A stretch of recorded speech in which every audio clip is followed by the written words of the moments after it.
All right, chat. What up? It is early, dude. It is early. Whew. My lord, is it early. I got about 3 hours of sleep, and I think that's about enough. I think that's about all I need. I think that's about all I need. I think I need just enough like energy, like literal like physical kinetic energy or whatever you call it, to like get through the day today, and then I should be good. Because we got good day. We got some good games today. We got some very, very good games today. I don't even know actually what the second half of the day is going to be looking like.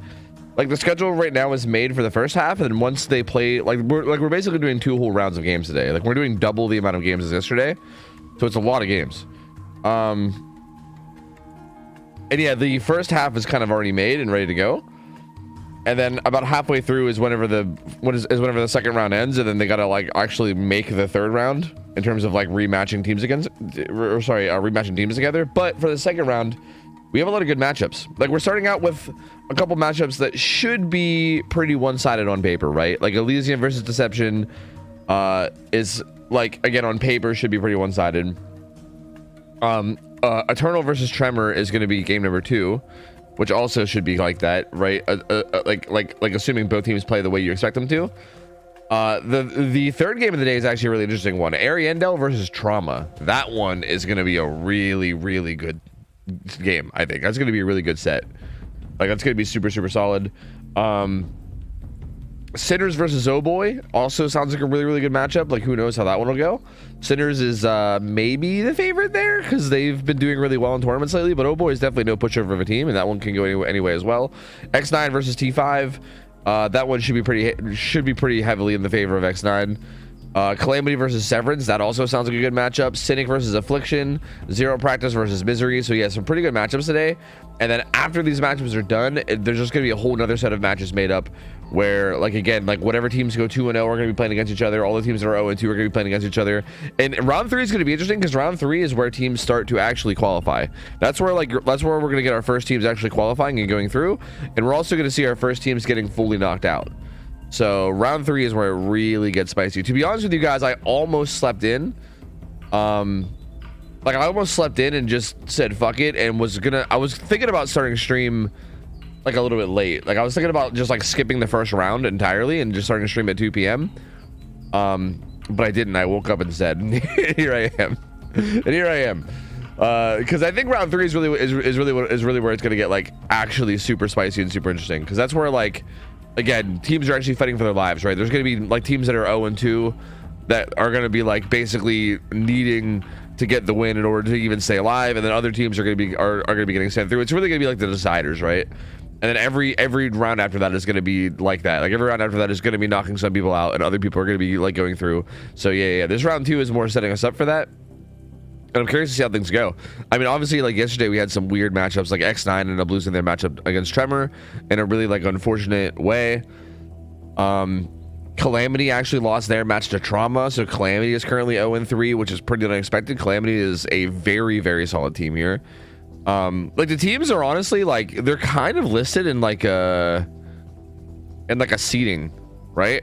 Like I feel like from like top to bottom, they're kind of listed in like at least somewhat of like a seating in terms of like how they're expected to perform.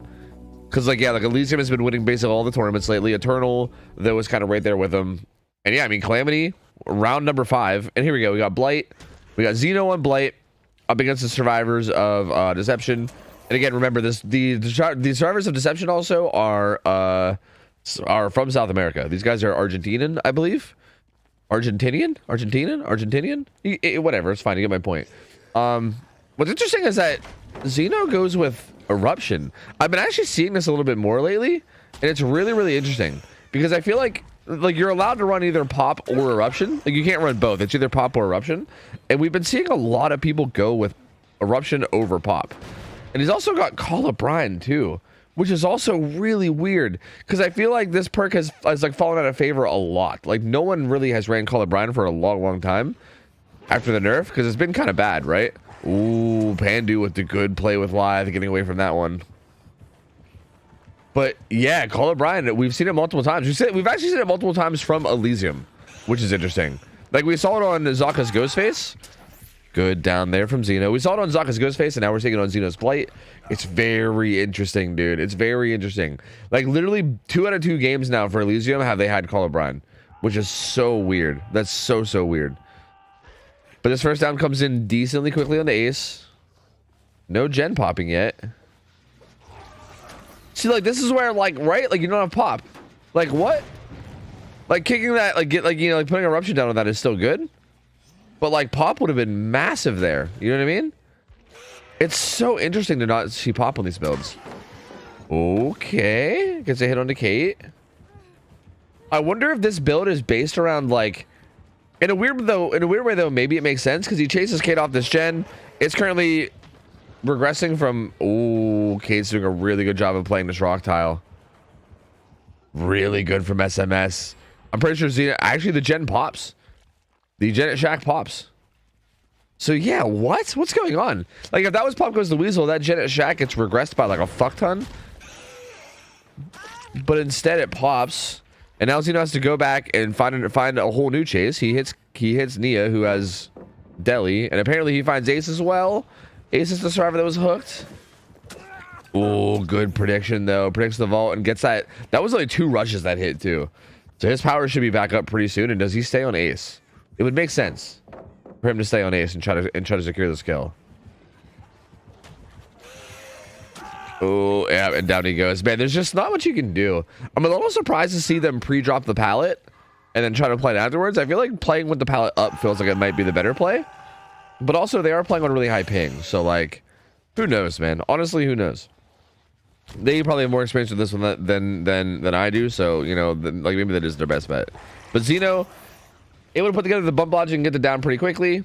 And, you know, I actually do think this build is going to excel a lot more once they get to the 3v1. Like, I feel like not having pop for that first initial down seems like it's a little bit meh. Like, I'm a little unsure about it.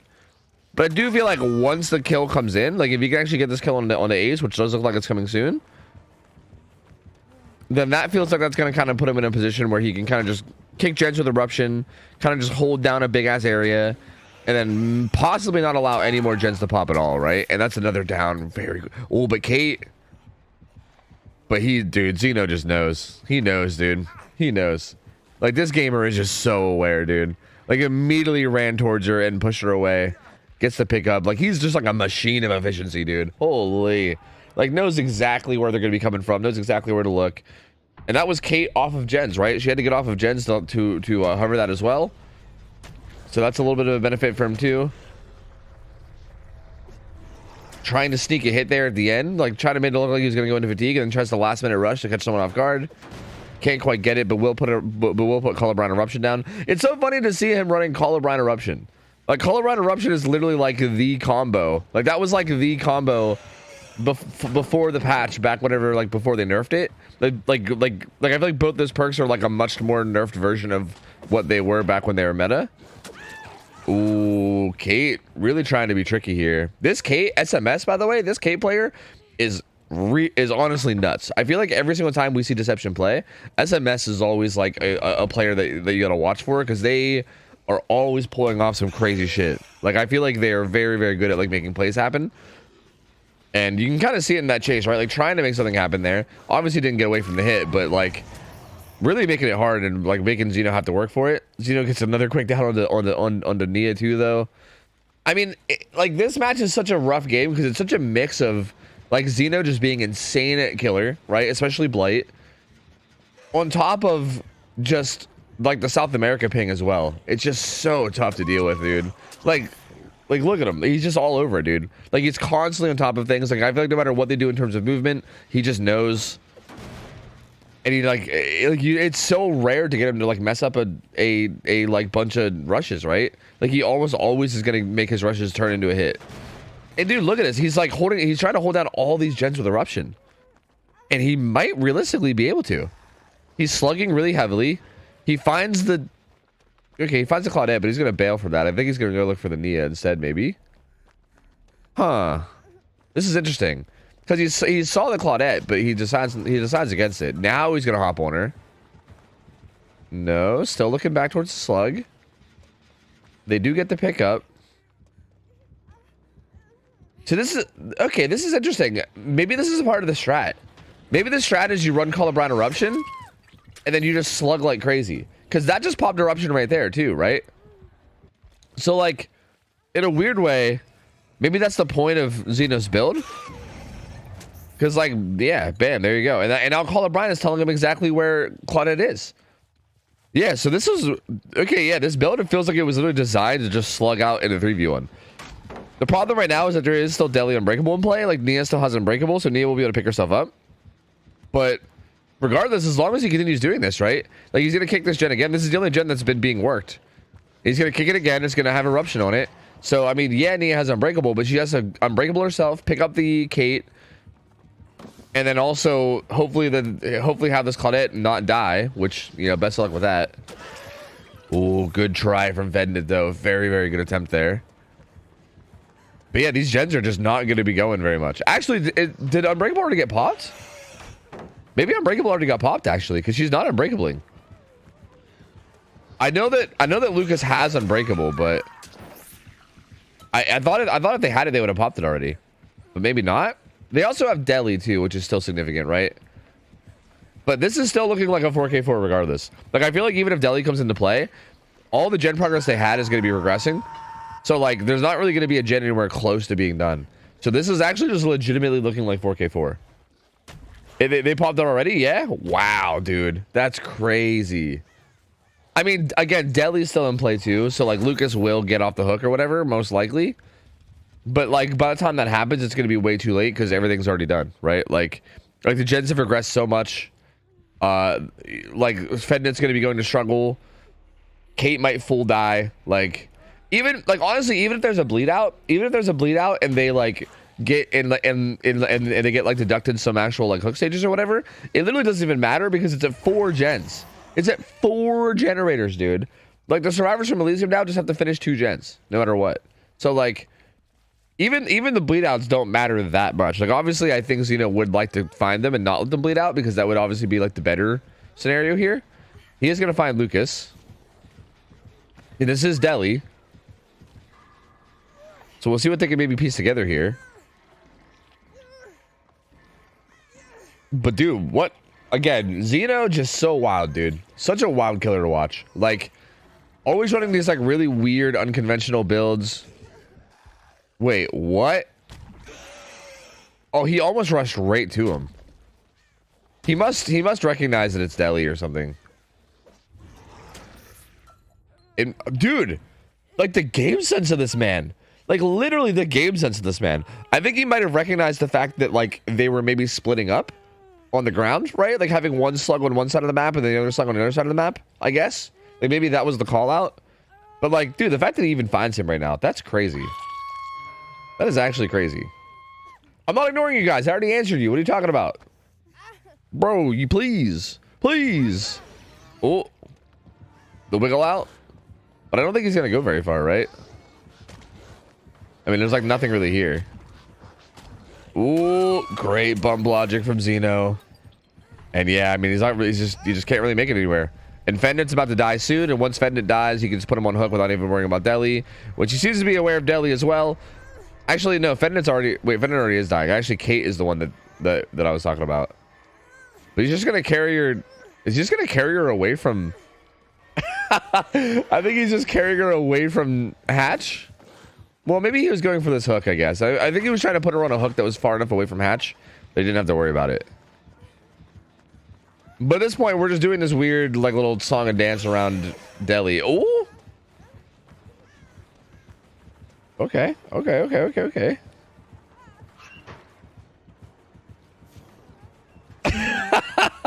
Bro, what am I looking at? What am I looking at, dude? Holy shit. This is such a weird little dance they're doing because Xeno doesn't want to hook him and give up free Deli and you know, for like a free Hatch.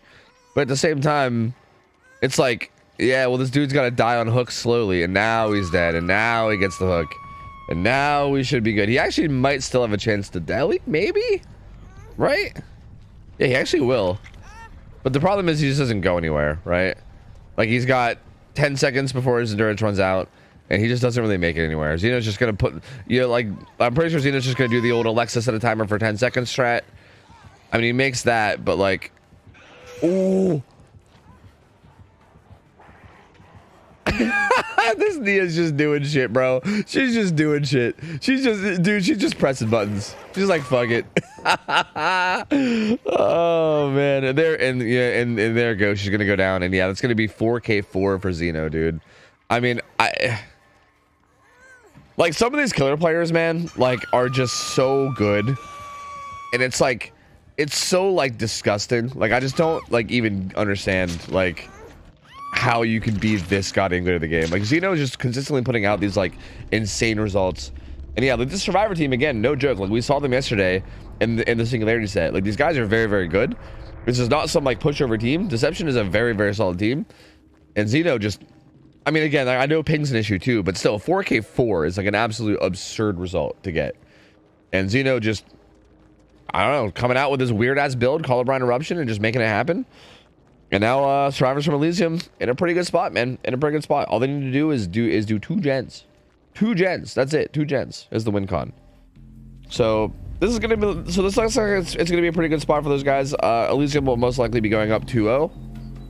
And if that happens, that means Deception's gonna drop down to 1-1, which is pretty understandable. You know, pretty understandable. Again, remember this is like a Swiss Swiss format. So if you guys didn't catch the stream yesterday, you might have missed some of this. But basically, it's a Swiss format, and these numbers on the left are basically how many times that they've won. And when a team wins 3 times, they go through to the next round. Like they basically advance. Like there's gonna be like a bracket phase, right? Like an actual like normal tournament bracket phase, and only 8 teams are gonna go through. And when a team gets to 3 wins, they're gonna just immediately advance. And a team that loses 3 times is gonna immediately lose too. So like if at any point, if a team collects 3 losses, they're done. If a team collects 3 wins, they're good. So by the end of the day today, I'm pretty sure we're gonna have 2 teams that are 3-0, and we're gonna have 2 teams that are 0-3. So we're gonna see 2 people advance, and we're gonna see 2 people get knocked out altogether. I think. Is it only 2? I think it's only 2, right? I think that's a correct statement. Yes. Yes. Yeah, that is accurate. Yeah, because there should be 4 2-0 teams, and then there should be 8 1-1 teams. Is that correct math? 16? Yeah. Then that's accurate. Yeah. There should be 8 teams that are 1-1, and then there should be 4 teams that are 0-2 and 4 teams that are 2-0. So by the end of the day today, yeah, there's going to be 2 people advancing. 2 teams advancing, and then 2 teams getting knocked out. So that should be interesting. 2 teams from 4 streams. 2 teams from 4 streams. Wait, now you're confusing me with this like Dr. Seuss like qualifier shit. Wait, now I'm confused.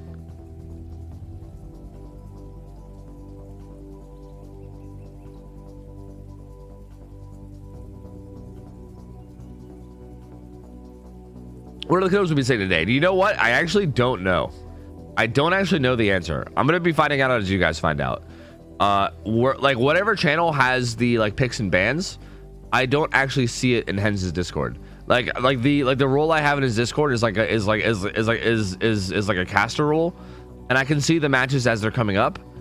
But yeah, I don't know them in advance. I don't know. I can tell you like the 2 teams that are playing against each other for the next few matches or whatever, but I can't tell you the killers, unfortunately. I don't know. So we'll be fighting out together, man. We'll be fighting out together. I'm not 100% sure. I do not know. I know that we have Blade in this set. After this is going to be Eternal and Tremor, which is going to be interesting. I'm curious to see what killer we see there. But I would expect that most matches are going to be pretty standard killers, because again, the way that the picks and bans work is that there is a list of 7 killers, right? And then both teams will basically ban 3 killers. Like they'll both take turns banning a killer until there's only 1 left, and whoever's left over is who they play. So basically, the killer that's being played is pretty much always just the killer that everyone didn't not want to play. Does that make sense? Like, you're essentially always going to be having a kind of neutral pick, where like each team is going to ban out whatever killer like they either don't want to play, or whatever killer they think the other team is going to be extremely strong at, and whatever killer's left over should always be like some kind of like a standard even killer. You know what I mean? Like I think it it would be pretty surprising to get a lot of sets of like really weird killers. Like I'd be pretty surprised to see anything like a Xenomorph. As a matter of fact, I don't think Xenomorph was actually even one of the killers available. But let me go look at the list. Like there's got to be some more like unorthodox picks. Like Chucky's a killer where like I'm not sure if we'd ever see him, right? Like they might just ban him out. Unknown, and I think Unknown's another one where everyone might just ban him out and we might not see him. Legion, same way. I mean, people might just ban Legion consistently, just be, you know, because they just don't want to do it. Like we're most likely gonna keep seeing like the same like standard killer choices. Honestly, most of the killers in the pool are pretty standard though, right? Like here's the available pool of killers. Okay, it's Blight, Nurse, Billy, Spirit, and then Artist, Slinger, Pyramid Head, Chucky, Huntress, Wesker, Plague, Clown, Demo, Oni, Singularity, Unknown, Cenobite, Doctor, Legion, Dredge, Ghostface, Wraith. So I know that was a lot of killers I just named, but that's not the full roster for sure. Like I can immediately think of a bunch of like weird niche killers that aren't there, right? Like I named Xenomorph, like there's no Xenomorph, for instance, right? I don't know, just to name another stupid one, Hag. Like there's no Hag, right? Like there is a bunch of like weird niche killers that don't exist. Yo, Rob, thanks for the raid, man. I'm actually not on a delay. No, this tournament's actually kind of sick because the way it works is that we're watching a stream that is delayed, so we don't have to be delayed. Like I can stream it with no delay because the stream itself is delayed. So yeah, we're actually on no delay, which is kind of sick. Yeah, it's kind of a genius setup. Yeah. But yo, I appreciate the raid, man. Thank you, dude. Yeah. Please tell me there are less waifu team portraits this time around. I don't know if there's any waifu team portraits. Actually, no, I lied. I'm pretty sure Cynic has a bit of a waifu team portrait, and so does X9. Never mind. Yeah, never mind. They actually totally do. I lied. Damn, very fast opening. SMS immediately finding a hit on the dock with only 3 rushes too. This motherfucker spawned up, used 3 rushes, and got a hit. So his power's already back up. Doc has to throw that pallet in for a kick, but he's probably not going to make it. Well, he actually will make it to this pallet. He does have quite a few pallets here to chain together, but... Oh, and he gets away from that one too. SMS going for a very aggressive flick. And I don't know what that was about. He like waved at the pallet. Maybe that was his like... Maybe he was just trying to put motion. Also, what is this build? Bro, what are these teams' builds? Dude, he's got Thrill of the Hunt Undying. They actually got rid of one of the totems.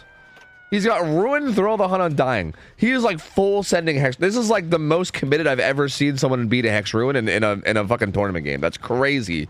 Like Ruin Undying is like one thing. Like we've seen that quite a few times. Ruin Undying and Thrill? That's wild. This motherfucker really wants Ruin to stay up. Which honestly kind of makes sense. Because, I mean, his win con is 4K5. Like, if he wants to win, he's got to get a 4K5. And a 4K4 even to tie. So, yeah. I guess it does kind of make sense given the situation. Like, he's basically just got to pop the fuck off. Xeno getting right back on this gen with Resilience. Virtual still on a gen. Across the map. Kexo managed to get the unhook on Doc, so he's going to get away. And, oh, he goes and finds a hit on the Virtual. Okay, he's going to interrupt his gen, too. So I think if SMS has a chance here, he's basically just got to be pressuring everywhere at once. Like, he's got to pop the fuck off and pressure all over the map at the same time. And so far, he's doing a pretty okay job. I mean, he has everybody injured. The problem is that Xeno got right back on his gen while injured. Like, Xeno didn't really give a fuck about being injured. Good juke from Virtual. That was so good.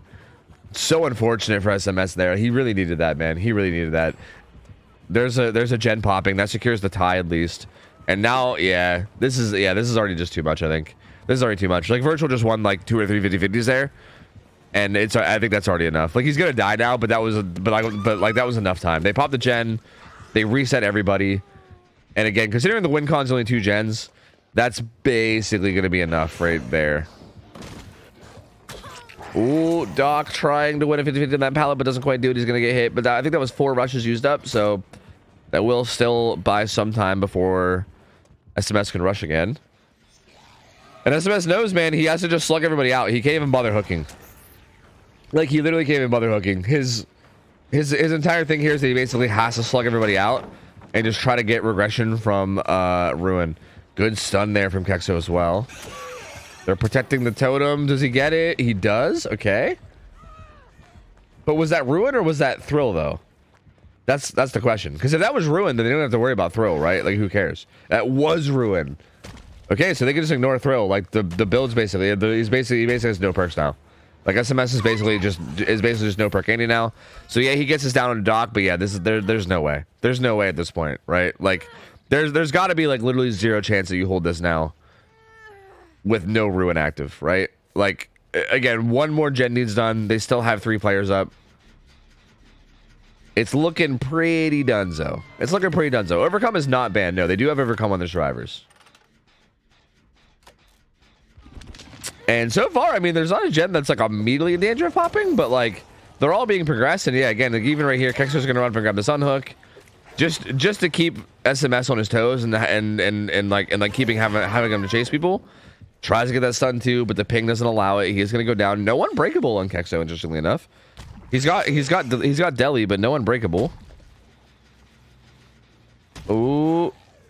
Oh, doesn't find the bump of that rock. Oh god, there's looking rocks in their weird collision. Unfortunate for SMS, he can't actually find the bump logic there. And yeah, like someone's gonna pick up Kexo, and the other survivor, like whoever the other survivor is gonna be doing the gen. Ooh, what happened there? That was like a weird, like late reaction on that swing. I don't know what that was. But he doesn't find the hit on Zeno. What? SMS's bump logic is wild. Oh my god, and he's out of here. Yeah, there's gen number 2 popping. That's gonna be it. There you go. Elysium's gonna take the win. So GG's. Elysium is gonna take this. I mean, dude, they are looking just as dominant as ever. Like, honestly. Again, to me at least, a big question I think I had going into this tournament was like how Elysium was gonna look with Zaka not on the roster anymore, right?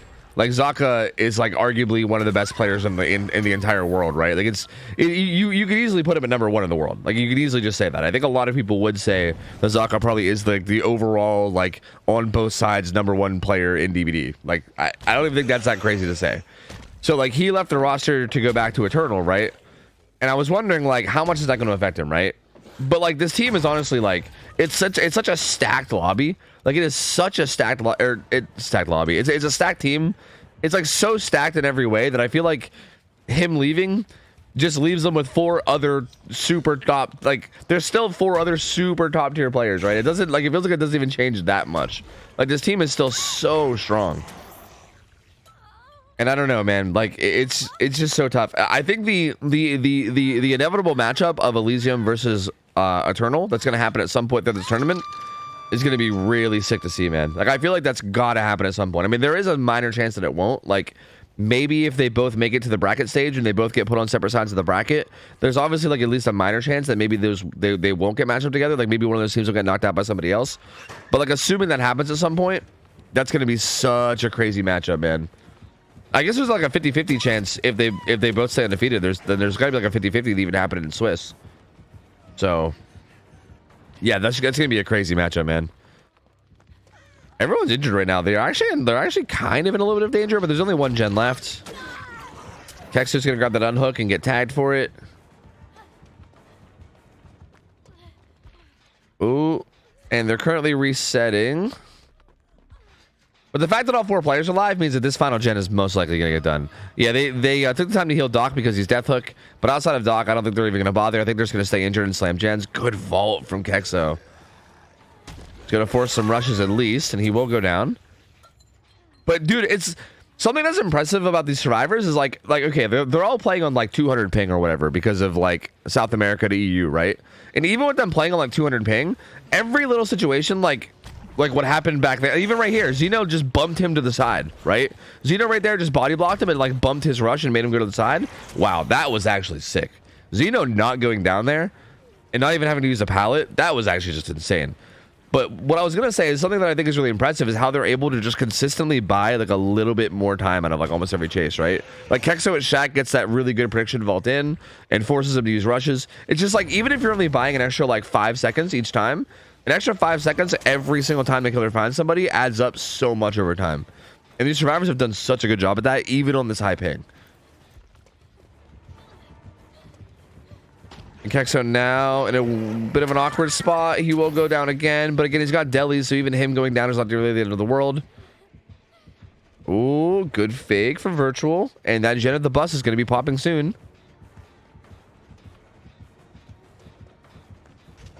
Yep, gen pops. And this looks like they're going to be getting some outs. And man, I don't know. Good start to the day. Very good start to the day. Elysium coming in, showing why they're still a very, very top tier team. And I mean, this has been 2 games for them. I think both of the games for Elysium have been kind of like just kind of blowouts, right? Wait, who did Elysium play in the first round? Am I forgetting? I'm pretty sure it was like a pretty decisive game there too, right? It was Nurse, wasn't it? Wait, who did they play Nurse against? Why can't I remember? But I'm pretty sure their Nurse game was also kind of a blowout.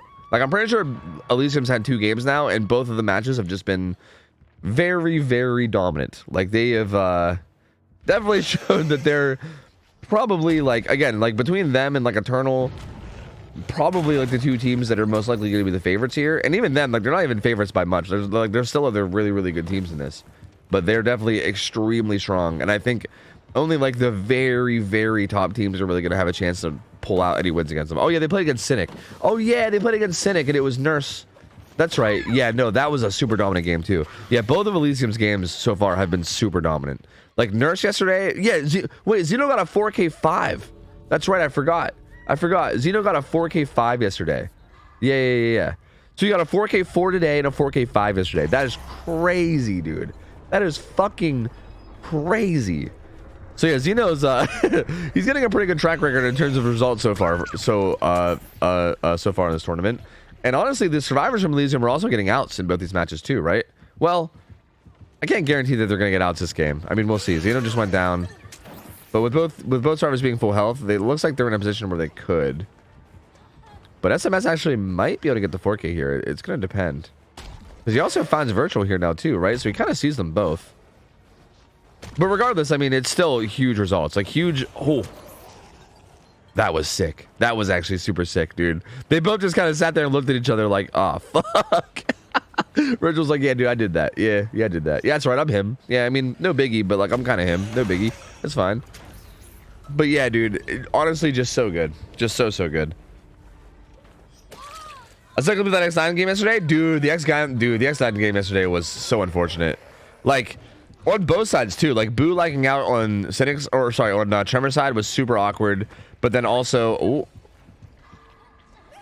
what is this? They're all just gathering around to watch Xeno die. They're like, yeah, put him on hook. Yeah, put him on that hook. Yeah. Put him on that hook right there. Yeah. Texo still has Deli, so he's playing this kind of aggressively. Oh,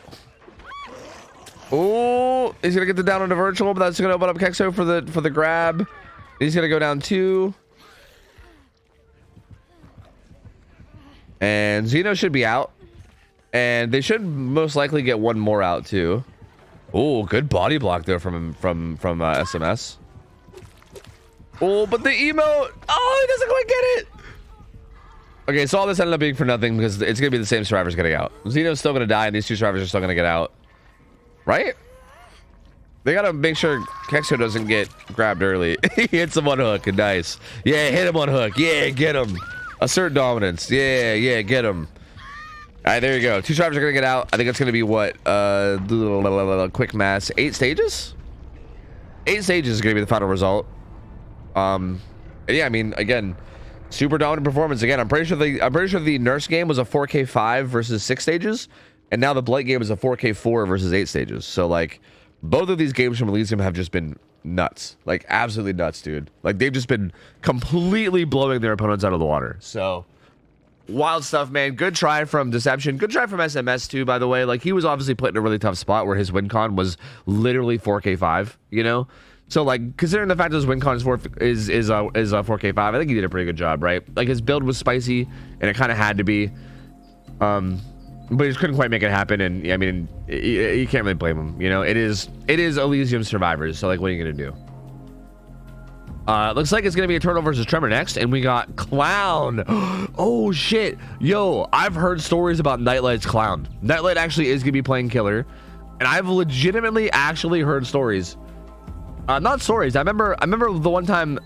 It was actually the first time I ever casted with Hens.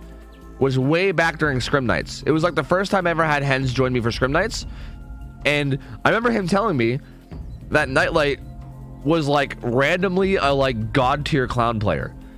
And I thought he was trolling me. I thought he was like messing with Nightlight and calling him a clown or something. I was like, how, I get it. Very funny. Ha, like you're calling him a clown. Ha. And he was like, no, I'm serious. Like his clown is insane. And I was like, okay, I get it. Like you're calling him a clown. Very funny. And then he was like, no, but like actually. And then I think we watched like a quick like show match where we had him play against one of the teams. And yeah, he was actually insane. Like his bottle placement was like perfect. It was so weird. It was so weird. Cause like, you don't really expect like clown to be in people's rosters. It's not gonna be Zaka. It's gonna be Nightlight. It's gonna be Nightlight on clown. And the survivor, I can see the rosters right now. I mean Zaka maybe does play M1s normally. I don't know, but Nightlight's definitely playing this one. And he's gonna be going up against the survivors from Tremor, which is gonna be Kenshi, Ronnie, Sox, and Boo. So they're actually missing a couple players that you might expect to see, like no Zaphis. Is there someone else that I'm missing? Right? I think who else is normal? Actually, I think aside from Zaphis, I think that's still like their normal players, I believe. But this Tremor team, I mean, this Tremor team is good, dude. These guys are really, really good. These guys are super cracked. Do have a tournament schedule somewhere? It's in Hens' Discord, but I don't think it's anywhere else that I'm aware of. Like in terms of like upcoming matches, that would be nice to have like on the screen maybe somewhere is like the upcoming matches, but yeah, I think the only way to see it is going to be through the Discord. Yeah.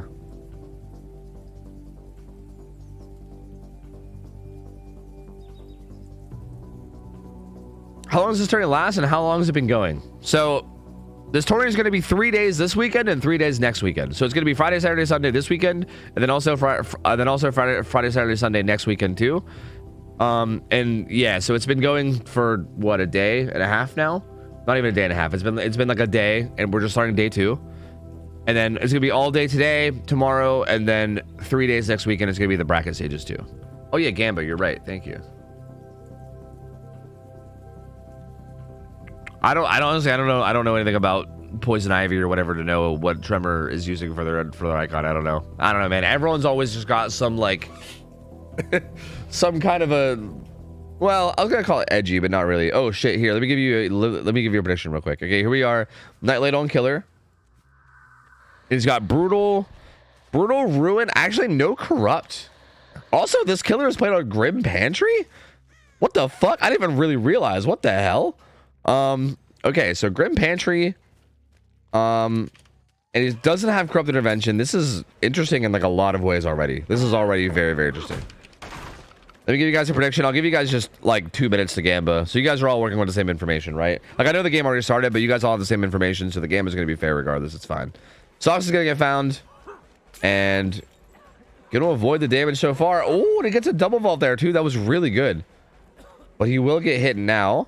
The add-ons are going to be the typical that you'd expect to see. It's going to be Bleach for more slowdown on purple gas, as well as the ether, which makes that like which makes that last a little bit longer. So basically, hitting somebody with purple gas is gonna keep them hindered for a little bit longer, and that hinder will be stronger. So it basically just power buffs like the purple gas essentially. Oh, Sox gets away with that. Very well played. Leaves that tile at the perfect time and gets away with that vault. And Nightlight's gonna have to kick this. Okay, honestly, really good start from Tremor so far. Sox doing an amazing job here. No bamboozle. No bamboozle means that this like main building is gonna be a bit of a nightmare, right? I mean, it is clown, so like obviously you're gonna have some room to play, but not a whole lot. Sox unfortunately passed a little bit strangely there. Maybe was hoping to try to make it to the pallet, but maybe didn't recognize which side the pallet was gonna be on, and he will eventually go down, but he dies deep into the top side near main building, and they're gonna get a gen done. A second one is gonna be very, very close. It's gonna get interrupted. It's gonna get pain res, but still a lot. Honestly, a lot of gen progress, and not bad start for Tremor here. Not bad at all.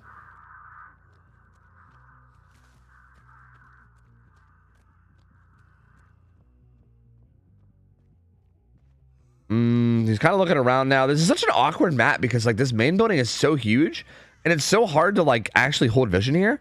they can very easily like go underneath and kind of like try like how do you ever like protect that as an area, right? They can go up top, they can go underneath, they can like traverse it any which way.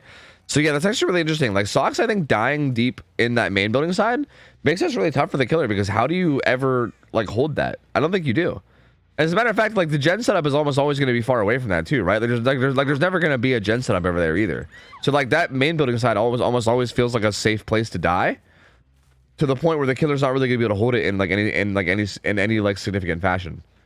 Socks is almost struggle though. Socks is gonna go struggle? Really? Oh, wait, really? Yes?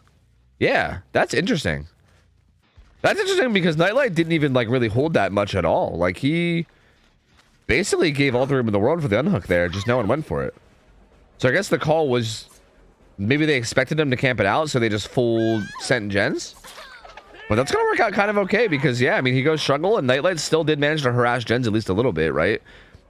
Like he wasn't like full sending it, but he was harassing him a bit. And even now he's gonna show up for the unhook. He's gonna get a quick tag onto Jake. And Socks is death hook, and he could just go for this tunnel on the Socks. Looks like he's going to. Socks gonna stay at this pallet, but he's not gonna get there, unfortunately. That's brutal, dude. Oh, that sucks. He's gonna go right back down, and he's gonna be death hook. And dude, what's happening? At first, I was like, wait a minute, Tremor's actually looking pretty good because Socks is hooked way far away from all the gens and everything, and yada yada yada. But dude, now it's like everyone's injured except for Ronnie, who just popped the gen, but now he's about to get hit too. Everyone's injured. It's now a 3v1. Hex Ruin is still up, I'm pretty sure, right? I'm pretty sure Ruin's still up too, which is also a massive, like, dude, this actually might be a 4K too. Like, running Ruin here is so interesting because there's 2 guaranteed totem spawns on this map, right? Like those trees near Shack, like there's 2 trees that spawn near Shack, guaranteed totems every time. So there's like a 2 in 5 chance that Ruin is just going to get broken immediately because like the survivors are not going to miss that, right? They're clearly going to see it. But if it doesn't spawn there and it spawns somewhere else, Swamp has really, really weird totem spawns. Oh, that door's not open. That's unfortunate for Kenshi. I don't think he has anything to work with here. Does he make this pallet? I don't think he does. No, he's going to be going down. But yeah, I mean, assuming it's not in one of those spots, like if it's not in like near one of those trees, then that means it's most likely going to spawn in some weird... Okay, well, as I was talking about it, it gets broken. Actually, it did spawn at one of the trees. Never mind. Okay, it actually was on one of the trees the whole time. They just didn't get around to breaking it. So Ruin is going to go down. That will help out Tremor a lot, to be honest. Like, that changes a lot. Because if Ruin stays up, this is probably just 4K2 outright, right? Like, it's going to be so hard to stop that. But Ruin is down now. Nightlight trying to find Boo. He knows that Boo just cleansed his totem, and he's trying to find him around this area. But Boo is stealthing more towards mid-map. And Ronnie trying to get some progress on main gen at this point. But it's still got a ways to go. He does have Resi. He does have Resi Deja Vu. So that gen is most likely... Actually, I don't know if Deja Vu's active on it, though. It's either going 9% faster or 15% faster. It might just be 9. And it seems like he hit him with gas, and Boo is still just stealthing here, trying to be patient. Because again, right now, this is just like Tremor is benefiting. Tremor is kind of just benefiting from this, right? Like if Nightlight doesn't want to full send this main building, then this kind of gives them this gen for free, because Boo, as long as he doesn't get found, can just kind of chill here, wait for the last minute to unhook. Nightlight's actually going to force struggle out here on Kenshi. And it looks like this is like a play for 4K1, right? Like this is going to put Nightlight in a spot where he can likely get a 4K1. Ronnie might, yeah, I was going to say Ronnie might even just full commit this, even though it'd be dangerous afterwards, and he does. And honestly, not bad situation for Tremor in the 3v1 here. He does get the slow down, and then the kick with brutal.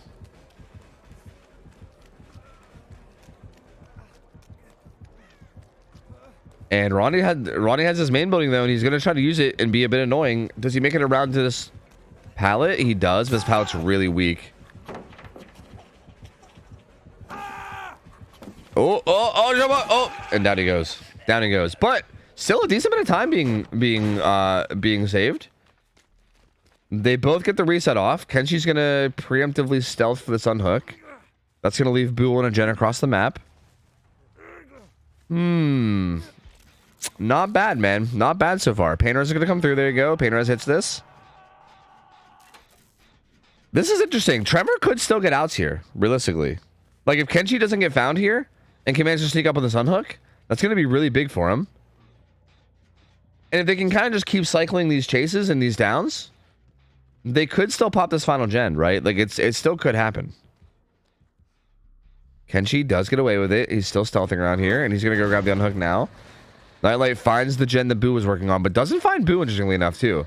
That's also pretty massive. The fact that Boo goes undetected here is really huge. But he's going to find him now. He's going to bait him back to the gen and then come back. So he does find him. Ooh, perfect. That gas placement ends up being really good. Boo can't get away from it without getting hit. But he has a good pallet here. Let's just going to force the kick with the slowdown. But, dude, like, these add-ons, they give that extra slowdown plus brutal strength on Clown is, not to be like a, you know, punny idiot, but it's pretty brutal. It's pretty brutal, man. It's very tough. Because, like, you get slowed down by so much. And then he just kicks the pallet super quick with brutal. And then just like, well, fuck. Like, what do you even do from there, right? Like, it's so hard to actually make it anywhere. Ronnie with bounce landing. Gonna head towards main. And most likely this is what you're gonna be seeing. Is like, survivors are just gonna be getting hit and then bolting towards main. Right? Like, main is super strong just in terms of a place to run. In terms of just like having windows and pallets, but also it's where all the gens are done, and like it's farther is the furthest away from the gen setup. So yeah, everyone's just gonna get hit and run to main, and then Nightlight's gonna try to stay in this gen setup. Right now, Kenshi is most likely going to hard stealth in the 3 gen, right? Like, he's most likely gonna be hiding in here and trying to not get found, which is what he's doing. This way, like, basically the goal of survivors right now is have one survivor hiding in the gen setup, so that if Nightlight decides to come over here and try to find these guys healing, there's a survivor there to punish it. Which right now, that's what's going on. So Kenji's in position to punish this right now, right? Like, he'll be able to hop on a gen. Although, he's not going to get much punishment because this down came in really quick. But that's kind of the position that they're going for, right? In a situation like this, the healthy survivor basically just hides in the gen setup, and then the others heal across the map, and then you're kind of splitting the killer, right? He either has to let you reset and let you heal, or he goes and tries to find the reset, and which opens up the full health survivor to go get some gen progress. But again, this is just unfortunate. I think they maybe didn't expect this or got caught off guard a bit because, yeah, they went down so fast there. Their reset positioning was not too great. They kind of got caught in like a really rough spot. Maybe didn't know exactly where the killer was coming from. And yeah, Nightlight gets a very fast down. And the unhook comes in, but they're both still injured too. And he seems totally content with just taking this chase. And Ronnie's going to go back down too. It's going to be another hook on the Ronnie. So that's going to be another another death hook survivor. Kenshi's still death hook out there in the gen setup too.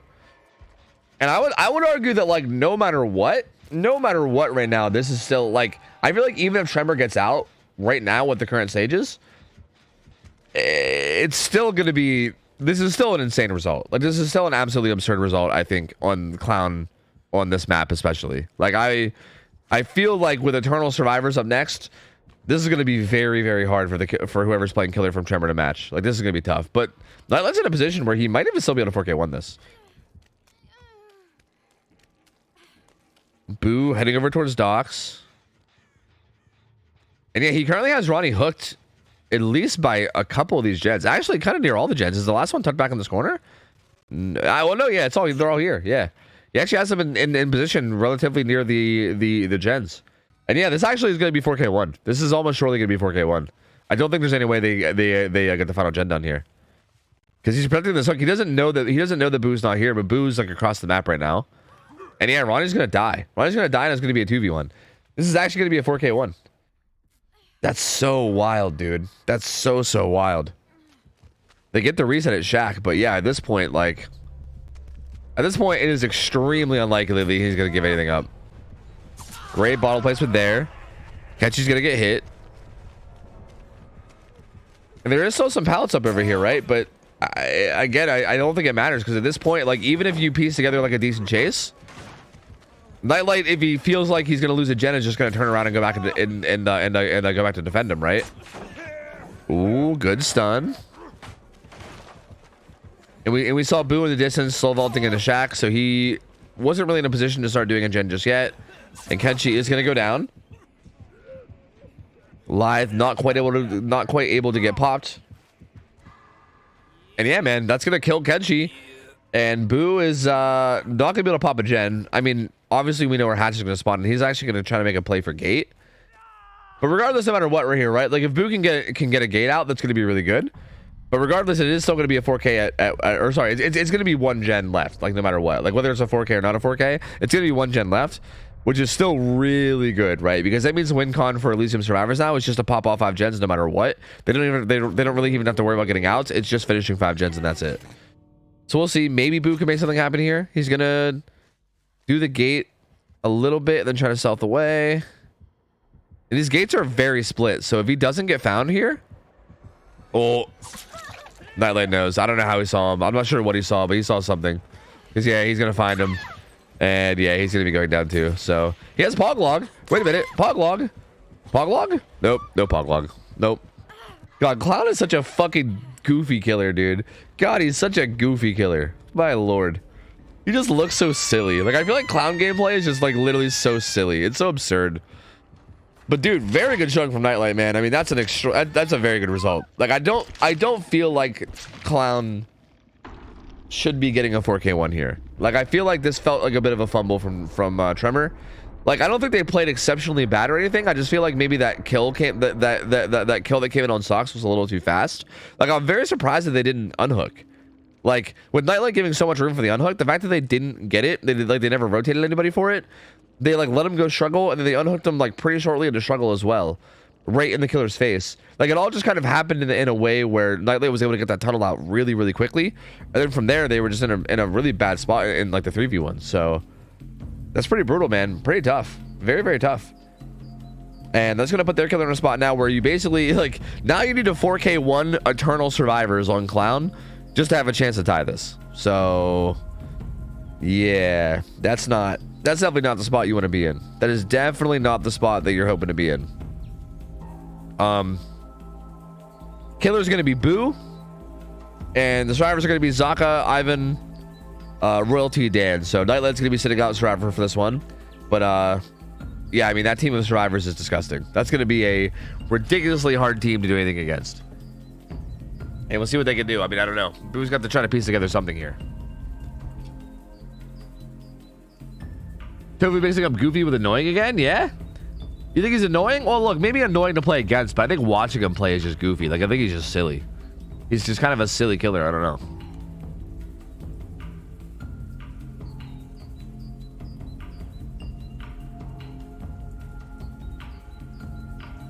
When is your webcam stream coming? No one cares about these lowball tournaments you're hosting, mate. What are you saying? Wait, you're just here for the webcam? I'm so confused. Wait, what? Are you saying that... What? I don't understand. I'm so confused. That was the strangest message. Huh. Well, hey, man, the webcam streams will be coming back, I think, Tuesday or something. Yeah. That was the weirdest message. I'm not even gonna question it. It's fine. It's fine. The webcam streams will be back on Tuesday. Don't worry. It's fine. I feel like if people are only coming for the webcam, that's like, bro, that's like creepy. That scares me. That's like legitimately frightening, dude. I'm frightened. I'm terrified. I don't like that at all. That's horrifying. You mean Monday? I might take Monday off. We'll see. I'm gonna be honest with you. I got 3 hours of sleep last night. I did not sleep very much last night at all. And this is gonna be an 8-hour stream today. And I don't know what I'm gonna do after stream today. I guess I'm probably just gonna sleep or something. I don't know. A lot. And then I'm gonna stream again tomorrow with more scrims. And I feel like my schedule is so fucked up that Monday might end up getting taken off. I don't know. I'm not 100%. We'll have to see. Agreed. Only here for the webcam. Is this a big thing that I didn't know? Like, if I was to become a no webcam streamer, am I just gonna punt away all my viewers? Is that a thing that I'm learning today? Bro, I should try this. I should try streaming a week with no webcam and just see what happens, dude. Instantly gonna drop down to like fucking 10 viewers. It's gonna be like 10 people being like, "Hello, where's webcam? Hello, streamer. Have you gone back to webcam stream? Where's webcam?" And that's gonna be it. Just dead stream, dude. That's crazy.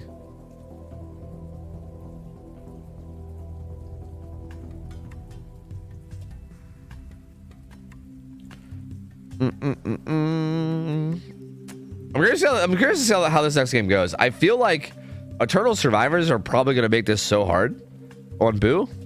That being said, I do think Boo is NA West.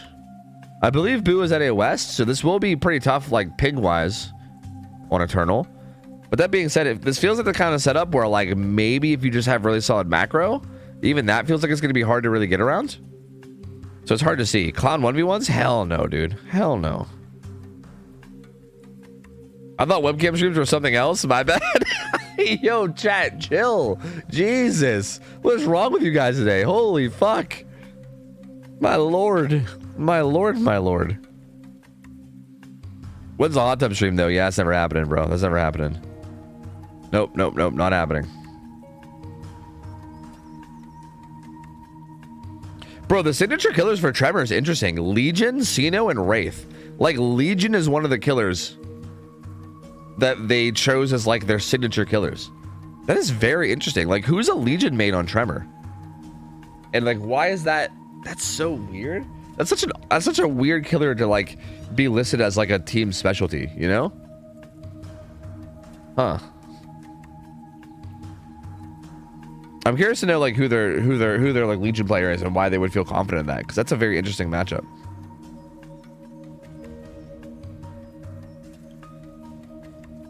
Cenobite and Ghostface and Nurse all make sense for these guys as well. Hey, man, this roster from Eternal, dude, is just so nasty. It's so nasty.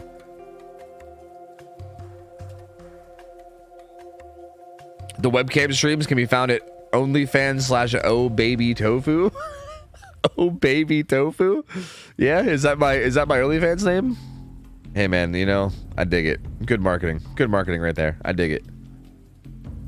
Legion on Gideon, bro. That rule set, like the fucking Japanese rule set for Legion was wild, dude.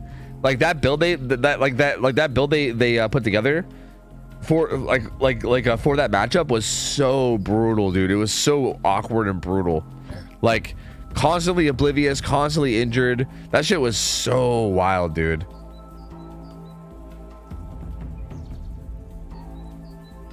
If they pick Legion and Legion gets the power bug where you can't vault, do you reset the lobby?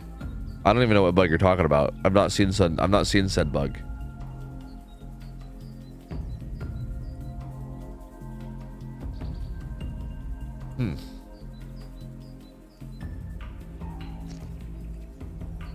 Have you seen your own following? You mean like your own follow date? Because you gotta just click on your own name. If you click on your own name in chat, if you're on like mobile, I'm not sure, but if you're on PC, you just click on your own name. Like you got May 3rd, 2021, unless you mean something else. Do you agree that Roman Reigns is the best? Isn't that like that wrestler guy? No, man, Roman Reigns is not the best. As a matter of fact, wrestling in general. I tried to watch wrestling. Yeah, it's fine. I'll come back to this later. Here we go. We got Stabiffle, Pain Res, Ruin, Corrupt. So we are seeing Corrupt this time around. Again, it was kind of wild to not see Corrupt on Night Late too. That was really bizarre. Like on a map like this too, it feels like Corrupt felt like a very necessity type of perk to have. If not having it did feel kind of wild. I mean, obviously he made it work. He still got a 4K1, but pretty insane. Boo is going to go with Corrupt, and he's actually going to catch this. Oh, no! He's going to catch a VOD on this vault, but not quite live. Is actually going to get him away. But he will get hit on that medium vault. One stack of Play With Your Food. Not Play With Your Food, Stabiffle, I mean. Tries to bait him into the gas, but doesn't quite work. Yvonne's just going to run around the back. Has a pallet back here as well. And this pallet is pretty safe. Even with the purple gas, I don't think you're going to be getting a hit here.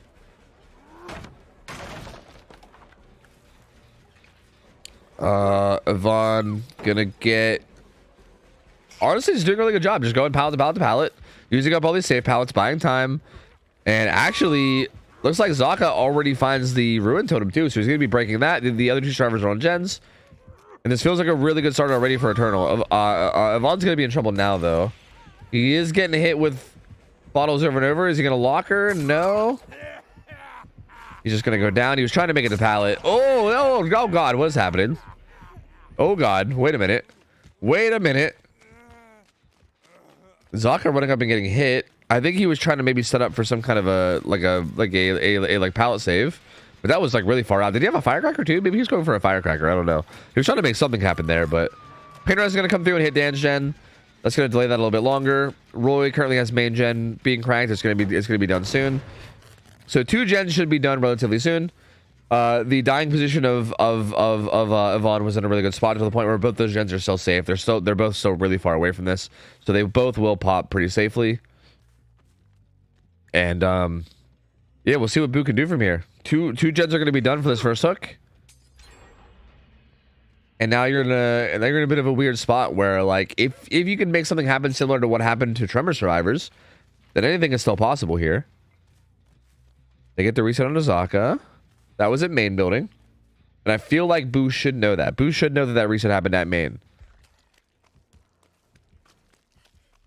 And they're going to be rotating out now. And Dan, you know, they might actually go for a similar strategy of just not even bothering, maybe. Or maybe not, though. Zaka trying to get a stealthy rotate here, I think. But this is interesting from Eternal. Does Boo know about... Boo knows, like, that... Okay, yeah, Boo does know that Zaka's generally out here somewhere. He does find him. Yvonne goes struggle, and they really didn't get much gen progress for this. Really. Like, I think they're going to grab the unhook onto Yvonne now. But what do they really get for this? Actually, they don't. They're going to... No, they are. But it's like, as the clown's coming back. And yeah, this is going to be very similar, actually. Where I think now Yvonne's going to be in trouble. Shock Pallet, I think, is still up. He's going to use that to stay alive for a little bit longer. Huh. I'm not sure if For the People was in play.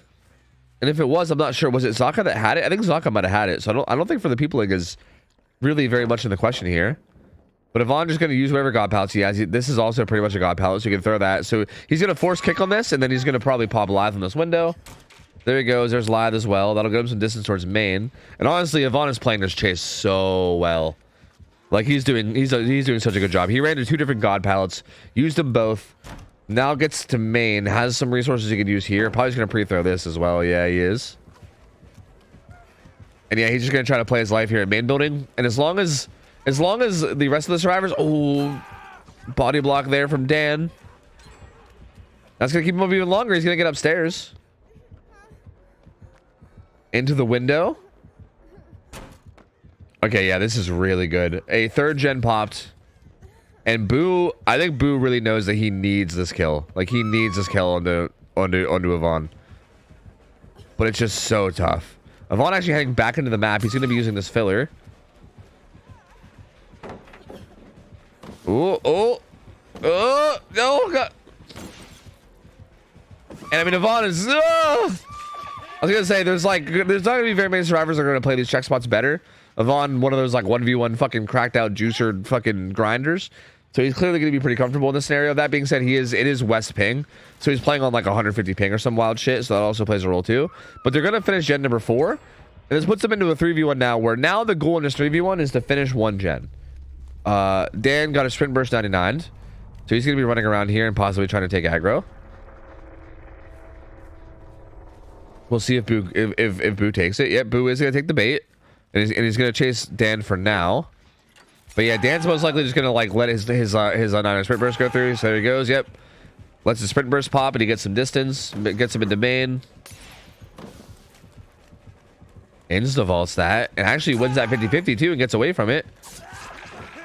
Gets hit though. Stun comes in. He's going to run to main. But still, like, this is enough time. Like, they're currently doubling a gen across the map. So this is already enough time. Like, I think it might already be over. I'm not sure if Boo even gets there if he runs there right now. Okay, he actually does. He does. Because Zaka's going to pre-leave it. So yeah, he actually will get there to interrupt it. But still, that's so much progress. That's so much progress already. And while they're not out of the woods quite yet... Firecracker from Zaka, but he's going to get hit. That's going to take away some Stabiffle stacks. Well, they're not out of the woods just yet, because anything obviously can happen, right? Especially in like a 3v1. Like, if someone goes down quickly and gets 2 tapped, and then they get slugged out, maybe, while the killer goes and pressures everybody else. Like, I feel like at any point the game can end in this kind of a 3v1, but... Oh, man, they're currently doubling a gen across the map, too. Okay, never mind. This is... I think this is super tough. Because as Boo now, what do? Like, you basically... I think you had to kill Zaka, like, right away. Like, the fact that Zaka didn't go down right away means that this is basically it. It's basically it. Because even if you interrupt this gen, that gen that Zaka was on was almost done, and you're not even going to interrupt this gen anyway. It's going to pop. And yeah, gets a gas hit on the royalty. And he's gonna get hit once, but that's already gonna be it. It's gonna be 5 gens popping, and Eternal is gonna take this set win. Roy popping his bounce landing, and it's most likely gonna be a 6-stage game, because most likely here. Oh, Roy has hope actually. Ooh, wait a minute. Roy is fast as fuck. And actually, wait, is it even gonna be 6 stages? Yo, hope here was actually so clutch. Oh my god. Never mind. It's actually gonna be 3 stages. It's actually just gonna be 3 stages. 1 fresh is gonna be the final result here for Boo. So. Yeah, I mean, Eternal once again showing up, showcasing why they were the #1 team in the world for so long, and maybe debatably still so. I don't know, dude. I feel like again, both these first two matches, both these teams that we saw in these first 2 games have been nuts. Like Elysium and Eternal, both. We've seen them both twice now, and in both of their sets, they have just annihilated, dude. Like. Making the killer from Tremor only get 3 stages, even when they're on like 150 ping, is wild. And then they also did it yesterday too with Ghostface. They almost like 0 staged the Ghostface. Like Ghostface had 0 stages going into endgame, and then I think he got like 3 stages at the very end or something. So yeah, Eternal is playing absurdly well, and I guess what do you really expect, right? I mean, that kind of seems about right for them as a team. But both them and Elysium are looking so good. And there's going to be a 50-50 chance that we see these guys later today, actually. Like later today. So basically, halfway through the day today, around 2 p.m.-ish, is when we're going to go to the 3rd round. And there's basically going to be 4 teams that are 2-0. Like right now, Eternal and Elysium are both 2-0. These teams are both 1-0 too, right? Ariandel and Trauma. So one of these teams is also going to end up 2-0. And then I think it's... after that, I think it's what? Oh-Boy and Sinners? Whoever wins the matchup between Oh-Boy and Sinners is also going to be 2-0. So, yeah, those are going to be the 4 teams that might get matched up together. So there's a 50-50 chance that we're going to see Elysium versus Eternal. Well, actually, maybe that's not 50-50. Maybe that's like... Wait, maybe that's like actually a 1/3 chance. I don't know. Either way, we might end up seeing that matchup. And if we don't see it in Swiss, then there's always a solid chance that we'll see it in the actual bracket stages too. And this will be interesting because, yeah, this is Doctor on Chapel. And this is probably the matchup that I was the most excited for in the first round. Like, the actual first round matchup that I was so excited. Because, like, these 2 teams are so good. Ariandel and Trauma. As a matter of fact, Ariandel has some members of old Trauma on it. Like, Ariandel has Hardwell, I believe, right? Which was one of the I think he was one of, like, the starting players from Trauma back in the day. So these teams are probably going to be very, very familiar with each other. And Trauma looked so good yesterday, dude. Trauma got that win against Calamity, which was honestly, like, I want to say unexpected, but I don't even know if it is, because Trauma, like, again, they're like an OG old school team. It's more so that they just haven't really played in a while, so no one really knew. I shouldn't say no one, but I think it was a little uncertain how they were going to perform, just because of how long it's been since they've really, like, actually been consistently active in the scene, whereas Calamity is super consistent. And I feel like this matchup is going to be kind of the same, right? Like, Ariandel has been pretty strong as a team, but Trauma, again, kind of a legendary team, and I feel like this, I really have no idea how this is going to go. Like, oh, I need to give you guys a Gamba, but if I was going to bet on this Gamba, dude, I literally have no idea what I would bet. Like, I literally don't know. This one could go any which way. Let me hook you up. Ariandel versus Trauma. And I'll give you guys like 2 minutes to Gamba. Go nuts. Gamba it up. Dog on Chapel is interesting, yeah. Like the first week matches are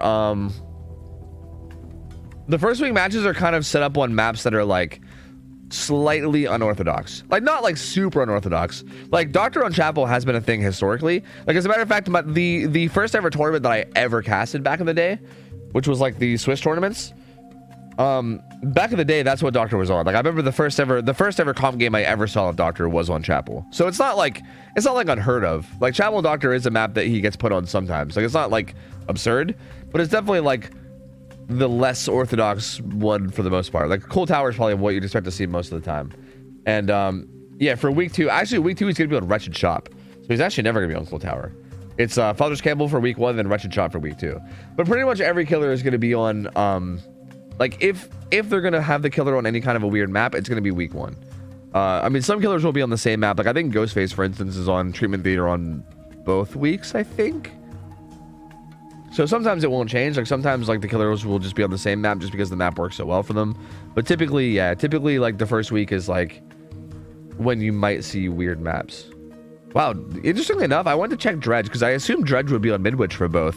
But Dredge is actually on Midwich for week 1, and then week 2 is actually Hawkins for Dredge. So interestingly enough, I feel like they kind of went with the more unorthodox map for the second week of Dredge, which will be interesting if we see that. Like if we end up seeing Hawkins Dredge, like what? That's such a weird matchup. What? I don't think Hawkins is actually going to be that good for Dredge, to be honest with you.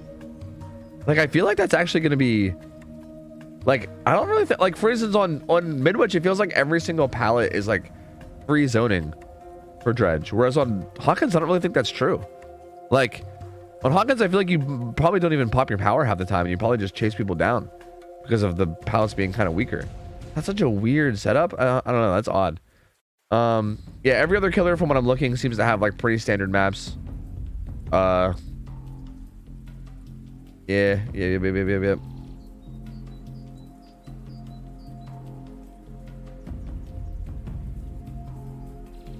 I'm going through. There's really no crazy surprises. Like, it's pretty much always like one week is slightly unorthodox, and the next one's not. So yeah, I don't know. I guess I'm just kind of curious to see how it ends up actually playing out. But for the most part, they're gonna keep killers on maps that make a lot of sense. I'm seeing if there's anything else weird. Like, is Blight gonna go somewhere other than Blood Lodge? Actually, Blight. See, this is interesting. Blight week 2 is actually gonna be on Suffopit, which is like a much stronger map for him. So that's kind of worth noting. Billy in week 1 is actually Groaning Storehouse 2, which is interesting. Anyway, here we go. It's gonna be Grenade on killer, and he's got Rapid Brutality. That's actually really interesting to see. Rapid Brutality is to Biffle. It's actually very interesting to see. And yeah, we have a roster of basically a bunch of players that I think are going to be very, like, these teams are going to be very familiar. Because if I'm not mistaken, I think the majority of these players are Russian, I believe. So this might be like a full Russian squad. I'm not 100% on both sides. Maybe, I don't know. I'm not sure if that's actually correct or not, but maybe. Finds a quick hit on Hardwell though. Rapid Brutality gonna help a lot here, right? Gonna get haste for 10 seconds. And Rapid Brutality, unironically, very good on Doctor, because you never really get Bloodlust. Like, Doctor very, very rarely gets Bloodlust, because every time you shock, it breaks your Bloodlust, right? So the getting rid of Bloodlust here is not really as big of a deal. That was really interesting mind game from Grenade. He tried to bait him by like starting to shock and then letting go of it, but didn't quite get it. Hardwell doesn't throw the pallet there. Does he make that? Oh, it gets predicted and the shock comes through, and that should be, oh, he actually misses the shock. Oh, Hardwell's pathing right now is so good.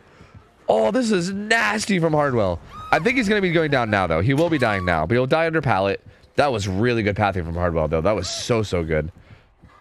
And the hook's going to come in, but is it enough time for a gen? Are they? I think they're split on 3. Yeah, I think they're split on 3 gens. Pain Res comes in on Bubbo's gen. But yeah, they're currently split on 3. X-Eyes going to get shocked at main. And he's going to get some distance out of here.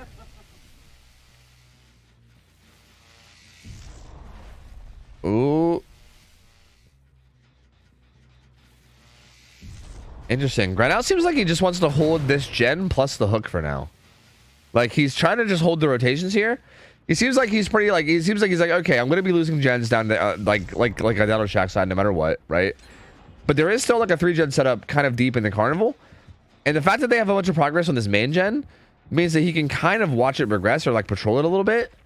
And yeah, this is actually an interesting setup for Grenade. And he's kind of making decent value out of it. We'll get a shock on to Dwight and kind of get his location. Bubbo is rotating way around the back too, though. And does Bubbo get to that save? I think he might.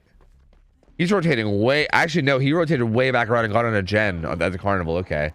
Hardwell goes struggle. And at this point, I think Arima's going to grab this... Ooh, maybe not. But Arima's going to think about grabbing this unhook. And if they do, Hardwell's most likely going to try to bolt way down towards Shack side and try to take the chase down there. Because if Bubbo can get that gen done in the in the carnival side, that's going to be really, really huge. Like that's the current 3-gen setup that exists, is that carnival side, that like carnival side setup. So if you can get that done, that would be so massive. This is actually interesting though. XI is still doing main. He's gonna have it done pretty soon. And Bubba's got a lot of progress on this already, man. It's at like 50. That gen popping is so huge too. But does Hardwell just die on hook? I think he just dies. Because yeah, now I don't think anyone can save him now, especially since like it's so late and it's killer with discipline. And yeah, he's gonna interrupt this gen. He sees Bubbo here. Interesting. All right, Hardwell's dead. So there you go. One survivor dead. And I think the big thing now is going to be, can somebody... The thing about this too is that the gen that they were working was like the super deep gen here as well. Oh! I think even Grenon got surprised by that. Bubbo, I think, just going for a hard prediction in terms of pathing. And ends up pathing right into him. That's going to take away his Stabifil stacks. But grant him a little bit of rapid brutality. He's going to find X-Size here as well. And I don't know what that swing was about. I think he just like randomly hit the button on accident. But yeah, I think he's currently looking for illusions as well as just kind of like watching for rotations. XI is good at balance landing, and I believe the other two may be resetting. They're either resetting or maybe Arima slipped in to do the gen. I'm not sure. But Grenell seems to be pretty confident that they're resetting. But I don't think they're right because, yeah, Bubbo's on a gen down here. So I think that means Arima's probably on the gen deep Carnival, which means that Carnival gen's probably going to pop. But at this point, I think he's too committed. That didn't land. Yo, Bubbo's a juker, bro. How do you not get hit by that? That's crazy. He's gonna get some distance here. He has this pallet. This pallet's pretty isolated, so like assuming he denies the vault or denies the throw, this should be death. Oh. Yep. There's the down, but they do pop the gen in Carnival, and that breaks up the 3-gen. So this is interesting. I wasn't sure how much Grenout was going to commit to that 3-gen setup, but yeah, actually they popped both gens. So I think maybe Grenout maybe just recognized the situation and was like, okay, there's really no way to hold this. So, and just wanted to make sure he got his hook stage in. And I don't think Grenout had any kind of endgame perks either, right? So there's no no-one or anything to help him out here either, which is also kind of an interesting like situation to be in. Because what do you do now? Do you just protect this hook and get 6 stages? Because I feel like he probably wants more. He probably wants a little bit more than that. Also, very interesting to note that he got a minor penalty as well. Apparently, he forgot to set the map. So, the penalty actually matters a lot here. Because if he just got that 6 stages, that would actually be 5.5 stages. Which actually is not that great. Because that means that the other killer can just secure 6 stages themselves and be fine. Okay. Both survivors here at Shack. XI is going to take a hit for Bubbo. But now Arima's here to take a hit for both of them. And I think they just get out with 3.5 stages, right? This might just be 3.5 stages. There's a hit on Arima as well. Stabifil plus Rapid, though, might actually do work here. Maybe. That extra haste? Maybe? Maybe? Probably not, but maybe? No. No, they're all out. Damn. So there you go. 3.5 stages is the final result. So now the killer from Ariendel now just needs to get 4 stages on their side, and they'll be able to take this win over Trauma. So very, very well played from these survivors. You know, I was a little concerned about the fact that they kind of just like let Hardwell die. I was like, uh-oh. And also the fact that like that mid-gen was also being pressured kind of while he was on the hook too. It was honestly looking really concerning, but it felt like they were just really on top of it with like the rotations and everything. Like I think Bubbo rotating really, really early and getting on that gen deep in the Carnival was just so good. Because it got so much pressure down there, and I think Grenout just kind of felt the pressure and knew he just had to commit to something. And yeah, man, I mean, just so well played. Very, very well played by Ariendel. I am a little surprised that Grenout full committed to that chase to bottom. I think it was a bit of a prediction. I think it was a bit of like a risky prediction play. Because realistically, I think he might have thought that they were not like, he didn't know Arima's position, right? So he might have thought that maybe Arima was like resetting the third survivor on the bottom side. So he was like, okay, I'll just take the chase down there and maybe they're all there, right? Because if they were all there, like hypothetically, if they were all there, like it's a gamble, but if it would have worked, that would have been huge. It would have been super massive because you would have had all the survivors in one place. away from the 3-gen, and you could have basically got it down for free, got a pain rush for free. Like, it could have been massive. But yeah, unfortunately that wasn't the case, and they actually were positioned extremely well. And yeah, Ariando just played that so well, man. Just so tough. Yo, Nina, good to see you. Hello. Solid overlay, Tofu. Great casting. Hey, thanks, but the overlay actually has nothing to do with me. This is all Hens. This is all Hens' hard work, FYI. This is Hens' tournament that he set up with him and like a bunch of his staff. I'm just kind of casting it because yeah, I'm gonna be casting it with Hens every day other than today. Today, currently, Hens is casting with OhTofu over on his channel. I'm assuming OhTofu is probably streaming it too, right? If I had to guess. So like they're both streaming it and casting together. Actually, no, OhTofu is actually not live. Yeah. So Hens and OhTofu are both hanging out and casting it over on Hens' channel. And yeah, I think I'll be joining him every other day of the tournament, I believe. And yeah. You're flashing your pussy again. Oh, my cat. Oh yeah, that's happening whenever I yeah, you know what? My bad. That's happening whenever I like click out. Like if I alt tab, yeah, it like flashes for a second. I don't really know how to stop that. Like I don't really know how that. I think no matter what, if I just, yeah, I don't know how that. I don't know how to stop that. I think if I tab out, there's just gonna be a cat. Cat. Yeah, FYI, what you're seeing is this. It's my background, which is my cat. So yeah, that's, I don't know why that's happening, but it's pretty unfortunate. Oh wait, Nina resub, by the way. 53 months for Nina. Good to have you back in. Appreciate it. Yo, Madukin Queen, thanks for the 15 months as well. And Mad Eye with the motherfucking 5 gift subs, man. Appreciate it, buddy. Thank you, dude. Thank you. Appreciate the support, you guys. Very kind.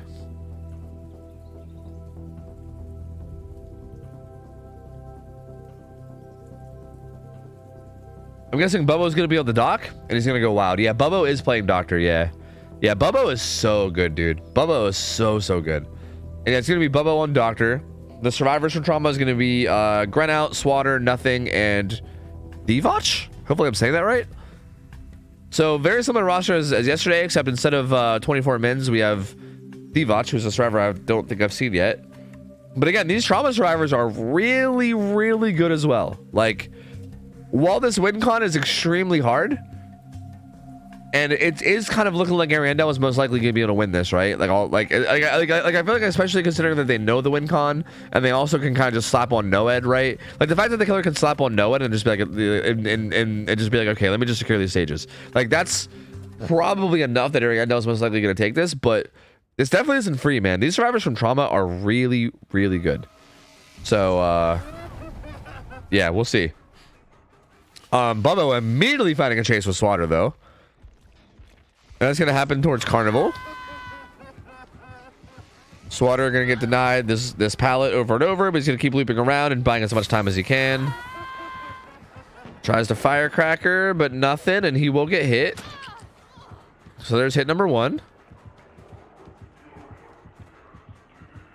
Okay, run into the window, but he's gonna double back. Pre-throw?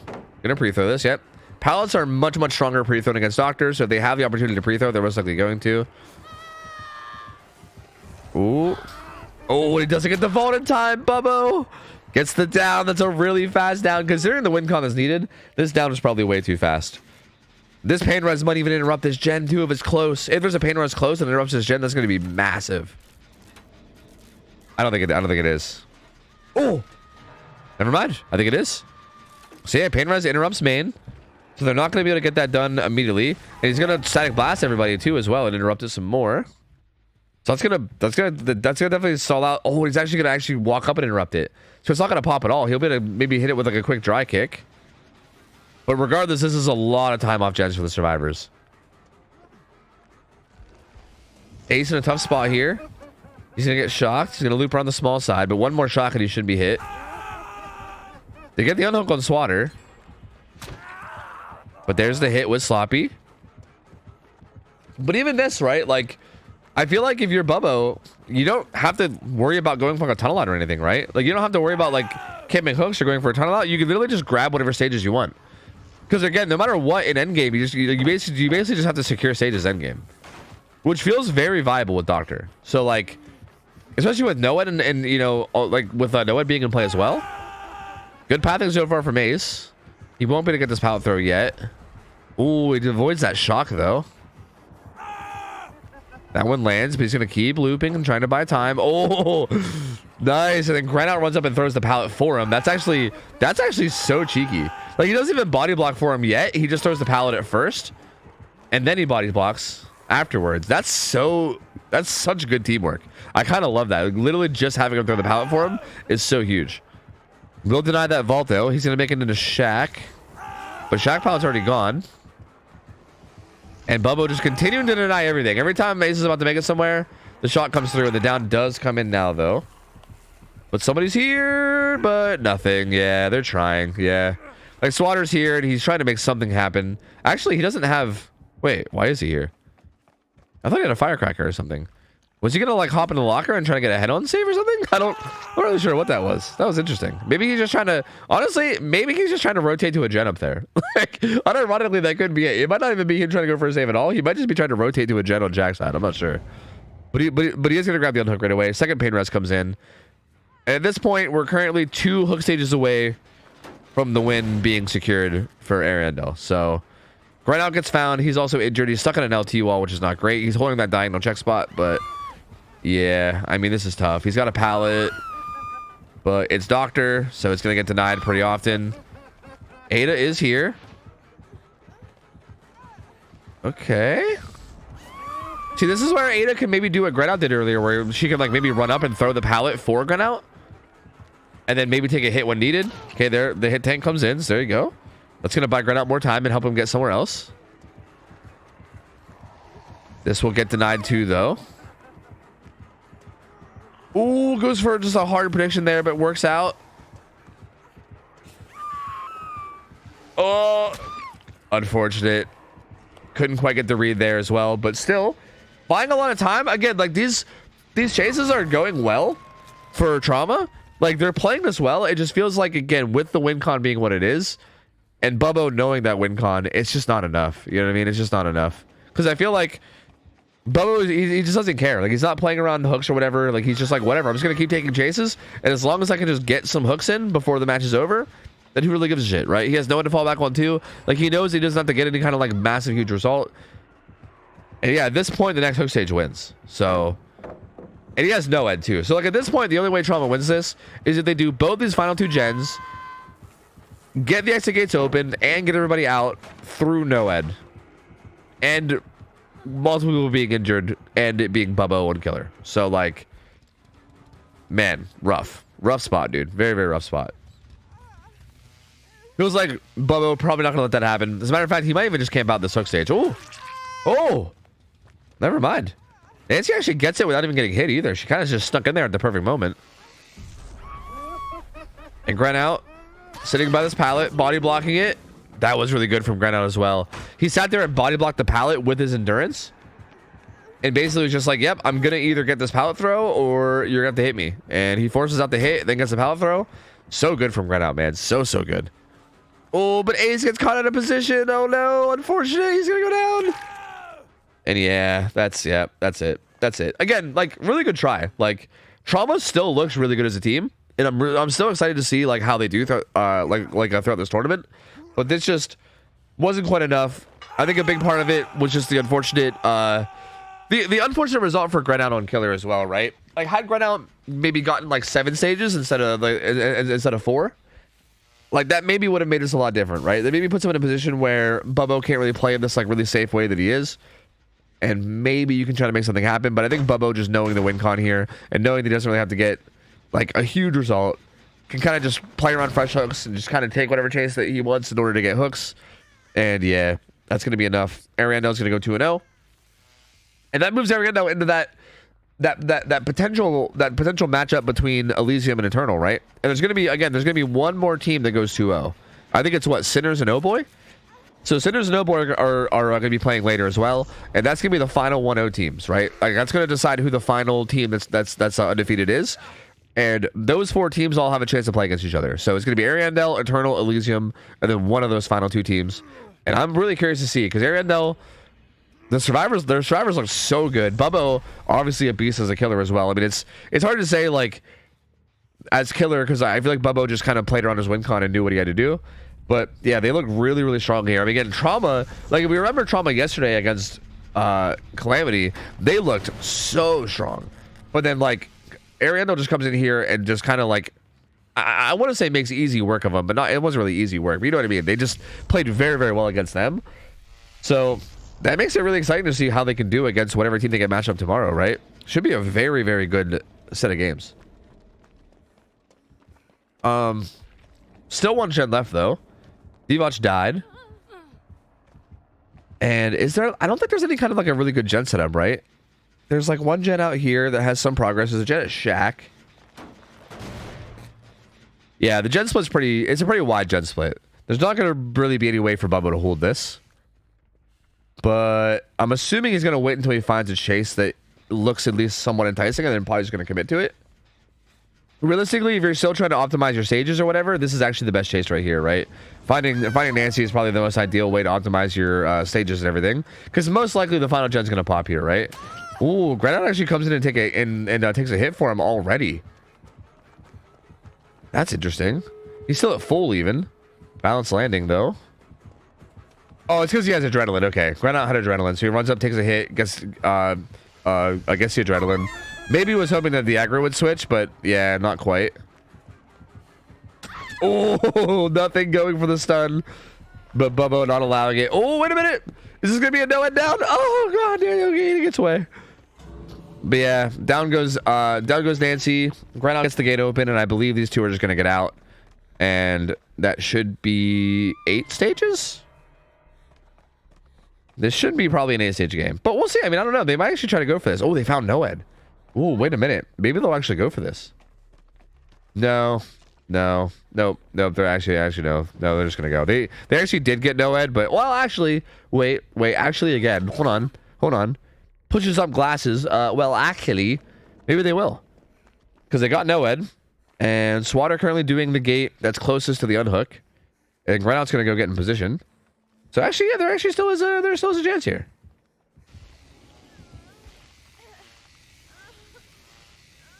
Bubbo having some fun and shocking.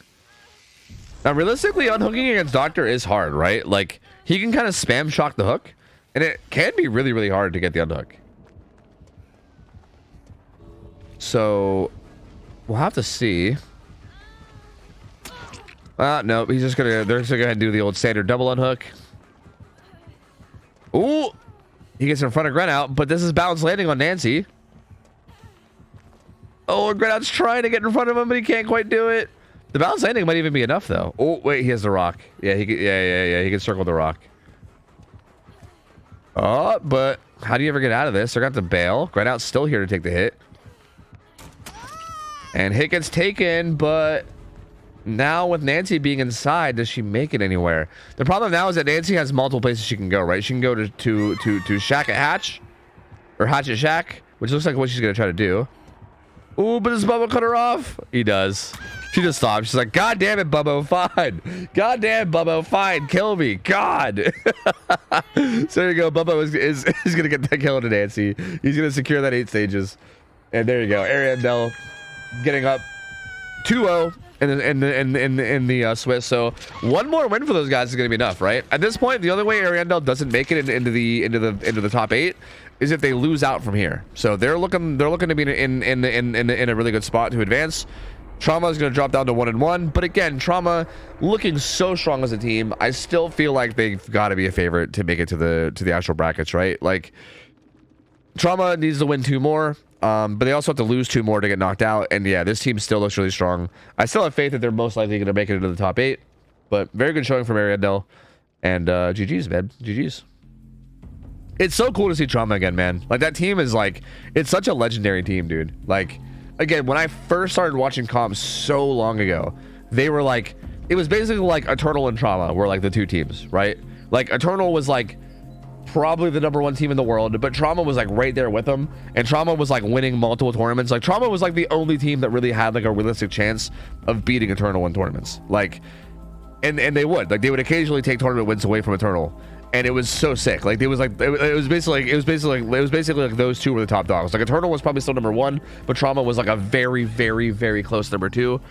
And it's so nice to see them back, because yeah, they are such good players, such good players. And I hope that they keep grinding, because it'd be nice to see them continue to grind and kind of get back into that like number 1, number 2 position, because you can tell that they are really close, right? They still have all the remnants of like such good play. Like I think it's just, again, probably not in their like most tip-top shape that they could be in, but still looking really, really strong.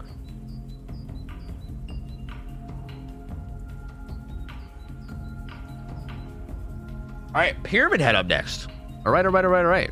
So this is going to be Sinners versus Oh-Boy. This is going to be interesting. Oh-Boy is a team that is basically, if I'm not mistaken, Oh-Boy is basically like a Eternum, but like missing a few players. Like I think it's like basically Team Eternum, but there's a few players that were on the team before that aren't anymore. Like I think Rocket was on Eternum before, but he left and joined Calamity. But yeah, Oh-Boy is very similar. They got Obi, they got Daimo, Hitboxes. Like there's a lot of the old roster from Eternum. So we do know this team pretty well, and they are very, very good. These guys are very, very good players.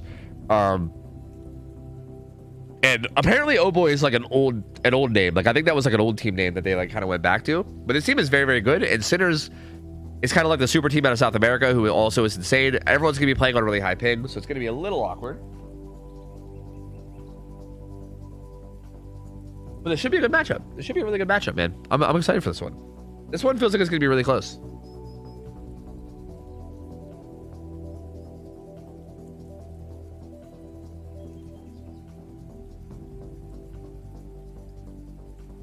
All right, my nose is a little bit runny. I'm trying to blow my nose when I can. Dude, I'm getting all stuffy. I don't know why. I think it's like the whole like seasonal fucking weather changing thing. Dude, I swear every time around this time of year, dude, like my fucking nose is just like, hey, what if you just like were no longer able to get air through me anymore? And I was like, oh, that sucks. It happens every time. I hate it.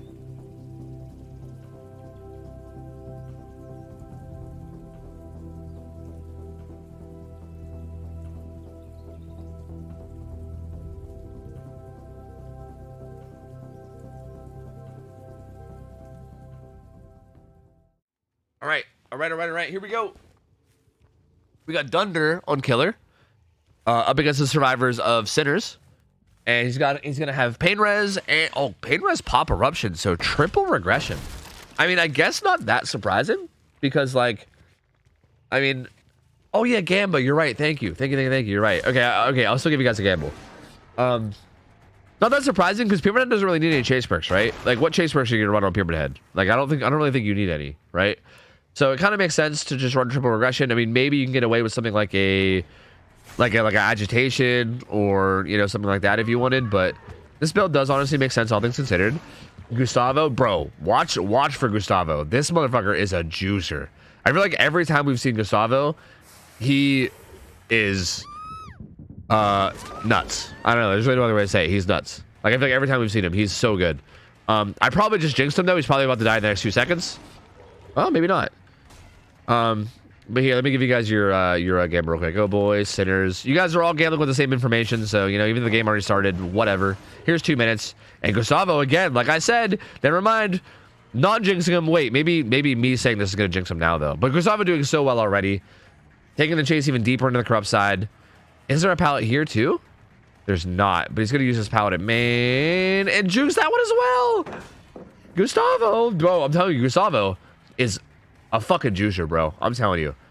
Do not chase Gustavo. Just don't do it. Don't chase Gustavo. Keep in mind, guys, this is 200 ping. Keep that in mind. Like, that's important to note here. Like, I wish I could juke like the things that Gustavo's doing on 200 ping. I wish I could do that on fucking 30 ping. I can't. This motherfucker is doing it on 200 ping. Are they split on 3 gens? Oh my god, they are.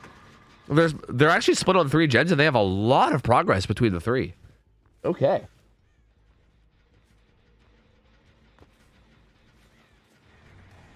And Jason gonna get spotted. Ooh, Thunder just full sending that, but 2 gens pop. So there's the main benefit of splitting 3 gens there, right? Like, even if 1 gen gets heavily pressured by like Pain Res pop or whatever, you still have 2 more gens that are very, very high progress, and they're gonna pop both of those.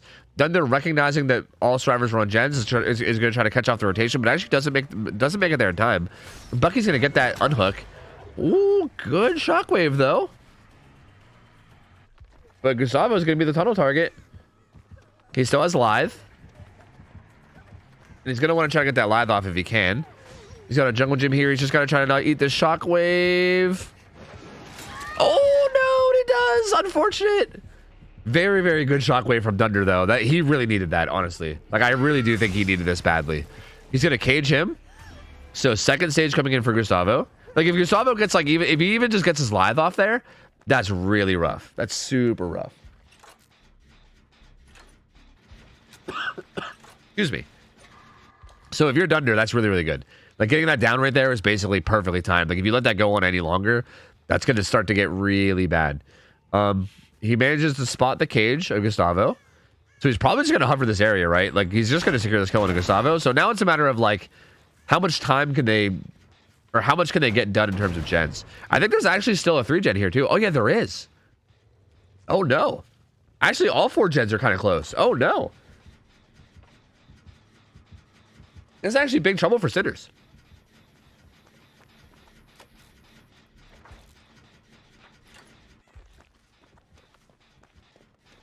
Because, yeah, they're going to have to try to get some gen progress here, but it's so close to the cage.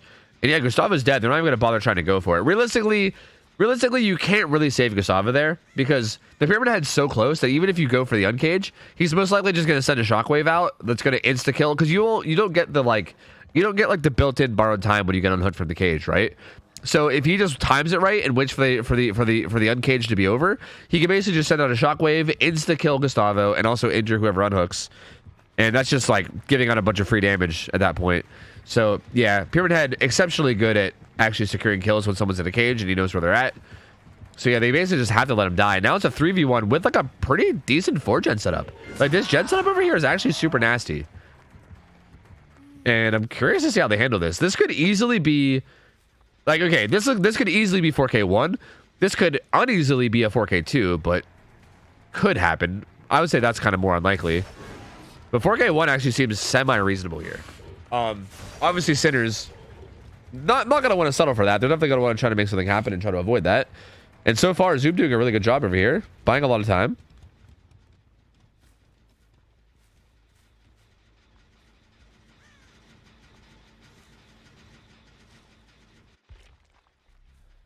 Jason's stealthing in the gen setup.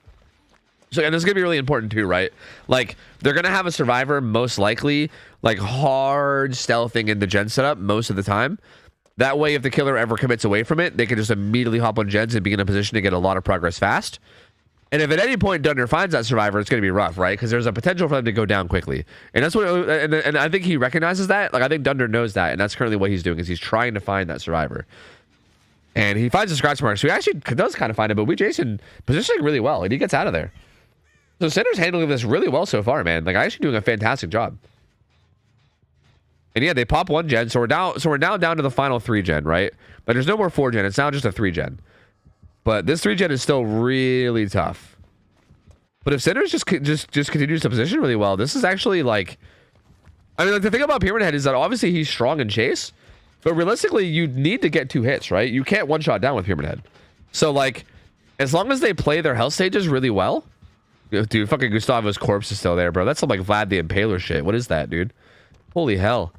Anyway, as long as they play their health stage really well, like right here, for instance, right? Like, Bucky getting a good head start. Wow, that little shimmy on that rock was actually sick. Like, it didn't seem like a big deal, but that gets him a little bit more distance even. And yeah, I mean, by the time he gets hit, he gets so much distance away that Dunder can't really commit, right? So Bucky just gets away for free. And as long as they continue to do this, right? As long as they continue to play their health stages smart and make sure that they, like, as long as they don't get hit super deep into this like gen setup, right? Like, if they just make sure that they don't get hit in here. But again, there's most likely going to be someone stealthing, like Jason kind of is right now, but he's doing a really good job. He has sprint burst. Between sprint burst and also his positioning, he's doing a really good job. Like, he can stealth in, like, a somewhat deep position and still be okay just because of sprint burst. Bucky going to be able to get a self reset off with inner strength right now. Huh. Interesting.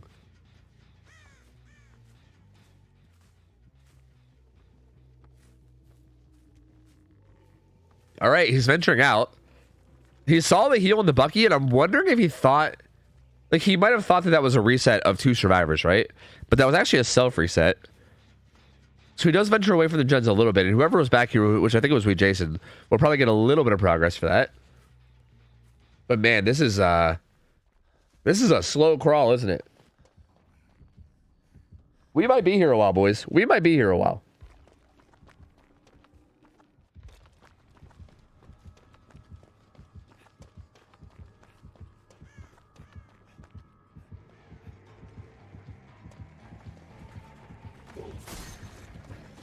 Oh, Buggy gets found.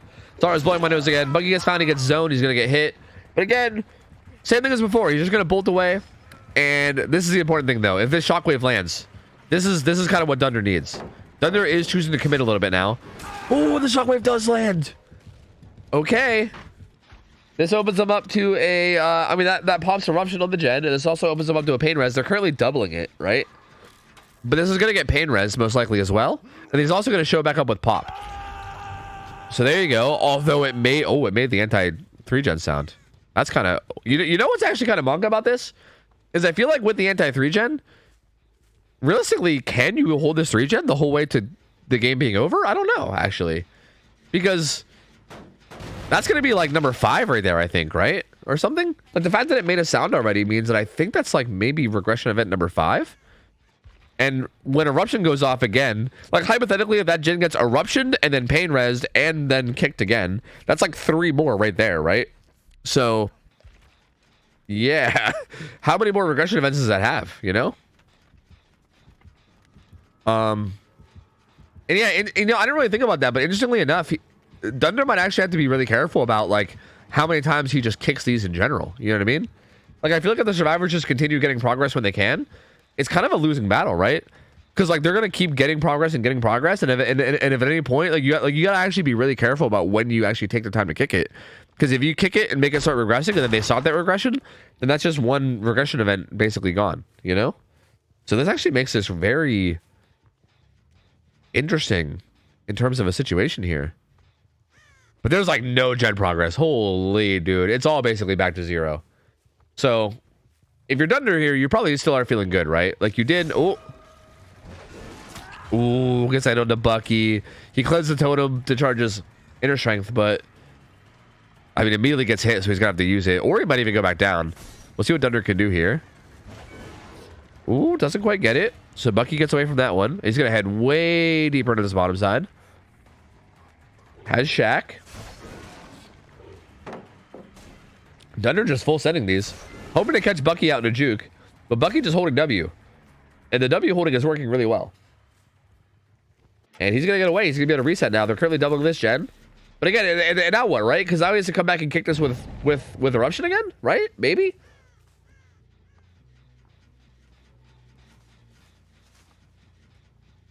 And if he does, that's another regression event. So like, and he is. Yeah, he's going to kick it. So another regression event. It's getting close. It's getting very, very close. And once that gets full blocked, that's so tough. Because at that point, any little tiny bit, even if they're getting like a 1-2% progress here and there, that's enough. Because at that point, it can't be regressed. So any little bit of progress you can get on at any point becomes so valuable. He's gonna put Eruption down on both these gens. He's trying to find a survivor stealthing here.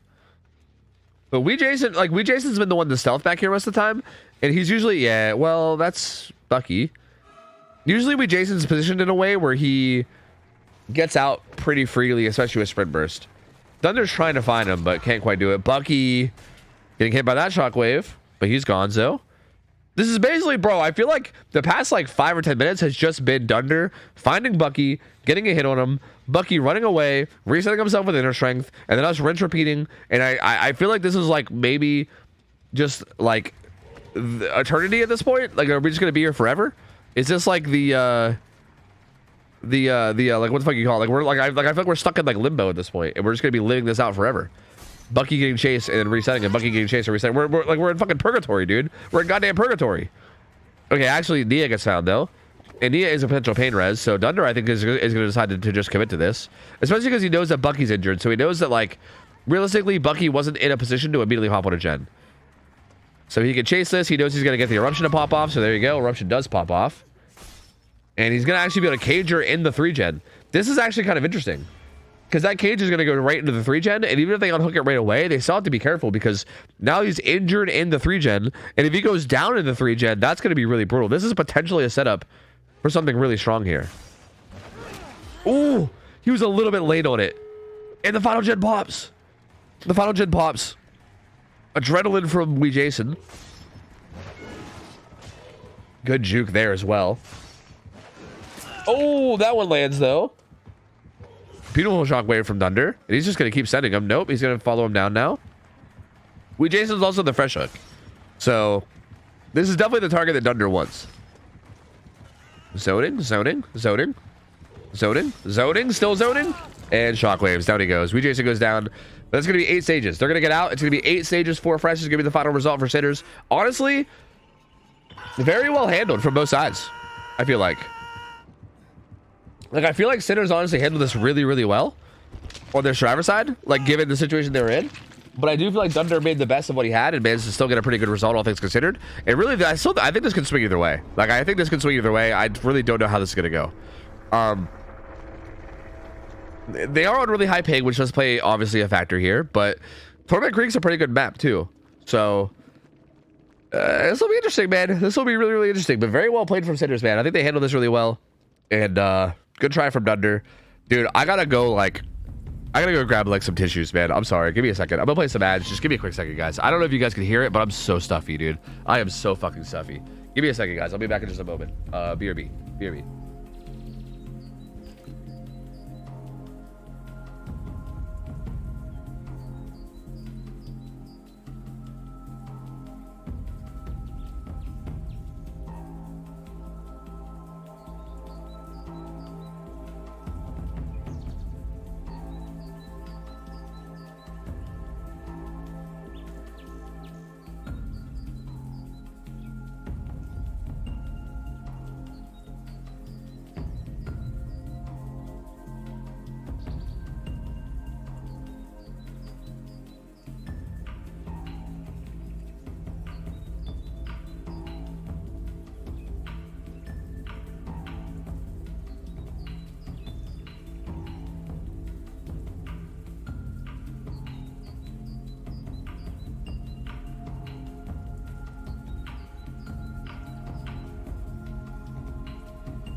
I'm here.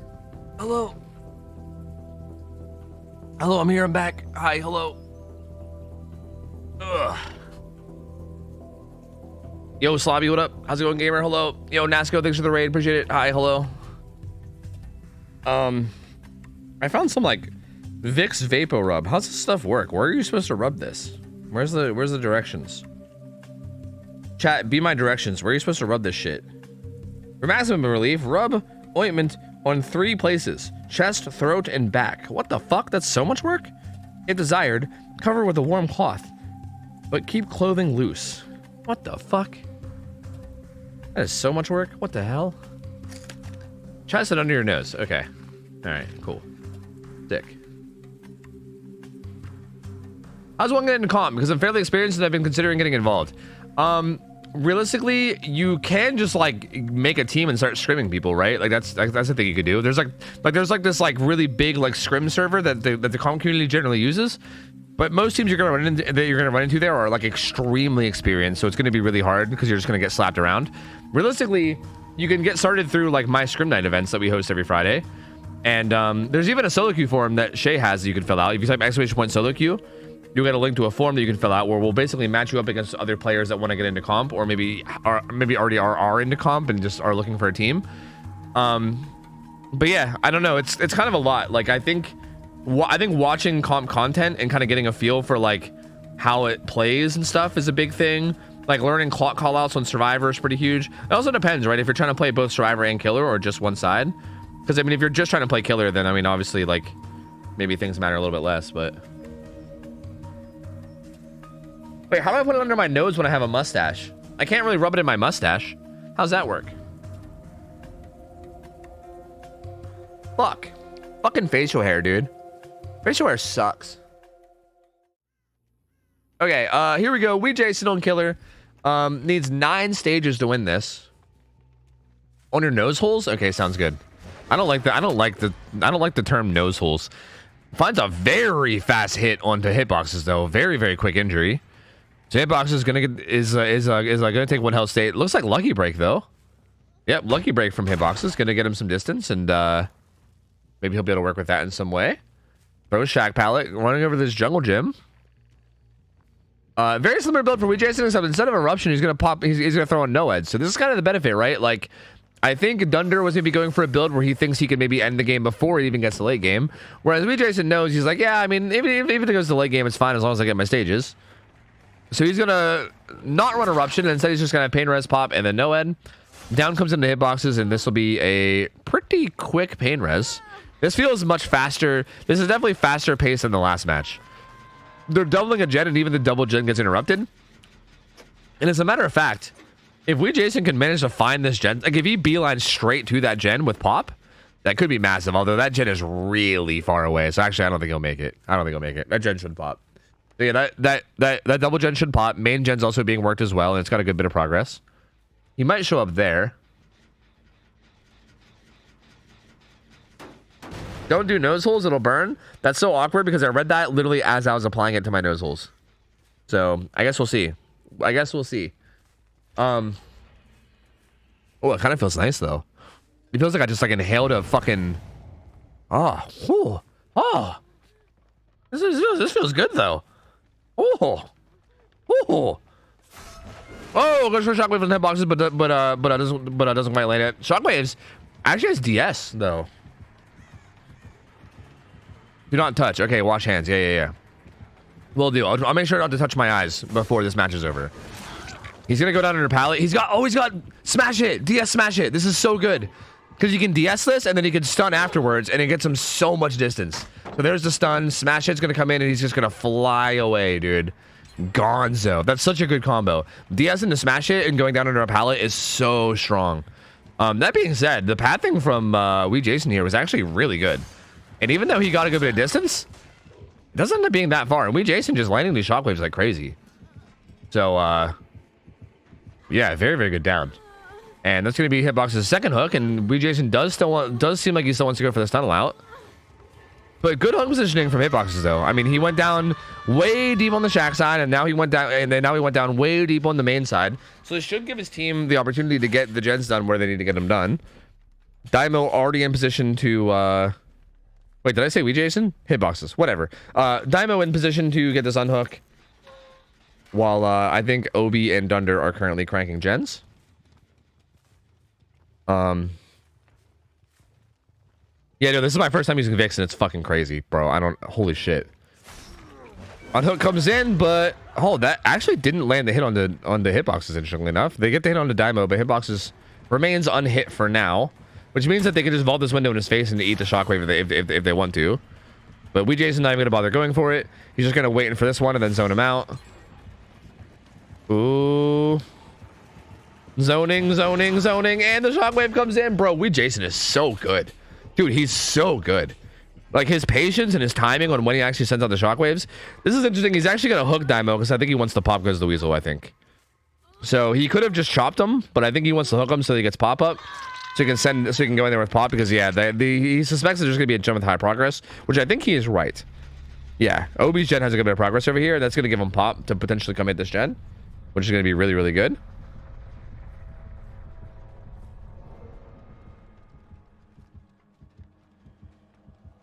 Ooh, and Obi doing a good job of pre-stealthing away. Daimo gonna be a little bit worried right now because he's injured on that gen. Dunder, they're all in different positions, right? They're all just split around the map and then just stealthing around their respective gens. It's just gonna be a matter of who Jason can find. There's really no, like, I don't think there's any like super good gen setup. But bro, these shockwaves just keep landing. Like, they just keep landing. You know, I don't know. As long as these shockwaves just keep landing the way they are, I don't think there's much that Oboy's gonna be able to do. Like, that's just nuts. And Obi's gen's gonna get hit by pain res again. And Obi's like, Jesus, brother, just let me get this gen done. Holy. And it looks like maybe Dunder's gonna try to stealth in for this unhook. But if Dunder gets found, this is actually so huge. If Dunder gets found here. Oh my god. Oh my god. If he got found there, that would have been huge. But he does manage to get away. Yo, real quick, shout out to the spectator. Whoever's spectating this, I think it's Roxana. I don't know. They are like catching the moments really well here. Like, they're doing a really good job of like actually, like, for instance, if we were just watching the killer's point of view and we never switched to survivor, we wouldn't even know that Claudette was ever there, right? We would never even know that situation happened because obviously Jason didn't see her, right? So like, whoever's like doing like the spectating and like switching between players is doing a really good job of like going to the players that like need to be spectated, if that makes sense. Which is really sick to see. Ooh. Oh! Daimo hugging the right side wall and actually getting away from that shockwave. Very well played. He's going to head deeper in, and Jason's actually going to leave that. He says, fuck, I don't want that anymore. He's just going to bail. Maybe. I don't know, actually. What is he doing? Was he trying to... Huh. He circled the tractor. Daimo actually got healed up. Interesting.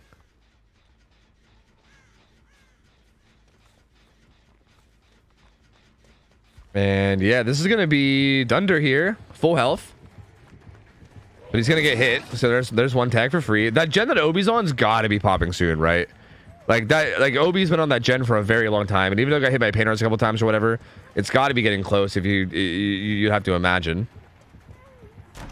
Ooh, good 50-50 there. Oh, less good 50-50 there though. It's a good initial 50-50, but doesn't win the other one. But yeah, gen does pop.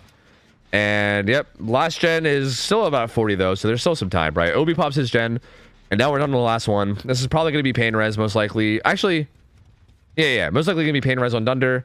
So that gen will regress a bit, and we're currently at what, 5 stages? So we're currently at 5 stages right now, and again, 9 is the win con. So this is still anyone's game. Like, if they can pop this final gen soon, then it's going to put Jason in a really tough spot because Jason will need multiple kills in late game. Obi's still a fresh hook. Like, even right now, if he full kills Obi and that's it, that would be a tie. That would be a tie because that would be 8 stages. So it's looking decent for Jason, but it's also, like, again, it's not looking that bad for Obo either. Like, they absolutely can still do this. Daimo's gonna grab this unhook, although he's nearby and he gets a free hit for it. He's gonna pre-drop this pallet, but this is gonna, ooh, gotta be careful. Good dodge. If Jason can find this down quickly, they might be in trouble. Because honestly, this is what he needs. He needs to get another hook onto like anybody. Like right now, if he can hook Daimo, and then at that point, he just needs to find Obi, right? Like if he gets his hook stage on a Daimo, the whole game, oh, what he does. Daimo trying to be patient with that vault, but he doesn't. He ends up setting the shockwave anyway. And dude, the final gen's not even done yet. So at this point, if you're Jason, all you have to do is just find Obi and just secure that kill on Obi, and then you win. That's basically it.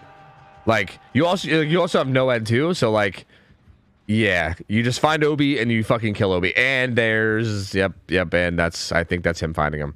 He also has Pop Goes the Weasel too. He's gonna throw down Pop on that gen, but I would not be surprised, even though Obi has a ton of distance here. Like Obi managed to get a ton of distance towards Shaq. It wouldn't surprise me if Jason just full sent it anyway, you know?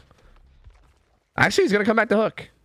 I mean, I think he knows that the gens are like in a pretty good spot, right? Like he just found the gen that was being worked and he kicked it with pop. And he also saw Obi, who was healthy out there too. So I think he knows that this unhook. Like realistically, this is actually probably right. Like Jason's just in an incredibly strong spot here no matter what. Because Obi's the only full health survivor. So he's the only one that can realistically get this unhook. But he was way out there playing safe. Oh my god, the read.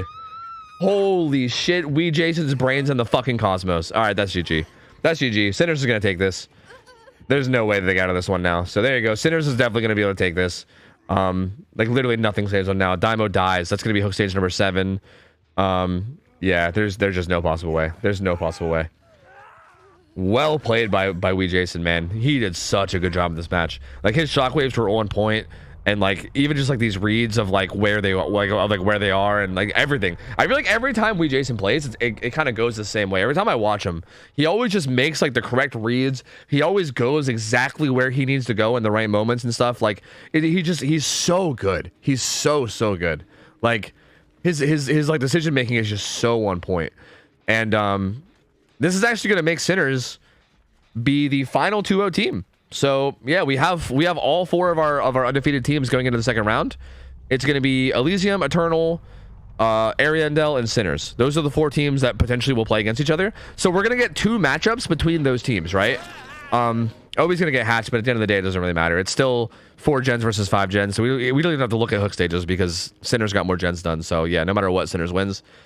But yeah, that's going to be interesting matchups because like we might end up seeing Eternal versus Elysium, which would be crazy. But even if we don't, regardless, those are all going to be good games. Like, no matter who goes against who, like, those 4 teams are all really good, dude. Sinners, Ariandel, Eternal, Elysium, all insane teams. And those are going to be a really spicy... I'm pretty sure those are going to be the final 2 games. Let me go look. Are those the final 2 games of the night? I'm not sure. I think we're either doing the 0-2 teams first or the 2-0 teams first. I'd have to go look. Hold on. Schedule... Okay, it looks like the high teams are going first. So yeah, actually they already have the matchups.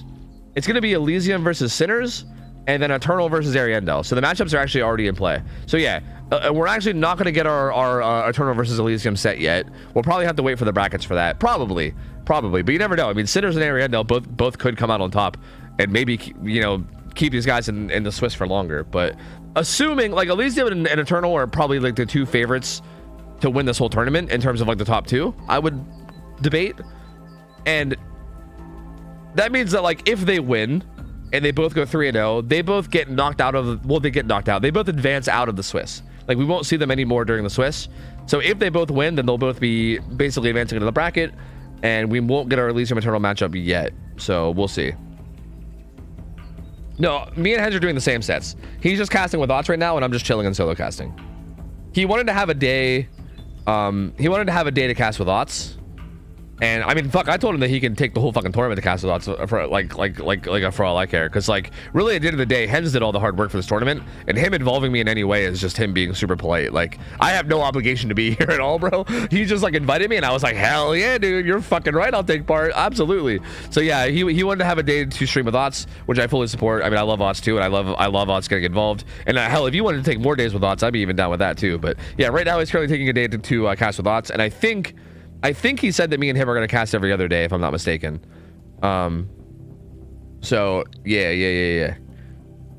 But yeah, today's good. Today's my chill solo day. And to be honest with you, I kind of like solo casting too. Like, don't get me wrong, I'm not saying that like I don't like casting with people, because I like casting with people as well, obviously. But like solo casting is very like unique. Like I think I like it in a very like unique way. Like it's so much chiller. I get to actually interact with you guys. Like for instance, like I can't really interact with chat when I'm like sitting here with like Hens and I'm trying to like, you know, like we're trying to entertain both streams at the same time, so we're not really like sitting there holding conversations or whatever, you know. Oh shit, we're going right into this, dude. I love this. So rapid fire. X9. Shit, I didn't even give you guys a fucking prediction yet. Shit, X9 versus T5. This on paper should be a very one-sided match on paper.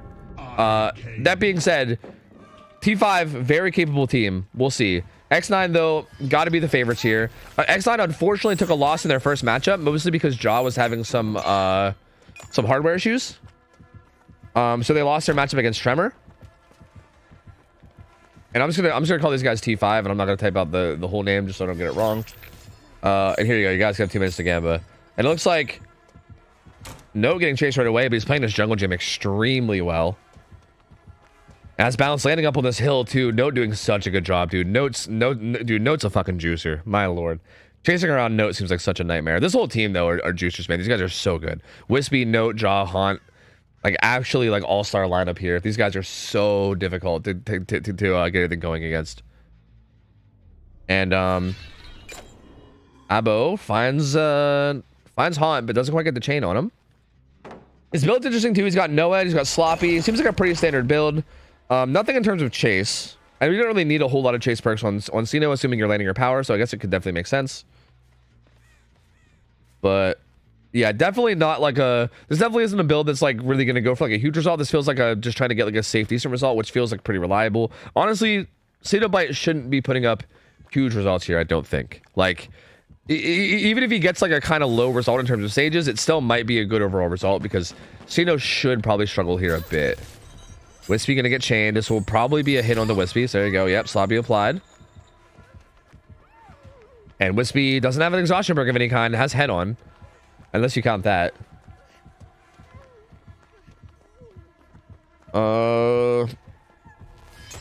Ooh, that chain doesn't quite land. Unfortunate for Abo. Card Clasher, thanks for the raid, by the way, man. Appreciate you, dude. Thank you, buddy. And very good check spotting with... Oh, no! Oh, getting stuck, though. Uh-oh. Haunt here to take a hit, though. Well played. Wait. Wispy stopped and touched the gen? That was weird. Was that a... Is Wispy lagging or something? Is there, like, some lag going on here? Am I crazy? I don't know. Jaw comes in to take a hit as well, keeping this first alive... Or keeping this first chase alive even longer. Wispy will go in, use Shack Pallet. There was currently a chain hunt, but Note finds the box. And they're doing a really good job of stalling this out. As a matter of fact, actually, the killer just... Okay, well, the killer was thinking about bailing, but he doesn't. Does land that chain, though. And Wispy going to be in some trouble. Actually, Wispy's going to make this pallet. Good stun there as well. Oh, this is good. Oh, dude, everything's turning up X9 right now. Everything's just turning up X9. Two gens done. Still the first hook is being delayed. Third gen pops. Wispy... pathing pretty well right now. Might be able to break these chains on this wall, and does. That's that pinhead RNG, bro. I'm telling you, fucking shit drives me nuts. Unless it's not RNG, and maybe I'm boosted. I don't know, but it feels like RNG to me. And then down goes Wispy, but 3 gens done. They're currently cranking out the second one, or the fourth one with 2 survivors. This will probably be a pain res, but extremely good start here for X9. Very, very good start. And yeah, both the last 2 gens are being progressed. Joss is going to get hit by pain res, but he's going to get right back on it. And I think Wispy also did a really good job of dying away from the gens.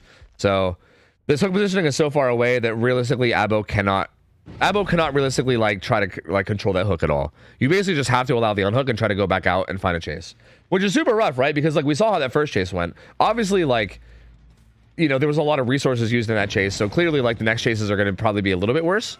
But still, like, having to venture out and chase someone after the first chase went like that can't feel too good if you're the pinhead player. Finds Note. Note uses the pallet of that tile. Pathing really, really well. Making sure to utilize this distance. Oh, that was pretty good from Pinhead, though. He should get a tag there. A little bit of an early pallet drop from Note there. I feel like he kind of panicked a little or something. I'm not sure. But he vaulted that very, very early. Oh, really good chain. Right at the end of Balance Landing. Balance Landing gets completely wasted. That being said, he still has enough distance to make it to Shack. But these chains are on point. Oh, well, that was pretty unfortunate RNG. Breaks out of them with the environment really easily. He's going to pass over the box, interestingly enough. I wonder if Pinhead's going to recognize that and maybe do something about it. I don't know. Oh, hit tank coming in from Wispy. Gen number 4 pops. No, going to make it to another pallet. Ooh, and he's just gonna head edge map to die. He's gonna head edge map and die. There he goes. Down he goes. But still, fantastic chase. I mean, this is only hook stage number 2. Final gen's already done. Wispy's already on the gate. And yeah, these guys just like a machine, dude. Like a machine of efficiency, bro. Like, I don't know, man. I mean, there's still hope. If the killer can maybe get that hook and then find either Jaw or Haunt and get them on hook, then maybe. Because, like, I think the best you're hoping for here is like 5 stages, right? Even that feels a bit unlikely, but maybe. The survivors have to have a pretty good idea that no one's going to be in play, so I feel like they're going to be very content. Yeah, actually, he's not even leaving this hook. I think they're going to be... Oh, yeah, no one's actually near the hook, too, which I'm assuming Note can probably see. So, yeah, they're 100% leaving. They're 100% just going to go. It's going to be 4 stages. 4 stages, 2 fresh. This is going to be the final result. And X9 just doing X9 things. Looking so dominant. I mean, realistically, I kind of have to feel a little bit bad for T5 here. Because T5, like, okay, these are both teams that are 0-1, right? So the way the Swiss system works is that everyone starts out with like a clean record and you just matchmake people randomly. And then then the losers play against each other and the winner, like, but everyone's always going to get matched up with people that have the same record, right? So 0-1 teams go against 0-1 teams. 1-0 teams go against 1-0 teams. Realistically, X9... you can say they shouldn't have been 0-1, but like I feel like that's also being mean to Tremor, because Tremor did play really well in their spirit match, but X9 kind of went 0-1 mostly because they were having hardware issues in their first game. Like this team literally won the Winter Invitational. Like the last tournament that was held by Hens, this team literally won the whole thing. So like they're definitely a very top tier team, like potentially even a potential #1 team. Like they are extremely good. I feel like for T5, that's very unfortunate, the fact that they drop 0-1 in the first round, and then their opponent, like, realistically, if you lose your first round match, realistically, your second round should be easier, right? Because, okay, you're like, okay, you lost, but don't worry, because you're also going to be going up against a team that also lost, right? But very unfortunate for T5 that their opponent that lost was fucking X9. Like, God, dude, that's rough. That is very, very rough. So, yeah, like, just unfortunate, like, Swiss matchmaking for them.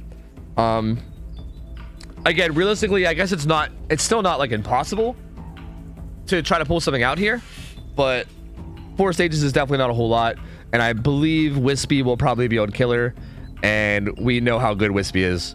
It's going to be extremely hard for these guys to make anything happen here. Like, it's going to be very, very hard.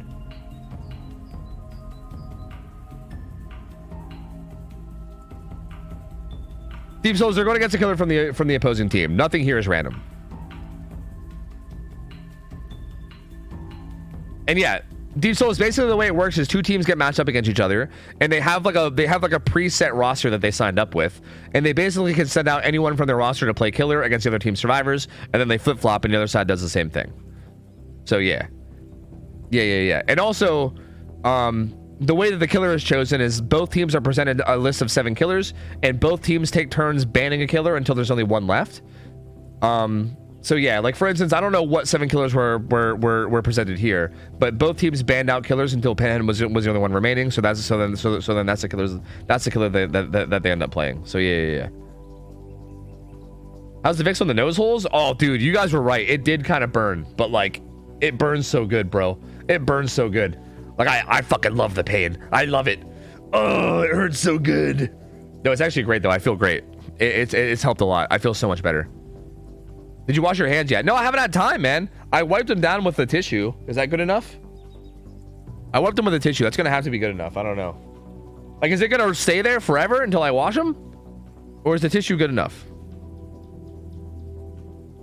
I'm just going to not touch my eyes. It's fine.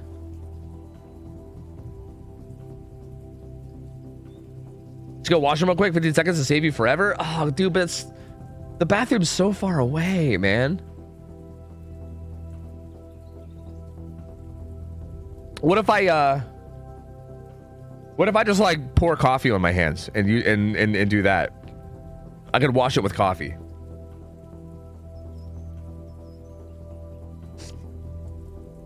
It'd be like chopping chilies and touching your face. Fine, I'll just go rinse my hands real quick. 1 second. God.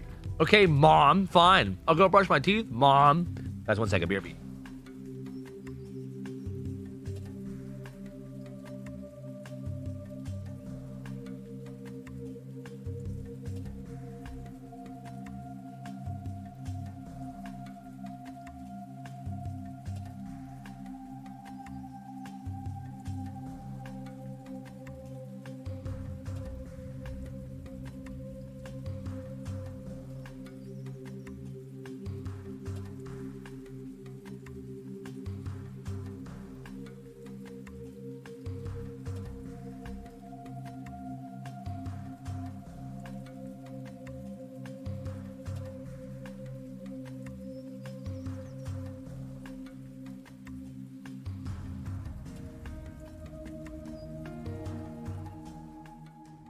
Okay, I'm here. Perfectly in time. Let's go. Let's fucking go. Wispy on killer.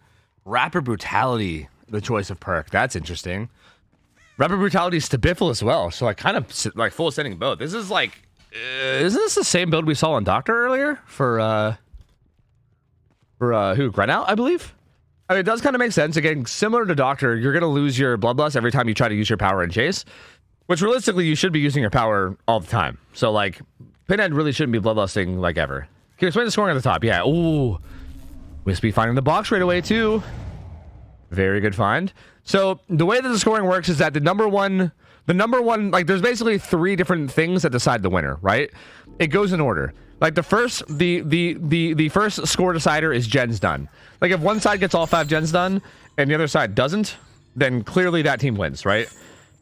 If both teams get the same amount of gens done, usually all 5. Like for instance, X9 got all 5 gens done. Now if T5 also gets all 5 gens done, then the next win con is hook stages, which is like the second icon, the hook, right? Like there was 4 total hook stages for X9. Good hit there onto David, by the way. And then the final win con, if that's also tied, like if there's the same amount of hook stages too, the final win con is fresh hooks, which basically means the first time a survivor's been hooked. So for instance, X9 had 4, like got 4 hook stages against them, and there was only 2 fresh hooks. So for instance, Wispy right now, if Wispy were to hook every survivor 1 time each, that would be 4 hooks and 4 fresh hooks, which would be enough to win, right? Because that would go to the Horde of the 3rd tiebreaker, and that would be enough to secure the win no matter what. Oh, the flashlight save coming in. Oh, no, that's nasty. Oh, shit. Dude, that was so good. Ace getting a flashlight save, gonna keep David alive a little bit longer, and... Oh, man. Okay. Still a good opening. But we'll see. Oh, good jukes from David. He's doing so well with this right now. Oh, he kind of pathed backwards a little bit, a little early there. Oh, wait. Ace is still hovering very closely. That flash save was so huge because that down was actually so early. And I was actually about to say this down came in so early that it might be too late. Oh, but it's kind of still coming in. That was a little. I think David tried to he tried to kind of double back to avoid that chain, but does end up going down. And that was honestly a decent chase, but I don't know if it's good enough based on the win con, right? Like I don't think it's enough. As a matter of fact, yeah, like they're only gonna have like that 1 gen. Is it even gonna pop? Oh, he's actually gonna take him basement. So yeah, they're gonna pop 1 gen. But yeah, like this is rough, man. Like a Wispy has a striver in basement. NOED's gonna be in play too. And at this point, I don't know how the hell you got out of this. I don't know how the hell you got out of this if you're T5. Because you're gonna have to get this unhook in basement. Is there a gen set up here? There's currently a gen in Shack. There's one behind it. Is there another one nearby? 3? No, there's not. Because there's 4 out there. So there's not really like a 3 gen setup around this Shack or anything. They could just ignore the 2 gens near Shack. But still, regardless, like literally regardless, even if they just let the guy in basement die and they just slam gens, they still then have to not go down to NOED in endgame, right? Like I just don't. This is such a tough spot. Like I think you have to save the guy in basement. No NOED? Oh wait, really? Is there no NOED? Wait, what? Wait, Wispy didn't run NOED with the win con being 4 stages? Oh wait, I think you're right. It was Rapid Brutality Stabiffle. What wasn't it? Oh, dude, that's super ballsy. What the fuck? That is super ballsy. I didn't even realize. That's crazy. Huh. Interesting. Well, okay. I mean, that maybe leaves a little bit of a chance, but it's still not a whole lot. Like, because even here, like if they go down to basement for the unhook and Wispy like actually catches them going down, that's going to be a bunch of free hits, which is going to be a bunch of Stabiffle stacks, possibly still the tunnel out onto the survivor in basement. It's still a really tough spot to be in. Like I'm still not really sure how to get out of it. I mean, NOED would have made it even more impossible, but this is still really, really hard. And ooh, Ace was thinking about going down, but he's gonna get caught out. He has to throw God Pallet. He has to throw God Pallet. He still had all 3 chains too, so he's actually gonna get tagged afterwards as well. Well, actually, he has a pallet here. Never mind, he's not. But still, has to use God Pallet. Doesn't actually get the unhook, and that also means that Ace hasn't been on gens too, right? So that's 1 less survivor on gens for this whole duration, which means there's gonna be less gen progress than there could be otherwise. And Wispy, I think, is very confident that Ace is the only one here. This feels like a kind of risky play from Wispy. Wow, that's like hard to say, but it kind of makes sense. I think just assuming that only 1 survivor was rotating and is just going to chase him down. Ace actually grabs the box. See, that's interesting too, because Ace grabbed the box like right behind Wispy, but Wispy didn't commit to it. Instead, it goes over to Jake. I think just really wanted to interrupt this gen because this gen was high progress. And at this point, it's 3 stages. Any, like, the next hook stage of any kind. Oh! Awkward. Very awkward. Hello, Mr. Pinhead. So this hook stage is going to secure the tie. And at this point, any hook stage beyond this is going to be the win. They did pop gen number 4. And you know what? Gen number 5... Wait, was that the one that Jake was on? I think it was. Okay. So yeah, gen number 4 pops. And gen number 5 just now got started. But honestly, T5? Okay. All things considered, right? Like, I was talking about how hard of a matchup this was. Like, T5 kind of got the short straw here in terms of matchmaking, right? Because again, like, they lost their first round, which means ideally they should have softer matches going forward. But then they get the fucking previous champions of the fucking DVD Winter Invitational, or sorry, of the Winter Invitational, X9, who was clearly like literally one of the best teams in the world. So they probably got the hardest matchup that they probably could have possibly gotten at 0-1. Like, I think X9 and Calamity are probably the two that you don't want to go up against in terms of the 0-1 teams. And yeah, they end up getting X9, which is really rough. But that being said, I honestly feel like they did pretty well here, especially on the Survivor side. Like, obviously the killer against the X9 Survivors was a little rough, but that's also just like, I feel like the X9 Survivors kind of do that to everybody. You know what I mean? They're just really good survivors. So like, it's kind of hard to blame them, right? But I feel like the survivors here are honestly doing pretty well. Like, if this was the first matchup and there wasn't already a win con, you know, in place, I'd have been like, damn, look at them go. Like, they're actually putting up a very good result. Because yeah, they are doing great. Like Wispy is doing pretty good as well. Don't get me wrong. It's not like Wispy's getting shit on, but they're doing a really good job of not like we've seen Wispy snowball games into like 4K2, like a 4K2s and 4K3s and shit, like really early. Like, if you're making like any kind of significant mistakes against Wispy at all, it's gonna show. Like, Wispy will absolutely take advantage and slaughter you. So like, these guys are, again, for them to keep the result this close, it's very impressive. Jake's gonna go back down again. He's under pallet. Kind of unfortunately, he lost track of the killer there, but he will go back down. He won't be a pain res, I don't think, so they might be able to double this. Actually, Wispy's gonna carry him over to this gen. See, this is kind of what I mean about mistakes. Like right here, Jake goes down in like a very rough spot, and it's also he goes down in a bad position, right? Because it's close to the gen that they're working. Wispy's so good, carries Jake straight to that gen that's being worked, and now he has a hook on top of the gen that has progress. So now you can kick this gen, and now you're fucked, right? Now you have to go start a gen from scratch. Like, you literally can't do that gen anymore because there's just a hook right on top of it. So now the only really play for the survivors is to run across the map, whole way over to Shaq's side, and then, yeah, there you go. Start a gen from scratch, which is not great. So yeah, that's like literally as I said it. It's like I manifested it into being. Like, as I said it, like literally any little mistake you make, any little positional mistake, Wispy's going to take advantage of it and punish you hard, and that's what's happening here. All that progress they got on that gen in the corner basically means nothing now. Ace is trying to stealth and set up for this unhook, but I think Wispy seems to know where he is. Claudette's on a gen across the map, and I think Ace is just going to go for this 1-for-1 now. Yep, this will be a 1-for-1. This is going to give... Oh, original pain. Oh, wait. He broke out with the environment, I think. Wait, how did that just work? I think Jake used the environment to break out from those and didn't actually break free himself. So original pain didn't work, right? Is that how that works? I think so. Original pain is the add-on he has. It's the one purple add-on he has, where basically when you break free from chains, it puts you into deep wounds, which is basically a way that you can circumvent the borrowed time that you get from the unhook.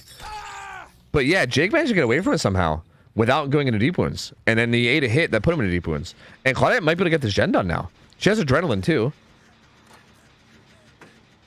Oh man, this was super clutch. Jake getting away from that super clutch. Oh, but Wispy's gonna show up. Jake has to go get the box too. Like, the chain hunt's very, very close. So Jake has to go get the box and try to find a good place to get that done, but it's not going to get him killed. He does, actually. He finishes the box. There is no Unbreakable in play in this set, by the way. Unbreakable is not allowed in this set. Pinhead is not a strong enough killer to justify Unbreakable. So that means these slugs are actually much more valuable in terms of value. Ooh, Wispy went back to the gen, I believe, and caught out the Jake that was there. And yeah, he's gonna get caught by some chains and go down. And yeah, like, and now again, now they're scrambling, right? Claudette has to go try to pick up this driver across the map. Wispy knows that and is just gonna leave Jake on the ground. And yep, locates them both. And now we're just in this constant like passing the torch of slugging, right? If Wispy gets it down here really quickly, like if Wispy can find either one of these survivors and kill them very, very fast, then that's borderline game ending. But there's a jungle gym pallet down here, which is very strong. Wispy's going to cut back and see if he can catch off this Claudette rotating. The one good news here for the survivors is that Wispy didn't take the time to kick the gen at Shack, right? Wispy was hoping to capitalize on these guys resetting and was hoping to get a quick down over here. So Wispy didn't take the time to kick the gen, which means that at least that progress on Shack should still be there, I believe. Oh, that interrupts the pickup. Oh no! Didn't actually get the pickup. Mended instead on accident. Does have a pallet here though, and breaks out of those chains instantly. Wow, that was, yeah, that's rough RNG. Yeah, dude, I'm sorry. I don't care what anyone says. This killer's RNG is so annoying. Like, dude, that like Wispy landed a chain there, and then the environment broke 2 out of the 3 chains in like a half a second. That's insane. That's fucking insane. Anyway, Hook's gonna come in onto Claudette now, which is likely gonna be pain res. Ace just now jumping on the gen across the map. And Claudette has to grab the box. But this is also kind of close. Wispy might be able to interrupt this. No. Actually, wait, did interrupt it. Claudette actually had to let go. Uh-oh. If Wispy gets us down to Claudette, that's also going to... Oh, wait, that wasn't pain res, actually. I just realized it was Jake. Yep, that's also going to make the Ace scream. So Wispy will know the position of the Jake now as well. So there you go. And Wispy's going to go ahead and slug that and go after it. It's going to be 4K1. It's going to be 4K1. So... Yeah, I mean, honestly, I feel like T5 kept up very well. I feel like I jinxed him because I started hyping him up and I was like, yeah, they kept up so well with X9. And to be honest with you, I really think they did. Like, I think they really did do a good job. Like, once it came down to this 3v1 is where it kind of went a little south. But honestly, like, they did keep up decently well. Like, their early mid game was really, really good. And I feel like even though, like, they had a really, really tough matchup here, I honestly think they performed very solidly. Like, I think you can see why they got in, right? Like, these guys got in from the qualifiers. And you can see why. Like, they're definitely a very, very solid team. They've played this very, very well. I think an important thing to note as well, like even like these little vaults he's doing, these guys are, I believe these guys are Arabic.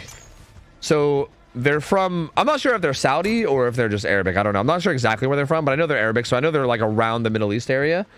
And a little fun fact about DBD, there's no fucking servers in the Middle East. And there's also a lot of players that are like Arabic. So like, it's very unfortunate, but they don't really have servers to play on. So they all have to play on EU servers.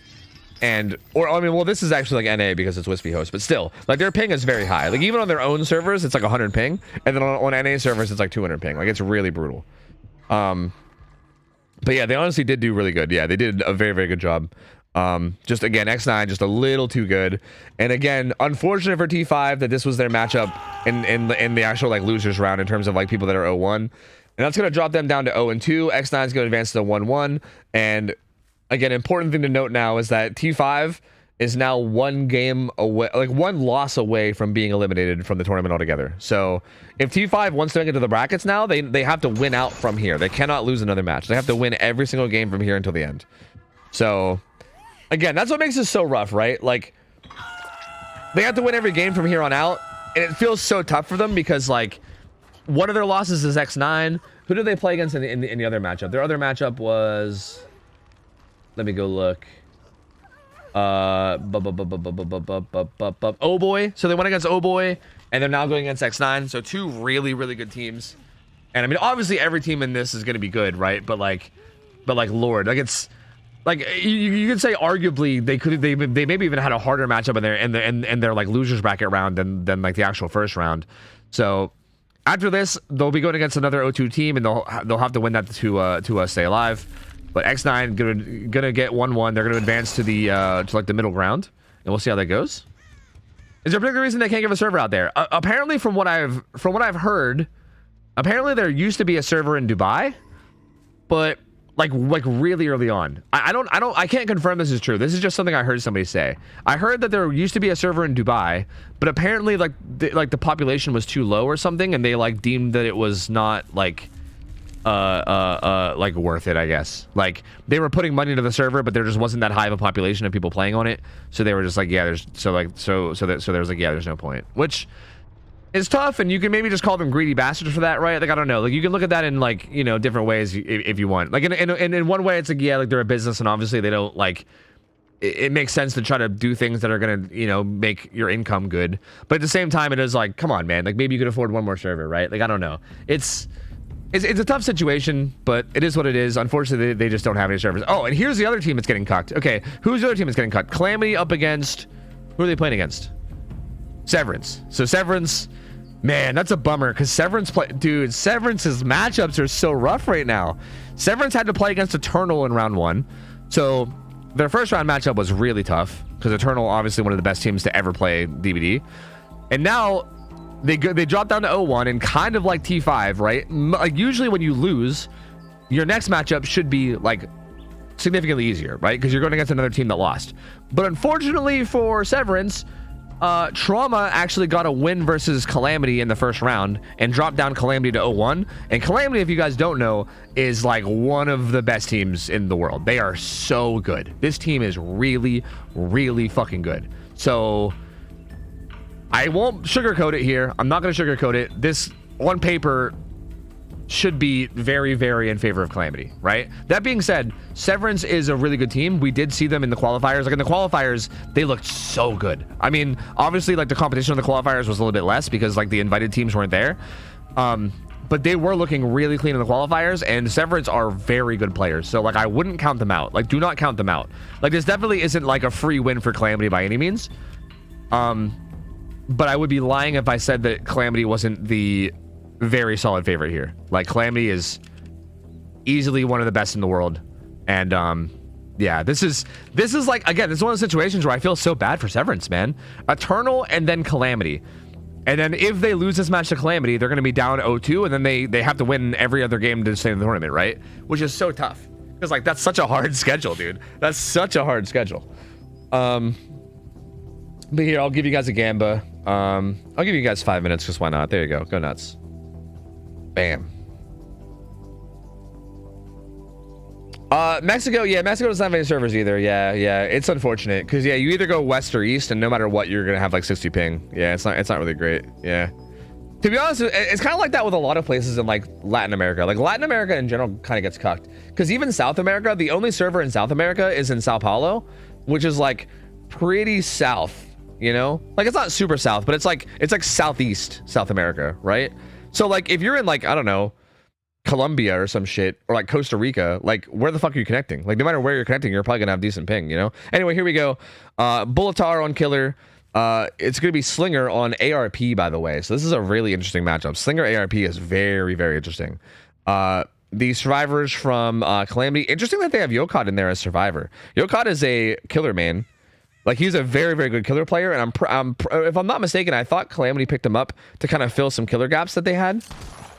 Ooh, very good shot though. Good opening shot on Yokot, and that's going to be a quick first hit. He also breaks out with Cigar, which is going to be a very, very fast recovery.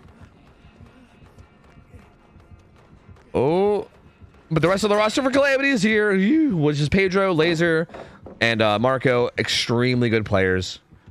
And we'll see what Yokot can do over here. Yokot, also a good player though, right? I mean, I think he's like I know I've seen him play killer a bunch of times, but he's definitely a good survivor too. Like he's just a very good player. I've seen him around quite a bit.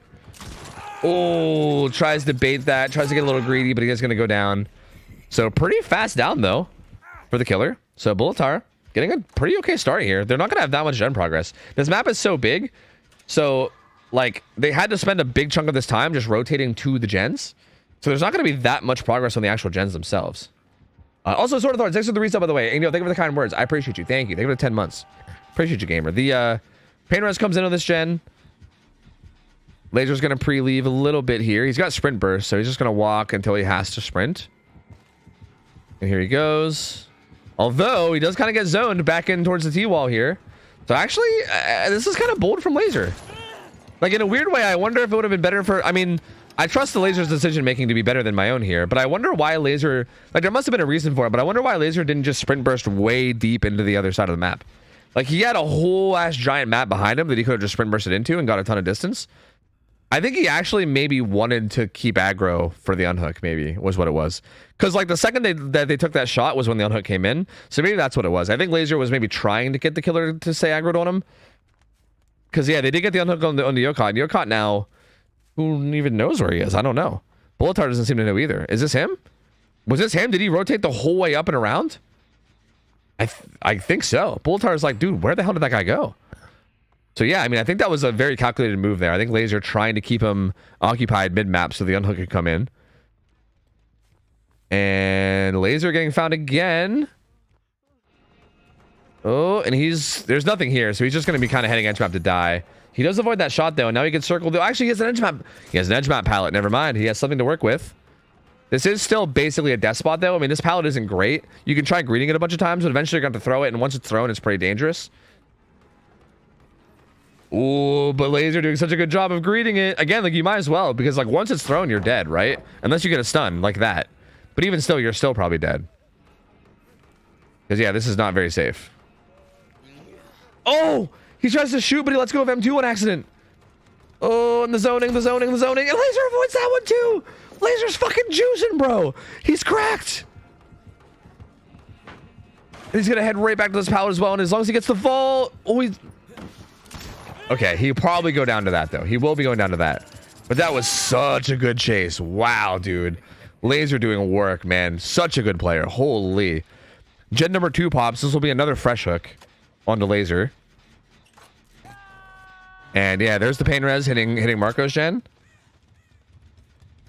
And right now, the only 3 gen, you can see, there's currently 2 gens down here on the shack side.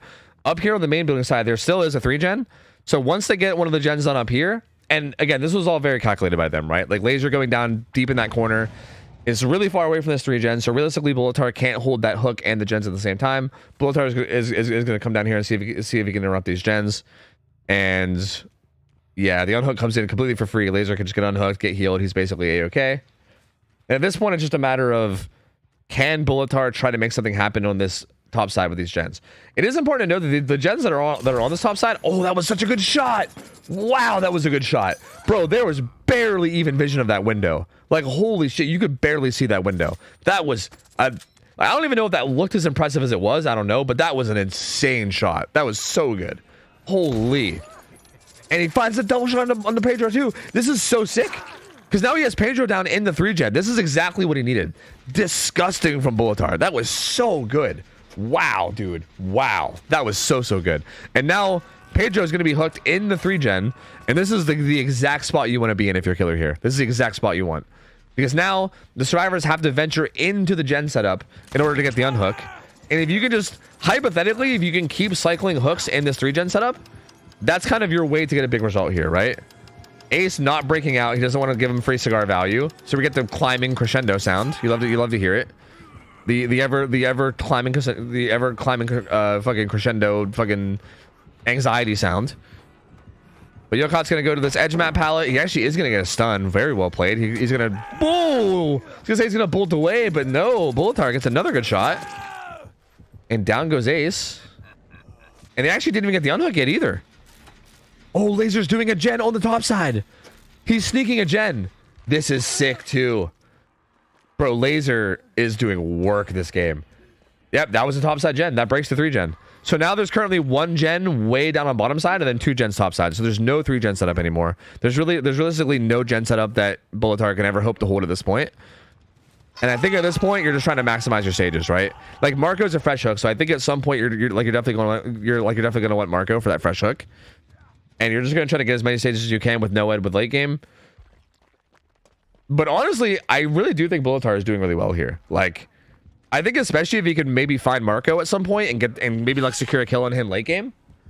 Because that would be like 7 stages right there with like 4 fresh, which is really not bad in this scenario. Like, that's really not bad at all. Oh, that looked like it bounced off of him. I don't know what that was. But didn't quite land. Laser's gonna grab the sun hook. And at this point, I think they actually, like, chasing Yokot here is probably bad for Bulletar. Like, I don't know if I like this. I feel like you have to be assuming that the final gen's gonna pop soon, right? Pedro's gonna come in and take a hit for now. I think Pedro might have had adrenaline, unless that was on, maybe it was on somebody else. I'm not sure. But Yokot's only worth 1 stage. Like, this is worth it if you can do it really quickly. Which, you know what? Maybe he is. Maybe he is going to do it really quickly. Because, yeah, there's the kill. You know, actually, that might be worth it. Because he's going to die, which is 1 less survivor alive for endgame. which just makes it a little bit harder for them to make this end game work, right? So getting that kill, that actually does happen in a pretty good timely fashion. The big thing now is Marco, yeah, which is why this is why the dude, again, big shout out to the fucking observer, because yeah, the positioning of Marco here is so important. Marco is Death Hook, and he's definitely the survivor that Bullatar is going to want. If Bullatar sees Nia at all, he is going to fucking beeline focus it. And I think Marco was back edge map over here. They break Noed right away. Oh, no. Oh, that's so unlucky. Noed just gone immediately. Oh, no. And at this point, and now it's not a matter of like, okay, do you find Marco, get those fresh looks? At this point, it's like, shit, do you get anything now? Like, I think now at this point, Bullatar just wants something. Laser's going to be on this gen. He's worth 2 stages. Good avoiding that shot. Well played. Great pathing here as well. Gets a lot of distance on him. Has to be a little bit worried about this shot. Oh, disgustingly good shot from Bullatar, though. But the other gate's open, and Marco can maybe body block here. And Laser's buying time with the cigar. He's not hitting him. He's just dragging him further into the map.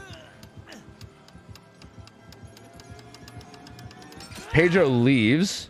Oh, I think Marco's going to leave, too, and he's going to get hatch. They're going to try to make a hatch play. This shot matters so much. There's one shot at this. Does he get the shot? Oh, he does. Oh, he gets it. That shot is so huge. That's a 2 hook stage shot right there.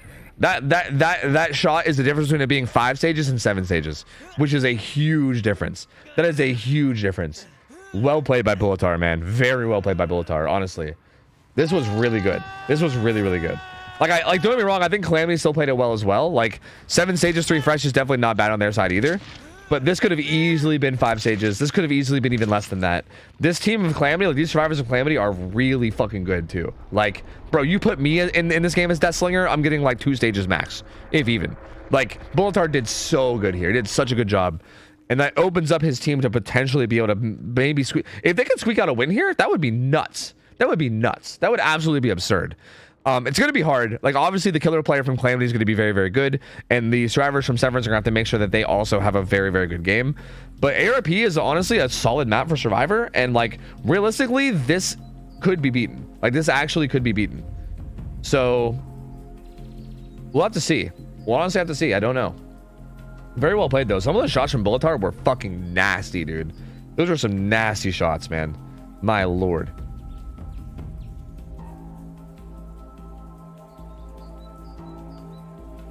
Yeah, Severance Survivor gameplay is interesting because so far I've seen them twice. They basically played in the qualifier before the tournament. That's how they got into the tournament at all. And the one game that we watched of them in the qualifier was really, really good. They played against Night Owls, man, and God, it's still so heartbreaking. It's so heartbreaking that Night Owls didn't get in because they literally went 4-0. I think it was what, like, no, they went 5-0 in the qualifiers. And then they lost every game from there. Like, they ended up 5-3, and then they didn't get in. Like, they were dominating the qualifiers. They got wins over these big teams like Petroleum and shit. Like, they were getting such big wins, and then they ended up not getting in. And Severance was actually the final team that they had to get through in order to get in, and Severance beat them. And it was really, really impressive. Like, Severance played so well against the Night Owls killer and the qualifiers, and they looked so good as a team. But that being said, like, these are like the big dogs, right? This is like the best teams in the world. I mean, the qualifiers were there for a reason because like the top like 11 teams in the world were invited. Well, the top 11 teams aside from X9, because X9 kind of got created after the invites happened. So I guess you can say the top 11 teams other than X9 got invited, and the qualifiers were everybody else. So like realistically, like they did do well in the qualifiers, but I feel like the real true test is like seeing what you can do against these types of teams, right? Like, these are the teams that are really going to test you and really, really, like, show how good you are, right? Like, Severance did look really good, but how good? And I think this is going to be a good showing of that, right? I think the killer here, which I think will... I think Marco plays Slinger? I'm pretty sure I've seen Calamity play Slinger before, and I think it was Marco that played. I could be wrong. I think I can go check. But yeah, the killers here are going to be extremely good. And they're... Yeah, it actually will be Marco. The killers are going to be extremely good, and yeah, it's gonna be a good test for how good this Severance team is, right? Like, because again, we did see them play really well, but you know, as the killers get better, you know, every little mistake you do matters more and more.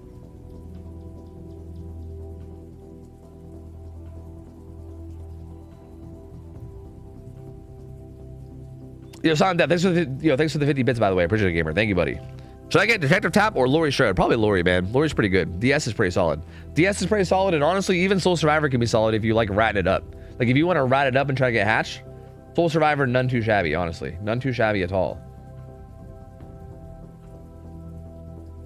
Yeah, we've seen Marco. Honestly, Marco's a very good slinger. We've seen Marco play slinger a few times before, and Marco is a very, very good slinger player. So this feels like a pick for Calamity that they're probably not too upset about in terms of slinger. But honestly, just the fact that it's even. Oh yeah, Lactrin. Yeah, wait, where's Lactrin? But we haven't seen Lactrin on Survivor at all, right?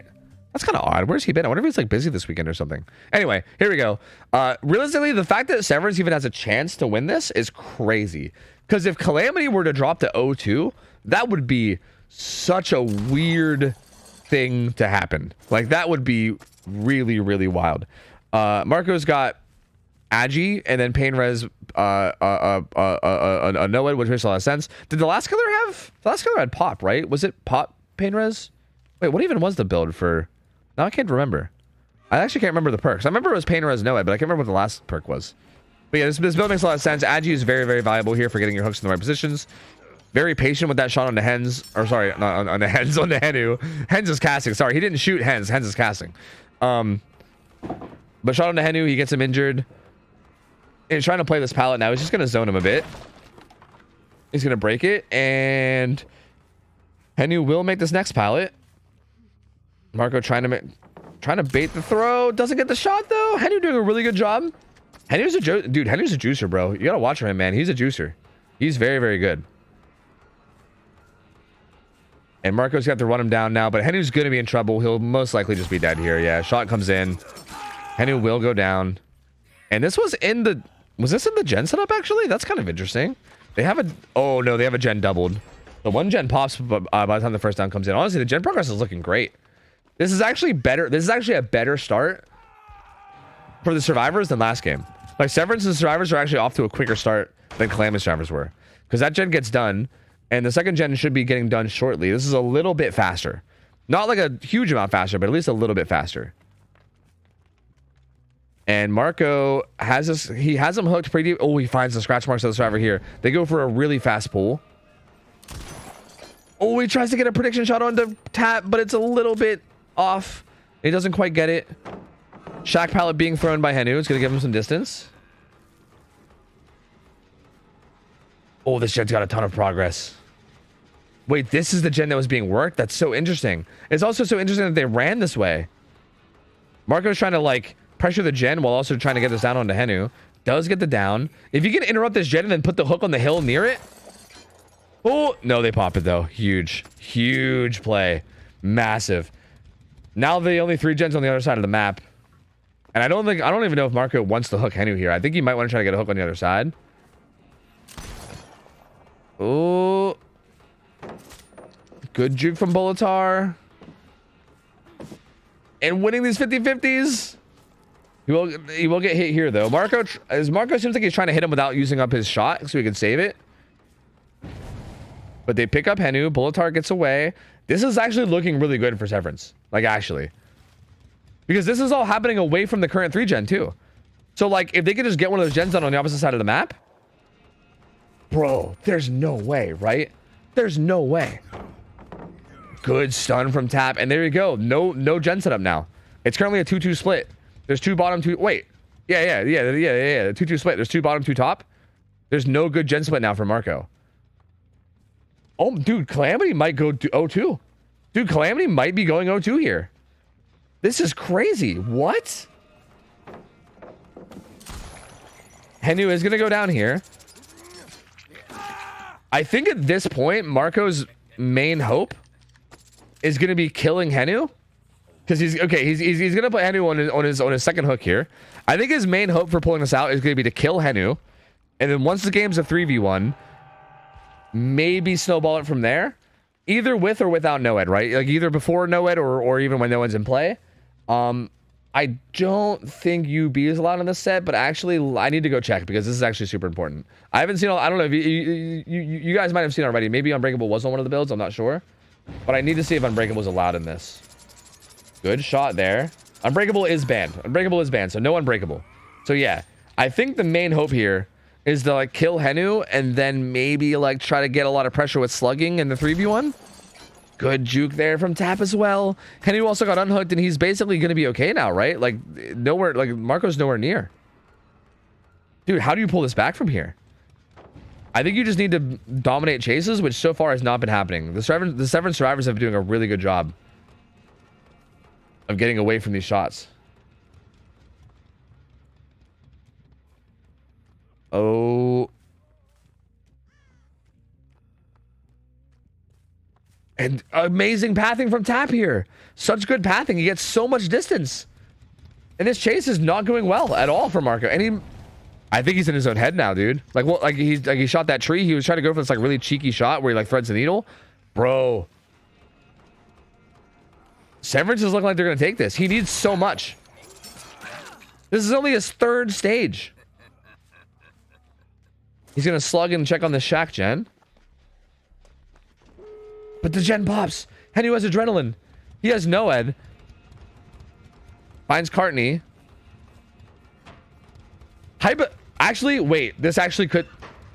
If he can carry Cartney over to the down Tap, that's, what, 6 stages between the two of them?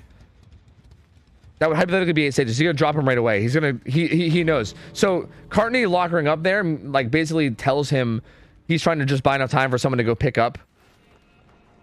It's Boltar. They didn't even send Henu for the pickup. They probably should have. Henu did a gen.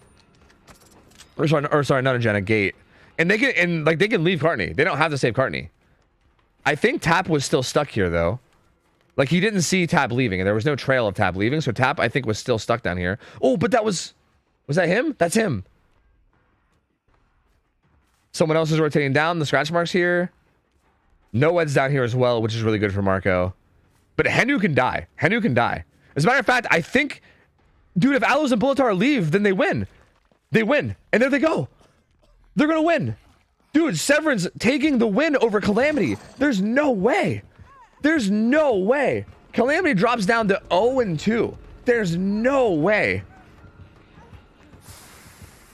What a game from these guys. Oh my God. What a game, dude. Wow. And yeah, Cartney's going to get shot. He's going to go down. But it doesn't matter. They have 6 stages ready to go. These right here is 6 stages out. Even if everyone else dies, that's 6 stages. Which is enough.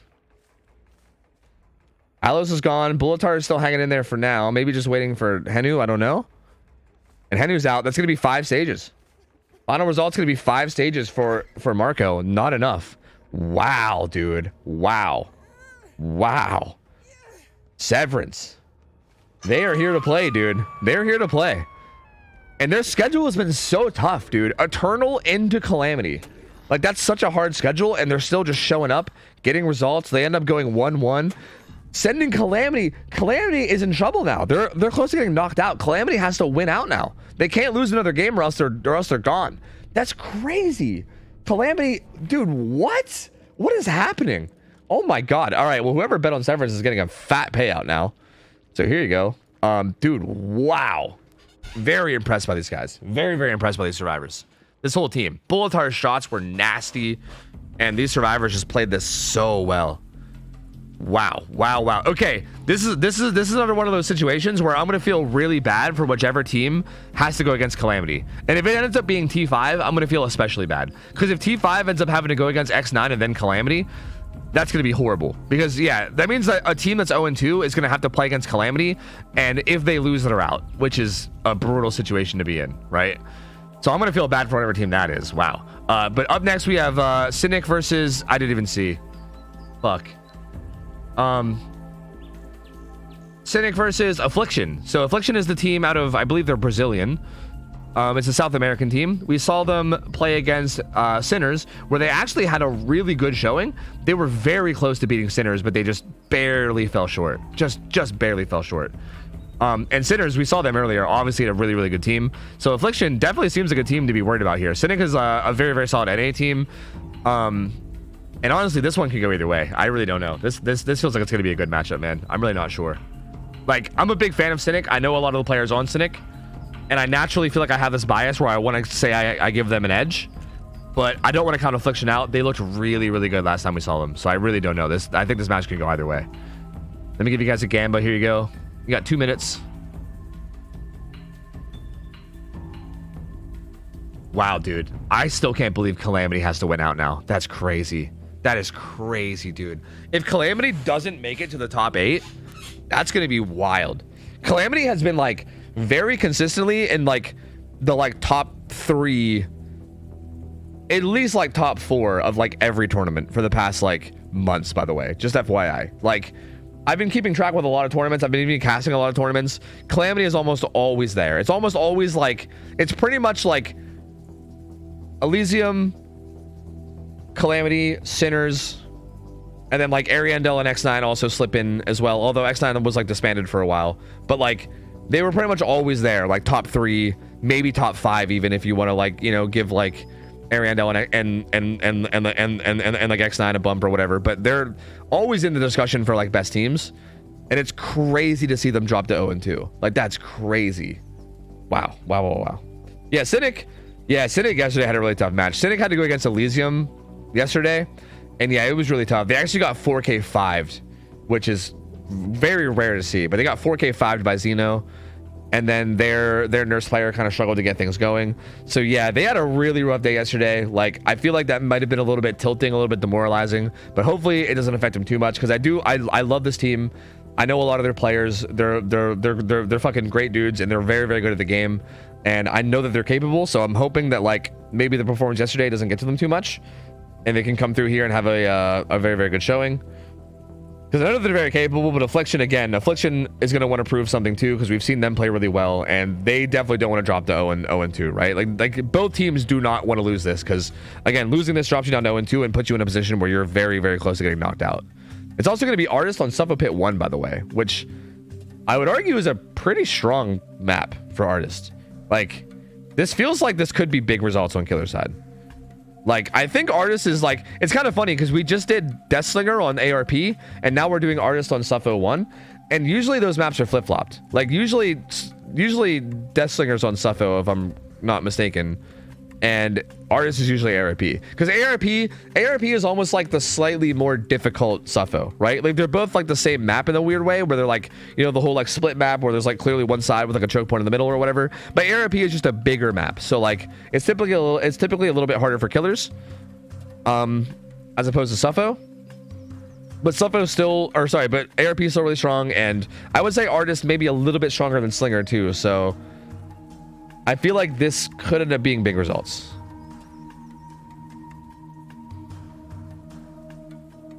I really hope Tofu tries double streaming on Noise. Wait, what is Noise? I've seen like some people streaming on that. What even is that?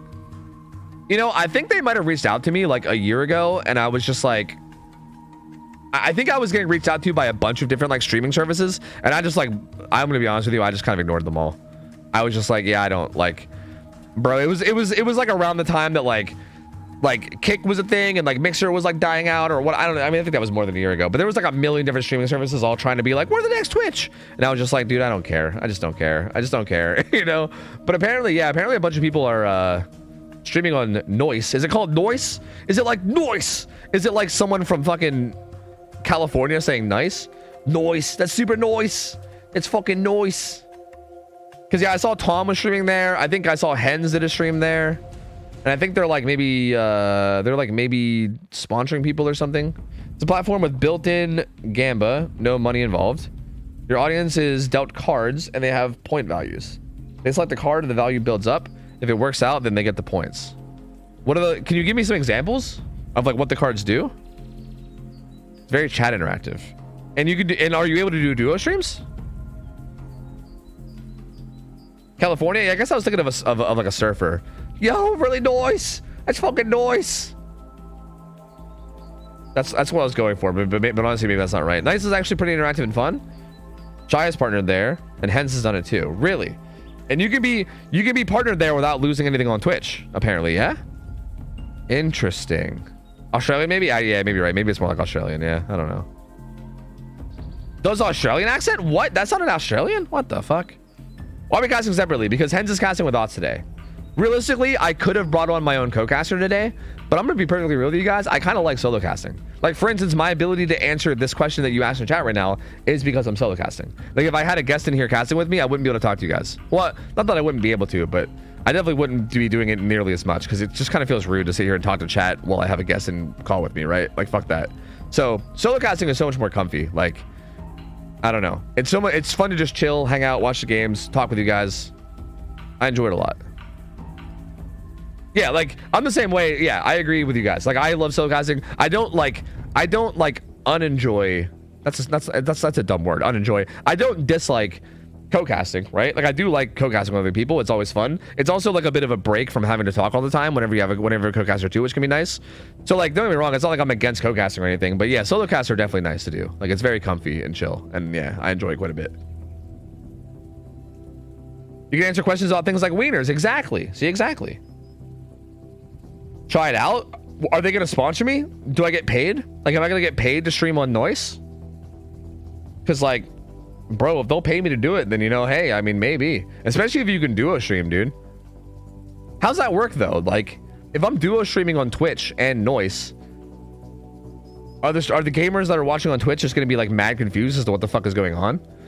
It's gonna be like, whoa, someone on Nice just redeemed a card for me to suck 30 balls at once. Whoa. And then I'm gonna start busting out balls and sucking them. And then everyone on chat's gonna be like, wait, why the fuck is this happening? And I'm gonna be like, yeah, go join Noise and get your ball sucking card. It's fine. And then, you know, like, I don't, like, what's gonna happen? I don't know.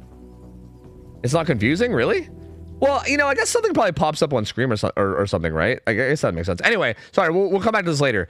Cynic versus Affliction. We're gonna have the killer from Affliction here first, Demolisher. Demolisher actually did really well on Oni earlier. Like, we saw Demolisher play Oni against Sinners on the first round, and Demolisher was looking really good, man. Like, his game sense was phenomenal, was making really good reads, making really good plays, and I'm curious to see how that translates here. This roster from Cynic, very, very good, though. These players are all fucking juicers, and it's definitely not going to be easy. The build is Agi, Pot, Pain, Res, so pretty solid standard build. Agi's gonna help a lot. Damn, multiple birds there. Actually gets the injury and a swarm on the angels. And Wancy might be in a little bit of trouble now. Oh, and those severed hands! Oh no, they just cleansed it and then gave it back to each other. And he got... Oh, I thought he got them both for a second. He gets hit on the angels, but he's gonna stick to Nancy. He's gonna stick to Wancy. Sorry, that's not Nancy. Wancy's not playing Nancy. Wancy's playing Meg. And down goes Wancy. This is a good start, though. Lots of damage. Oof. Oof, man. I wonder what the gen setup's looking like on this top side, too. They're currently doubling a gen, but this isn't going to get done before Painres. Painres is going to interrupt this. Nia's still injured, too. Ultra's going to be stealthing and then getting in position for this unhook, but so far, this is a really good start for Affliction. This is a really, really fast start. And there is a... Well, the gens are kind of weird. Well, yeah, you know what? There's a pretty tight gen setup top side. There's at least a 4 gen up here. But there's kind of a weird setup. Honestly, these 3 out here on like the top left are actually like really close. Wow, wait, there's one right there? Oh no, never mind. This is actually nasty. Yeah, wow, there's like a 5 gen top. Wow, this is brutal. There's a 5 gen top, and he also has the hook deep in top side. Wow, this is looking really good for Affliction. Cynic is actually in trouble right now. They are... I know it's early in the match, but this is actually such a... And he just got damage on the Lusty. This is looking so bad. This is looking so bad. Ultra is going to be able to sneak in against this unhook without 1-for-1ing, at least not immediately. But everybody's injured. But this does give... the fact that Ultra got that unhook without getting hit does at least give them a chance to maybe get out of this. And it looks like Demolisher maybe wants to go for this kill. No, he's going to switch off. But if he can get another down and just carry them deep topside again, like, that's so brutal. He has a... Ooh, it seems like he got a little bit distracted by the gen here that he found that was being doubled. He's going to kick it. Oh, okay. I don't like this decision from Demolisher, I don't think. I don't think I like this. It felt like he got a little distracted by that gen that had a bunch of progress, and he, like, wanted to make sure it got... Oh, he's trying to make a severed hands play here, I think. He's going to wait to send those, and when he sends them, he's going to hope that they swarm a bunch of people, and then... Doesn't work, though. Doesn't work. But Ultra is going to go down up here, and this is pretty good. This is a really good spot. I actually wasn't a big fan of the way Demolisher played this because I was a little bit worried, but like the fact that he found Ultra here is huge. Ultra really needed to stay stealth here. Him getting found is really brutal because now, again, there's going to be another one of these hooks deep topside in the gen setup. Multiple people injured across the map, too. They're going to have to go take the time to heal.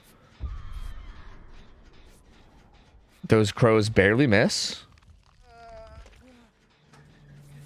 And Lusty gonna go ahead and do inner healing right beside him. He's like, hey, don't mind me, guys. I'm just gonna hop in this locker and heal myself. No biggie. It's cool. It's cool.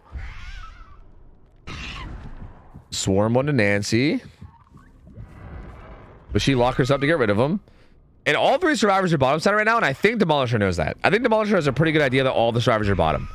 So this is going to be tough. It's going to be really, really hard to get this. Okay, he knows for a fact where two of them are now, right? He doesn't know exactly where Nia is, but he knows for a fact where these two are. And there's getting, so he's going to spread. Oh no! Severed hands! Bro! Oh god, they just keep swarming each other. Oh no, dude. And dude, this is actually insane. Because this seems like haha funny, and it is haha funny, but also if you really think about the ramifications, they've not gotten any gen progress because they've been too busy fucking around with these birds. And now Ultra's gonna go struggle, and they're just now starting to get gen progress. And Angels wasn't rotating either. Angels was just doing the other gen. Okay, they actually were getting gen progress because Angels was doing the other gen bottom. But like, definitely both Ace and Meg both weren't doing gens, that's for sure. And Angel is rotating. I think they're sending two people right now. Looks like Angels was running really deep on that top left. You're not allowed to use. You aren't allowed to Kobe, by the way, just FYI, in case anyone asks. So this doesn't really matter. But looks like multiple survivors are going to be coming in. Lusty is kind of in position to get the sunhook. And I think Angels was there too, so I think they have multiple people here ready for this. And they're going to try to get Ultra out of here. The body block? The body block? Oh, no, they're actually just going to 1-for-1. So Angels was here. Oh, Angels is doing a gen. Okay, that makes sense. This actually makes a lot more sense. They're going to go ahead and let the 1-for-1 happen. This actually might be really Giga Brain from them. Okay, I was going to say, if they leave that gen bottom side 99, I think that would have actually been smart in a weird way. But I think maybe once they started committing to Ultra, they maybe left it. But in a weird way, I kind of wish that they would have left the gen bottom side 99 so that any pain reses that came in would hit the bottom side gen and not the top side gen. Because realistically here, a big thing that they need to do is get these top side gens done. So like, for instance, that pain res most likely hit this gen that Angels was sneaking. Most likely. Although it might have hit the other bottom side gen, to be honest, because they did have some progress over there as well. Oh, and he finds him. That's such a huge find for Demolisher. That was such good game sense. He just knew that somebody was going to be stealthing somewhere for the unhook. Heads right over, immediately finds him, and finds Meg too. Dude, Demolisher. This is the exact kind of stuff that I feel like was happening in the Sinners match. Demolisher's game sense is so good. So good. He just knows like what the survivors are going to be thinking and where they're going to be positioning. Good crow placement too. Wancy goes back down. Oh, dude, this is looking rough for Cynic. Keep in mind too that something that's kind of important to note here. Cynic was one of the invited teams, right? Cynic was an invited team, which means that Hens / the admin team felt confident that Cynic was one of the top 11 teams in the world. Which I would agree with. This team is very good. Affliction had to earn their way in through the qualifier, right? Affliction was not one of those teams that was well known enough that they were like invited. They had to earn their way in through the qualifier. And even then, they barely did. The qualifiers were rough, man. They barely earned their way in. And this is looking really good right now. Like, Affliction's looking like they could end up getting a big result. There's 2 gens left, but all these gens are topside right now. It's just this 4-gen topside. And it's going to be so hard to get this done, especially once one of these people dies. Like, if Wancy dies here, Ultra's getting close to death as well. He's death hook. Lusty's at least has a hook. If one of these guys dies and this turns into a 3v1, this could be really brutal. This could be really, really rough. They're all healing. Oh, Demolisher going to get that quick hit. This is going to be a 1-for-1. So Angels will go down. And that'll be his first hook. Doesn't get that swarm. Good job from Wancy getting away from that. But this will be another deep topside hook. Again, Demolisher just seems pretty content with just holding this area, right? And it makes sense. Like, All the gens are here. That pain res didn't even go off, by the way. So they have literally 0 gen progress. Like, I don't know, like that. If Demolisher was paying attention to that, I think he'll realize that too. Pain res literally didn't even proc on that. Well, maybe that just wasn't a pain res hook, actually. Actually, you know what? Maybe that just wasn't a pain res hook. But I think it was. But maybe it wasn't. Actually, I don't know. I don't know. It's hard to say. By the way, if that was pain res and it didn't go off, then that means that there was no gen progress. But even if there is, there's very few. There's very little. Actually, yeah, I think it just wasn't, because there is a little bit of progress. But he's just holding down these gens, and yeah, he seems pretty content. Like, Artist, this is kind of where Artist excels, right? Artist is able to kind of just sit here, protect the hook, and harass gens, right? And the closer the gens are, the easier they are to harass. So, like, the fact that Demolisher is able to just continuously cycle hooks on his top side means that he can just kind of hold down the hook, and then also just harass all the gens around it. It's so difficult for him to actually get gen progress, right? Right here, like, Wancy's trying to, and then gets crowed. Lusty has to go for this unhook because he's the only one that isn't death hook. And he will get it right before struggle, which is really good timing. So good play there from Lusty. Ooh. And if Lusty can get out of this... Well, actually, Angels is going to be in danger now. He might have to flip-flop around and maybe take a hit for Angels. Actually. What? Angels is playing really aggressively here. Does Angels have DS or something? Because Angels was like following behind the Artist the whole time and not really getting out of there. There sounds like there's a good bit of progress in that gen. Ultra gets zoned to the corner. He'll run over there and take an M1 hit. Doesn't quite get swarmed, but I think he got a bit. I think he got a good bit of progress in this gen. Yeah, there is a bit of progress here, and this at least gets him out, right? Cynic at least has found their way out of the situation they were in, where they were constantly having somebody hooked. That was a really good play from them. The fact that Lusty didn't go down. And Angels also didn't manage to go down. Like, the fact that they're basically out of it now, right? They're kind of out of the woods. For maybe the first time all game, I think. And also, they have a lot of gen progress. So actually, Cynic, you know what? I've been talking up Affliction's position in this game, but Cynic has done a really good job. These gens are very progressed. Wancy is the final full health survivor, but that's going to be going away soon. So there you go. Wancy now injured as well. And with everybody injured now, what's the positioning? Angels... on a gen deep in there, and yeah, the Angels did have DS, which explains the aggressive positioning. Ultra also with pretty aggressive positioning, and yeah, they're not even going for resets anymore. They're just going for very aggressive gen slamming, because these gens are very close, and I think they know that, and they just want to get them done. So I think they're just gonna, even though they're injured, they're just gonna still play these, and I think this is the right play, because realistically, you can't stop these gens from popping now. Like, you can't stop. Like, one of these gens is gonna pop. And yeah, chases Angels off this gen over here, but there's one gen, and the other gen's actually really close too. See, the problem, I think this is the smarter play from Demolisher though, because these 3 gens on this side are much closer. Like that gen on the top right was a bit further away than these ones. This 3 gen right here is disgusting. This is a disgusting 3 gen. But that anti-3 gen mechanic is kicking in, and that might matter. That might matter a lot here. This is a weird spot for Demolisher, because in a weird way, one of the resources here is your gen kicks, right? Oh, it does get that down on Angels though, and Angels is still a pain res too. That's the final pain res. In a weird way, yeah, like, you really don't want them to stop the regression. Wow, this gen has so much progress too, I didn't even realize. Holy shit, Cynic has been slamming these gens. Wait a minute, they're in a much better spot than I thought. Look at the progress of this, oh my god.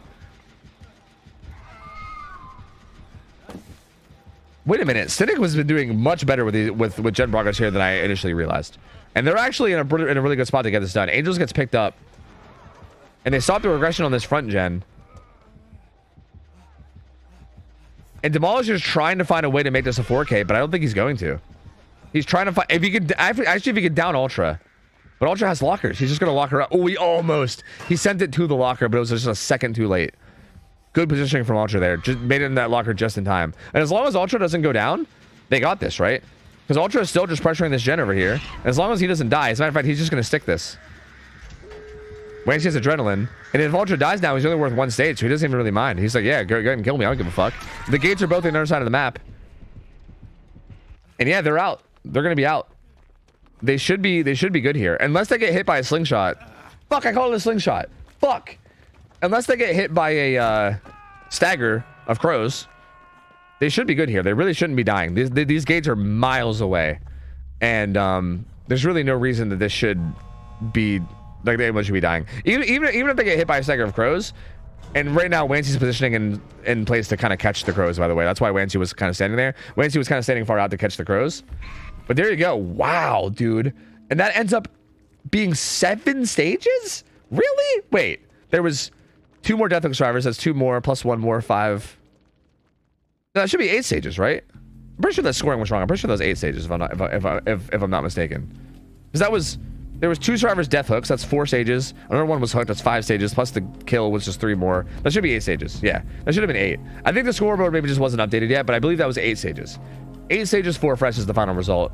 Which, again, still a pretty good result for Demolisher. But that was actually so well played by Cynic to get out of that. Like, that was actually fucking massive. That was super, super massive. I actually wonder if a big misplay there was Demolisher letting Angel... Like, I know Angels had DS, and I think Demolisher maybe predicted that, but I'm pretty sure UB is not allowed in these sets. Actually, I know it's not. So I think maybe just downing... I think, like, downing Angels after that unhook, like, he really full sent for the down on Lusty, who was full health, and Angels was behind him and injured. And even though Angels had DS, I still think it would have been worth it to down Angels and just have that slug in the gen setup, and then you can either wait out DS or just use the slug for free pressure. But instead, like, I think letting them all get out was kind of the big factor where they kind of were all able to get out and start pressuring gens a lot. And man, that was wild. It was only 1 more Deathhook survivor. Wait, really? Oh, so it was 7 stages. Wait, really? Oh, you're right, because there was only 2 Deathhook survivors and he got one of them. Ultra was Deathhook. Wait, so I think Angels and who was it? Wancy? Was Wancy? No, I think Wancy was Deathhook too. So Lusty, yeah, Lusty and Angels were both 1 hook. Wow, so that was only 7 stages. Wow. Okay, never mind then. So this actually feels like maybe a really good position for Cynic now. Is it going to be Ultra and Killer? Ultra is nuts in this game.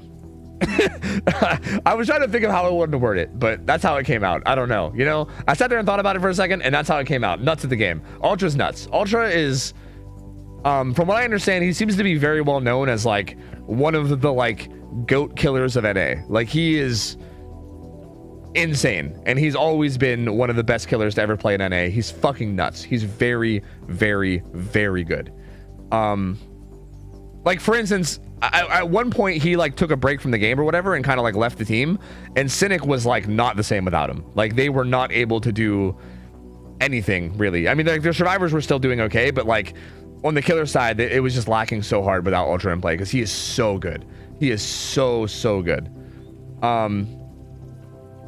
So yeah, no, it's gonna be Ultra and Artist. I can already see the matchup coming up. It's gonna be Ultra.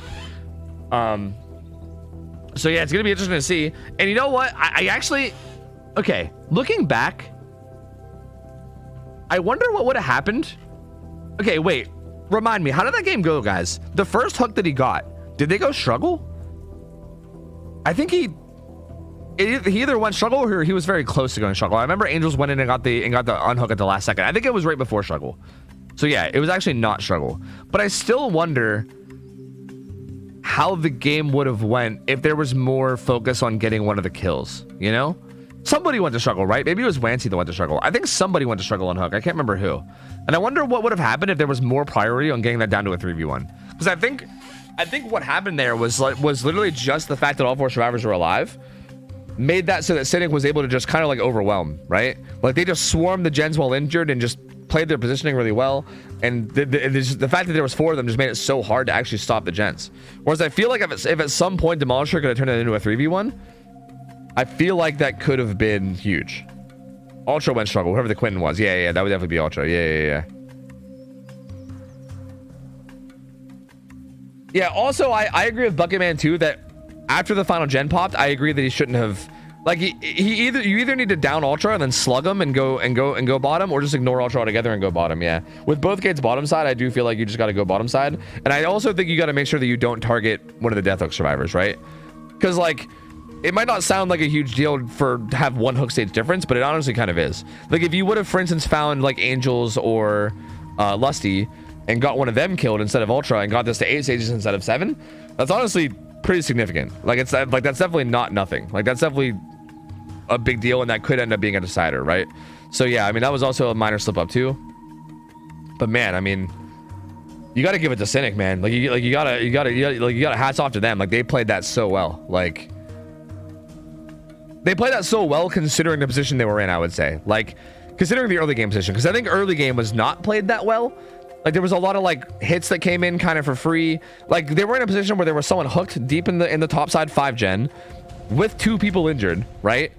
And like, I thought it was game over right then and there. Like, I literally thought it was game over right then and there. But Angels managed to sneak in and get the unhook without without a 1-for-1, and they managed to kind of get out of that position and kind of get a reset. And then just the way they handled it from there was really, really good. Yeah.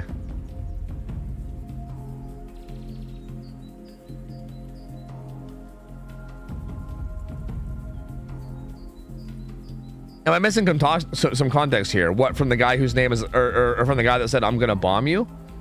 Because no, I think this guy just came in and said said I'm gonna bomb you. I think that's it. Yeah, I think that's about it. I don't know. I don't think there's any context missing there. That's just what he said. Yeah, I don't know. That's just what he said. Yep. Anyway, here we go. Ultra own killer. He's got Ruin and Noed. Interesting. Very, very interesting. Ruin, Noed, and he still has severed hands as well. Ruin could be very valuable here depending on where it spawns, but it also might end up not doing a whole lot. It just really depends. Ultra trying to check for rotations while also heading down and finds Zarina. Oh yeah, important to note as well, I did mention this earlier, but this is NA Survivor, or sorry, an NA team versus a Brazilian team. So like, these survivors are all from Brazil right now, I believe. I'm pretty sure they're all Brazilian. I know that there was like a Brazilian flag somewhere on like the team logos and shit, so I'm pretty sure they're all Brazilian. But anyway, everyone's playing on high ping, that's basically what I'm saying. High ping survivors on both sides. So like, Cynic survivors last game were high ping, and even here, like, this play from Zarina was probably from ping, right? Like, it's hard to position that on ping, and I think it probably showed right there as well. Especially considering Ultra's west, which is going to make the ping even a little bit worse for the Brazilians as well. And there's the down, and they don't quite have a gen done, so Painter's will likely interrupt this, and that is a gen that is topside too, which is interesting because this hook is topside, right?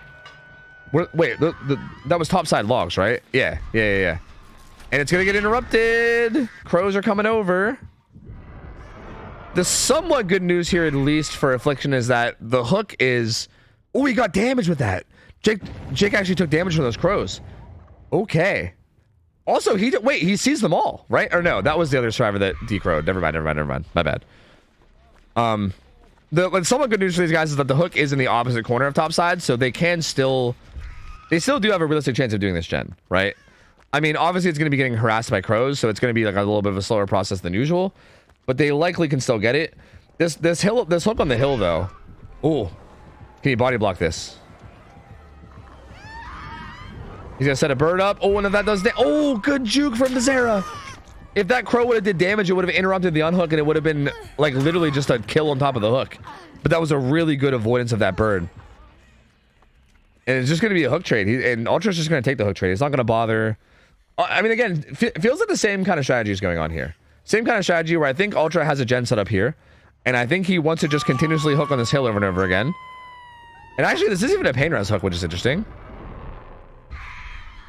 Like, he's not even going for pain res hooks. He's like prioritizing the hook positioning as instead of getting the actual pain res value, which goes to show like how important hook positioning is, right? That's a big reason why you see perks like Agi involved so much and everything, because like hook positioning can be huge. Wait, he's giving this unhook for free? What is happening here? He double swarmed him, but he walked really far away from the unhook there, which is interesting.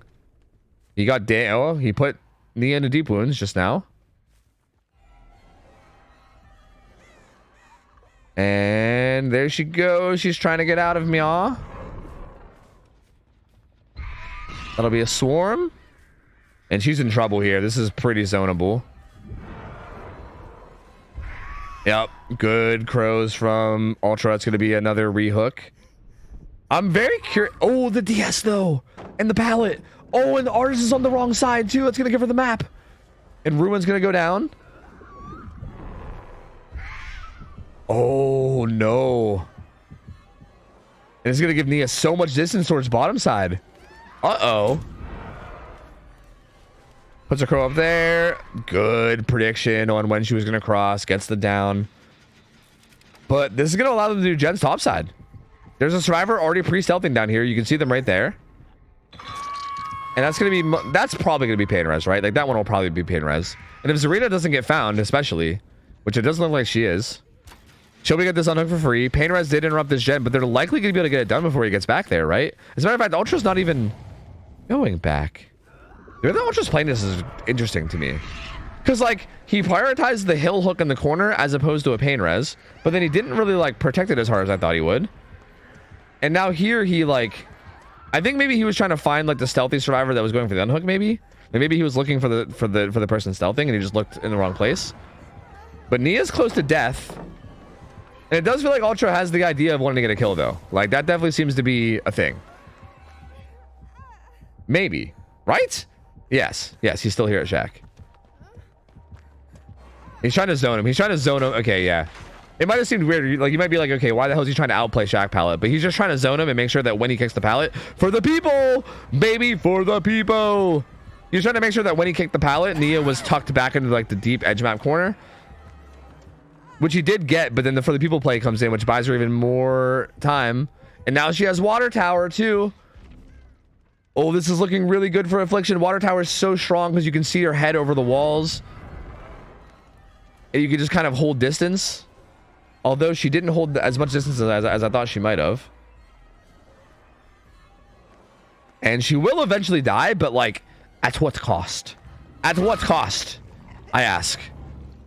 If she's gonna die here, and is there a 3-gen to work with after this? I don't know.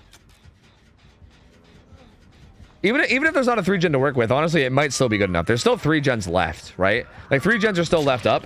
He still has 3 pain reses. Okay, 2 gens left up. And he still has 3 pain reses. And the win con is 7 stages. So honestly, this is still looking really good for Ultra. He also has no ed too.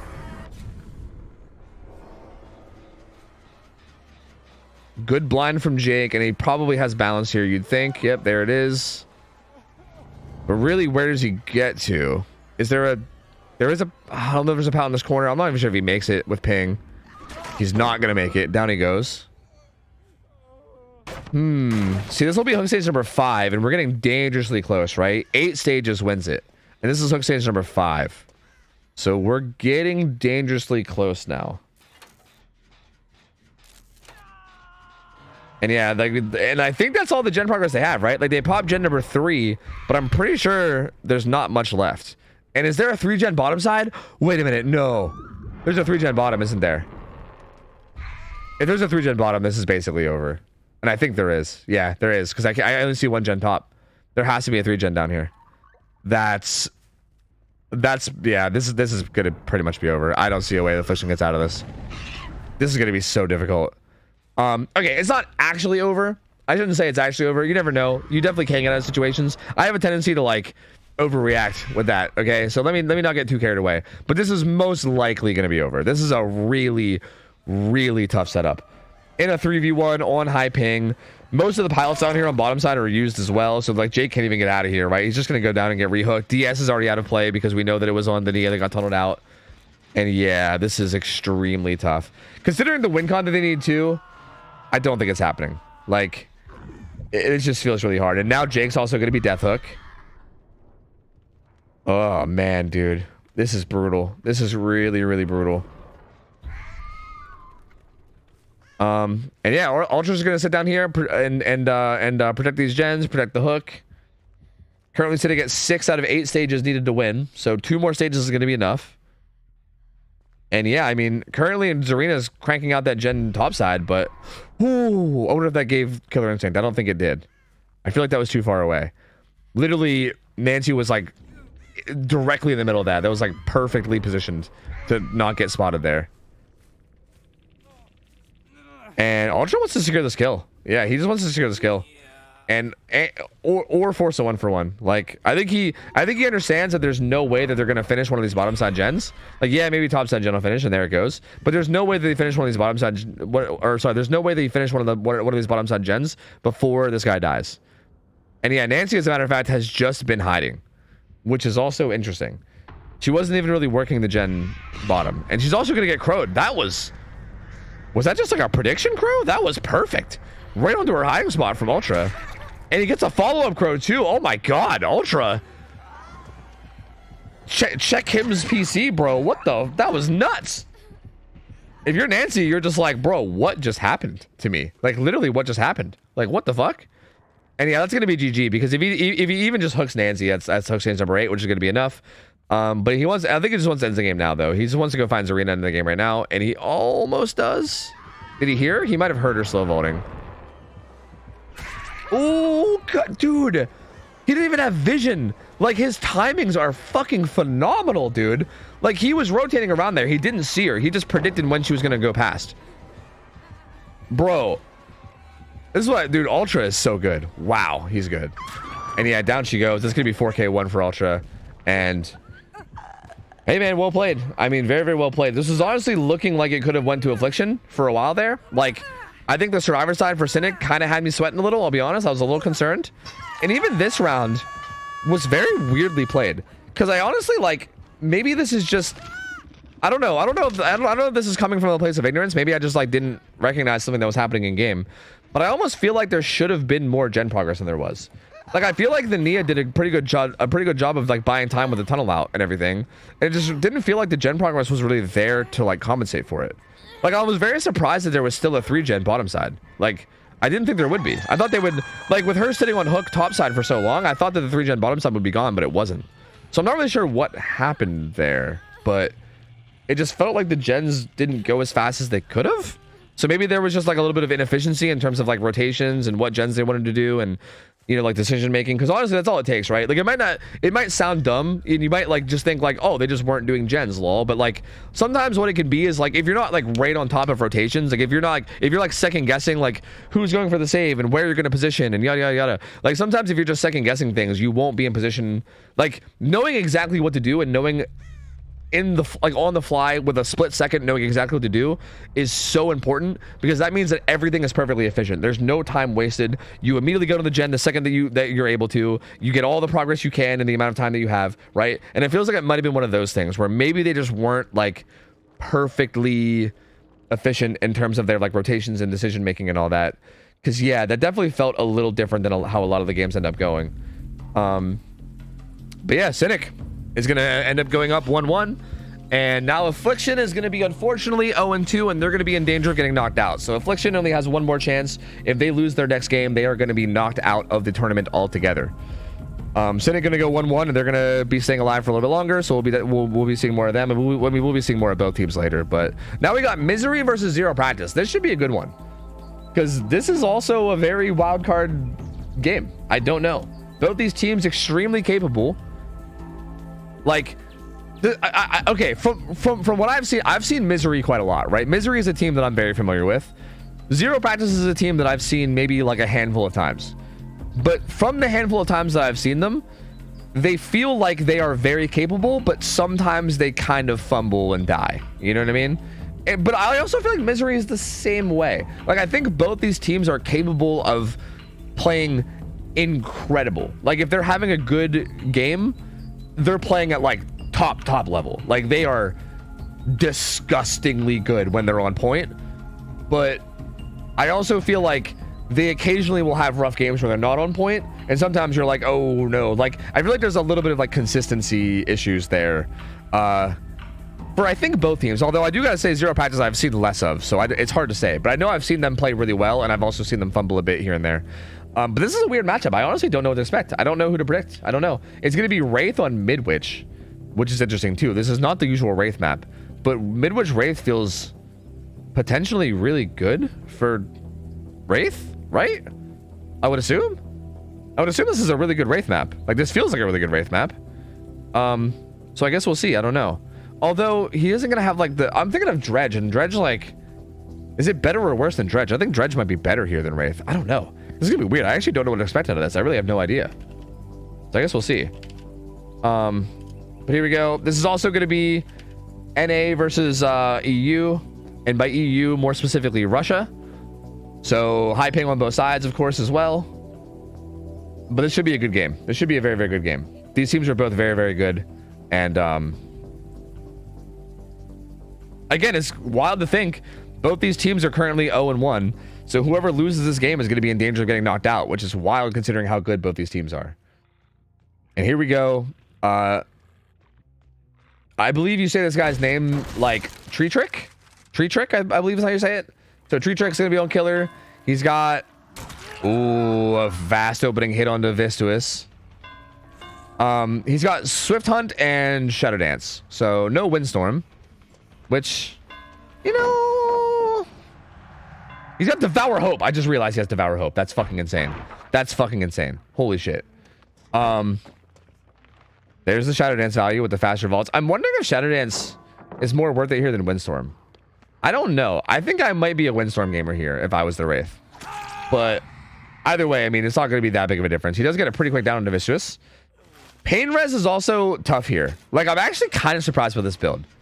I think Pain Res on Midwich can be very dodgy because sometimes you just get cucked on your hooks. I mean, he did find a Pain Res here, so he's fine. But I don't think it'd be crazy to run Pop here. Because Wraith is also super mobile, right? Like, you can get to the gens, kick them really, like, super quickly, and then keep going with your crazy high mobility, and you don't really lose that much for it. So, you know, I don't think the build is bad by any means. Don't get me wrong. I'm not saying the build is bad, but I am a little surprised because I do think it is. You definitely have options for other things. Like, I do think things like a Pop are a bit more viable, too. I also find the Ruin Devour to be interesting, too. Because totems are definitely really good on this map, right? It's definitely very hard to find totems. Ruin could definitely be very, very valuable here. Ooh. Is he gonna get this mind game? Oh, good, dude. Good play from Apply. That's, again, especially considering the ping involved too. Really good play from Apply there, getting away from that without going down. But yeah, weirdly enough, like, I wonder if, like, they're gonna be keeping an eye out for totems now because they know Ruin's up. So in a weird way, I wonder if you're gonna, like, accidentally get your Devour, like, snuffed. You know what I mean? Like, I almost feel like if you run Devour without Ruin, then it's more likely to stay active. But at the same time, maybe you just don't care. You're just like, whatever. Ruin's good too, so fuck it. And there's the down row Apply, and couldn't quite get away from that one without going down. But ooh, there's Ace with the save though, so never mind. Keeping him up a little bit longer, and there goes. See, that was Devour. Devour's gone now, so Devour completely out of play. That's what I mean, right? I think they were maybe being a little bit more hyper aware of totems because of because of Ruin. So Devour ends up doing nothing at all, which is pretty unfortunate, because that perk obviously could be a game changer, right? Devour gets to 3 stacks and the game is just fucked. Like, I wonder, like, realistically, what if you run something like Devour, Pop, even like Pop Pain Res if you want to get really crazy, but even if you just run like Devour, Pop, Sloppy or something, Apply, bro, is so good at this game. Holy shit. We saw Apply last matchup that Misery was in too, doing work on the Dead Dog map against Singularity, and dude, again here, cannot overstate how difficult it is to make these plays, right? On high ping, like playing on like 150 ping or whatever the fuck that you're gonna be playing on, plus with the killer's ping being higher too. These plays that Apply are making are so good. The Vista is coming in for a body block, helping Abby get away a little bit further, and has a God Palette here. And oh, good job buying some time with that, stalling that out as long as possible. There is 2 God Palettes in the corner. That's one of those God Palettes being used. He's gonna head to the clock tower, and down he goes. He thought he was gonna double back, but he wasn't. I mean, really, at the end of the day, a lot of these pallets are just gonna be predictions, right? Like, you're just gonna be predicting and hoping that you guess right. And unfortunately, Vitruous did not predict right there. But actually, that's gonna be his second hook. So we're getting dangerously close to a dead Vistuous now, which is not great. They're gonna delay that heal a little bit, I think, to maybe hide the fact that they're resetting. And then once they get that heal, they're gonna quickly heal the other survivor too, just so it happens all at once. There you go. But Tree Trunk's he's about to find him. He's about to find him. Tree Trunk? Tree Trick. He's about to find him. Tree Trunk. Yeah, Tree Trunk, Tree Trick. Tree is about to find him. And he finds all 3 of them. Gets a chase with Abby. I would not be surprised if he plays more around this hook, though, and I think he will. Because, yeah, if he gets this kill, if he can get this kill with, like, still some gens up, this might be a tough situation for the survivors. It's definitely going to be a tough situation. The restrictions, by the way, on Wraith are pretty brutal. There should be, like, no exhaustion perks and everything. Like, this is one of, like, the harder rule sets in terms of, like, what's allowed and what's not allowed. See, he can even hook here. Like, the thing about Wraith is that you're so mobile that you don't really lose much here, right? Like, normally with like other killers, you're like, okay, I don't want to hook because that gives the survivor a bunch of distance, and then it's going to take so much longer to, like, kill them. But the thing about this is you're Wraith, so you can literally get this hook, cloak up, and you get all this speed, and then you can just follow the blood trail, and you catch up so quickly anyway, you know? I mean, this does give Vistos enough distance to make it almost anywhere he wants. And he's going to go upstairs. Where is he going? Interesting pathing. He's going to go into the science room. Huh. I think the God Pallet's still in the other corner, so I don't know if I like this. Oh my god. That probably looked insane on his screen, dude. Like, again, with the ping being in play too, that probably looked fucking insane. Windows is allowed, yes. I'm not, am I wrong? God Pallet's still up on the corner, right? Like the God Pallet that's like an impassable one by the stairs. I'm pretty sure that one was still up. Maybe I'm wrong, but I think it was. So I'm a little surprised to see him not running to that to get guaranteed value out of that. But he's gonna die. There's still 3 gens up. Abby gets found and is injured, and she's in trouble. She's gonna be going down. And uh-oh, dude. Uh-oh. Ruin's still up too, which means all the gens have been regressing this whole time. That dude, Ruin's actually getting so much value right now. Like, the gens have to be at 0, right? Like, there was a pain res on apply earlier, and between now and then, I don't think there's been like any gen progress. And Ruin's been regressing gens. Applied just now hops on a gen. Dude, this is potentially going to be a huge killer result. Finds cheese. God Pallet in this corner is already gone. He's going to get hit. Dead Hard is banned, yes. All exhaustions are banned against Wraith. Wraith has a ton, like, there's very few perks allowed on the survivor side against Wraith. He's in like there's basically tiered balancing is how it works. Like, killers are put in tiers, and depending on the tier of the killer, there's like more or less restrictions. Ooh, that was a good little double back mind game, and Abby goes back down. There was a survivor nearby though. Are they gonna make it for the pallet save? Yes, they are. Good play. And that's gonna keep Abby alive at least a little bit longer. Oh yeah, smash it. I think smash it and head on might be the only exhaustions. Sorry, I shouldn't say every single exhaustion, but there's very few. I think you could run smash it, and I think head on are the only ones. But there's no like I should say, I don't like standard exhaustions or what. I don't know. I guess maybe I could have worded that better. There's no like balance landing, sprint burst, live, dead hard, nothing like that. I think it's just head on and smash it, unless there's some other dumb exhaustion that I can't think of. I don't know. No, killer also has ban perks too. Yeah. But like less, because like less ban, like there's like global bans for each side basically. And then depending on the strength of the killer, like the stronger killers will have even more bans. Like if you watch like a Wraith or like a Nurse, they're going to have a ton of bans, whereas like a Wraith doesn't, you know? But there is still global bans. Like no killer can run perks like Ultimate Weapon, for instance. Like that perk's just absurd. Like no one can run that. And let's give me another quick down to apply. And again, Ruin still... Wait, did they get rid of Ruin? I don't see like the little cursed icon. Did they break Ruin when I wasn't paying attention? No, they didn't. Ruin's still up. So yeah, like dude, there's just no gen progress. There's just no gen progress happening. I don't know how they get out of this, man. How do they get anything done? Scratch marks here as well. Apply is now death hook. Cheese is gonna get found. Where's the unknown? The unknown's in tier 3. He's in like kind of mid-tier balancing, which is interesting because I thought he was a little bit stronger than tier 3, but yeah, they put him in tier 3 balancing. And Tree Trick seems to want to... Oh, Tree Trick has 8 a hostage. This is interesting. This is actually really interesting. He knows right now that only one survivor could possibly be on a gen, and that's Kate. He kind of has Ada hostage here. The only way that Ada can get out is either through this little doorway or that window. And either way, if she does, she's going to get hit. So he's basically just holding her hostage and then camping the hook at the same time. And we'll get the hit. She's going to go for the 1-for-1. And again, if this is a pain res hook too, then whatever progress Abby's been getting is just going to get regressed.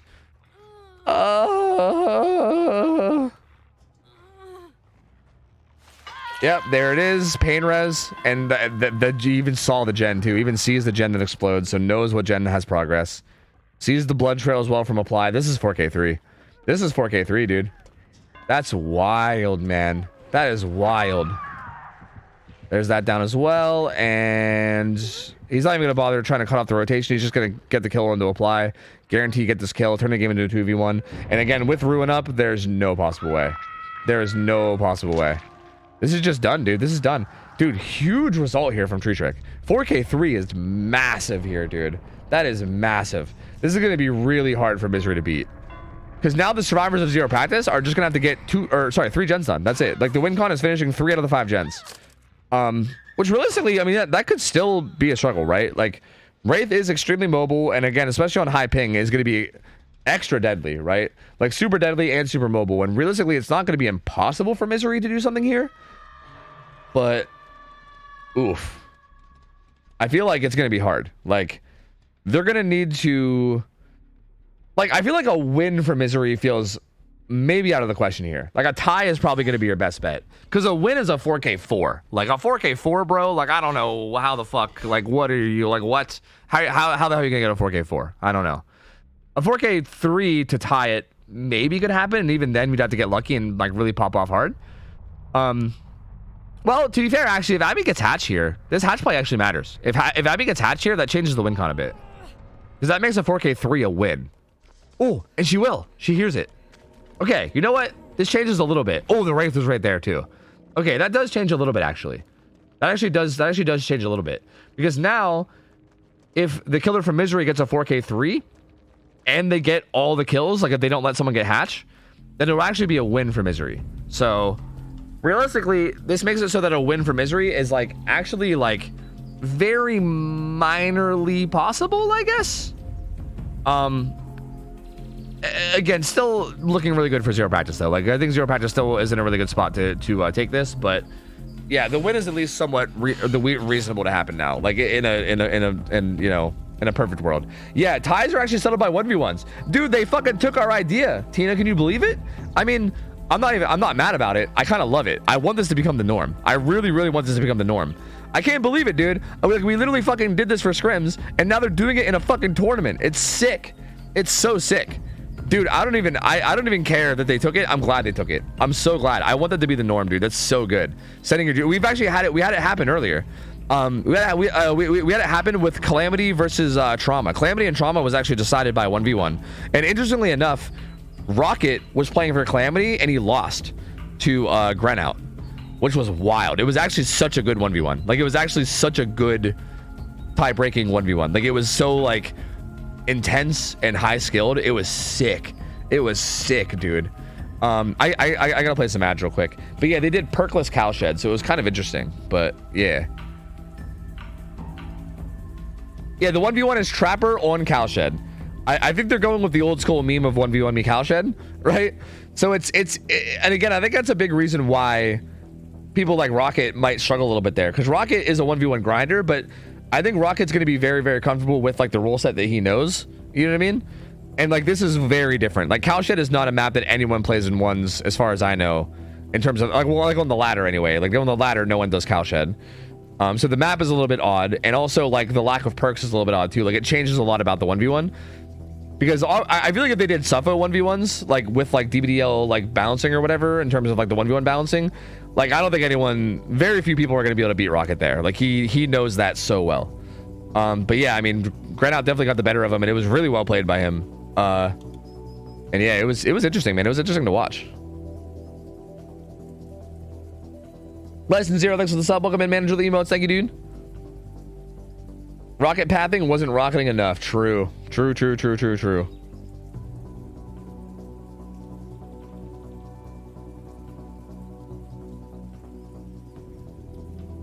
See, I don't know. I kind of love the old send in your juicer, you know? I kind of love the old send in your juicer. But yeah, for the people that were asking, there is balancing on both sides, right? Like both the killer and the survivors are going to be heavily restricted. Well, I shouldn't say heavily restricted, but at least decently restricted, right? Depending on the strength, sometimes the restrictions will be heavy. Like Wraith will be heavy restrictions on survivors. Like here, for instance, let me go through and read out a list of bans for the survivors. These are not even the baseline bans. Like these aren't the baseline bans. These are the bans that are perks that are normally allowed against other killers. Like these are perks where like if the killer's like a blight or something, you can run these perks, but you can't run them against a Wraith. Adrenaline, Babysitter, Balanced Landing, Bite the Bullet, Botany Knowledge, Clairvoyance, Dead Hard, Decisive Strike, Deliverance, Desperate Measures, Inner Focus, Inner Strength, Leader, Left Behind, Lightweight, Lithe, Overcome, Premonition, Resurgence, Rookie Spirit, Second Wind, Self-Care, Sprint Burst, Strength and Shadows, Unbreakable, We'll Make It, We're Gonna Live Forever. There you go. Those are all perks that are normally allowed against the higher tier killers, but aren't allowed here. And those aren't even all the restrictions too. Like those are all the non-general ban. Like there's also a big ass list of general ban perks too, which is even bigger than that list. And I can't even go through them. It's too many. It's too much. So yeah, you're very restricted. Anyway, here we go. Vistuous. Ooh, okay. Hey, you know, I respect the fuck out of this build. If there's a way you're gonna reach this win con, this is it. He's got Ruin, Devour, Pain Res, and Penimento. This build can do a lot because Ruin, like obviously we saw the work to do it that Ruin did last game for Tree Trick, right? So we know that Ruin is strong. Devour clearly can go nuts if you actually like get it up to like 3 stacks. That's devastating. But even if they get cleansed, Penimento is brutal, man. Like the extra 30% slowdown on gens is brutal. So yeah, and Pain Res obviously very devastating too.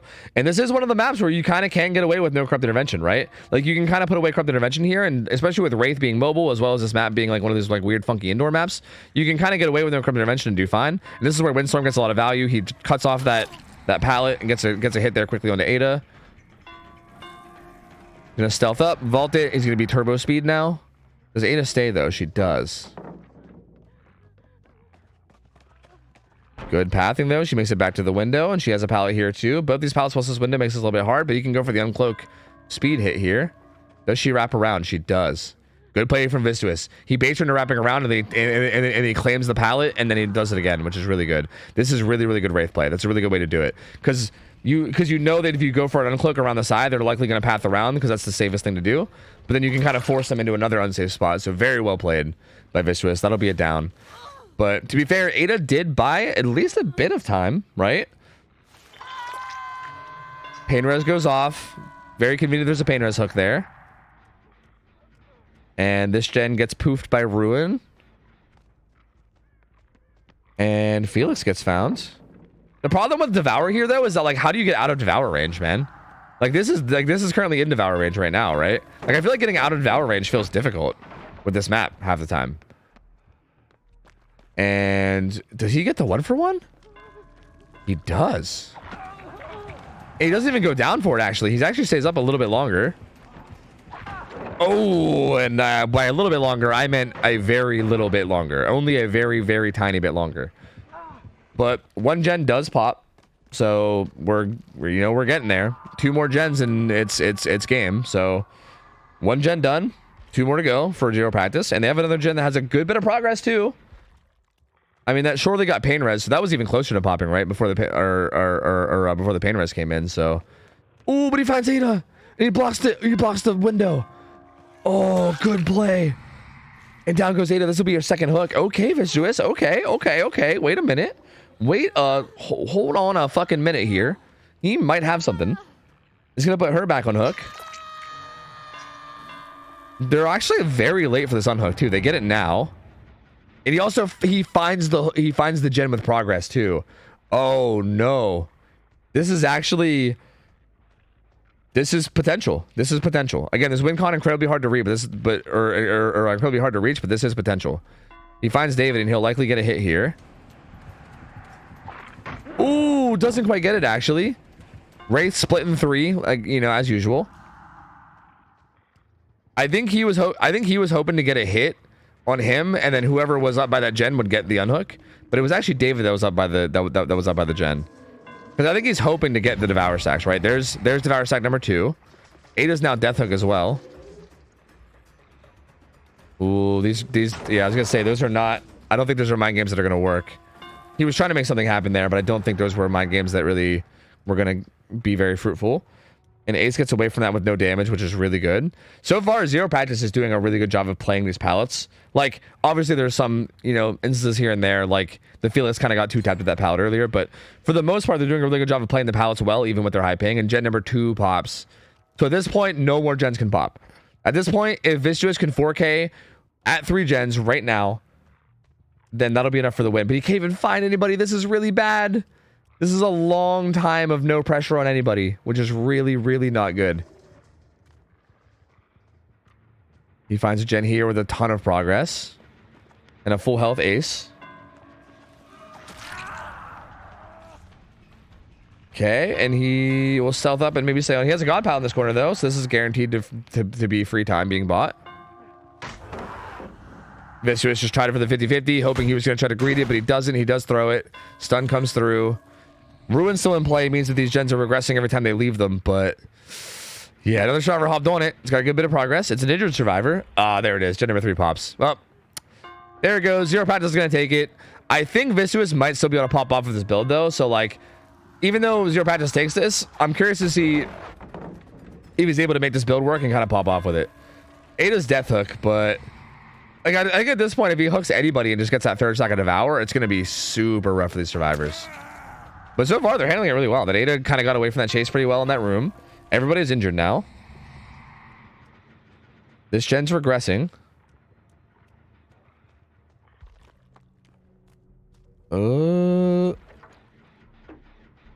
And Ace found a decently safe gen to work on. I mean, it's actually not that safe. Actually, if the race shows up, he's pretty fucking dead. But I think they know where he is, so he feels pretty safe to do it. And the down comes in on Felix. There you go. Survivors outside too, injured. Uh-oh. Good find from Vicious. There is a pallet here, but it's not exactly the safest. You kind of have to predict. And they did predict correctly. Parental guidance plus smash it. Ace still cranking that 4th gen. And Vicious wants his kill, and he's going to get it. He's going to be able to kill Ada here. So Ada's going to go down, and she's death hook. He's actually going to go prioritize this first hook, though, instead, I think. Maybe? Or is he just trying to slug out from here? Maybe he tries to slug out. There is no unbreakable in play. And to be honest with you, I mean, the fact that they're not healing, this is a pretty good way to punish that, right? Like, if they're going to play really greedy and try to just stay injured and do everything, then a good way to punish that is by slugging, right? I mean, that is logical. They pop gen number 4. If you can get this down onto David soon, surprised he didn't swing at that. Maybe he thought he was going to fake. David did a good job though. He bought enough time for the pickups. They all get picked up. Huh. And now as long as they split up, they should be relatively okay, right? Like Felix is not in the best spot here. This pallet's not the strongest, but he can maybe win a 50-50 here. Doesn't quite win that one. Does win that one though. Okay. And Vicious has to leave. Okay. And they also pick up David too. Zero Practice back on their feet.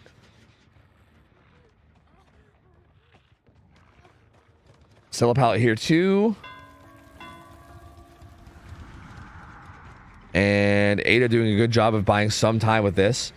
And she's not going to make it anywhere though. She is going to go down, and she is death hook. And is he going to take the kill now? Yeah, he's still not going to take the kill now. He does not want the kill on Ada. He just won't take it for some reason. It's very interesting. He just doesn't want to kill her. That's very odd. He's gonna go ahead and slug her again. I don't really understand why. Like, I don't get the purpose here. Gets it down onto Felix. And slugs him too. Huh. Trying to be really, I don't know what the fuck's happening here. I don't know what the fuck's going on here. I'm gonna be honest with you. Like, why? Why the slugs? You know? I don't know. I do not know. They are rotating very well for the pickups. I feel like it maybe makes sense on the survivors that aren't Ada, but with Ada, I just feel like it's weird because, like, I feel like you just kill her. You know what I mean? Like, the time it takes you to quickly pick her up and hook her is not going to be that big of a deal. And if you just kill her, that makes the rest of what you're doing so much easier. But instead he picks David. Maybe he's going for the Moris. Maybe he wants the Moris. He wants to Mori everybody with Devour. So he's trying to find a survivor that he can put on hook.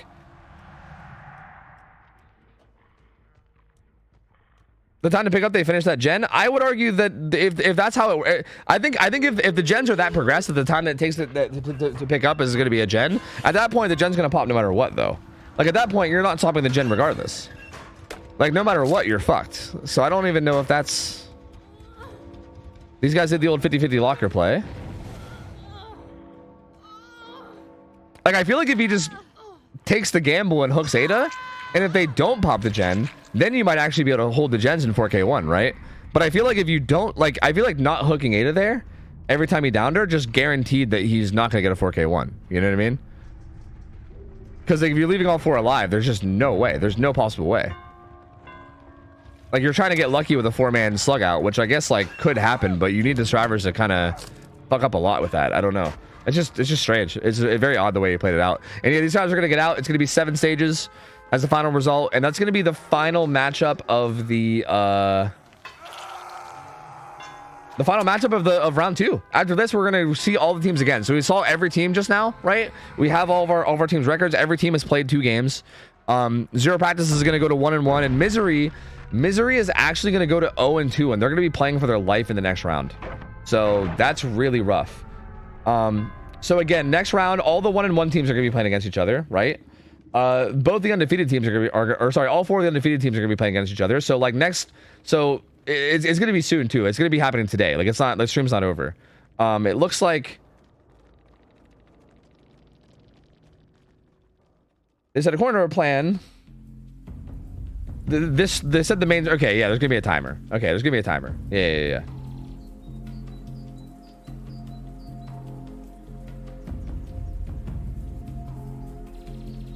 And also they said there might be a thing where like the stream goes down for a second, and if so, I just gotta refresh it, I think. So yeah.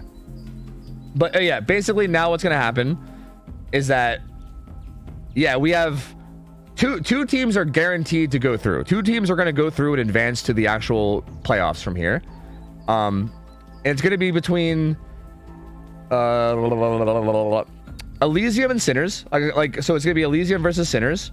Whoever wins that is gonna be going through, and then Eternal versus Ariandel. So 2 of those teams are gonna be going through for sure by the end of the day today.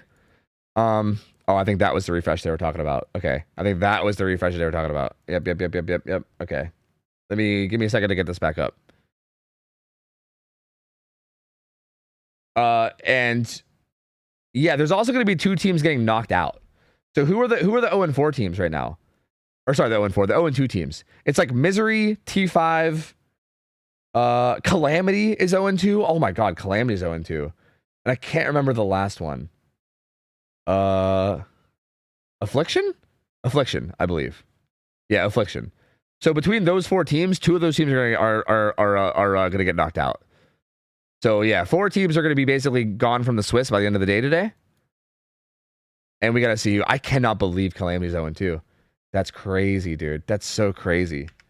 How do you feel about using the points layout like this for our normal scrims? Oh, you mean like the overlay that they have or whatever? I mean, are you suggesting that I just ask them for the overlay and just like going their overlay art 1 for 1? Or do you mean like in terms of just the general layout? Like, what's really that different? Is ours just bulkier or something? Because I mean, I'm down to like make changes to ours if you think. Oh, how they have it all on one side. Oh, yeah. No, yeah. I'm down with that. Yeah, no, I think that makes more sense. Yeah, we were actually talking about that yesterday with Hens. How like it's possibly more. Wait, that's not right. It's like possibly more intuitive to know the scores when they're all on one side. Yeah. I personally prefer that a lot. I prefer that a lot myself. So. Yeah, I would agree to do it. Yeah.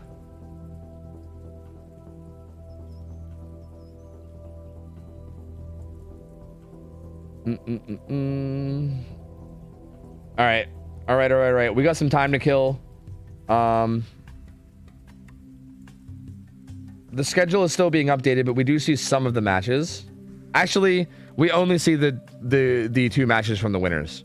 So we're gonna come back immediately with Elysium versus Sinners. It looks like, unless this changes, we're gonna come back immediately with Elysium versus Sinners, and then we're gonna have 2 games from the mid bracket. So 2 teams that are 1-1, or sorry, two games of 2 teams that are 1-1. So like 4, it'll be 4 teams, 2 games of 1-1 teams, and then Eternal versus Ariandel, and then 2 more 1-1 teams, and then both of the low bracket games where people are playing for their life to end the night. So like the final 2 games of the night are going to be the 2 where teams get eliminated. So yeah, payout Gamba. Oh yeah, you're right.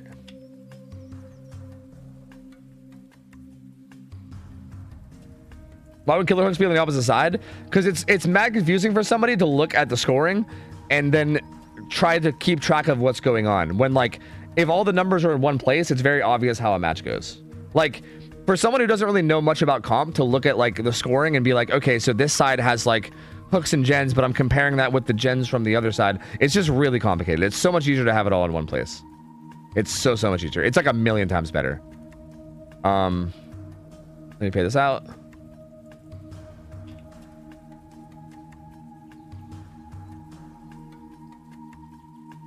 I think the main thing about the overlay that they're using in this tournament is that I think that maybe the graphic for it also needs to reflect that, like, instead of it being like the teams, right? Instead of it being like team 1, team 2, it needs to be like game 1, game 2. You know what I mean? If that makes sense. Like, it needs to be like the graphic needs to somehow reflect the match itself as opposed to the teams themselves. Does that make sense? Because I think that's the point of it, right? It's like, this is how the first game went. This is how the second game went. You know what I mean? So I think as long as the graphics reflect that too, then I think it'd be fine. So yeah, I don't know. Either way, I'm gonna take this little break to go to the bathroom and go get a refill of coffee. So give me a minute, chat. Give me a minute. All right, give me a quick minute. I'll be back in just a moment. Go get coffee and refresh all my stuff, and you guys can hang out and enjoy the countdown. Yeah. No. The left side is the team survivor results, and the right side is the team's. Wait, is the other team's survivor results? Wait, what? Wait, weren't you saying? What? I'm confused. Weren't you saying you like it different though? Isn't that what we have? I don't know. I'm confused. I'll figure it out when I get back. BRB, guys. 1 sec. BRB. I'll be back in just a moment. 1 sec. BRB. The memento.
Okay, I am back.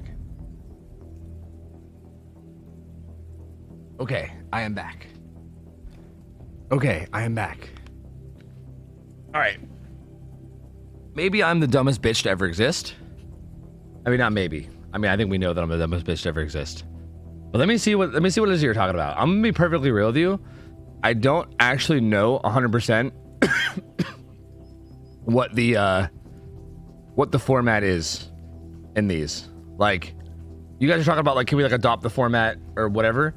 I need to like go look at a VOD. I'll be real with you. I don't really like pay attention to the format because I just kind of like watch the games and know what the win con is, right? So I'm not really like paying attention to the way it looks on screen. But here, like here's like the stream from yesterday, right? So it's like gens, hooks, fresh hooks, and yeah, it's all one game, right? Oh yeah, it says game 1, game 2. Okay, yeah. See, I like this. So like, is this what you're suggesting that we keep? Or sorry, is this what you're suggesting that we adopt? I like how it shows what happened to the survivors. They did X gens, got hooked X times. Yeah. I agree. Okay. All right. So I think I just got confused at what you meant by your last second. I agree. Yeah. Like this is basically what is happening to these survivors. Agreed. Like they got 3 gens done, but they also got hooked 12 times with all 4 fresh hooks. Right. I agree. It's like, I feel like if you look at it that way, if you're looking at it based on like these survivors, it does make more sense. You know what I mean? It's just like, this is game 1, this is game 2, you know? To be honest with you, I don't even really know if it needs to be game 1, game 2. Come to think of it, you could be right. We could just make that for the survivors, right? Like, we could just say fuck it and just say whichever team, like, we can still have it be like 1 team survivor, 1 team killer, or whatever, or have like one team on each side, and just like have it be based on whatever happens to the survivors as opposed to, you know, the killer. Because yeah, that probably makes sense.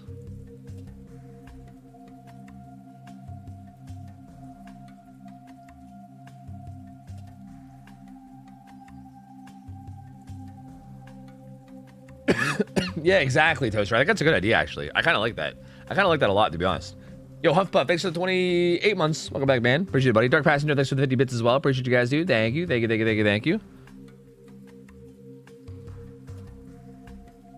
think if you do it that way, the team name needs to be moved because that being there is so confusing. Do you mean like from what we just watched? Because yeah, I mean, I think I would just want the team name like above the score, but the score would just be for the survivors. Like it would just be how their survivors did, and that way you can literally look at one team's score and then look at the other team's score, and whichever team did better, you could just tell one. You know, like that would be so easy. You know the killer picks? No. As a matter of fact, I think the reason why there's a big delay between the games is because I think they're doing picks and drafts and shit. So I think that's why there's such a big delay. Because yeah, they kind of had to like on the fly, like as soon as they figured out what teams went through, they had to like kind of match them up together and then have them do picks and drafts. I do see the actual schedule updated now though. Like here's the schedule, okay? Elysium versus Sinners. Then it's going to be X9 versus Severance. Wow. Severance is having the hardest schedule that you could possibly have. They went from Eternal to Calamity to X9. Holy shit, they are getting RNG cucked. Wow. Anyway, X9 versus Severance is the second matchup. Then it's Oh Boy versus Deception. That should be a good one. Oh Boy versus Deception sounds like a really good matchup.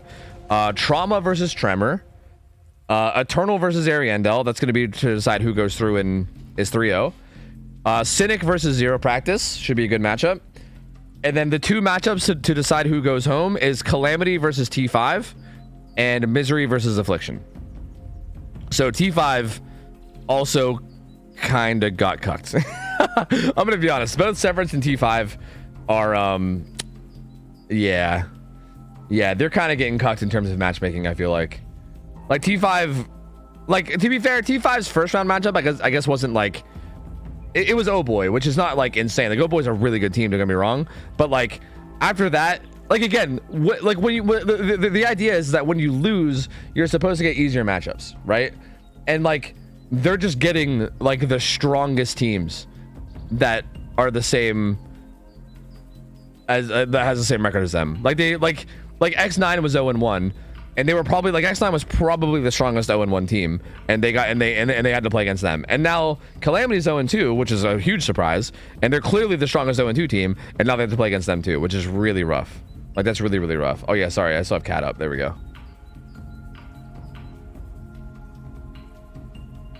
Severance to beat Calamity? That is true. Yeah, that is true.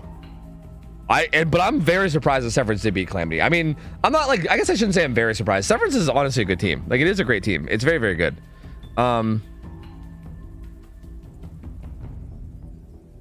But yeah, I mean, Calamity is just so good that you never expect them to like drop a win like that, right? Like, I don't know. You expect the only teams that are going to be able to beat Calamity are going to be like one of those like top 4 teams. So it was at least a little bit surprising that Severance got that win. But I mean, again, they are a very, very good team, so it's not really that surprising. Again, it's just the problem is like they have to keep doing that, right? Like, it feels like they're not getting like an easy match ever. Like, if you consistently have to keep beating like top 5 teams, like you have, that means you have to play like tip top perfectly, and you can't play like, you can't make any mistakes for how many games in a row, right? Like, there's like so many other matchups that could be like kind of softer for them that would make it like a little bit easier to like cruise into a position to possibly advance, you know? So I mean, they're definitely getting the short end of the stick for sure. That being said, regardless of what happens with matchmaking, I do think like if you're a team, like if you're the team that's gonna win, like for instance, whatever team wins this entire tournament, it's not gonna matter, right? Like if you're good enough to win the tournament, it doesn't really matter who the fuck you get matched up against. So at the end of the day, it's not really that big of a deal. I just kind of like nerding out about it because it's interesting. But at the end of the day, it's not that big of a deal because it's a tournament, and no matter what, like for instance, I can sit here and say like, oh, it's such a hard schedule because you're going against the best teams. But then again, like it's a fucking tournament, and like if you can't beat the best teams, then you probably don't belong in the tournament anyway, or like you obviously don't belong like in like the finals of the tournament, right? Like you're gonna have to beat the best teams to win. So you know it's fine. It's whatever.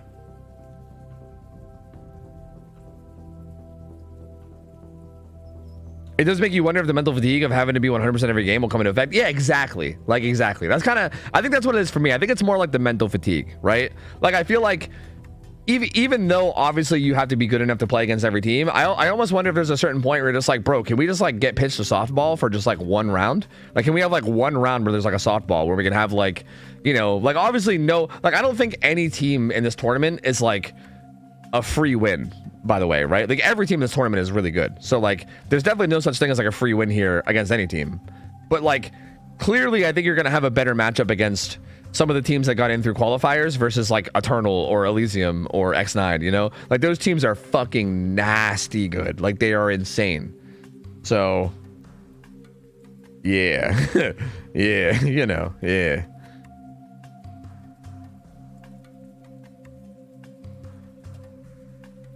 But honestly, some pretty good matchups, man. Pretty good matchups.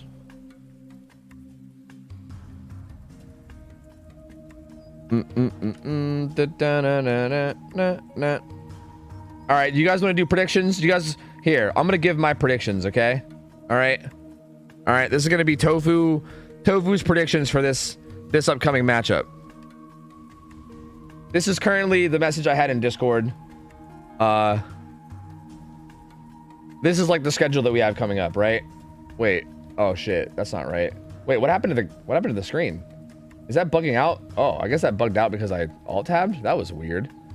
Anyway, like I was saying, this is the current schedule that I had shown to me. So these are the matches coming up, right? If I had to guess winners, you know? Like if I had to guess who's gonna win here, this is so tough. Elysium versus Sinners. I think Sinner, like, okay, this is not like Elysium's just such a good team that's hard to like root against anyone other, like it's hard to like bet, or sorry, I shouldn't say root. It's hard to bet on anyone other than Elysium. So I think I have to give that one to Elysium, right? Most likely. Sinners obviously can win. Sinners has beaten Elysium before. Like Sinners is definitely capable of beating Elysium, but I think Elysium is going to win more times than not. Like if these guys play like 30 games or like some huge number of games, Elysium is probably going to win more often than not, right? Like I do think that they're slightly ahead. So, but Sinners definitely has a chance there, right? X9 versus Severance. Severance has played so well, but dude, X9 is fucking nuts, and I got to give that one to X9. Oh boy versus Deception, dude. This one I don't know. I really don't know. This one is the tough one, man. Deception's been looking really good. But so has Oh Boy. Oh god, dude. This one is honestly so fucking tough. I feel like I want to give a minor edge to Oh Boy, but not by much. Not by much. Like I feel like this has got to be like a 51 to like 49 type situation. Like, I feel like I would give the most minor edge to Oh Boy, but not by much. Deception is a crazy good team, and to be honest, even that I'm questioning. I'm like debating on flip-flopping that, to be honest with you, because Deception's so good. I don't know. Trauma versus Tremor. I love Tremor, and those guys are fucking juicers, but Trauma has been looking so good this tournament, and I feel like I got to give a minor edge to Trauma there. Eternal versus Ariandel. Brother, that's also a tough one. I feel like, again, I got to go with Eternal just because, like, it's Eternal. You know what I mean? Ariandel's such a good team, though. And again, I don't think I'd be surprised if any of these are wrong. Cynic versus Zero Practice. This one is an interesting one.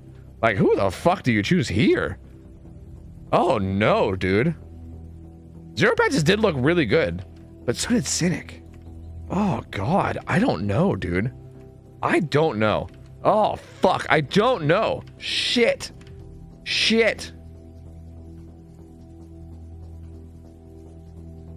I really like all the guys on Cynic, so I don't want to not choose them, but I feel like I'm being biased because I like them. You know what I mean?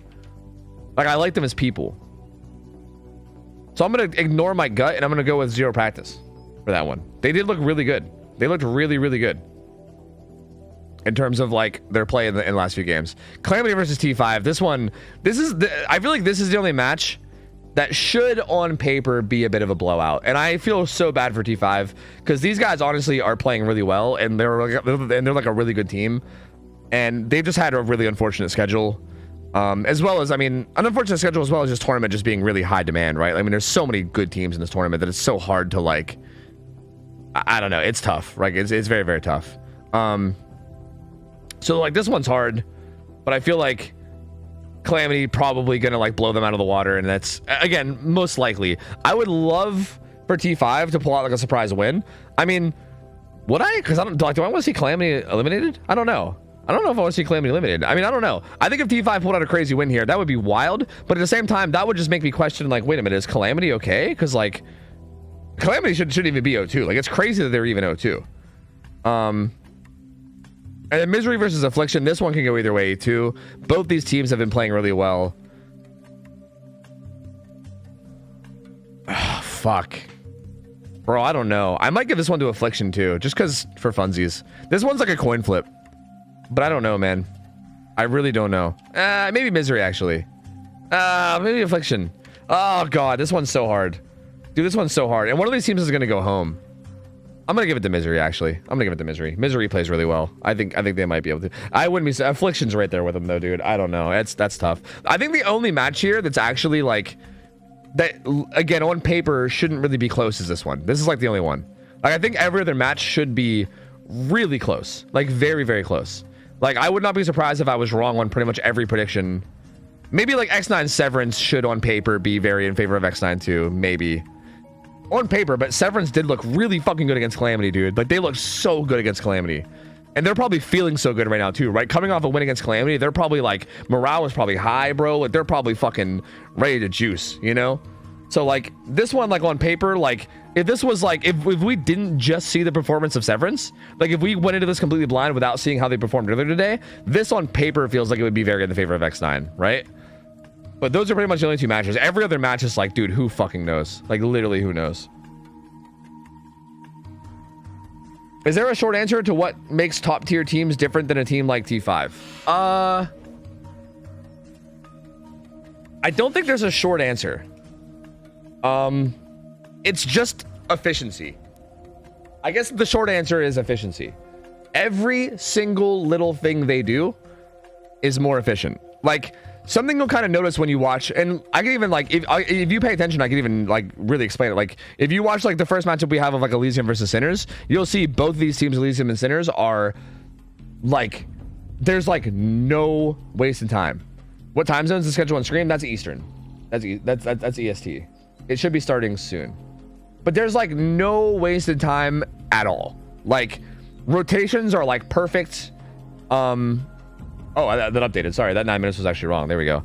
Like, rotations are, like, perfect. They're always on, like, the right gens. They're always making the right decisions. Even like the killer players themselves are, like, doing the correct mind games and not wasting any time. They're not like going for mind games that don't work most of the time. Like it feels like survivors, when they know they're in a spot where they're likely gonna die, they'll still buy like an extra like 5 or 10 seconds every single time. It's like little things like that, right? Like every little instance where you can squeeze out a little bit more efficiency, I feel like good teams manage to do that. You know what I mean? Even if it's something little, like even if you just like juke one hit and then die 5 seconds after, that's still an extra 5 seconds. And if you're doing that super consistently, it's like so nuts, so nuts. And I feel like that's a big thing that I've noticed, like with like the top teams versus the non-top teams, is just being able to squeeze out every little ounce of efficiency, as well as just like having like perfect positioning, right? And like perfect positioning, like saying perfect positioning is so like, it's so much more hard to explain in depth, right? Because like there's even little things like which gen you're doing, you know what I mean? Like which gen are you working on, and like when do you go to that gen? Like even little things like that can be huge. Like for instance, a good example, if you've been here all day and you've been watching games, if you remember the Ariandel versus Trauma set, where like Bubbo made that rotation way to like the deep gen in Carnival. In that set, that was like such a big, like good positional play, right? And it's like just so natural for players like that, right? They just know exactly what to do, and they don't hesitate at all. They just fucking do it, you know? And they're always in the right place at the right time, doing the right gens at the right time, going down in the right place, keeping the killer away. It's like a big machine of efficiency that they do together. And if everybody's just on the right page and doing the right things, then it's just so crazy. Like there's so much depth to really know. Like it's so hard to explain quickly. I don't know. It's like you'll be watching a match and then suddenly there's one gen left. Yeah, exactly. And you know, I kind of noticed that with like Affliction, for instance. Like in the matchup with like Affliction versus Cynic, like I feel like Affliction was just not that efficient. It was so unfortunate because I feel like their chases were kind of good, and like I feel like they were making good like it seemed like everything we saw on the screen for them looked good. Like they were buying a lot of time with the tunnel out and stuff, but it just felt like the gens weren't like progressing enough for whatever reason. And it's probably just because they were like probably second guessing rotations, or probably just had people in like a bad position at certain times or whatever. So yeah, it's tough. Every player knows what they need to do in the context of the one, game state, and two, what their teammates are / should be doing. True. Yeah, that's a good point. Exactly what Cole said as well. Yeah. And there's so much that goes into that too, right? Like there's so many little, like, honestly, that would, you know what? That would maybe be a good video. That would actually be maybe a good video idea. Is maybe like breaking down all the little things that make a top tier team super efficient. You know what I mean? That'd be a really interesting video.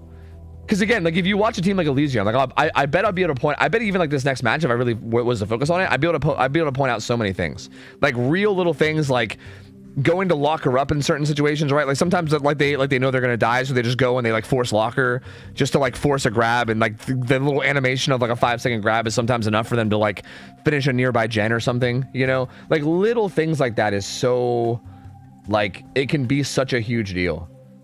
And yeah, I think it'd be interesting to maybe like break that down for sure. Write it down. Yeah. That's a good idea. Give me a second.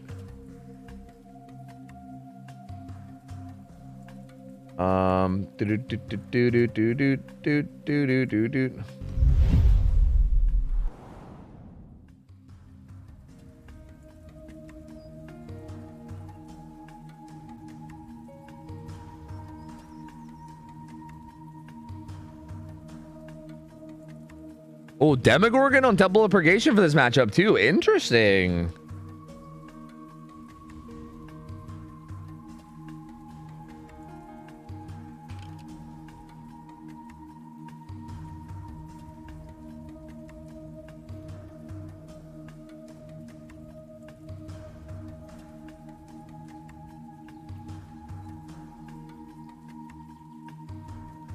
All right.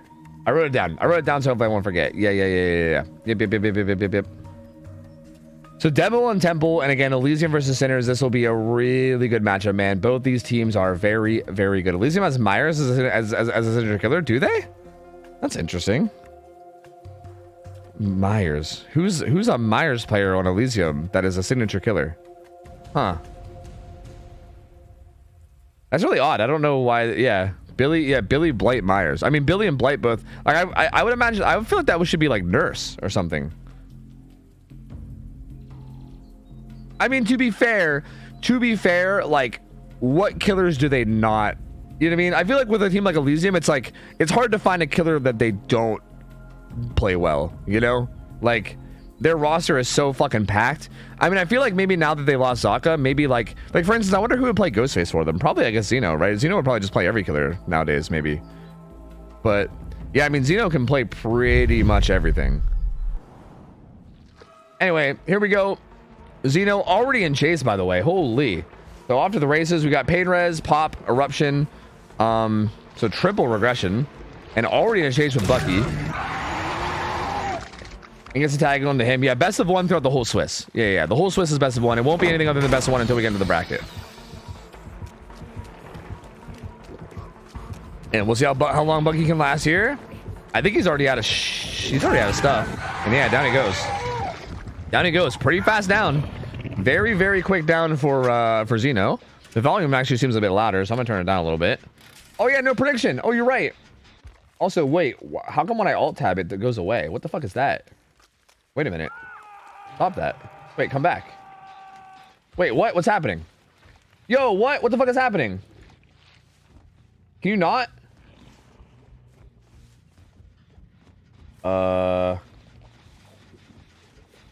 Bro, what? Why is it randomly breaking?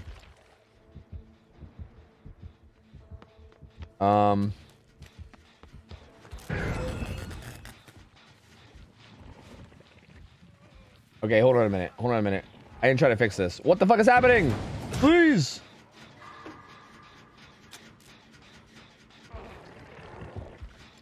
Okay. Bro, what the fuck? Why did it just randomly stop working? Okay, I apologize. That was really bad. Anyway, here we go. Bucky got put on hook. All you missed is that Bucky got put on hook. There was a Pain Res, and Zeno's kind of looking around but couldn't find anything quite yet. Is it going to break again? Okay, it doesn't break again. Dude, Jesus.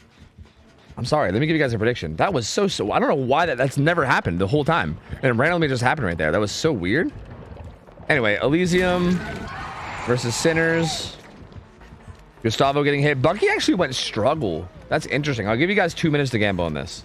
You guys all are gambling with the same information, so go nuts. Okay. All right, we should be good now. But Bucky goes struggle.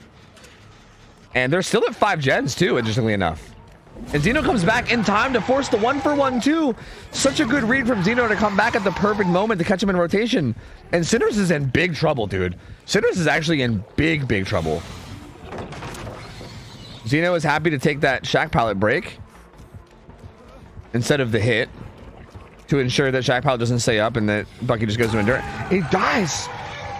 Oh no, dude. Dude, Zeno is... Okay, Zeno is popping the fuck off this whole tournament. This is actually insane. This might be for the people. I mean, it's actually surprising that he didn't pick up Bucky right away. Because this is somewhat risking for the people. Although I don't think they have it. Nia is the only one that could have it. And dude even finds Nia. What? If he gets us down on the...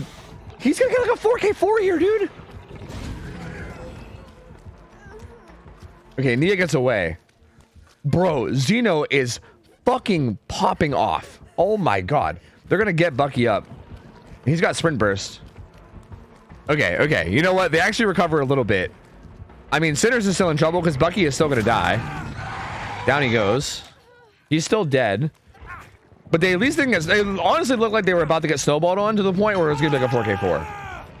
Holy dude.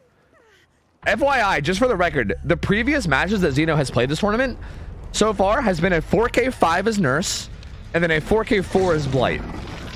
So he's gotten pretty insane results so far, you know? I mean, Demo obviously not quite as strong of a killer as Nurse and Blight, but still, this is getting a kill at 5 gens is insane. And everybody's injured too. Literally everybody's injured. And he already has a 4th hook stage as well. And Nancy goes down. I'm kind of confused as to what's happening. She's just spinning her camera. Is Sinners like, are they okay? I feel like Sinners is maybe like tilted or something right now. Because even right there, like, I mean, the positioning there from Nancy was weird. She just like ran to the Z-wall edge map. And like, it feels like they're like overwhelmed or something. I don't know. That's gonna be another hook on the Zoob though. Oh wait. I think do we have a different spectator? Is that a thing? Because I think the like the like little scratches that are showing who's Death Hook and who's not Death Hook are like on the wrong place. That's unfortunate. I think there's a new. I think the HUD looks smaller, so I think maybe the observer is a different observer or something. I don't know. I'm not 100%. Hello, Freya. Either way, they are definitely in some trouble right now. I think Zoob is Death Hook. I believe it's not Gustavo. Like I know that like the little ticks on the side look like it makes it look like Gustavo, but I think that's just a mistake. And Zoob also goes down. And so does Gustavo. Bro, what is happening? They're 4K5. What? Bro, what? And Vinny blinded himself, but then still got a pallet stun. Bro, what is happening? I'm speechless, dude. I'm fucking speechless. You know what? Give me a second. I need to see what Hens and Aughts have to say about this. Well, I need to go do a listening. This is South American super team. Like, this is not just your ordinary survivors. What? Aughts and Hens, give me some insight here. Help! Somebody nerf this man. I agree, Aughts. I agree. Or rather, study what he had for breakfast and make that the diet of everybody. Bro, seriously. All right, I think they're also speechless. They also seem to be completely speechless. Bro, like, what do you even say about this? This is insane. Like, what? And it breaks again. Bruh. Why is this breaking all of a sudden? I think it's because I'm pulling up other tabs. I need to not do that. My bad. Let me stop doing that. But dude, yeah, so far Zeno has played 3 games of Killer, and they've completed 1 generator in those 3 games. That's gonna be a fun fact to bring up tomorrow, I think. Or wait, not tomorrow. Actually, that'll be a fun fact to bring up when we get to the brackets. But like when we get to the brackets, it's gonna be really interesting to talk about how throughout the entire Swiss bracket, Zeno had 1 gen done against him in 3 games. That is fucking insane. Holy shit. That is, and again, the fact that this is Sinners, like this is Sinners, dude. This is the South American super team that we saw like putting up these like big performances. Like they've been playing so well. I mean, they're currently 2-0. Like the Survivor team is 2-0. They've been beating really good teams. Like this is not just some pushover team, dude. I'm like honestly blown away, dude. I'm blown away. I legitimately can't believe it. Yeah, like Sinners beat they beat Oh Boy and they beat Affliction. Like they've beaten some really solid teams. Like Sinners is a very solid squad. And this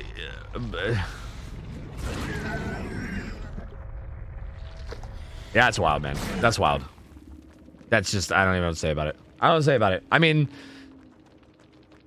Elysium's gonna take this win. I mean, like, I think trying to replicate this result on the side of Sinner's Killer is just, there's no way. As much as I want to sit here and pretend like there's still hope, they have to finish 1 gen. Like, the survivors have to finish 1 gen, and it's demo, too. It's not even like it's, like a Blade or a Billy or something that has, like, I just don't know. I'm literally speechless. I don't even know what to say. I feel like as a caster, I want to, like, give some kind of insight here and talk about things, but, like, bro, what can I even say about it? Elysium, you know, I don't know, man. I don't know. And you know, this is why earlier somebody was asking me who my favorite is for the whole tournament, like who I think is going to win the whole tournament. And you know, literally performances like this by Zeno is what makes me think that I really don't know, because I feel like Eternal is obviously Eternal, right? And you never want to count on Eternal because they're literally Team Eternal. Like they're legends, like they're a legendary team. They were dominating the scene for years. You know what I mean? And like it's so hard to ever want to like not say them in this scenario, but bro, like Elysium is so good. Zeno is like such a fucking monster of a player. Like you know, you gotta say, you know, Elysium's definitely got to be in the it definitely got to be in the discussion at the very least. So who knows? It's crazy that all Sinners Killer can do is tie. They literally can't even win. Yeah, right? Right? Yeah, there's literally no chance for Sinners to win this. Well, actually, technically, if they tie, then they could win through the 1v1, sending your juicers. in theory. But like realistically speaking, like I'm not trying to be mean here, but like they're not tying this. Like I feel like getting a 4K5 at any point is absurd, but especially getting a 4K5 when the other team knows that the win con is finishing one gen. Like the fact that the survivors know that win con is doing one singular gen. Like, bro, there's like no way. Like there's no way. Like I don't know. Like Elysium doesn't even like even if it starts to get close, like if it starts to look like like the killer's snowballing, Elysium could just full send on one gen and just get it done, and then you're good. You know what I mean? I feel like Elysium looks so much better than they did in the winter tournament. I agree with that too. Yeah. Which is funny because like we talked about how Elysium lost Zaka, and I was talking about that on day one, and I was like, okay, Elysium lost Zaka because Zaka like joined Eternal again, and I was like, how's that going to affect him, right? Like, is that going to affect him a lot? Like Zaka is very well known as being like one of the best players in the whole world. Like a lot of people do put him at like number one as like the best player in the whole world, like just on Killer Survivor both. Like he's nuts, and. You know, I remember I was questioning that. I was like, yeah, I mean, they don't have Zaka anymore. So I wonder, like, if that's really going to bring them down that much. I mean, realistically, obviously, like every other player on Elysium is also fucking insane. So like, it's not like losing the best player in the world doesn't really matter if you also have like the number 2, 3, 4, 5, and 6 player. You know what I mean? Like, I'm not saying that that's what they have. I mean, obviously, there's other players that are going to be in the discussion for that. But point is, you know what I mean? Like, if all other players are insane, then it might not be that big of a deal. But I still was wondering how much of an impact it was going to have. But yeah, I mean, it looks like, if anything, it looks like Xeno maybe just says like, step the fuck up. I don't know. The thing about Xeno that I've noticed though, and you know, maybe I'm wrong about this, but the thing I've noticed about Xeno is that I feel like he does this a lot of times. Like Xeno has to be like the biggest wild card in all of DBD. Like, because I've literally seen Xeno like get like tilted and just like throw games before. Like in tournaments, like I've literally watched a grand finals one time where Xeno literally ran up to the killer and just pointed at him and let himself get killed, and like his team lost the game for it. And I was just like, I didn't even know what to say as a caster. I was just like I tried to like play it. I was like, was Xeno trying to take aggro or something? Well, like what? But no, he was just tilted. He was just tilted and just decided to kill himself. That's all, you know. So like Xeno can do that kind of shit sometimes, but then. Alternatively, sometimes he gets 4K5s back to back to back, and he gets 4K5s as Demogorgon against the best team in South America, you know, and it's just like, what? Like, he is so, like, I don't know, like, he's capable of putting out, like, I feel like when Xeno's at his best, I feel confident in saying this. I feel like when Xeno's at his best, there's literally no better player in all of DBD. Like, I feel like I actually feel very confident in that. I think Xeno, when he's actually playing at his peak level, no one is even close. Like, I think he is miles better than everyone else when he's playing at his best. Like, Xeno is capable of doing absurd shit that I feel like I never see other people do. Like, he is fucking ridiculous. But I also feel like there are times where he's not playing at his best, and then I also feel like he is prone to like maybe tilt sometimes. Because I also like, I feel like while you can see Xeno playing better than anyone in like the entire world, there's also times where you can see him just kind of like I want to see him flop, but like I would argue like Xeno quote unquote flopping is still better than like the vast majority of killers, right? But you know what I mean, like flopping when you think about what Xeno is capable of, you know what I mean? Like, it's like a flop compared to what you expect from him, I guess. Ooh, good crouch from Sele, but he's gonna go down. This is a really fast down from me, Jason. So hey, I mean, if they want a chance to tie this feels like a pretty good way to do so.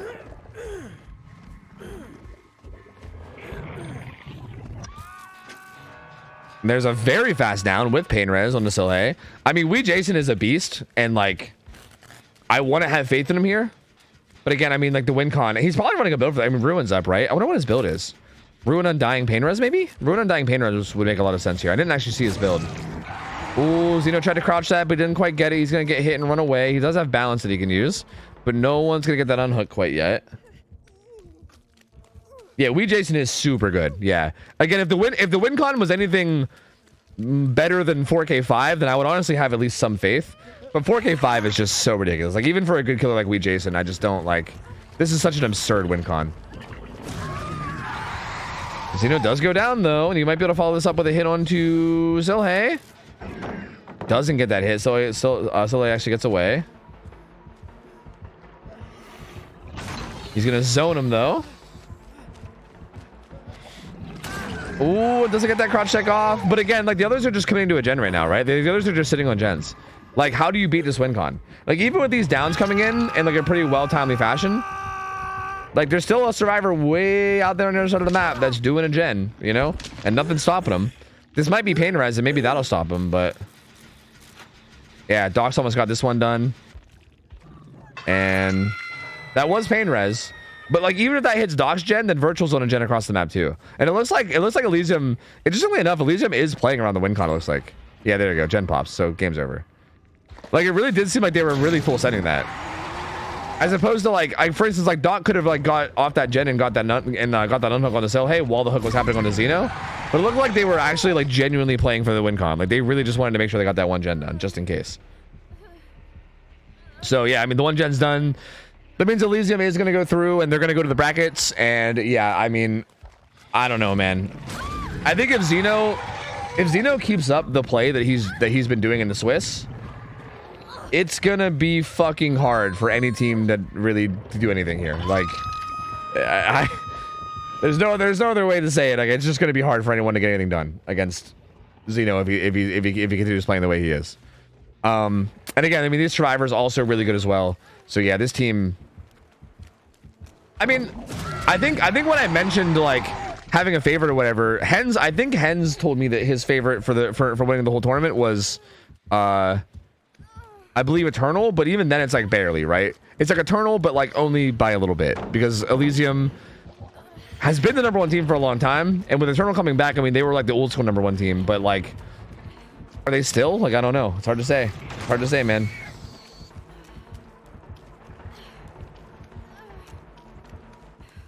Overall stats are not used throughout the tournament for tiebreakers. No, because like basically you're just deciding the match itself, right? And once the match itself is over, like once the two teams are done, then that's it. So no, like the actual stats themselves are not used in any kind of way. Ooh. Interestingly enough, like this is actually like going well for Jason, right? Like Virtual just went to struggle. Silhay's death hook. He's getting a lot of hits and a lot of downs. Zito gets away with that vault.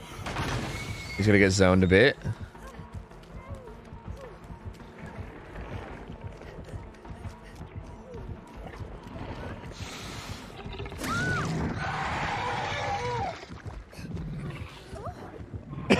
That's gonna be the second hook on the Xeno, and they're just letting Virtual die.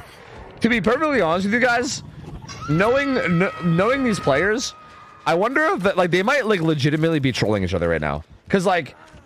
You know they're like they got to be feeling good after that like fucking insane performance from Xeno, and like they're just like letting people die on hook.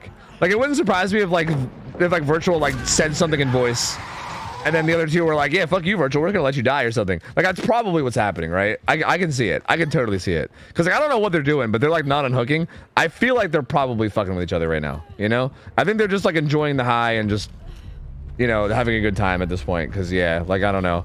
Plus, this game is over, so like in a weird way, I kind of respect it because it doesn't draw out this game very much longer because we already know it's over. So I kind of respect that too. Down goes Doc and GG's. The hook stage lines are weird because I think they changed observers or something. Because I think this observer is using a smaller overlay, maybe. Like I think the HUD is like smaller than the last person. So these were lined up for like the big HUD, and this is like a small HUD, and they didn't fix them yet. But I now also maybe they didn't realize. I don't know. You know what? I don't know.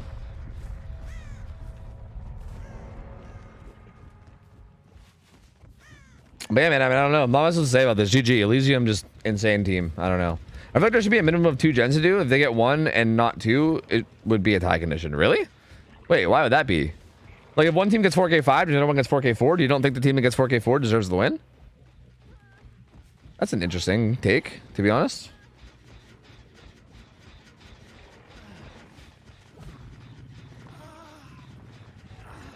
Yeah, Chase Face, that used to exist sometime in the past. Like before, like okay, if I'm not okay, I'm gonna say this, and I'm pretty sure this is accurate. So bear with me if I'm maybe slightly incorrect. But if I'm not mistaken, the way that pretty much every comp scene used to work before recently was that instead of having like this scoring where it was gens, hooks, and fresh hooks, they had this like really intricate score system where like gens would give you like 3 points. Like every gen you did would be like 2 points or 3 points, and then every hook stage would be like a certain amount of points depending on which hook stage it was, right? Like the very first hook stage would be worth like 4 points, and then the second one would be like 3, and then the third one would be 3, and then if a survivor escaped, you would get a certain amount of points depending on how many hook stages they had, right? And like there was this really intricate point system where you like gained points based on things that happened in the matches. But it also made the scoring like much more confusing, right? It also made it more confusing, especially when things like hatch escapes came into play, you know? And I think back then, a tiebreaker usually would get decided by like which team won harder or lost harder. At least I know that I think some leagues did that. Like for instance, if you had a best of 3 and say one team won their game like 50 points to 0, and then the other team won their game 25 to 24. If the third game ends up being a tie, then the team that wins 50 to 0 wins because their overall points in the best of 3 were better, right? Like that's how it used to work back in the day. So back then it did kind of work. It did kind of matter, right? Like even if you knew the game was over, you would still want to play hard just in case it went to tiebreaker. Honestly, in this exact situation, it's a best of 1, so it literally doesn't matter, right? It's a best of 1, so you're just gonna move on regardless. But yeah, like it did kind of work in a similar way in the past. Yeah. All right. This is going to be an interesting matchup. Severance versus X9, right? Again, brutal scheduling for Severance here. There's not much more to say about it. You know, they had Eternal round 1. They had Calamity round 2, and they actually beat Calamity round 2, which is massive. That's so massive for these guys. Like the fact that they got that win out over Calamity is nuts. Like these guys are good players, don't get me wrong. I need to make this clear, like as I'm saying this, because I don't want to like discount these players. They're very good, and I want to make that very, very clear. But Calamity is like a very, very, very top tier team, and on paper, definitely Calamity is a clear favorite in that matchup versus Severance. But they still managed to pull out the win, which is really, really big for them. But now they're going against X9. X9 was literally the champions of the last invitational tournament. Like there was a winter invitational, and X9 won that entire tournament. They even beat Elysium in the finals. Like they won the whole thing. So X9, very, very good team. And yeah. And Severance is actually playing Ghostface again. This is interesting. Because they played Ghostface in round 1 against Eternal. So two out of their 3 games are now Ghostface. That's interesting. That's interesting to see a killer play the same killer, or see a team play the same killer 2 out of 3 rounds. Huh. Yeah, Elysium's just in the playoffs now. Yep. Oh, yeah. Elysium got their 3 wins, so they're just advancing through. Like they are done with Swiss. They will no longer be in Swiss. They're advancing, and later we're gonna see Team Eternal go against Team Ariandel, and those teams are also both 1 win away. So whoever wins that match will also move on. So tomorrow we're going to be missing 2 teams. It's going to be we're going to be missing Elysium and then one of these 2 teams as well. We're going to be missing 4 teams because we're also going to be missing one of the 0-3 teams. Like Calamity, Misery, Affliction, and T5. 2 out of these 4 teams are also going to get knocked out this round too. Like whoever loses. Which is again crazy that Calamity, like these teams are like at least loosely seeded here, right? From top to bottom. Like typically, like these are generally like the best teams in terms of like results, and these are the ones that like got in through qualifiers and are generally like lower seeded, right? So it's like you can see, right? Calamity's up here with all these, like even higher than Sinners in like the like listings, and they're currently 0-2. It's so wild, dude. It's so wild. All right, here we go. It's gonna be Boltar playing Ghostface first up against the survivors of X9, and we will see how they do this. Ooh.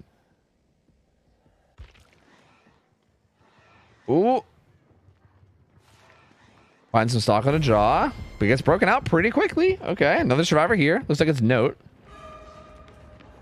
And this will probably be a tag on him. He played a little greedy on that pallet, and he's going to get tagged for it. Pre-drops this one, though. That's going to get him some distance. And these Ghostface sets, okay, so how these Ghostface sets should play, in theory, is when the Ghostface is like stalking around and stealthing, survivors, well, you know, I say, do I even bother finishing the sentence? I don't even know, do I bother? Oh, yeah, sure, I'll do it anyway. So basically, what should probably be happening, or what you should be seeing, which we didn't see here, is that typically whenever Ghostface is stealthing around and nobody knows where he is, everybody positions. Oh, someone got the pallet save. Nice. Wispy was there with the pallet. Typically, everybody positions in a really safe place, like usually near like a safe pallet or somewhere where like if Ghostface randomly shows up and like turns a corner, you don't just insta die, right? Typically that's how you position until someone sees them. Like as soon as anyone, like typically you sit somewhere that's safe with also good vision, and the second that anybody sees him at all, they call out to their teammates exactly where he is, and then the players that are far away from him know that they can at least work gens for a little bit, or like maybe rotate somewhere, you know, towards your teammate to get healed or whatever. But typically people don't move from safe places unless they know exactly where he is.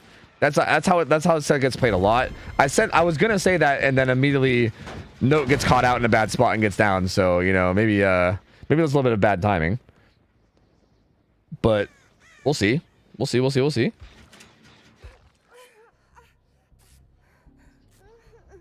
Getting a heal there.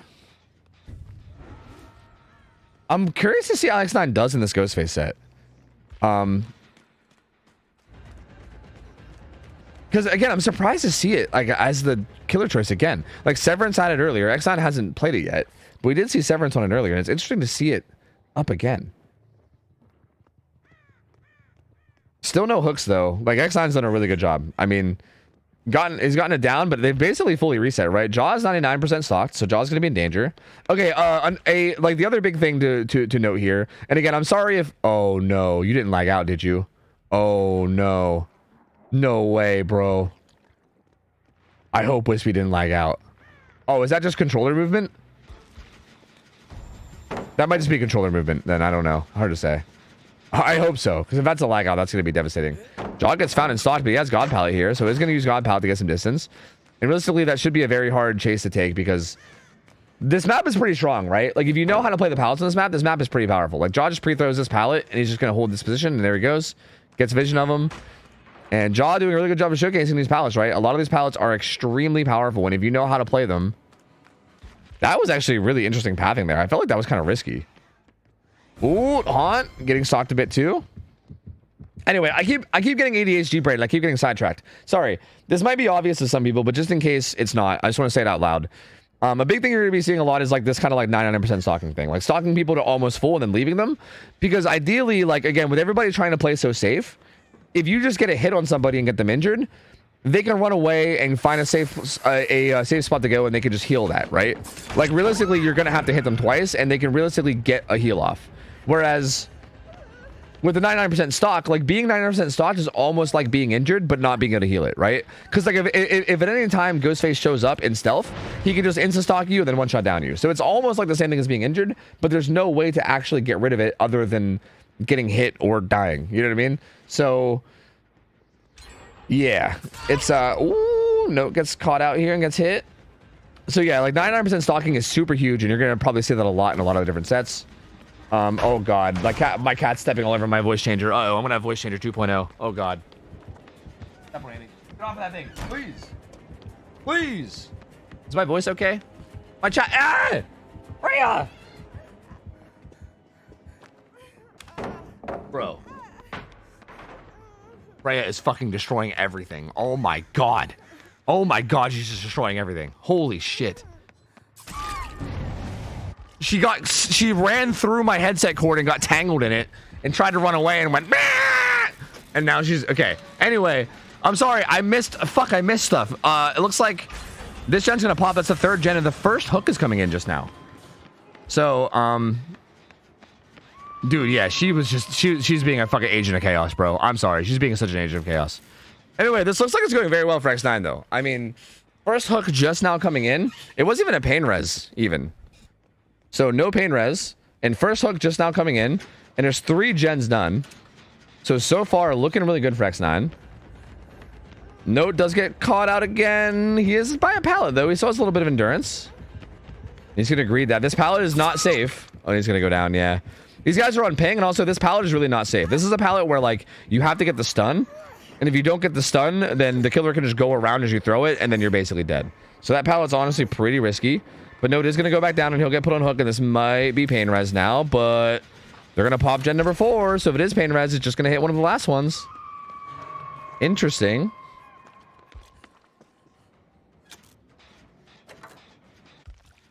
And I wonder what the gen split's looking like. Do they have a good gen split? This one's kind of more towards bottom side. I think they have two top side, and then this one that's like kind of halfway down towards bottom. It's like maybe like 60% through the map. It looks like. I mean, Wispy's got deja vu, so they're able to see them. Haunt with a further people play on note to keep him alive. And Haunt's gonna be in danger. Uh-oh. Down goes Haunt.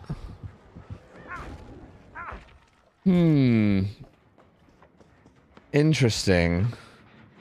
Jaw's got a lot of progress here. But this also could be a pain res. Yep, pain res comes through. And yeah, oh yeah, the gen split's looking really good. Wait a minute. Did Wispy not have deja vu? Did Wispy have visionary? Wait, maybe Wispy had visionary actually. I forgot. I think visionary is allowed, or it's not allowed, but ran in the set sometimes just to like identify gens more. So yeah, it was. I thought they had double deja vu for a second, but I was like, what? Anyway. So yeah, it was actually Jaw with deja vu, and Wispy's actually kind of in trouble, but really good. I was gonna say really good pathing, but actually Bulletar caught it off. Like Bulletar actually predicted that really well, and got the double back, and that's gonna be down on to Wispy. Another potential pain res, and Bulletar's honestly managing to bring this back somewhat. Like, obviously this is still looking pretty good for X9 overall, but it was looking like really good for X9 for a while there. And now it's just looking like decently good. That wasn't a pain res, unfortunately. If that was a pain res, that would have helped a lot. I think Bulletar maybe has rough hook spawns, because that was not a pain res. But he is coming to interrupt the gen that Jaw's on. He is going to sneak up on this. And Jaw's got to eat a hit to run away. And they're currently working the gen furthest away now, though. But again, all that progress in that gen means that it's going to be really hard for Bulletar to want to take a step too, step too far away from this, right? Like, now they can pretty freely progress the other gen. And if at any point he really fully commits down to the other gen, then that gen up on the top side still has a ton of progress. So this is a tough spot to be in, but he is full committing. This is a great read from him. This is a great read for him to come straight down here. And now he has everybody injured. He has everybody injured, and there's a rupture on both gens. This is interesting, because how do the survivors play this? Do they try to greed into these gens at all while injured? Like, they probably shouldn't, right? Probably they don't. They probably go reset. But I say that, but they probably are. Because here's Jaw. But he doesn't have stealth, and the pallet's pre-thrown, so he's actually a little bit safer.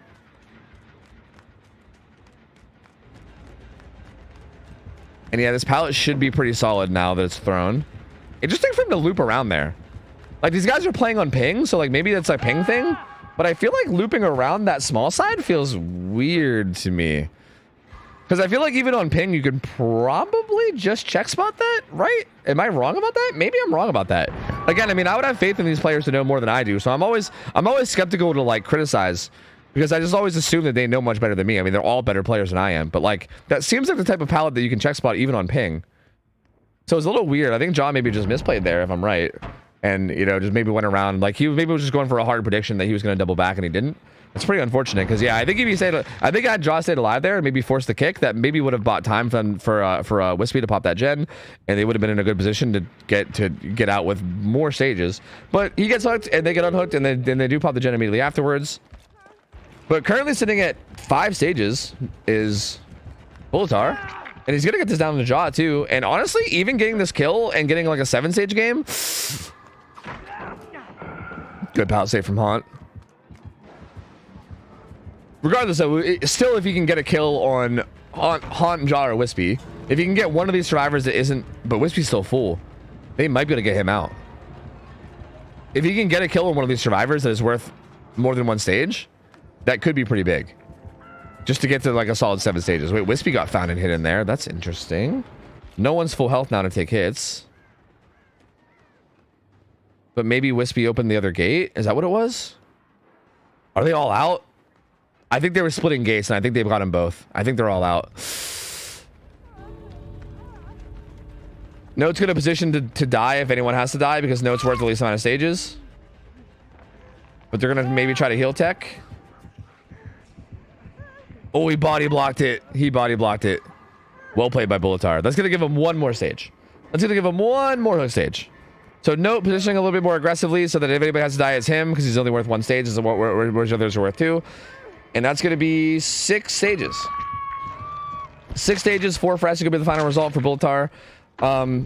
not bad, but obviously not amazing either. This feels like a pretty solid result for X9, and now it's going to be a matter of what I'm assuming Wispy is going to be able to do as Ghostface. And I mean, we did see Severance and Survivors. To be fair, it was Zaka and Ghostface, but they did get, I think, what, 4K 2'd by Zaka, I believe, on round 1 on Ghostface. Like, we already saw this team play Ghostface, and I think they got 4K 2'd if I'm not mistaken. But that being said, it was Zaka, and Zaka is like very well known for his Ghostface. Like, he is like he's like known to be like one of the best, maybe the best Ghostface player in the world. Like, he's like very well known for that exact matchup. So not that crazy to have a bad result against him, right? We'll see what they can do here. Wispy will at least have the minor benefit of ping, right? Everyone's gonna be playing on high ping because this is NA versus EU, and Wispy, you know, still an insanely good killer. I think regardless of whether or not you were Zaka, Wispy is insane, and I still feel like X9 is probably feeling pretty good about their chances right now.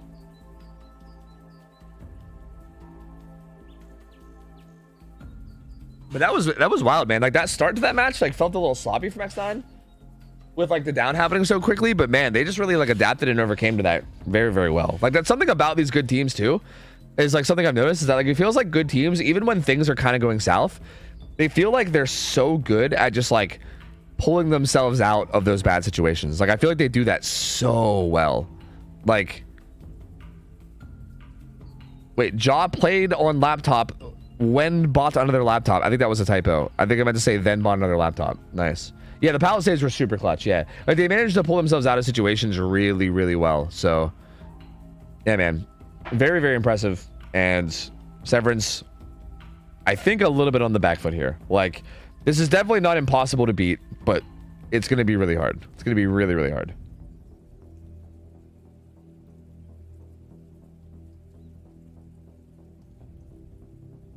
Ah, I fucking love coffee. Oh, coffee's so fucking good. It's so good. But this is one of the two sets. I think there's still two sets coming up that I think potentially could be like blowouts. I don't know, like maybe blowouts isn't really a good word, but more one-sided than the others. I think like I think we have 8 matches here, right? 6 out of these 8 matches I expected to be really close. One of them was the first match with Elysium and Sinners, and even that one, I mean, I guess technically the results were close, but like even that seemed like it was mostly because of Elysium trolling. But regardless, this matchup on paper should be very in favor of X9, right? And I also feel like the Calamity versus T5 matchup is going to be interesting because I think those are the most one-sided matchups on paper. Again, on paper though, Calamity should beat Severance too, and they didn't. So Severance, again, as a team, I think kind of out to prove something, you know, this tournament. And I feel like this could be a good opportunity, right? If they can manage to pull out a huge result here, like imagine if they just have a crazy performance here and they beat Calamity and then next round beat X9. That would be fucking absurd. That would be so absurd. But it's possible. Like, it's not impossible. Like, it could happen. So we'll see. I mean, it's gonna have to be near perfect play against a killer with you know, the caliber of Wispy, and also on ping too. So it is asking a lot. Dying under pallet is undervalued, even though no one is around it buys time. Oh yeah, it's honestly a pretty common thing you see. Is like people will bluff it sometimes. Like sometimes people will go to a pallet and just like emote under it, especially if it's a really shitty pallet where you're pretty sure you're gonna die anyway. Sometimes people will just go to a pallet, point at, like basically point at it, like emote, and like die under pallet, just like baiting that there's someone nearby. And sometimes there just won't even be. You know what I mean? But I feel like especially on higher ping, like something I kind of noticed is that like the higher the ping the games, the more pallet saves become like a thing. Like I remember I've watched a ton of games with like Elysium and Sinners where like it's like South America versus Europe, where both teams will just like let themselves die under pallet, have somebody hover, and just kind of play around pallet saves as like a big time waster. Because it's like, in a weird way, it's like kind of more reliable than like looping. You know what I mean? Because if you're looping on like 200 plus ping, like how reliable is that? You know what I mean? Like to a certain extent it could be, but dying under pallet and having someone hover is like guaranteed time for at least 2 teammates, which is kind of nice. Yeah. If you go under a pallet and just point and let yourself die, oh yeah, that's gonna make everyone paranoid, bro. There's no way not to be paranoid there. Like every single person alive is gonna be paranoid. You're like, okay, where are they? Like, where are they? Like, it's very clear what's going on, right? You're like, all right, where are they?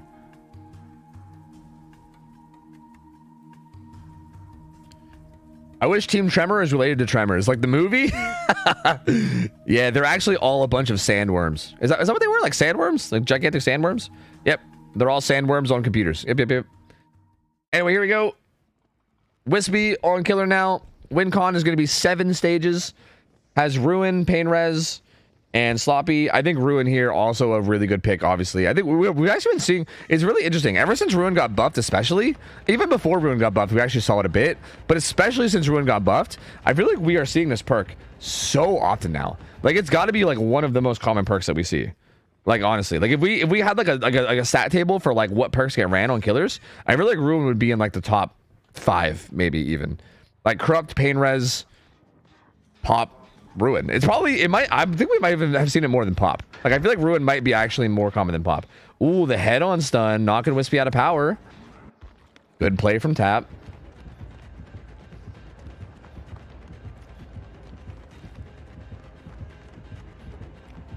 And good greed from Tap, too. Actually gets away with it.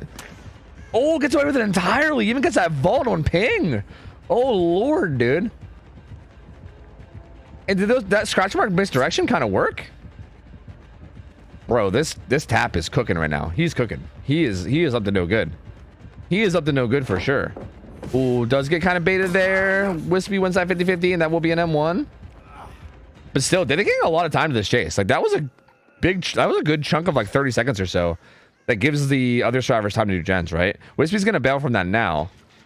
But that was definitely a good chunk of time that allows some gen progress to happen. The problem is like with Ruin up, again, like a big strategy that you see a lot in like these Ghostface games is kind of like I said, where like people will literally just get off of gens if they don't know where Ghostface is. Like sometimes if you don't have positioning of him, if you don't actually know for a fact where he is, you just don't even stay on the gen at all. You just get off of it and hold a position. But the problem is if the killer has Ruin, dude, is Wispy lagging? What is happening? Uh-oh. Are we sure that walking into a wall thing earlier was controller movement? Oh my god. Okay.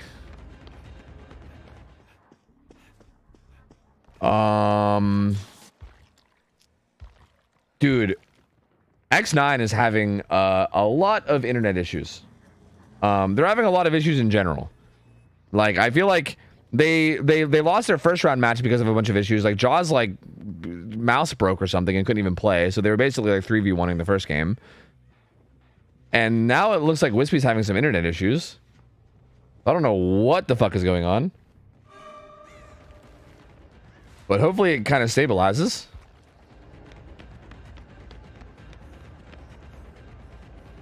Ooh. Cartney staring down the killer, breaking him out. So there we go. He only got about a half stack on Cartney. So about half or stack, half stock. Half stock on the Cartney, half stock onto Miriam. So they're both getting there, but not really like in that much danger yet. And honestly, not a lot happening. Like no hooks yet. But I still feel like, oh, another head on. I still feel like just Wispy dipping into the shadows and dropping vision is going to make people get off gens, and then Ruin is still getting value, right? I feel like finding Ruin should be something that they at least loosely prioritize. Because Ruin is really doing so much work this game.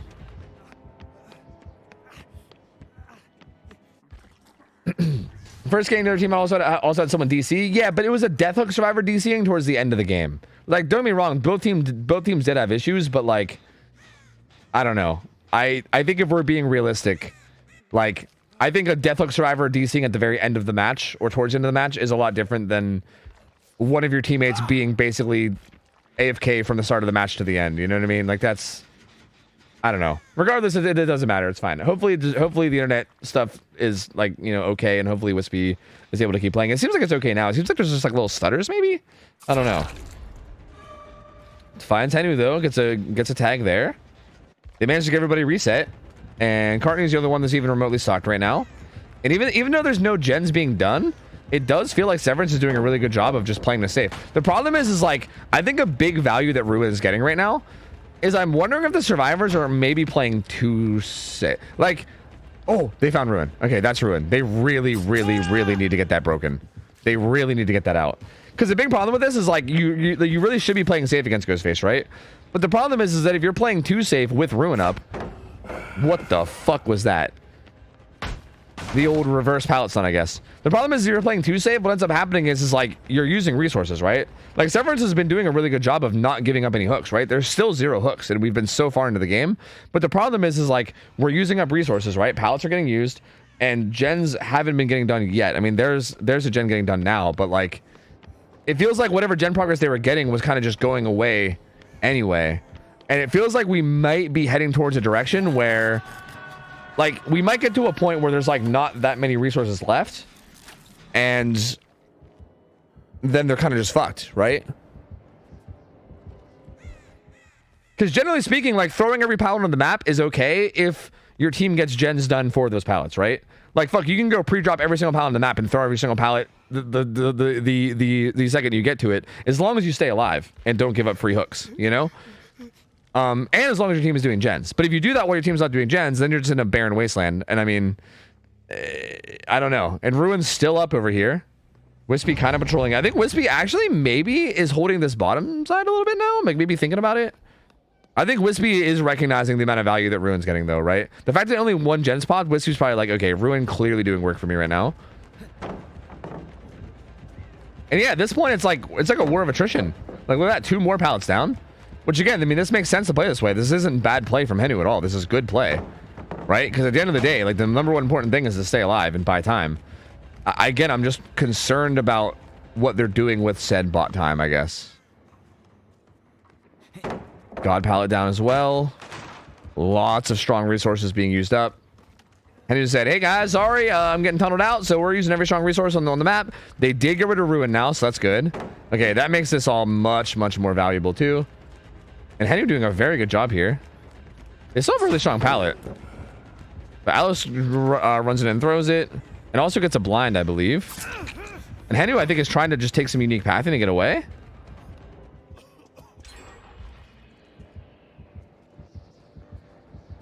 He's trying to position somewhere with vision, and he does get vision. He's going to bolt out. This pallet was thrown, though, so he doesn't have anything here now. Good little fake. Oh my god, Henu's fucking juicing, bro. Oh my god, he's juicing. Oh, he's fucking juicing! Bro! He's locked the fuck in! Oh, he finally goes down. Bro, Henu is nuts. Holy shit, he's cracked. And 3 gens done. Okay. That being said, I don't want to steal the thunder here. The observer bugged out the killer. That's unfortunate. I don't want to steal the thunder here from Henu, but to be fair, this is actually still worse pacing than last match, in theory, right? Like in theory, again, I mean, obviously things happen differently towards like the middle end game of last game, but last game the first hook came in at 2 gens left, I believe, right?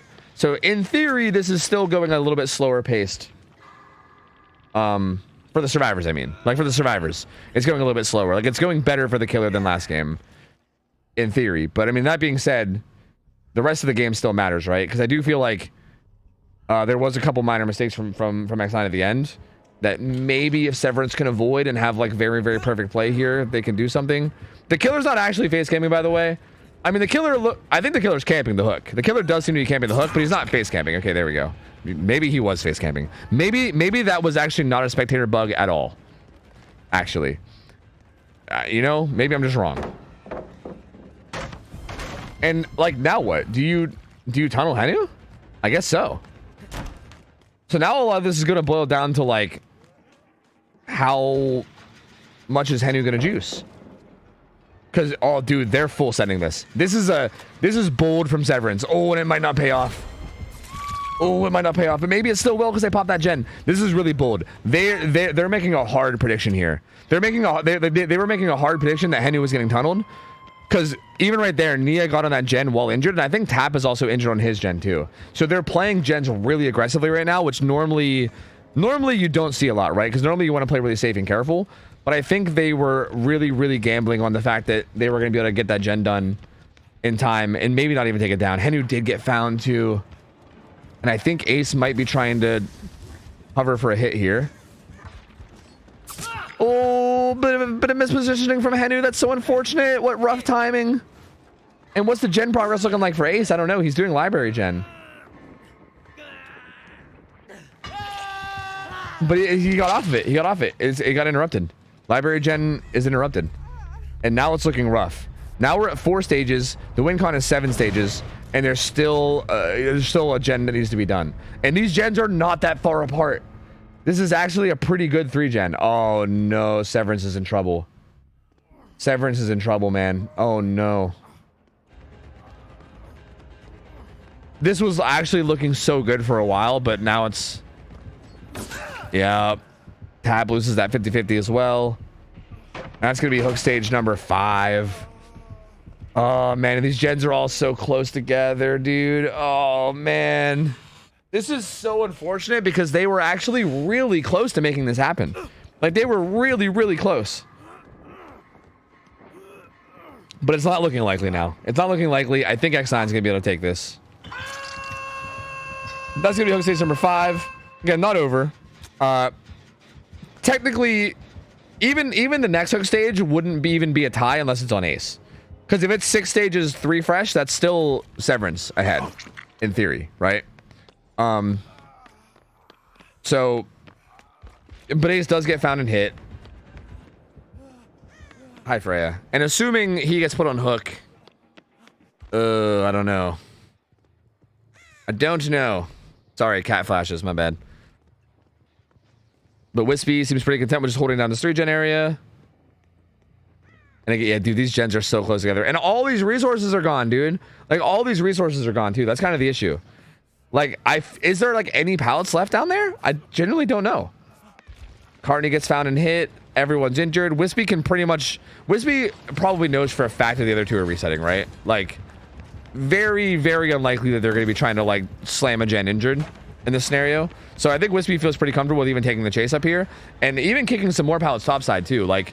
How many pallets are going to be left on the map in general? There's probably like a couple, you know, and that's it. Like very, very few pallets left. There's one here, but unfortunately they don't catch Ghostface. And he gets that down onto Ace. Hooking that Ace would secure the tie. But Wispy once more. Ooh, good fake from Tap. Still does get hit though.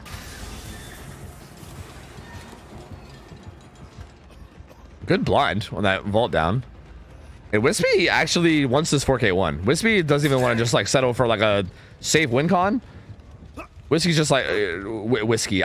Dude, for some reason I call Wispy whiskey like 3 times every time I cast a tournament the next nine's in. I swear, every single time. The amount of times that I've called Wispy whiskey, it's I don't know why my brain just makes that sound every time. But anyway, that's hook stage number 6. That's not officially the win yet, but like it's I mean it's done. It's pretty much done. So. Ace is about to get hooked, and that is going to be the winning hook. Cartney looking at the sky, being like, "No, we almost had it." And yeah, I mean, so I still think, even though X9 wins this, like even though they win this, Severance dude has been looking so good this whole tournament. Honestly, like. The only matchup that it feels like they got kind of like obliterated in was the one against Eternal. But that's like Zaka Ghostface. That's such a hard matchup, man. You know what I mean? Like, it's hard to blame them. These other 2 matchups, like again, they beat Calamity. And here with X9, they kept this very close. I mean, like the actual results are not going to look that close because it's going to be 4K1 versus 7 stages. But this 4K1, like, for instance, if they could have just kept Henu alive a little bit longer. Like if they literally just keep Henu alive a little bit longer and that tunnel lock gets delayed by a little bit more. And they almost did it too. Like they were in position for a body block. Henu just mispositioned a little bit, which cost them. And yeah, like had they kept him alive a little bit longer, this could have easily been a win, honestly. Like they could have literally won this game. So yeah, Severance honestly played really, really well. Like I feel like they're not going to drop down to 1 and 2. They're going to drop down to 1 and 2, which means that they're going to be in danger of getting knocked out. But I think regardless of what happens in this tournament, whether they make it to the brackets or they get knocked down in Swiss or whatever, I still think that they should be proud of how they played, because I think they put on a really, really good show. Again, these games have been very, very fucking solid, man, against some amazing teams.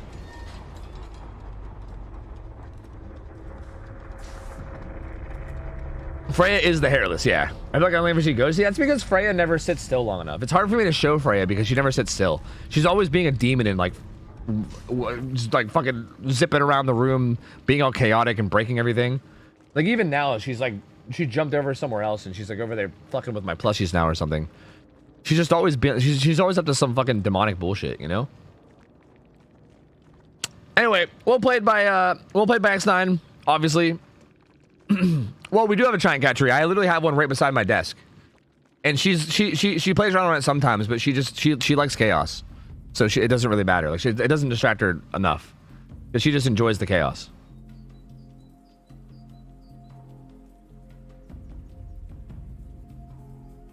Well played for the newcomers to comp. Well, Severance isn't new to comp, unless you mean something else by that. Like Severance isn't really new, but like I definitely think they are a team that maybe isn't expected to like perform the way they are now, right? Like they're definitely a very, very good team with experience, but like I think a big thing is that a lot of these really top tier teams, right? Like X9, Calamity, Eternal Elysium, a lot of these like top tier teams are like legitimately on another level. Like it's so hard to explain to people. Like for instance, if you watch Team Severance play against, like if I played Killer against Team Severance, I would get like one hook stage. They would completely shit on me. But then if you watch Severance play against a team like Eternal, they get completely shit on. And you're just like, how? Like it's crazy, like the actual scale at which the skill goes high, right? Like it's nuts. Like it's actually crazy. So Severance is a very good team and they do have a lot of experience, but like again, just the level at which like at teams like X9 and Eternal and Calamity and teams like, and again, they beat Calamity. They were definitely in position to maybe get a win there on X9. Like they're playing so well, dude. They're playing so well. So yeah, I mean, still very impressive. Like regardless of how new they are or whatever, like the fact that they're keeping up with these teams that are like the best teams in the world, impressive regardless of whether they're new or not new or whatever. They're still, it's so good. So good. And this is Deception versus Oh Boy. This is going to be interesting. Nurse. Another Nurse set. Let me give you guys the payout from the last one. Let me also give you guys a prediction. Hold on a second.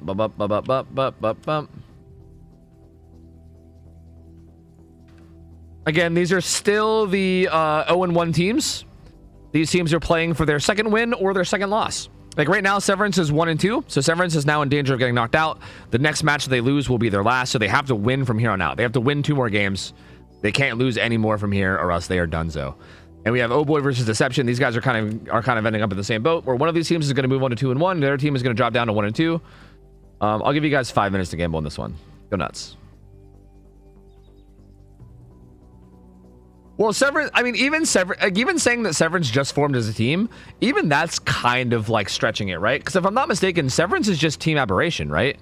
Like, I'm pretty sure that, like, Aberration's a team that's been around for years. I remember Aberration played in the Swiss tournaments even. Like, that was one of the teams that played in Swiss's tournaments. And I'm pretty sure that this is just a bunch of members from Team Aberration that kind of, like, I think they maybe added, like, a couple other people, too. It's a fusion of Aberration and Rapture. Yeah. It has a bunch of members of Rapture, too. Yeah. If you guys wanted to see my cat here, my cat just jumped up onto my... Here. Meow. Hi. Meow. Hi. Hi, Freya. Hi. Hello. Meow. I know. Meow. Hello, you little demon. Are you off to destroy more things? She won't, like, sit still, though. That's the issue. She always wants to, like, jump around and fucking destroy everything. She's too crazy.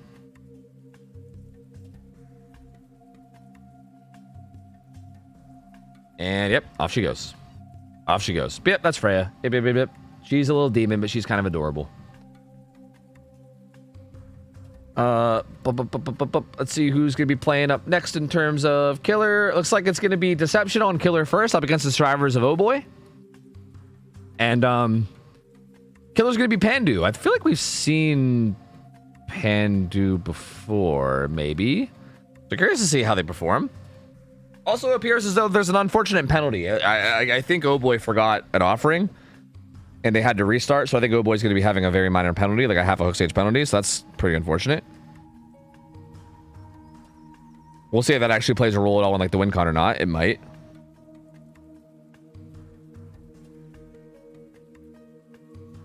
The eyes were gorgeous. She has big eyes, bro. I mean, she has big eyes because I feel like she's always like cracked the fuck out. You know, she's like never. This cat never like looks sleepy, dude. She's always like fucking cracked the fuck out, all constantly, just hyper aware of everything around her. Like I don't know, bro. She's crazy. She's crazy.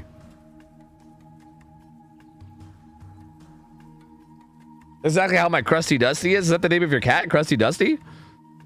Because that's kind of adorable. That is kind of adorable. Where's the Newfie? The Newfie's upstairs. I can't let the Newfie in the basement. There's way too much shit to destroy down here. He would destroy everything down here. So I cannot show the Newfie on stream. Maybe eventually I can show him on stream like temporarily just so you guys can see him again or whatever. But like, yeah, I don't know. Definitely not now. He's too young and hormonal at the moment. He'd probably just try to like hump everything in my room, you know, including me. So can't have that while I'm trying to stream. I really like the fun facts about the team. Same. I enjoy that a lot too. Yeah. Some of them are just like memey and dumb. Some of them are actually really interesting. Like I don't know. It's just good. It's honestly just really nice. Yeah. Their killer players have the worst net in all of South America. That's amazing. The old Argentinian net. You love to see it.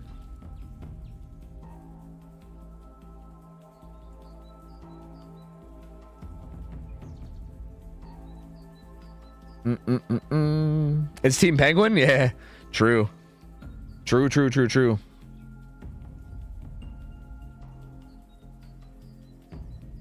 I'm disappointed to see Hens doesn't know anyone money. Well, maybe he paid his debt, you know? Maybe we shamed him enough to the point where he paid his debt from last time.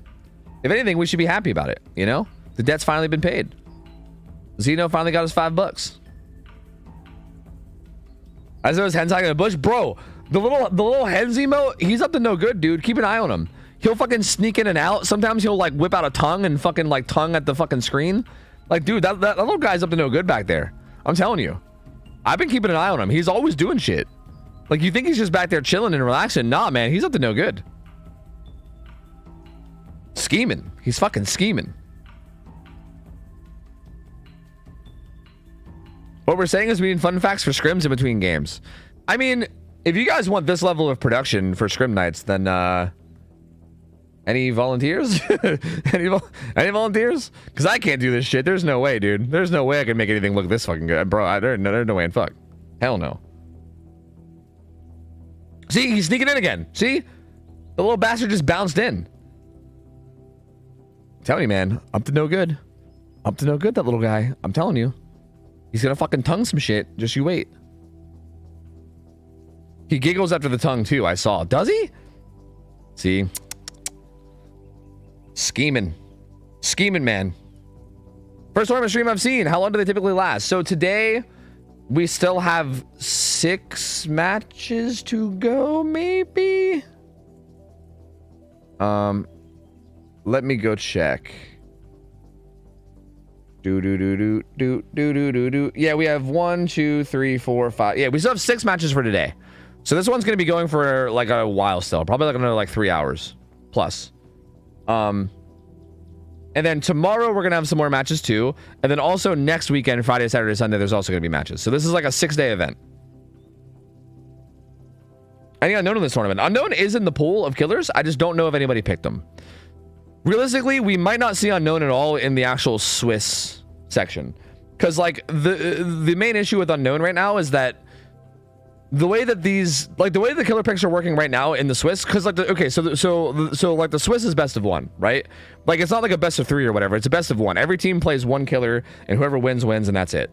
So because that's how it works, the way that the killer picks are going is that no one picks a killer since there's only 1 killer. So basically both teams just ban 3, and whoever's left over is the choice.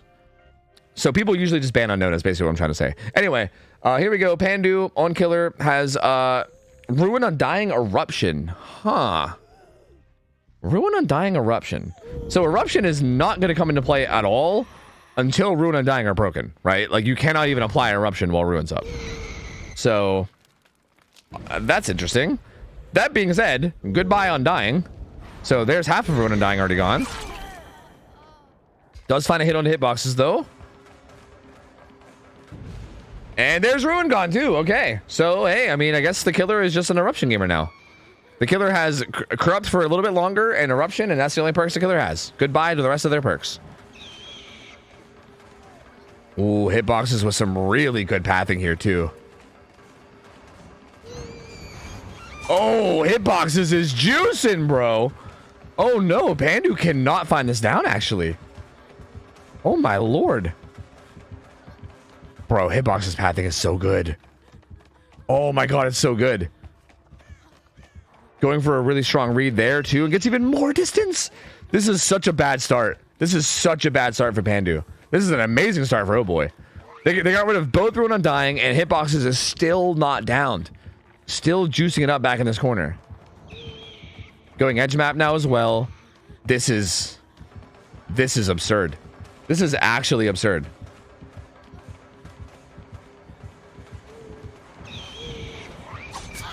I was gonna say, if he gets away from this one too, I'm gonna lose it. What's the gen progress gonna look like though? Jake is hovering already. That's interesting. He's got Deli, so he's gonna go for a fast pull probably. You know, the gens aren't as progressive as I thought they'd be, to be perfectly honest with you. But the problem now is that there's not gonna be that. Okay, actually they have 2 gens that are both gonna be done. So honestly, that is a good bit. 2 gens being done and eliminating both Hex is a crazy good start. Like, that is an amazing start to this match. And Jake is still here hovering for the unhook.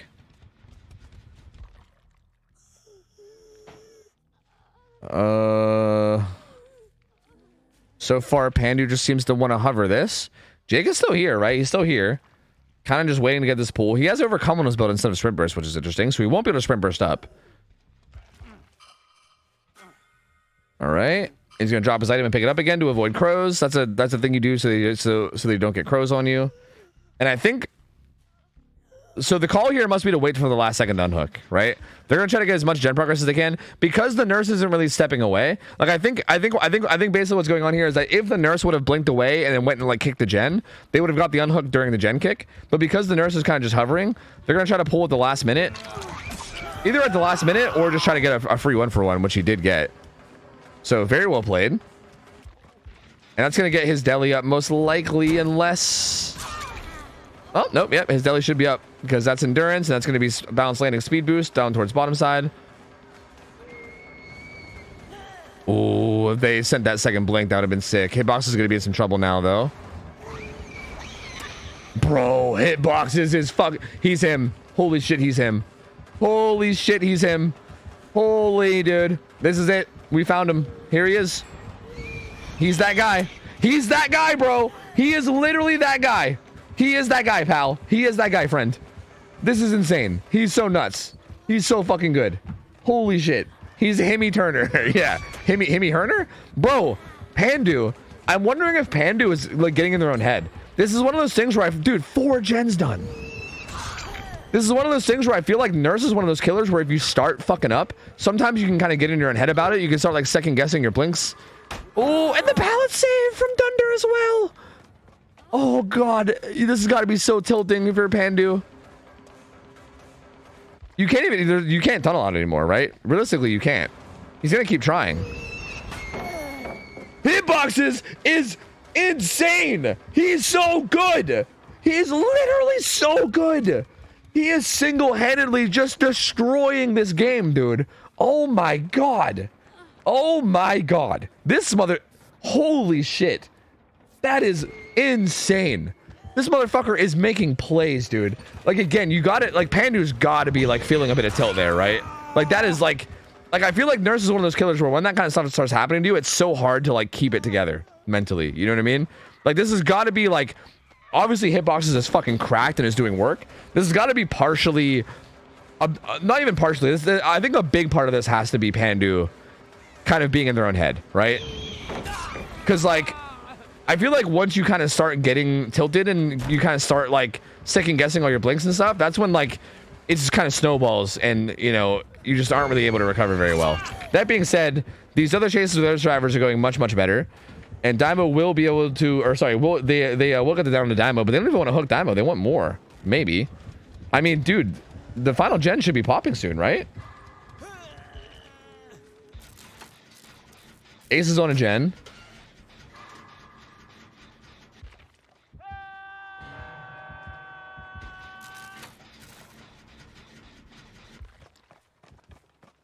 Okay.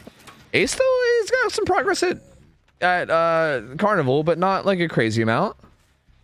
I mean, got like 60. You're gonna need to put Eruption down on it.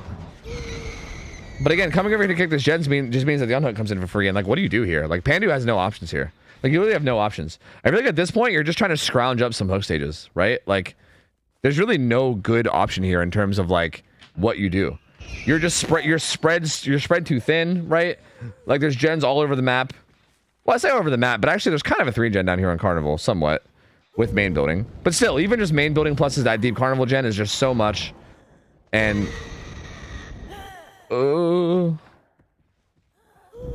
it's just like gotta be so difficult to make anything happen from here, right? Especially because all 4 survivors are alive, right? Like, if you could have got a tunnel out, like if this was currently a 3v1 scenario, then maybe this would be somewhat doable. And even then, it's going to be hard, but at least it's like relatively reasonable. But like in this 4v1, like even this, right? Committing to this means that they're probably getting a ton of progress on main, which you can see there's like 2 survivors in there. The killer didn't bring a wrong offering. The survivors apparently did. Oh boy, got hit with a penalty, which is the survivors.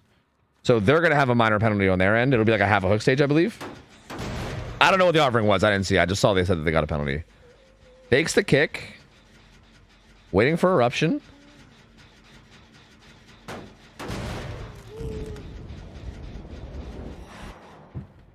Pandu didn't realize he was chasing the foretold. Should have just dropped the chase. I agree, dude. I agree. Yeah. I don't think Pandu saw the prophecy, you know? Like, hitboxes saw the wall. He saw the hieroglyphics on the wall. He knew the prophecy. He saw that there was a big picture of Ada with the name hitboxes underneath it. And he was like, ah, it is me. I am the chosen one. It is me who is meant to juice. But I guess Pandu ignored it. Pandu just didn't see the prophecy, and, you know, unfortunate. You hate to see it, you know? That's why you always got to pay attention, man. Make sure you pay attention to the prophecies. Oh, Ace just forcing Locker here. I think he was trying to force Locker for the pop gen, but they end up getting Eruption, so that's going to be a little bit longer. Oh, no! Ada failed a skill check. That's unfortunate. Oh!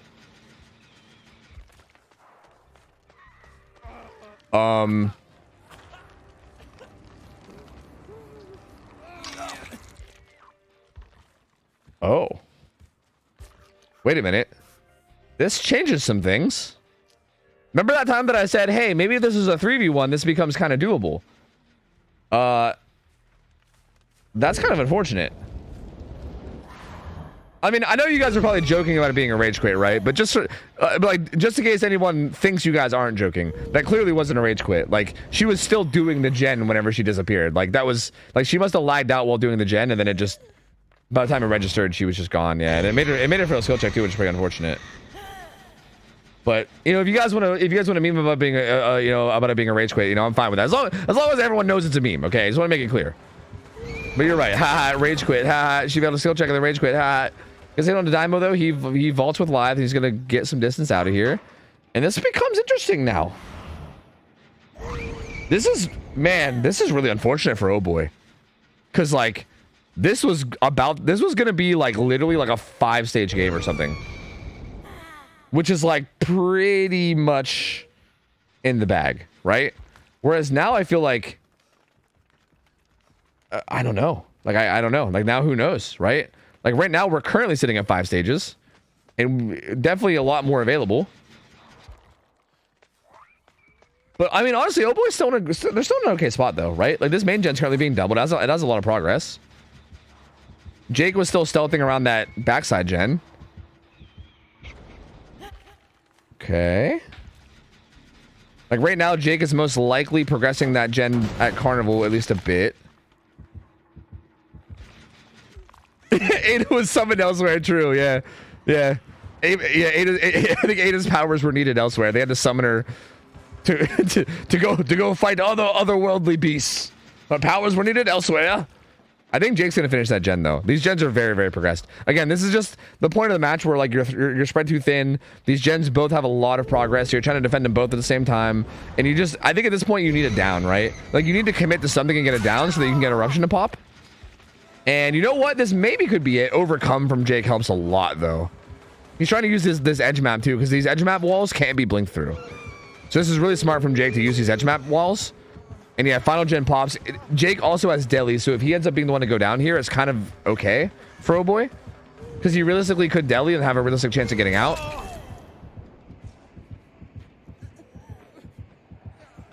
Oh, and they're already on the gate. Now the problem here is deli really doesn't guarantee an escape here though, right? It is Nurse, although this hook is getting kind of brought closer to the gate, so maybe. But honestly, like, unironically, it's not a guarantee. Like, you have 10 seconds of endurance. He has overcome too, so he doesn't have anything like else really to help. Oh, the killer got bugged out on the hook, so we can't actually see them. Yeah, hey man, rookie mistake, brother, rookie mistake. Happens to me all the time. He's going for hatch. He's going for hatch. The problem is we have no idea where the nurse is. Okay, he gets it. He gets it. He gets hatch. Okay, so even with hitboxes lagging out, that is still an extremely respectable result. 6 stages 4 fresh is very, very good. Like, that is very, very good. So I think if you're Oh Boy, you still feel great about this. Bro, like, Hitboxes played this so well that even when he lagged out later in the game and gave up a bunch of hook stages and gave a free kill by lagging out, this team was still able to get a good result. Like, that, dude, what a fucking all-star performance from Hitboxes there. Like actually, absolutely insane. Honestly, so sad that that's the game he lags out of, right? Like, that's such a fucking all-star performance, and then you lag out of it. Like, what? You know what I mean? Like, what? That's crazy. Yo, Q, thank you for the resub, by the way, dude. Appreciate the 22 months, man. Thank you, buddy. Thank you. Appreciate you, my man. You know, appreciate the support. Thank you, my guy. And yeah, I enjoy this solo casting, dude. It's nice and chill, you know? Chill vibe casting. That's what I'm about. I like it. Let me get some ads out of the way. It looks as though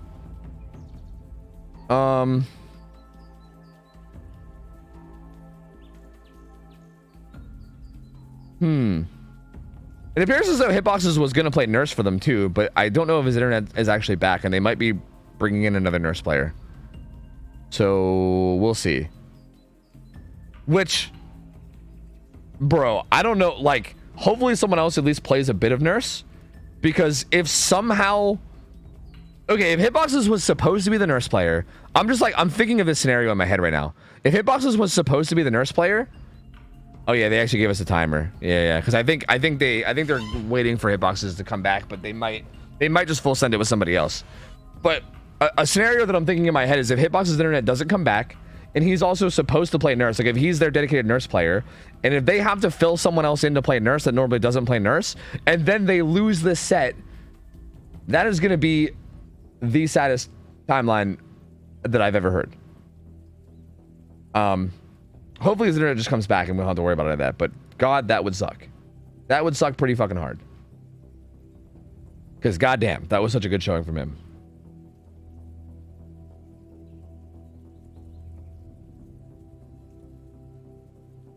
I have a feeling these DCs are 90% on DVD side and not the internet. Well, no, this one's the internet, because they literally said that he was supposed to play Nurse. Like, this time it was the internet. But you're not wrong that I think some of them maybe are, yeah. Like, some of them may be a DVD thing.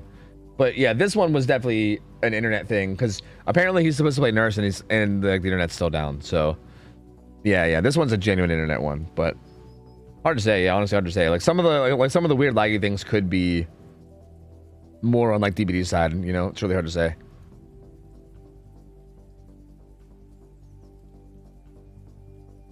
The one thing Ada couldn't defeat: shitty internet. True, fucking true.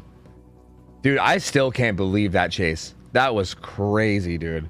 Like, you never see stuff like that. I feel like you never see, like, in a tournament match against Nurse, I feel like that's like uncharted territory, man. You almost never see that. Again, there's a big part of me that has to feel a little bit bad for Pandu, because again, like, I'm pretty sure Pandu is a better Nurse than that, right? Like, if you're Pandu, you're probably so tilted because you're probably like, holy shit, I played that so bad. Because realistically, like, while Hitboxes obviously was being a juicer and, like, you know, putting on the schmoves, at the end of the day, if the Nurse plays correctly, you don't get juked, right? Like, Hitboxes was being a beast, but really, that relies on the killer fucking up. Like, you can make it hard on the killer, and you can make it so that the killer does have to play really, really well, or else they get punished, which is what Hitbox was doing, right? Like, he was making it as hard as possible on the nurse. But realistically, if the nurse plays right, you get the hit, right?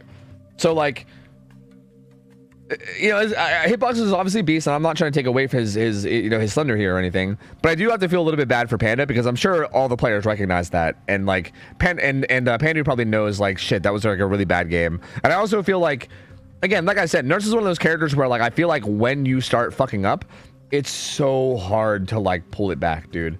It's so hard. Like, I don't know, Nurse in particular is one of those ones, man. Like, you start missing blinks, and then all of a sudden you're second guessing every blink, and then it's a nightmare. It just snowballs so quickly out of control mentally, and I feel like that's probably what happened that game.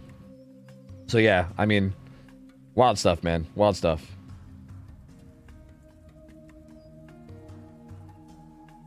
Yeah, that map honestly does have a lot of, like, environmental junk, which is kind of nice. Like, it's one of the better maps for actually being on a new to a juke nurse in some way. But even then, like, realistically, it shouldn't be reliable, right? Like, good nurse play should still be, like, getting safe blinks and just getting downs, and, you know, yeah, like, that should still be the case no matter what. So I don't know.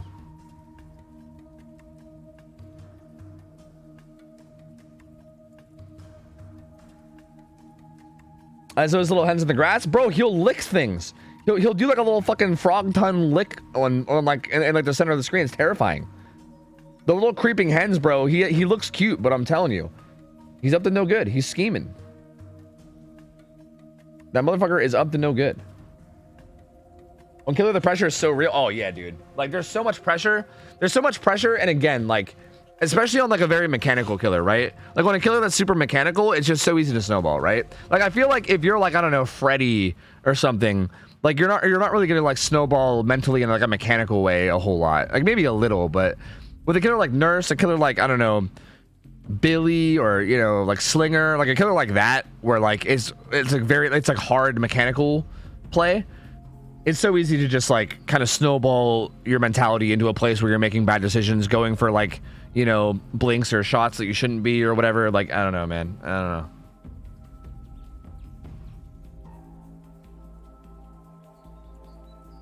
If you make 2 mistakes in a row, you get a 30% debuff of demoralizing aura that increases your chance of making mistakes. True, but then that compounds, because if you make 2 more mistakes, then you get 30% more. Well, I don't know. It probably doesn't stack, like, additively, but you know what I mean? Like, the fucking debuff just keeps stacking until eventually you're like a fucking 80%, and then you're fucked, you know? It's brutal. It's totally brutal, man. It's not great. It's not great at all.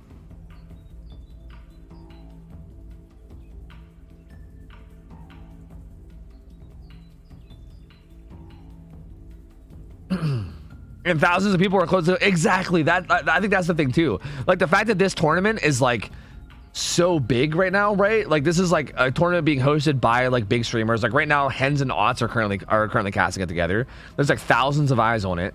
You know, yeah, like, the pressure obviously is there, right? Again, like, I can't help but just feel really bad for the killer player in that scenario. You know what I mean? Like, I don't know. Obviously, like, I want to hype up hitboxes, but dude, like, it's got to feel so bad to be in the killer shoes there, you know? When Young Crass is dropping, bro? Good question. I don't know, man. I don't know. Good question.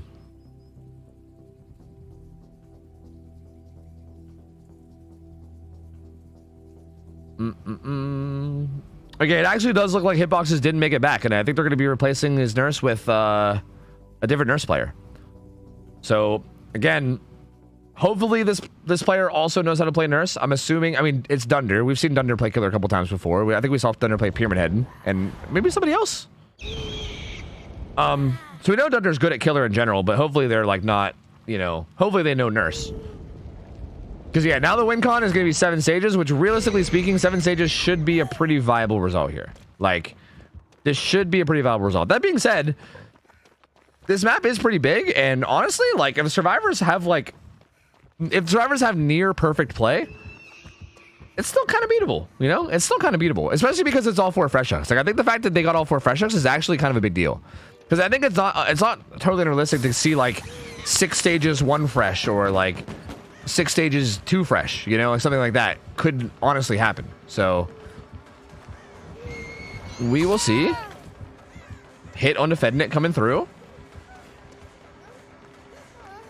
And oh, good blinks. Okay, well, Dunder seems to be doing okay. Dunder seems to be doing pretty okay here. Does get the down on defending it. And did we see Dunder's build? I'm curious what he's running. They're gonna finish this gen that they're doubling. Pain res is banned on Nurse. We don't have to worry about that, but might have pop or something. I mean, most likely would have pop. But gonna get that down, get that hook. Kind of get the ball rolling. And okay, it's pop. Okay, pop, dying light. Unfortunate that they found the obsession right away, because that means that dying light is not going to be kicking in at all. Especially if this ends up being a tunnel target, right? Like if you end up full tunneling out here, then dying light is literally just going to not exist. Like as a matter of fact, dying light's only going to exist in the benefit of having the obsession heal faster. But I guess even if they're getting tunneled, they're not getting healed either. Dying light just basically won't exist if this tunnel out goes through. But honestly, even without dying light, I mean, pop spies is pop spies nurse is still really strong. Looks like for now Dunder just kind of wants to hold this area and finds Ace, who's gonna go get this unhook. He's got babysitter, which is interesting, and yeah, he's gonna get slugged out. He should get Deli active. This is also DS. Oh, this is DS. They didn't save their exhaustion for Dead Hard. Oh, this was actually a sick play. I think babysitter might have still been active for that. Wait a minute. I think babysitter was still active. Oh, she gets found though. Oh, that was almost so sick. I'm pretty sure babysitter was still active, and I think his scratch marks were hidden, and like his blood or whatever. And I think he like balanced landing and tried to break line of sight and lose the killer, and it kind of worked for like a second, but then he got found again. Hits his DS, but doesn't really manage to go anywhere with it, and goes right back down. So yep, second hook coming in, but that was almost a nasty play. Babysitter makes it so that like scratch marks and blood are hidden after the survivor gets unhooked. Like the person who unhook has their scratch marks and blood are like hidden, and I think maybe you can't see the one oars or something for a little bit of time. I can't remember how long it lasts though. It's like 10 seconds or so. And also I think they see the aura of the killer or something. If the killer sees your aura, like whoever unhooked, something like that. It's like this, like it's like a perk that's like to help the person be like, if you unhook someone with the killer not being nearby, it's to kind of help them get away without being tunneled, essentially is the idea. And yeah, they actually almost managed to get good value out of it there, but he does get fed back up on the hook. There is a well, the gen setup's kind of weird. There's really no like set in stone powerful 3-gen setup of any kind, like at all. Like I don't really know if there ever was. Like the one gen they got done was maybe like the only potential one that was there, and even that one wasn't that great. Like, the gen setups are not really that great this match at all. Gets that hit on defended though. He will be able to possibly dead hard though. Actually, wait, no, he can't. He already uses DS. What am I saying? Never mind. He'd have to bounce landing. My bad. For some reason, I was thinking he still had DS. Never mind. He's just gonna die. Never mind. That's gonna be a kill. A kill at 3 gens up. So yeah, this is looking really good. With the win con being 7 stages. Oh, I was talking about all those 6 stages for fresh. Yeah. I guess that wouldn't matter because of the penalty. That's true. Yeah, it's actually 7 stages of the win con no matter what. But even still, this is looking really good towards the 7 stage win con. Like still 3 gens up with the kill coming in. And I think at this point, I think Dunder really just needs to like commit. Like I think the mistake here from Dunder would be to not commit, right? Like put a kick down on a gen, but if you see a survivor that you can chase, just murder that survivor, right? Like I don't think you have to worry too much about like gen holding and all that, right? Like maybe if it's convenient, sure, but at this point I think you're in a position where like as nurse, I think just the pressure you get from just committing to chases and getting your hits is going to be enough. SMS gets found and hit, and goes for the prediction blink, but it doesn't quite work out. Full sense the second blink too, so playing a bit risky. Oftentimes what you'll see with nurses, by the way, like that's kind of risky, right? Like trying to blink through walls where you don't really have line of sight of what exactly the survivor's doing can be kind of risky. Typically you'll see this kind of thing where the nurse will literally just walk them down. Like this is the safe way to play nurse.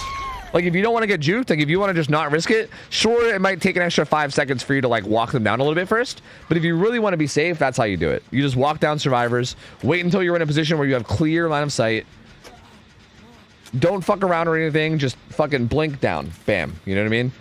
And yeah, they're going to pop gen number 3 for this. Actually, wait. Gen 3 and 4. I thought they were... Wow, I wasn't even paying attention. I thought they were on the same gen, but they weren't. Wait a minute. Wait a minute. That's a lot of gen progress, actually. Ooh, good play, though, from Fran Harem. I'm just gonna call him Nancy. Nancy doing some work. Also uses live, breaking line of sight. Goes fatigue to play safe, and yeah, Nancy's kind of stuck back here. Oh. Oh, he blinked down the basement. Oh, he blinked down to try to blink in place, but basement was there, and he went down basement. Oh no. Oh no. That's so unfortunate. He's gonna climb his ass out.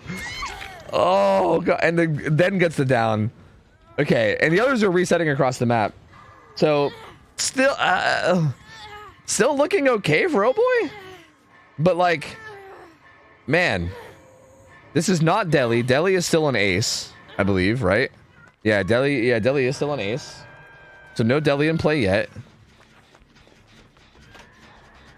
And these guys are currently doubling the gen that's furthest away from basement. This is really risky. Like, this works if the killer hovers basement here, but if the killer, oh, that's a really unfortunate timing for a skill check. But yeah, like if the nurse shows up, this is actually really sketchy now. Because like, who's gonna get this unhook, right? This feels like a really, I don't like this play. I don't like the play to double this. Like, I know that's kind of like, they're kind of in desperate times right now, so I think they're maybe just kind of going for like desperate strats. But this does feel like a, wait, is Thunder getting lost in the sauce? Or did he see Kate? He might have saw Kate, I don't know. But it does feel like now you're like forcing survivors to rotate way across the map to get this unhook. And realistically, actually they got really lucky here. Because I think if Thunder just got a hit onto Ace and like committed to the Ace there, then the Kate basically has to rotate the whole way from that gen to the unhook while Ace is going down and getting hooked. So they actually got really lucky that Ace didn't get hit or found. Like, he kind of like lost track of Dunder. And the unhook comes in, and dude, wait, like, is this game actually still alive for Deception? Because this gen's getting progressed. That was live. Bro, what? They actually might... Okay, I think the main problem here is that if Nancy dies fully... Like, if Nancy dies fully, that's enough, right? But Ace is here for the pallet save. Oh. The point of view of that was so silly. It's like a happening in the background. It's like the extras in a movie doing some goofy shit. Oh, okay. Yeah, well. Yeah. This is going to be hook stage number 5. And then also he'll be to immediately hook Nancy afterwards, most likely. I mean, the only way he wouldn't be able to hook Nancy is if Kate runs up and picks her up. And if that's the case, that means that no gate's being opened, which is also not great. Oh, but he might be able to deli into the pallet save. Oh, wait. There's like a little bit of a delay before he can deli. Oh, I'm surprised the killer didn't pick up right away. I think if the killer picked up immediately, he would have been fine. But because the killer didn't pick up immediately, I think he's actually not fine now. I think he might have been worried about the Kate. But he can't realistically pick this up without deli. He can deli into a pallet save. But also, I guess he also can just stand here, too, right? So wait, this is also not good, though, for the survivors. Because, yeah, this is actually probably the better play. Because if you're worried about Kate, like, Kate getting the save could happen. I guess if the actual endgame clap starts, then he might just pick... Oh, no, he can't pick up. Maybe he does? No, he's got to know about deli, right? He's got to know about deli. And yeah, I mean, what do you do here, right? Like... The survivor basically has to crawl away, but if they crawl out from under the pallet, then they just die. And that's not good.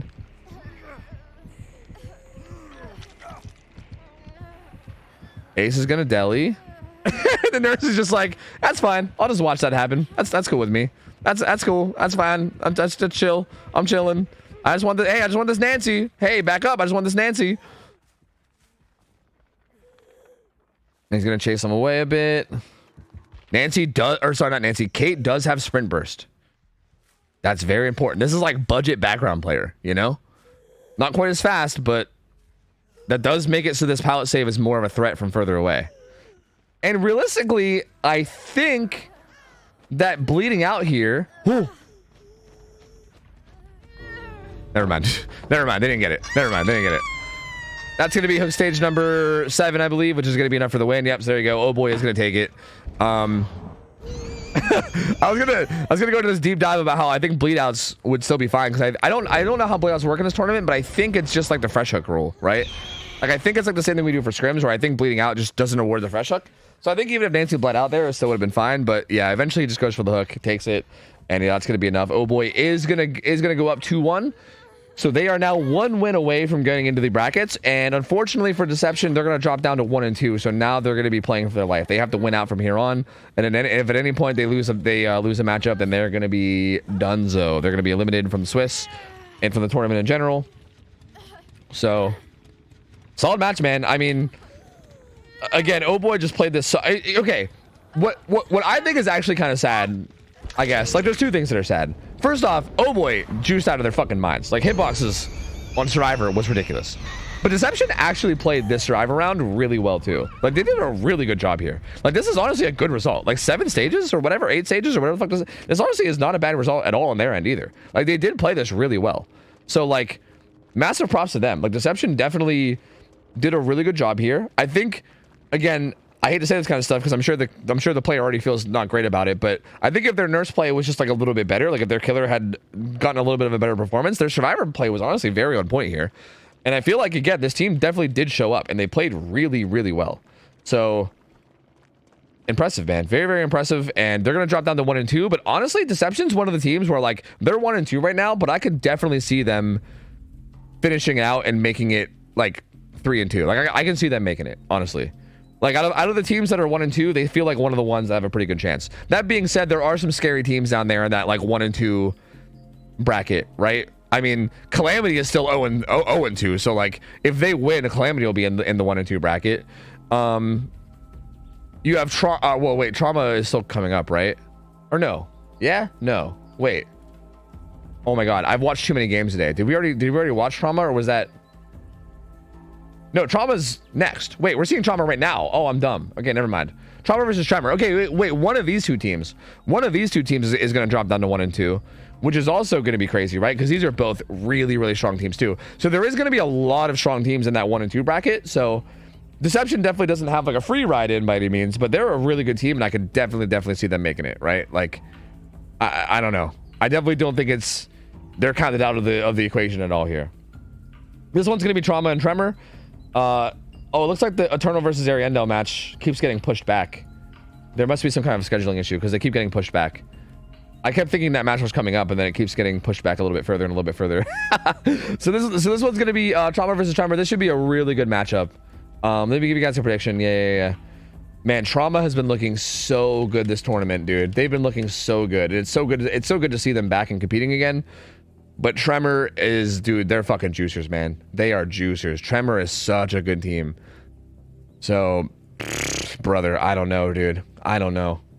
Like, I really don't know what to think of this one. I don't know. Like, I feel like I want to give a slight edge to Trauma just because Trauma is like a legendary fucking team. And like, they're so insane. But Tremor is no joke, bro. Like, Tremor is such a good team. It's going to be Executioner as well, Pyramid Head. Which is an interesting matchup to have.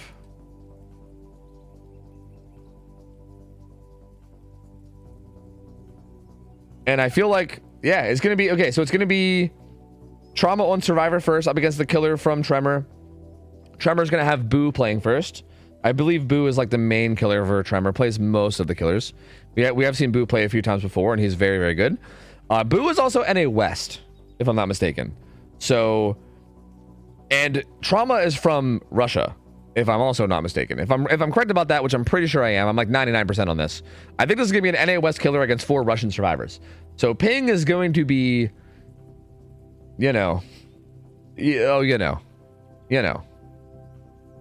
we'll see how much of a role that plays. I mean, that being said, on the survivor side, I think Tremor also has multiple NA West survivors too, so like they're going to be dealing with bad ping too. And yeah, we'll have to see how that actually plays out. The tournament was playing in 2 tournaments today. Oh, so they're playing around them being in another tournament. Wait, what other tournaments going on? On the off chance there was a tie, like the same gens/hooks and unique hooks, what would happen? Well, Usually, if it's like an actual like if we're like in the bracket phases, typically what would happen is you just replay the set. But because we're in Swiss, and the whole point of like the Swiss format is to try to like rapid fire, get through all the games, and just have like the Swiss format go quickly. And instead of doing that and risking it tying again, they just do a 1-for-1, or sorry, a 1v1. Like both teams will send out a player to 1v1, and whoever wins for their team, which is actually super cool. I love it. Anyway, here we go. Boo 1 killer. Up against the survivors of trauma. Again, this team so good, but Boo also really good, and curious to see how this plays. Immediate shockwave hit on the Aviette. That's not Aviette, I believe, is 24 minutes. I don't know what to call them. Aviette 24 minutes, but immediate hit there, and shockwave threatening, but just gonna zone. Puts a big ass goop pile in there. So now I was gonna say, Michaela has to make a decision, right? Do you let yourself get gooped or no? And the answer is yes, you do let yourself goop. This, we'll give her another loop before she's threatened again. But she's gonna be threatened again now. Oh, tries to double back and throw it, but I think that might have been a ping thing there, right? That might be where the ping plays a big role. Wait, you guys can't see it? What the fuck? Bro, why does this keep happening? Literally, how does this keep happening? What? I'm so sorry, guys. I don't know why this is happening. Like, literally, my capture is just randomly, like, failing. I don't understand. I genuinely don't get it. It's the weirdest thing. This has not happened at all until, like, the last, like, handful of games.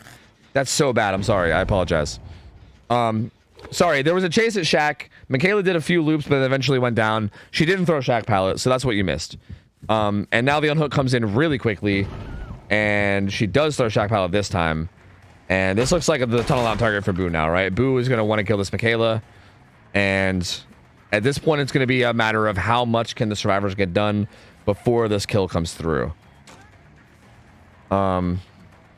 She only made it to LT walls. This is definitely not the best area to be against Pyramid Head. And she's going to try to rotate away, I believe. She still has to watch even for this open field shockwave, right? And there it is. The open field shockwave. It feels like what Pyramid players do a lot of times is they'll wait until they're about to get to like the corner, and then they'll throw it out right before they get there, and that seems to work very often. It's very risky to like try to zone away from that. And then immediately cages her. Kind of just, hey Ada, how's it going? Free Michaela delivery. Gonna get that pull. And now there's no anti-tunnel perks in play or anything, so Michaela's fending for her own. And oh, but for the people, okay, good for the people play. Ace gonna get that instant heal on her, and she's gonna be back to full now. But still, it's still Pyramid Head, right? And this killer is still so fucking strong. Oh, wait a minute. Wait, Boo can't find her. Where'd she go? Oh, wait a minute. Wait a ticker here. Wait a minute. Where did she... Oh. If Michaela actually managed a full escape from this, this changes things a bit. Because keeping 4 survivors alive here is huge. You can tell Boo is like frantically looking around. He's like, where the hell did she go? Where the hell did she go? Like he's looking, he's trying to find like a little hiding spot that she could have went to. He sees some scratch marks here, and I think he thinks this is her. Oh, that's her. He does find her. That's huge. That's huge if you're a Tremor fan, at least. And she gets found and hit again immediately. His shockwaves are so on point. This was almost massive for Trauma. If they could have kept Michaela alive a bit longer, I mean, honestly, this is still pretty big though, because Boo was taking a lot of time just to find her here, right? Like for instance, the gen just popped, right? Like they probably got an entire gen worth of progress done, maybe even more, just in the amount of time it took for him to actually find Michaela. And balance landing kicking in too is going to give her some distance. Oh, the head-on attempt. Okay. Ada takes a hit to get Michaela even more distance.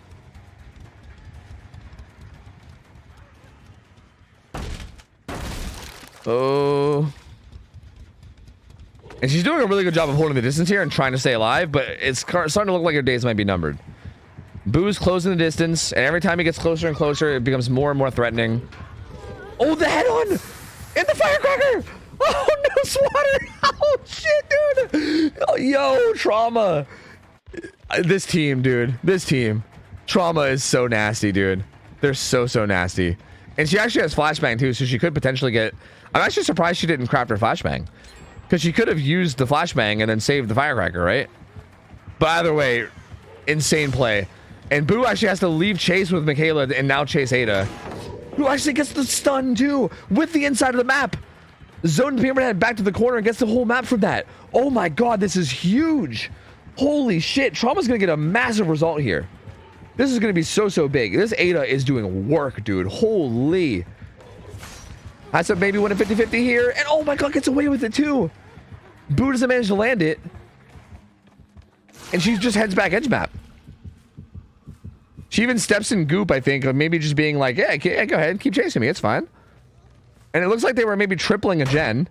He's gonna zone. Oh my lord, dude. Oh my lord. Swatter playing so well. Is Swatter the one that was... Yo, dude, what the fuck? What is this player? Who is this guy? Oh my god, dude. I think Swatter might have been the one that Hen said was like not on the original roster or something.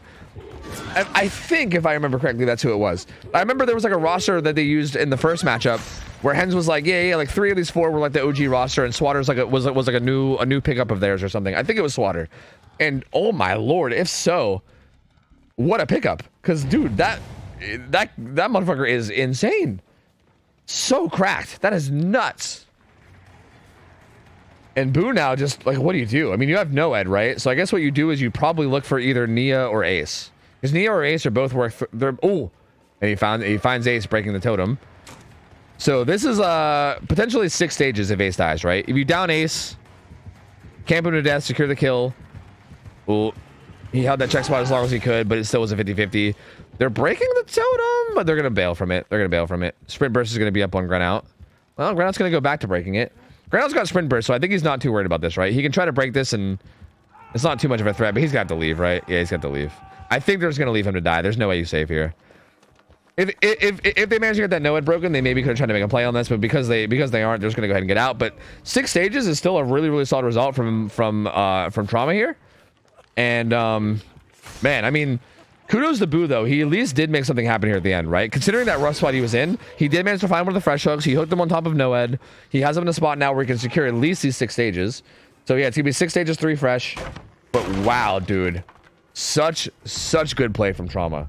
Like literally so just fantastic.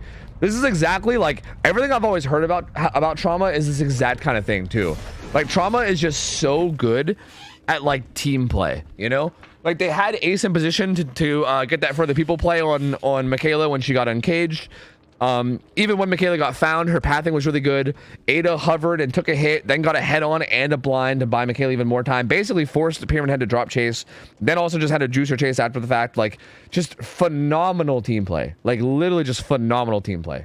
Like so good from Trauma. I'm honestly like blown away, dude. That team is so good, man. So now Trauma's gonna be on Killer.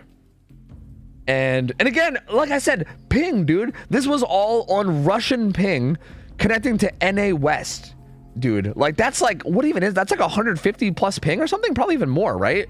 Like I feel like you're pushing 200 ping at that point, aren't you? Like that's got to be really high ping, I would assume, because I think NA West even to like Western Europe is like 150, isn't it? I don't know. I think it's something like that. But God, dude, that's so crazy. That's so wild. And yeah, now Tremor needs to make something happen here. I mean, 7 stages is what the Killer needs to get this win. And oh shit. Okay. We're gonna see Whizzle. We're gonna see Whizzle, dude. I'm so excited for this. So Whizzle is like a very key component to the Trauma roster. I remember when I first did the Swiss tournament. Like my first ever introduction to comp, like years ago, back when we did the Swiss tournament, Whizzle was like, he was like the guy, bro. Everyone was like hyping him up. Everyone was like, dude, wait till you see Whizzle. Wait till you see Whizzle. Like he's been like this like legendary killer player. Like again, hard to say because it says he never practiced Spirit. He was apparently like the best Spirit player like to ever fucking touch the game. Whizzle's like a legendary killer player in comp, and I am very excited to see him play again. I don't know, like he might be a little bit rusty because again, Trauma hasn't really been playing a lot of comp stuff for a while. It even said like one of the notes was that apparently Wizzle didn't practice Spirit. So like, I don't know like how practiced he is, but Wizzle is one of those people where he is very well known. He's been very well known for years. He's been kind of like a legendary killer figure in the community for a long time. And I haven't seen him play in years, dude. It's been years. I think the last time I saw him was in the Swiss tournament like 2+ years ago. So just from a spectating point of view, I'm really excited to see him play again because I'm very curious to see how it goes. But yeah, I mean, assuming Wizzle is playing like, you know, his old self, I imagine this is going to be very, very tough for Tremor.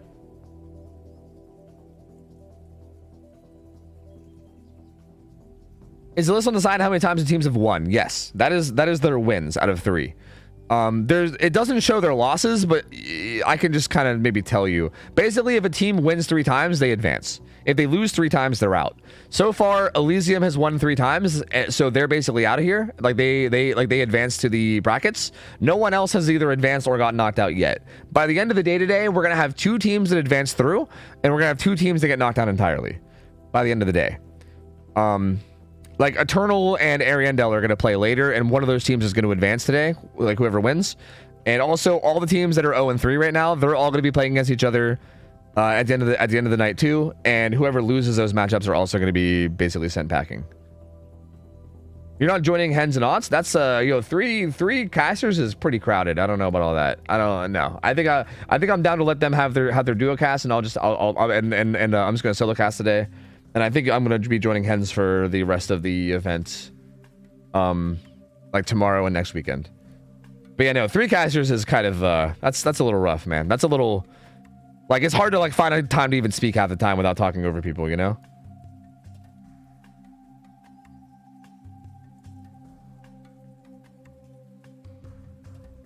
Info for the roster and matches? I think there's, like, maybe a... Is there a graphic? I know that there was a graphic made. I could probably go yoink it from Hens' Twitter, maybe. Just so I have one. It would be nice to have it, just so I can pull it up on screen on occasion. I mean, I can give you the like actual like rosters if you want to. I don't know what other info you would want. Like if you want maybe something like seeding or something. The seeding is, I think, actually what's on the screen right now. Like there was like loose seeding applied, I think, and this list from top to bottom right now is basically like loose seeding, you know? Like it might not be perfectly accurate, but generally speaking, these teams at the top are all like the top teams in the world, and then like kind of like these are like the more like kind of like mid-high teams, and then kind of down towards like the lower teams. I say lower teams, but I mean the lower teams out of the top. I mean these are the top 16 teams in the world right now, basically, right? So like when I say lower teams, I mean lower out of the top 16. That's still like being top 16 at all is fucking insane. Like that means you're one of the best teams in the entire world. So like I want to make it clear that when I say on the lower end, those teams are still extremely good. They're still incredibly cracked. So, yeah.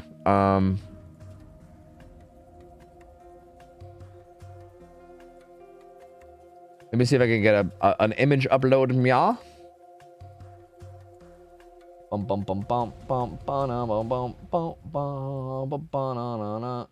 this is kind of taking a minute anyway, which is buying me some time. You'd love to see it. Wait, where is it? I just saw it. There we go. There we go. That's an image. That's an image. These are the teams. I mean, these are the rosters of the teams.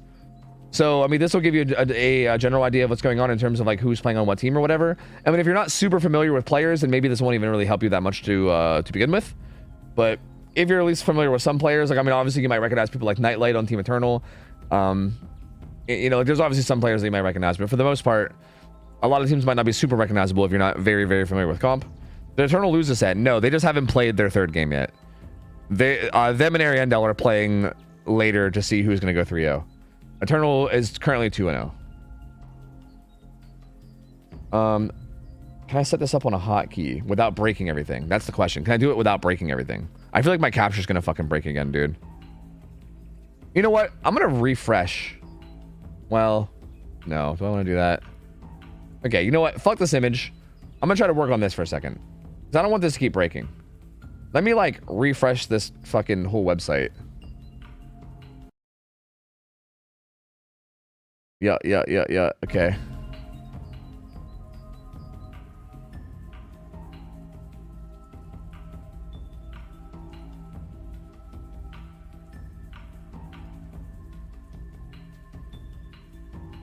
And let me just do this and then a little bit of this. All right. Please don't break again. Please. I'm begging you. I'm begging you, please don't break again. We'll see. We will see. Yo, Ryu, what up, gamer? How's it going? Games have been good, man. Games have been very good. We've got some really, really good games, man. Where are Sinners from? They are South American. They have Scottish names? That's interesting. They're actually South American. They're a South American team. They're actually like, they're basically like the South American super team is what they are. Anyway, here we go. Wizzle on Killer. His win con is going to be 7 stages or 6 stages for fresh. He's got Noed Rancor. That's interesting. Noed Rancor and Pain Res.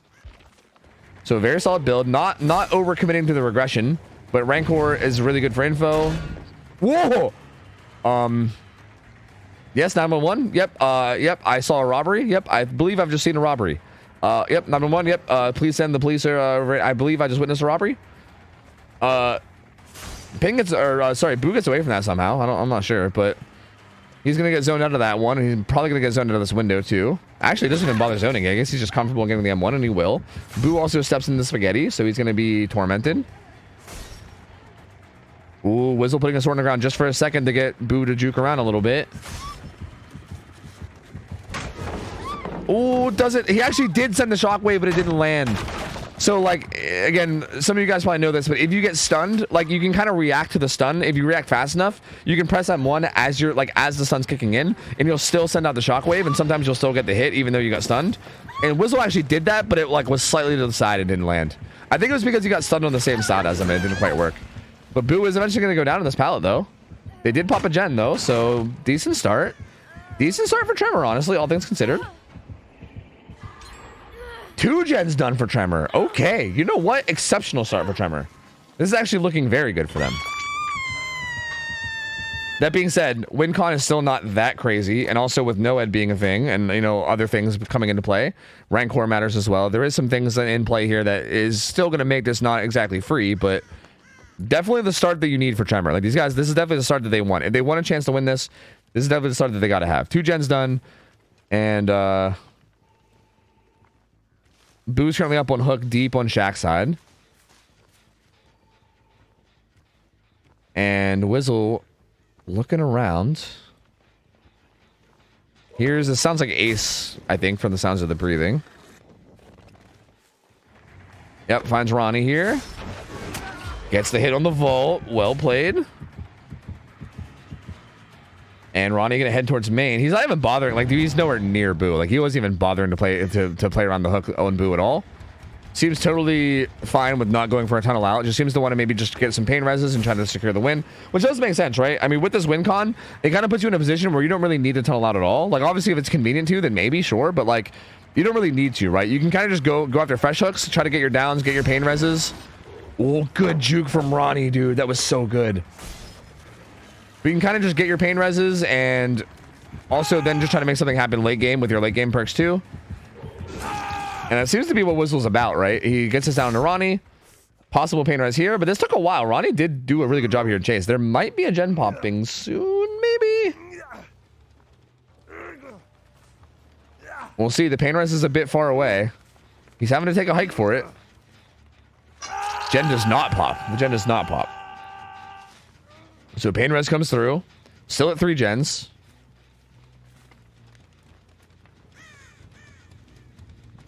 And we will see. Well, Rancor won't catch the survivors off guard too much because the survivors will be able to scout Rancor, right? Like, whoever the obsession is will see the killer's aura whenever a gen pops. And that only happens when Rancor's in play. So if they're paying attention, they're going to be like, wait, I just saw the killer's aura. What the hell is that? And they're like, oh, yeah, obviously Rancor. Ooh, good shockwave hit on Kenshi there. Just in the opening even. Kenshi probably not expecting that because who the hell just throws out a shockwave in the open like that? I guess the answer is Wizzle. And gonna zone out that pallet. And again, the zoning power of Pyramid Head here is just so strong. It feels like Wizzle is trying to play this relatively safe and just get the win con, get the stages he needs for win con and just kind of go from there. Kenshi gonna go down under pallet. Boo's nearby. But is Ronnie nearby? No. No, he's not. We see the little scream clouds of everybody, and pain res comes in there too. So another pain res. So it's number 3 coming in. The final fresh hook is what? Socks now, I believe. Boo is still a pain res too. So Boo and Socks are still potential pain reses, and Socks is still a fresh hook. And well, this is Ronnie, I believe. Who's just gonna take this chase way deep in the shack side. Yeah, I'm pretty sure they're gonna know the build. I'm pretty confident that the survivors are gonna know this build because they should have seen Rancor by now. And also, yeah, considering what the win con is, I feel like you're probably expecting Noed, right? Like you might have a. Oh, that was nasty. He can cage him too if he wants, and yeah, he's going to. Like they might suspect something like pop or something, maybe, but even that, like I don't know. Like there's no agi. Like what else would it be, right? So like, the fact that he hasn't kicked the gen means that yeah, you probably have a pretty good idea that it's gonna be Noed. Ooh, thought he was gonna panic vault, but Boo staying patient, and he's gonna leave tile. Gen number 4 pops, and that gen, I think that gen behind him had a good bit of progress too, right? So we're getting close to all the gens being done. The zoning is so strong. Boo trying to bait it out, but not quite able to. He's gonna get hit. Ooh, and just sends that one. Down goes Boo. And this is a potential pain res, but he's actually just gonna cage him. He's gonna cage him. We're now 1 hook stage away from tie. And well, 1 hook stage away from tie unless it's on Socks. If you get hook stage on the Socks, it's a win for the final fresh hook. So final gen done. Also, I mean, if he down, but then again, if he down Socks, he's just gonna kill him. So like, yeah, if he finds Socks at all, it's just gonna be it. At this point, couldn't he just like sit? Couldn't he sit by the cage with his sword in the ground and just kind of chill? Like, I know that's kind of the boring way to win this, but I think he could maybe get away with that. Oh, he finds Socks. This is Rancor too, so even if they cleanse Noed, this doesn't help. Like nothing helps other than Socks. Maybe like, I mean, maybe body blocks helps. But even body blocks doesn't help against Noed, right? Like if they get rid of Noed and then body block, then maybe. Well, we tried to bait the fake. Actually shockwaves him. So it doesn't even go for the M1, just goes to the shockwave. So that makes it very threatening now. Did he go basement? What just happened? Wait a minute, what just happened? Wait. Wizzle just needs anything. He just needs anybody. Finds Kenji. There we go. That's and then he could just secure that, yeah? Dude, Socks just vanished, bro. He vanished. He might have had lucky. He either had lucky break or he like went basement or something. I don't really know what happened, but I'm really surprised he's not hooking. I'm very surprised he's not hooking Kenshi here. I think he maybe wants it down near Noed. Because if you can get it down near Noed and then get a hook near Noed, that like secures it even more, right? But I don't know. Like, is he throwing? Because this gate might be open and Boo was in position to get hatch. No, Kenshi still doesn't make it. Kenshi does not make it.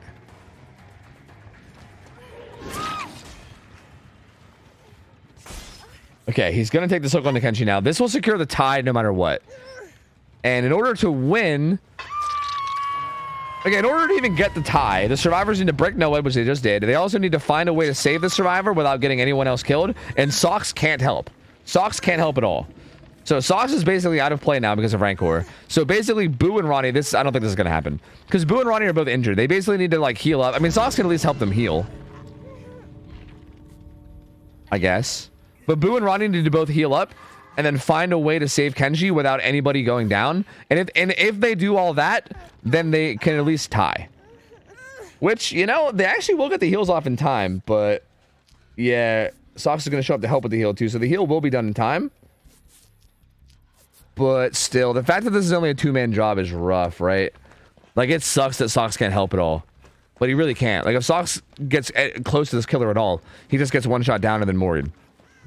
And even this unhook, they have to rush this. They can't really take their time. Wizzle tries to send out a shockwave to get some preemptive damage, but not quite. They do get the pull. Multiple injuries coming out. The problem now is like, yeah, I still think they're dead though. Like the built-in borrowed time is gonna go away, and nobody can take a hit. Oh! I stand corrected. I stand corrected. It was a tie. I stand corrected. It was a tie. I can't believe that he actually went for a shockwave there. I don't think he had to. I mean, maybe, because I guess they could have heal teched, right? Kinda. Maybe. But I don't know. I mean, maybe I'm wrong. Maybe I'm right. I'm not sure. But I don't think he had to shockwave there. I think he could have just chased him down, right? Like, I think he could have just ran him down and maybe gotten him. But, bro, regardless, Tremor, like, holy, dude. Tremor,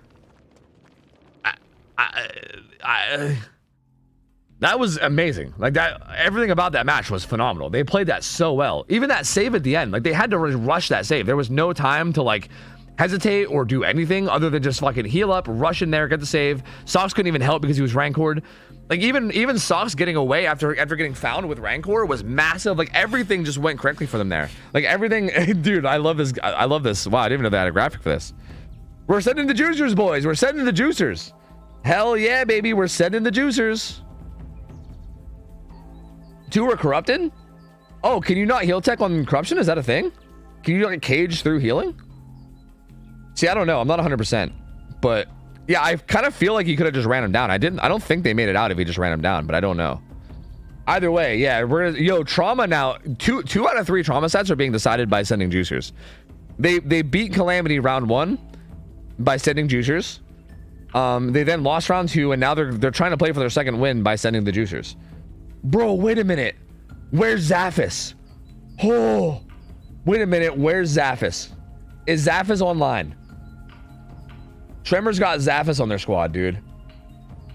Oh, no. I mean, it's going to be Zaphis on, like, Russia ping, but still. I think yo, literally the account come Cowshed 1v1, come 1v1. That's amazing. That's a perfect time for this. Perfect time for that account. Wow. I need to gift you a sub, actually. That's crazy. I feel like we, like, Beetlejuiced you in here. That's wild. Yeah, like, I'm pretty sure we, like, summoned you. And yeah, I think, yeah, here you go. You can have a sub. That's wild. Anyway, yeah, I don't know who it's gonna be, but if it's Zaphis versus Grenout, that sounds like such a good matchup. Zaphis is kind of like notoriously known as being probably the single best M1 chase survivor NA, right? He gets that a lot. I mean, ever since I've been doing like 1v1 ladder a lot, I feel like there's other people that are probably really close to his level, right? Like, but at the same time, if he's not the best, he is definitely right there with the best, right? Like, he is disgustingly good. Like, every single time I've ever had the misfortune of chasing Zaphis as killer, it is like another level. Like, I cannot, it's so hard to describe the experience. Like, I feel like even some of the best survivors in the game, like, they'll run me a while, but like eventually I catch them, right? Even if it takes me like 3-4 minutes and like a trapper 1v1, I'll still catch them. Zaphis will like consistently, consistently it's like 7 minutes plus. I don't get it. It's crazy. Like, it is literally like inhuman the way he is able to play chases. It's fucking stupid. That being said, I do think a big part of that as well is his ping, right? Like, he has really good ping on E servers. He gets like 20 ping. Like, it's both, right? It's his skill and his ping. His ping is not it, right? Like, any random shitter with 20 ping isn't gonna like loop for 7 minutes. But I think a big thing that makes my experience against Zaphis so bad is because, first off, he's insane and he has like god tier ping. Whereas like this matchup might be a little bit better for Grenout, because Grenout will be, I'm assuming it's gonna be Grenout anyway. Grenout will at least have the and it is Zaphis. Nice. Yeah, because Grenout will at least have Russia ping, so Zaphis will have a little bit less options, right? He'll like you can get, like, for instance, on 20 ping you can get away with like being incredibly greedy on pallets. Like, you can wait until the very last second to drop and still not get hit. Whereas like on Russia ping, you're not gonna be able to get away with that, right? Like, you're gonna have to be a lot more careful. But still, Zaphis is fucking disgusting good. He's disgustingly good. This is such a good matchup for 1v1. Like, I'm actually so pumped for this. Shift teching there as well. No perks, by the way, on either side. So no bamboozle. That's the thing too. No bamboozle means that if the survivors can play this correctly, I mean, there's like pings involved, obviously, but there's a chance that you could even abuse the shit out of shack window. But yeah, they're not going to be able to. Zaphis is just going to throw a pallet. And head deeper into the map. This fit on Zavis, by the way. What, like, I don't know what the fuck. But he's gonna pre-throw this. Yep. Can't really loop that. Just have to pre-throw it. He's got a jungle gym here too, which is really, really strong. Short wall jungle gym as well. The pathing from Zavis is just phenomenal, dude. Holding these check spots. A little bit of a 50-50 there, but not a super dangerous one. Like that right there, that doesn't look like much, but that's so good, right? Holds that check spot just long enough for him to know that he's not in danger. Then rotates around the backside. Playing this jungle gym so well. Might do the same thing here. Right now it's trying to bait it. Bro, Zavis is fucking stupid. This motherfucker is this makes me mad. This makes me mad to watch. I get mad watching this fucker. I swear. It pisses me off. It makes me so mad to watch him. He's so good. It's stupid, bro. It's fucking stupid. Heartbeat reading that one as well as check spotting it a bit. Is there a pallet here that he has? Must be, yeah. He's gonna throw that, force that kick too. He is getting slightly zoned here. He might be able to make it. He might be in danger here. He might get hit on the way to Caltry here, to be honest with you. This is a bit of a danger zone. He did double back. Did he not catch it? He's got to play window now. He's got to be careful too, because if he gets hit on window, that could be really bad. I fucking hate this guy. God, I hate this guy. I fucking hate this guy, dude. He's so good. Okay, that might have been like that's one of those ping things. I think that's where like he was playing it as if he had good ping, but he didn't. Because yeah, that's something you can get away with in good ping, but you can't quite hear. And this actually might spell trouble with ping. Does he get this? Yeah, he does. Okay. Break coming through. Uh-oh. He kind of got zoned back to Shaq. His only option now is to try to make it Caltree, right? He's got to try to make it to Caltree somehow. And you can see him kind of pathing that way.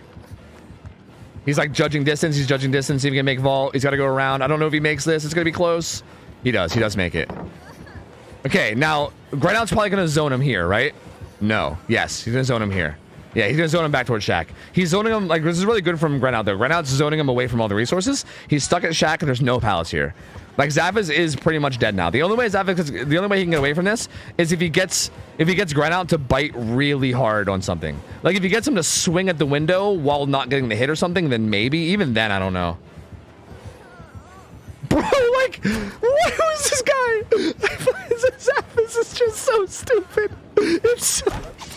Okay, here he goes. Bro, I just like, wow.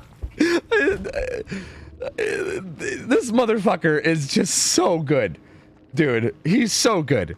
Like, props to Grenaut. Grenaut actually did a really good job of like zoning him out too. Like, keep in mind, that was like a third of the map, right? Like, Zavis basically was stuck in like that 1/3 of the map, and Grenaut just kept zoning him and keeping him kind of in that third of the map. Like, he never, like, if he would have like broke away and got out towards like main building and got like into all those other tiles, he still had so many more resources, right? Like, honestly, Grenaut did a fantastic job of keeping him tucked in that little shack corner where there wasn't really very many resources left. So that was like strategically really good from Grenaut.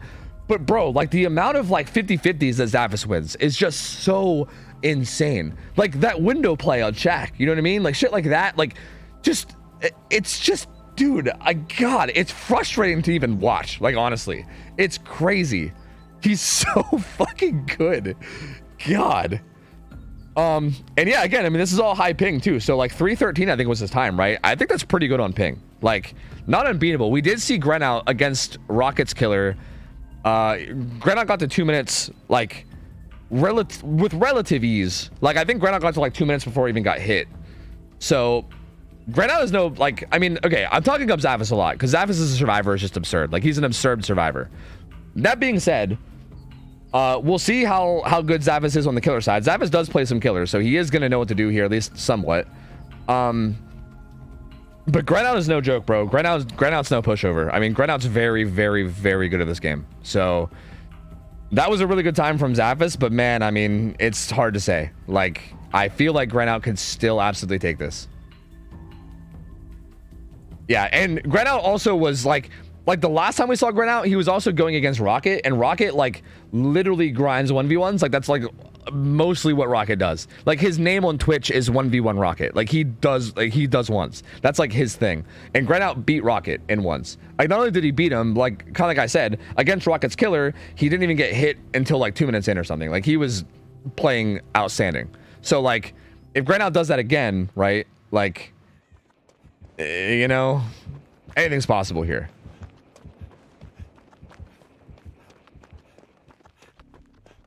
Which the whole Swiss was 1v1s?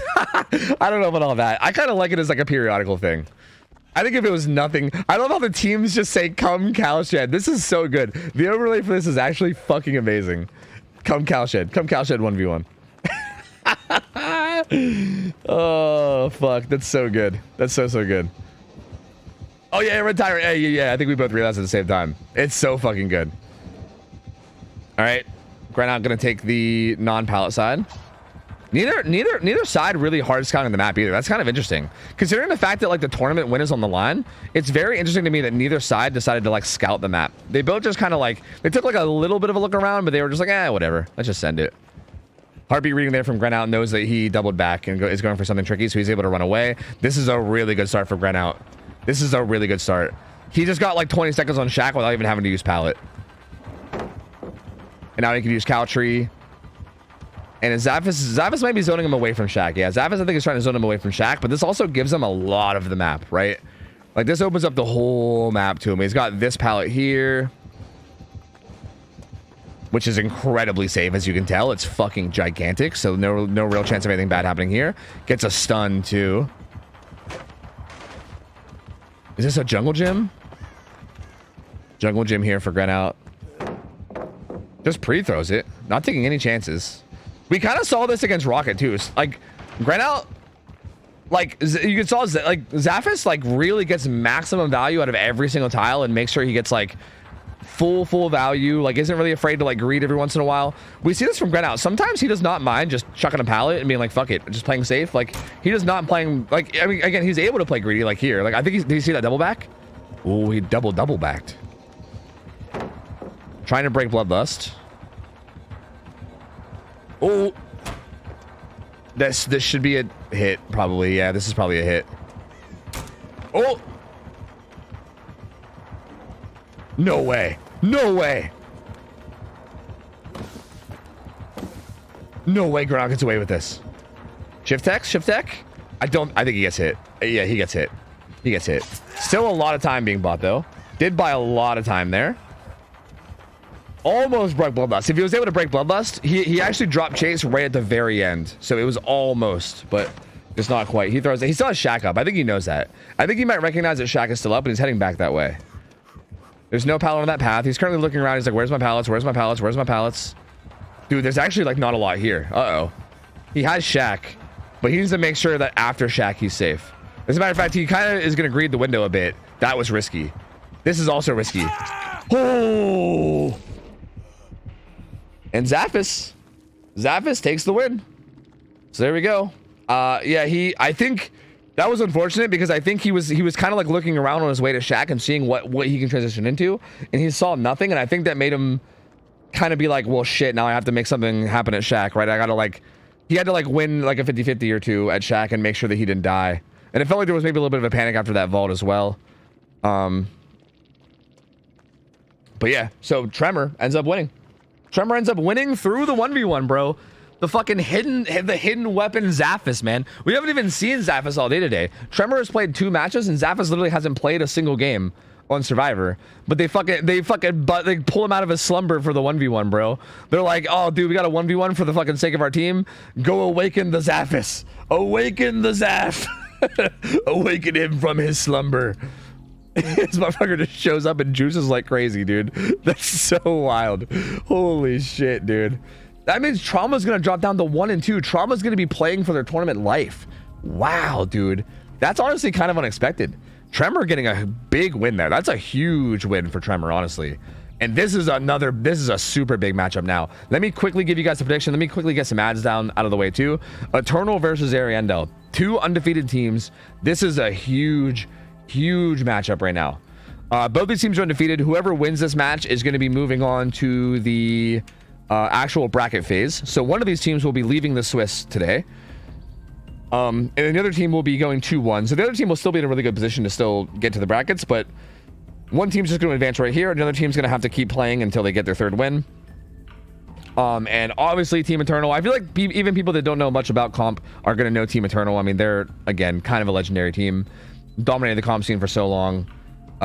Absolutely insane at the game. So this should be a really good matchup. He's on roster just for 1v1s. Yeah, right. Imagine.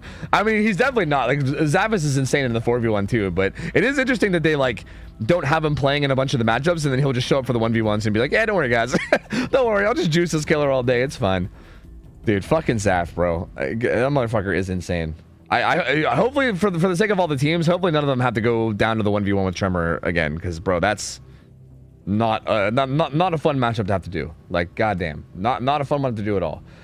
This will be Ariandel is gonna be playing killer first up against the survivors of Eternal, and oh, we got the classic Eternal lineup on survivors too. Oh, this is gonna be such a good game, dude. It's going to be Doctor, and it's going to be Bubbo on Doctor. We actually just saw Bubbo's Doctor. Shit, didn't we just see Bubbo play Doctor against Trauma, I think? Like, I think Ariandel just played Doctor against Trauma, right? Like, was that today? Was that today or was that yesterday? Today? Yesterday. Today. No, today. So, bro, I don't even know. I got like 3 hours of sleep, and my days are all just no, because Trauma played... Wait, I'm confused. No, Trauma played Calamity day 1. I think that was today, right? Yeah, because Trauma played Calamity on the first day, I'm pretty sure. And then they... Wait. Yeah. I don't know. Whatever, man. I don't know. Nightlight actually is playing on Survivor, though. So it's gonna be Bubbo on Killer. Bubbo insane at the game. So fucking good. And the survivors are going to be Zaka, Roy, Dan, and Nightlight. So basically like the classic Eternal Survivor lineup, right? Like this is like, I feel like this is like quintessential Eternal right here, right? Like these are the juicers. These are the juicers, man. And kind of makes sense, right? Kind of makes sense to send out the boys since this is like probably one of the hardest matchups Eternal has in the Swiss if they want to advance through. Nightlight's a troll. Why did he say he wasn't playing? Maybe he meant Killer. He might not be playing Killer. Hard to say. I don't know who's gonna be playing Killer for Eternal. Like Doctor for Eternal? Maybe Zaka? Hard to say. I don't know. I'm not sure.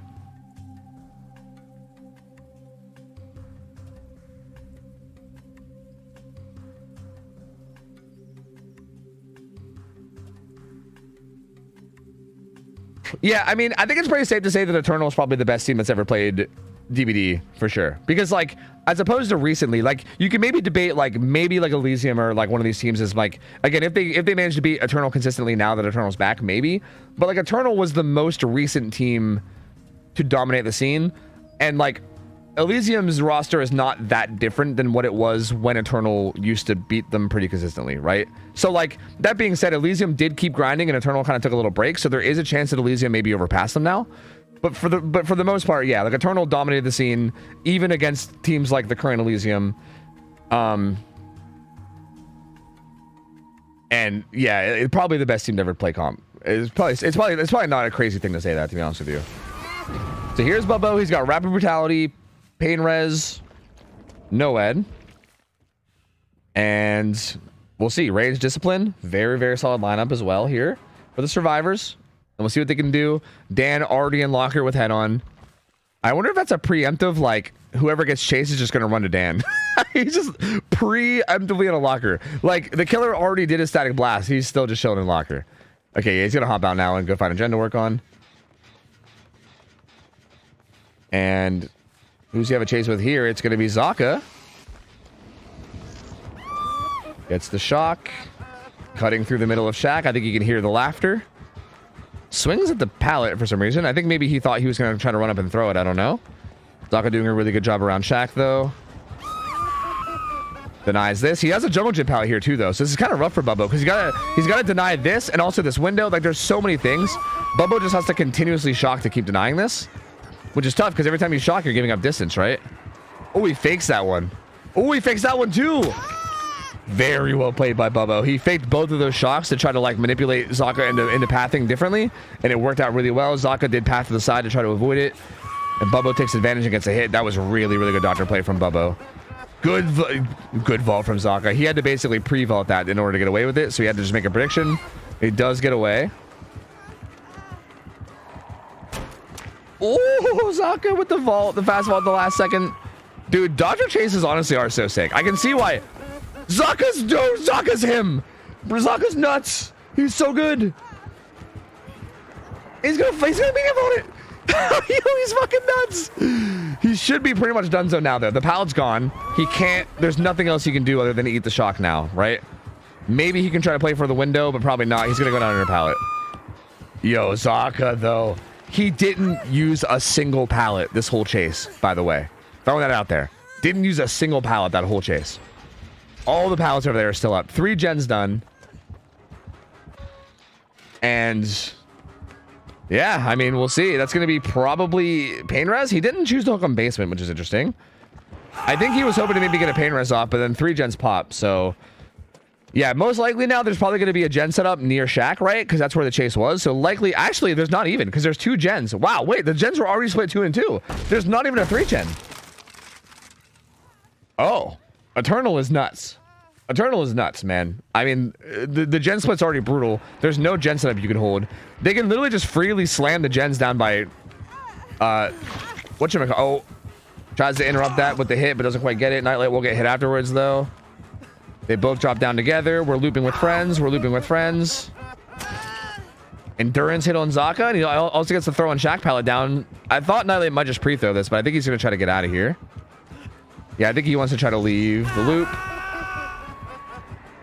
Is there going to be a hit tank? I don't think. He makes his pallet, though. He manages to pre-throw it. This isn't the best pallet, but it's at least something to work with. Better than nothing. Trying to path in a way that can get him away, but he's going to go down under pallet. He's practicing for the Japanese rule set where you can't emote. Static blast coming through. Roy's position gets revealed. But the fact that Roy's even here means that Bubbo has to keep hesitating this, right? Oh. Nope. Can't quite get it. Zaka and Roy were both there, but they don't get it. And in a weird way, this is actually pretty good for Bubbo because that's a lot of resources, right? Zaka basically hovered this the entire time, and Roy even left the bottom side, or sorry, the top side, to come hover this as well. So like, pallet break coming through as the vault comes through. Denying this pallet some more as well. Denying the window as well. Zaka gonna path out to this pallet and probably just pre-throw it, right? Yep, pre-throwed pallets are really good against Doctor. The screen is so dark I can barely see shit. The unhook comes in from Nightlight though, and I imagine gens are gonna be popping soon. I mean, I think that might have been pain res on Nightlight, but yeah, 1 gen pops. The other one shouldn't be too far behind. Oh, Roy's here to take a hit. He throws the pallet for him. Again, that's so good too. Like having a teammate run up and throw the pallet for you is so nice. And Roy's here at Shack to take a hit. Roy will go through the inside of Shack, and yeah, he'll be able to take a hit for Zaka here as well. He'll block the doorway, I believe. Actually, he's gonna... He might... Oh, I think he was trying to throw that pallet as well. He was trying to do the same thing there. We threw that pallet as well. He did throw it after the fact, but... And all these pre-thrown pallets makes it such a better place to loop. And adrenaline for Zaka. Killer turns around and goes for Roy. Roy is a fresh hook. So Bubbo's gonna want to get Roy here.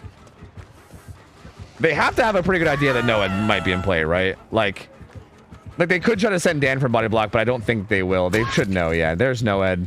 Roy's gonna go down, and even if they just leave with this, right? That's 5 stages, 3 fresh, solid, very solid, right? I mean, super, just solid play.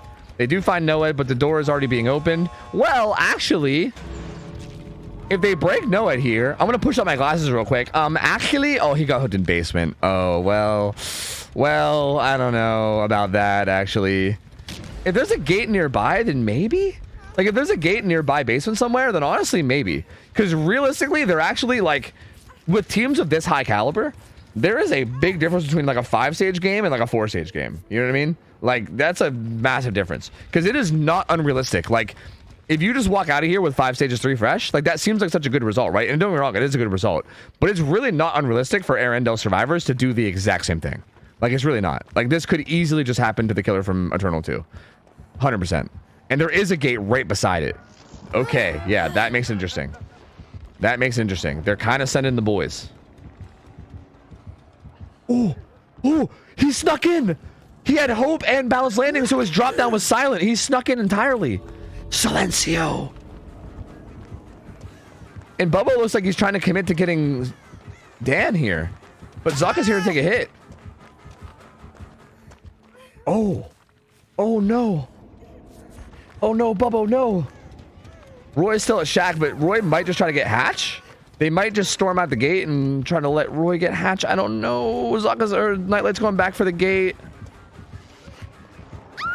Pre-vaults it. So good from Roy.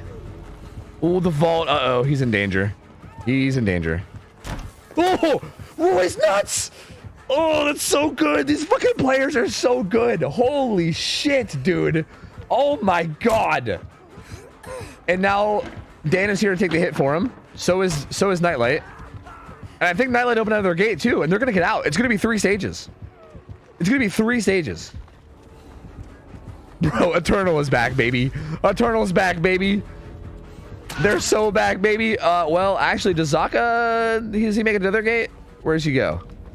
Sorry, not Zaka, Dan. Dan's gonna try to make it. Yeah, Dan will make it to another gate. I don't think Bubba catches up to this. Yeah, he just started chase. Yeah, there's no way he makes it. Endgame class is actually really close.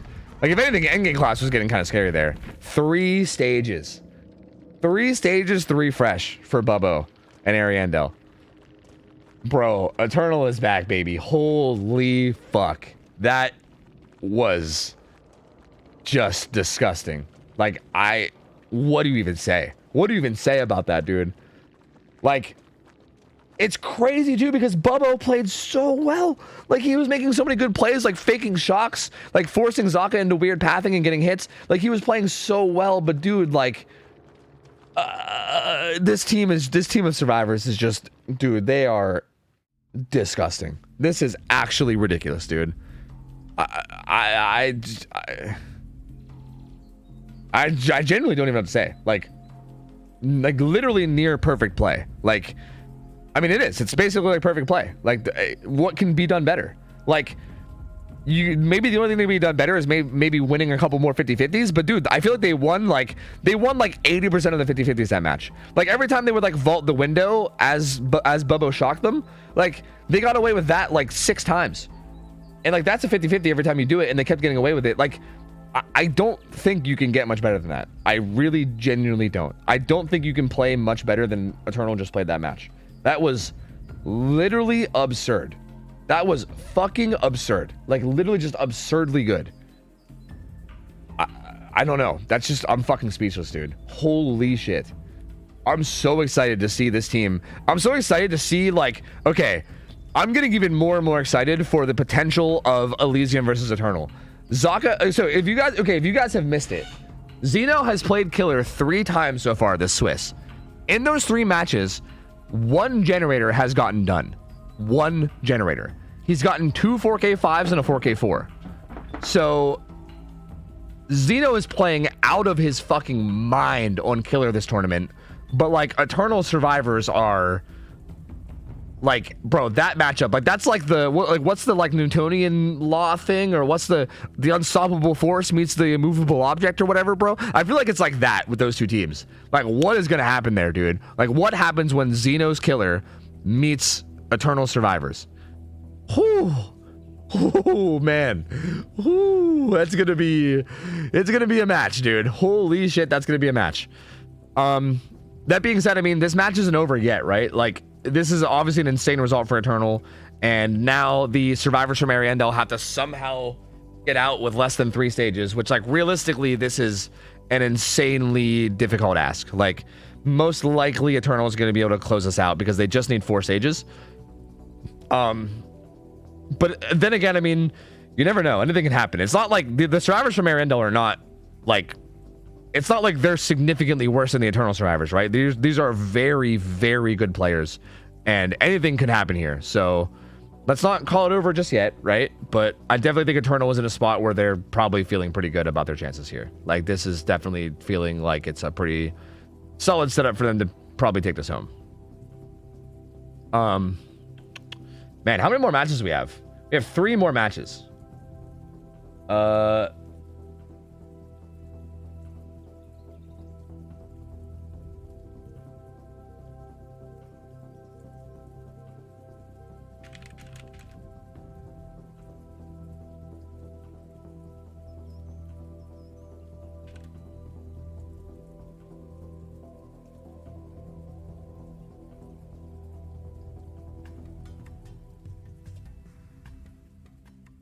All right, and here we go.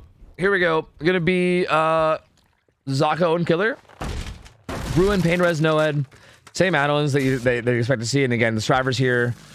Again, like looking at the Striver lineup too. I mean, like again, this is such a good Striver lineup. So I don't want to count anything out. Like Bubbo, X-Eyes, Hartwell, Arima, such good players, man. Like this is. I mean, we'll see.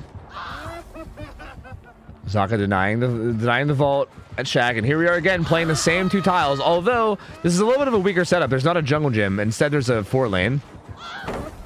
Ooh, see, that's a 50-50 right there. Like Arima assumed that Zaka was gonna shock and then double back to catch him off guard, and just kind of unfortunately loses the 50-50. Continuing to shock. Arima's still just trying to get vision. Oh, whoa, where'd that one come from? Uh-oh. Ace is there to take a hit, but honestly, even needing a hit tank that early is... He's actually going to chase Ace. Ace is running away from Shaq, so I think he's like, you know what? Sure, I'll take the chase away from Shaq. Why not? So he's going to stick to Ace now. And he can keep denying... Oh, no, whoa. Oh. He said, yeah, X-Eyes, make a check spot video for that. Yeah, go ahead, check spot that, buddy. And then he's going to put him on hooks. There you go. That's going to be Pain Res most likely. And that's going to be... Bubbo's gen getting hit. Main gen's also being worked. These gens are also pretty close to this hook too, so this is actually pretty dangerous. This is very, very dangerous, actually. They're gonna break Ruin? But look, like he can harass these gens so well.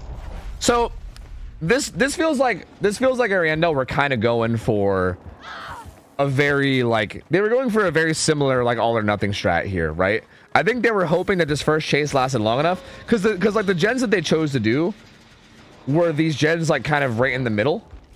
And honestly, wait, maybe the Shack area was just not corrupted, but I think it was corrupted, wasn't it? I think it was corrupted. So yeah, they basically chose to do the gens that were closer to like the middle of the map during the first chase, I think in hopes that the first chase goes for a long time, because if they could, then they can end up in a similar spot that Eternal was, where basically as like the first hook comes in, you have like a really good gen split for late game.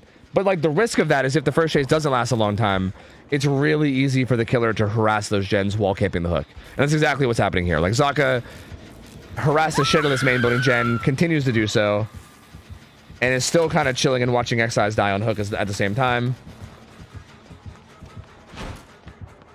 Ooh, Zaka swings down. Bubbo recognizing and coming back up.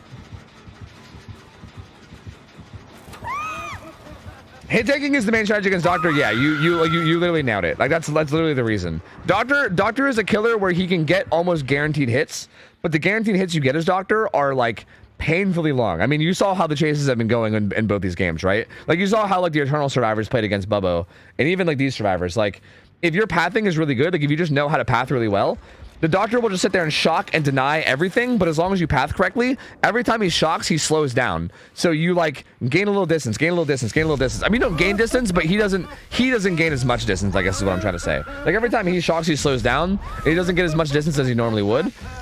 And basically, if you can just sit there and path correctly and make him have to shock you over and over and over and over again, and then when he's finally about to get the hit on you, someone runs in and takes the hit, that's devastating. Because then he's got to restart and go back to shocking you over and over and over and over again, right? So yeah, hit tanking against Doctor. Doctor is probably like the #1 killer where hit tanking is important, I think. Like hit tanking is good against almost any M1 killer, but Doctor in particular, I think is the main one where it's like extremely vital.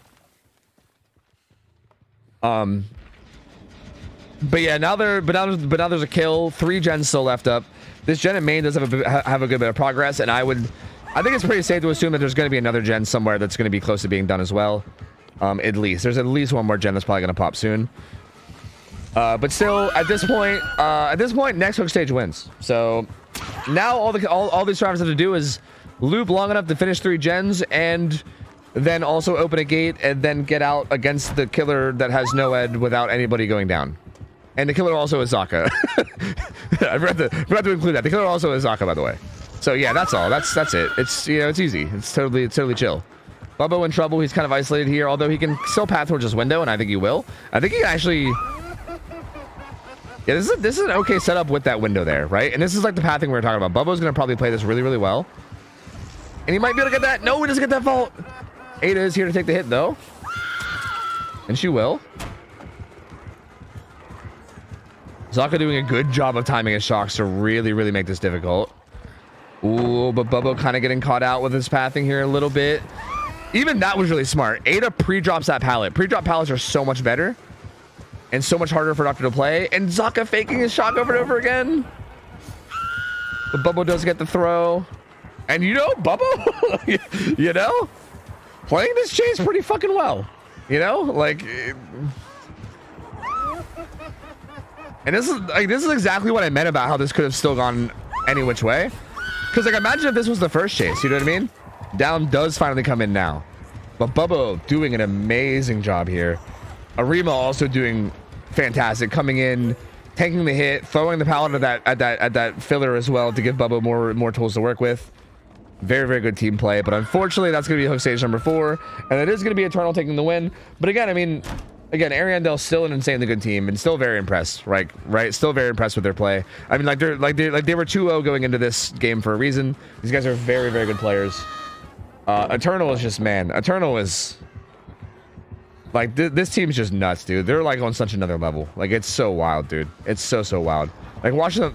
Yo, that's so sick from Arima. He actually still died to it. He was like, if he could have maybe got a little bit of a bigger, like a little bit of a better jump there, that would have been sick. That was a good little dodge though.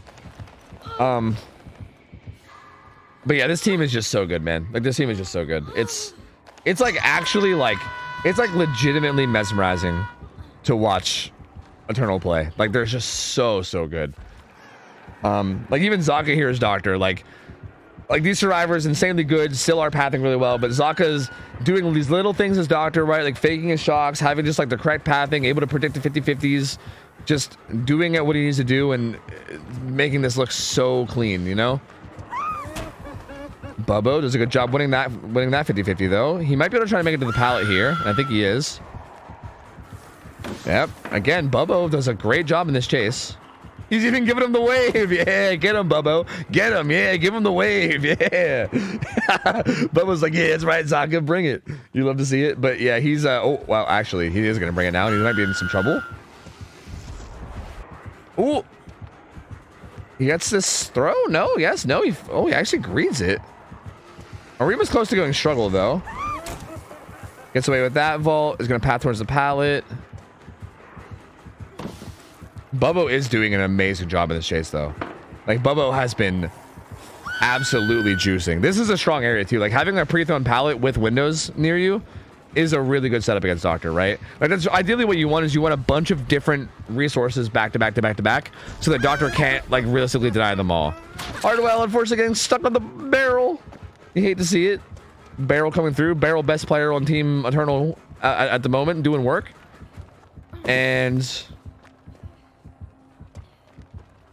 I think he's gonna, no, he's not gonna leave. Hardwell gets unhooked in basement by Bubbo.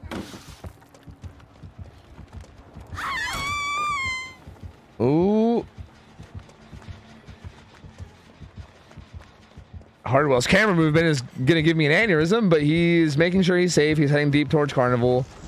And he doesn't get that pallet throw. Zaka does a good job of denying it. And this is a pretty isolated pallet, so Hardwell should be dead. Unless he can make something really spicy happen here, he should be dead. But yeah, Zaka's just going to continuously deny, and down he goes. This will be potentially pain res. We're still sitting at 2 gens. So, like, I think one of the gens that had a bunch of progress was one of these Carnival gens. Arima on a gen way across. Actually, they started... Wait. Interesting. What gen has progress? There must be a gen deep in Carnival that has progress or something. I don't know. But they're doing other gens now. Actually, this one had the most. This got hit by pain res. Interesting.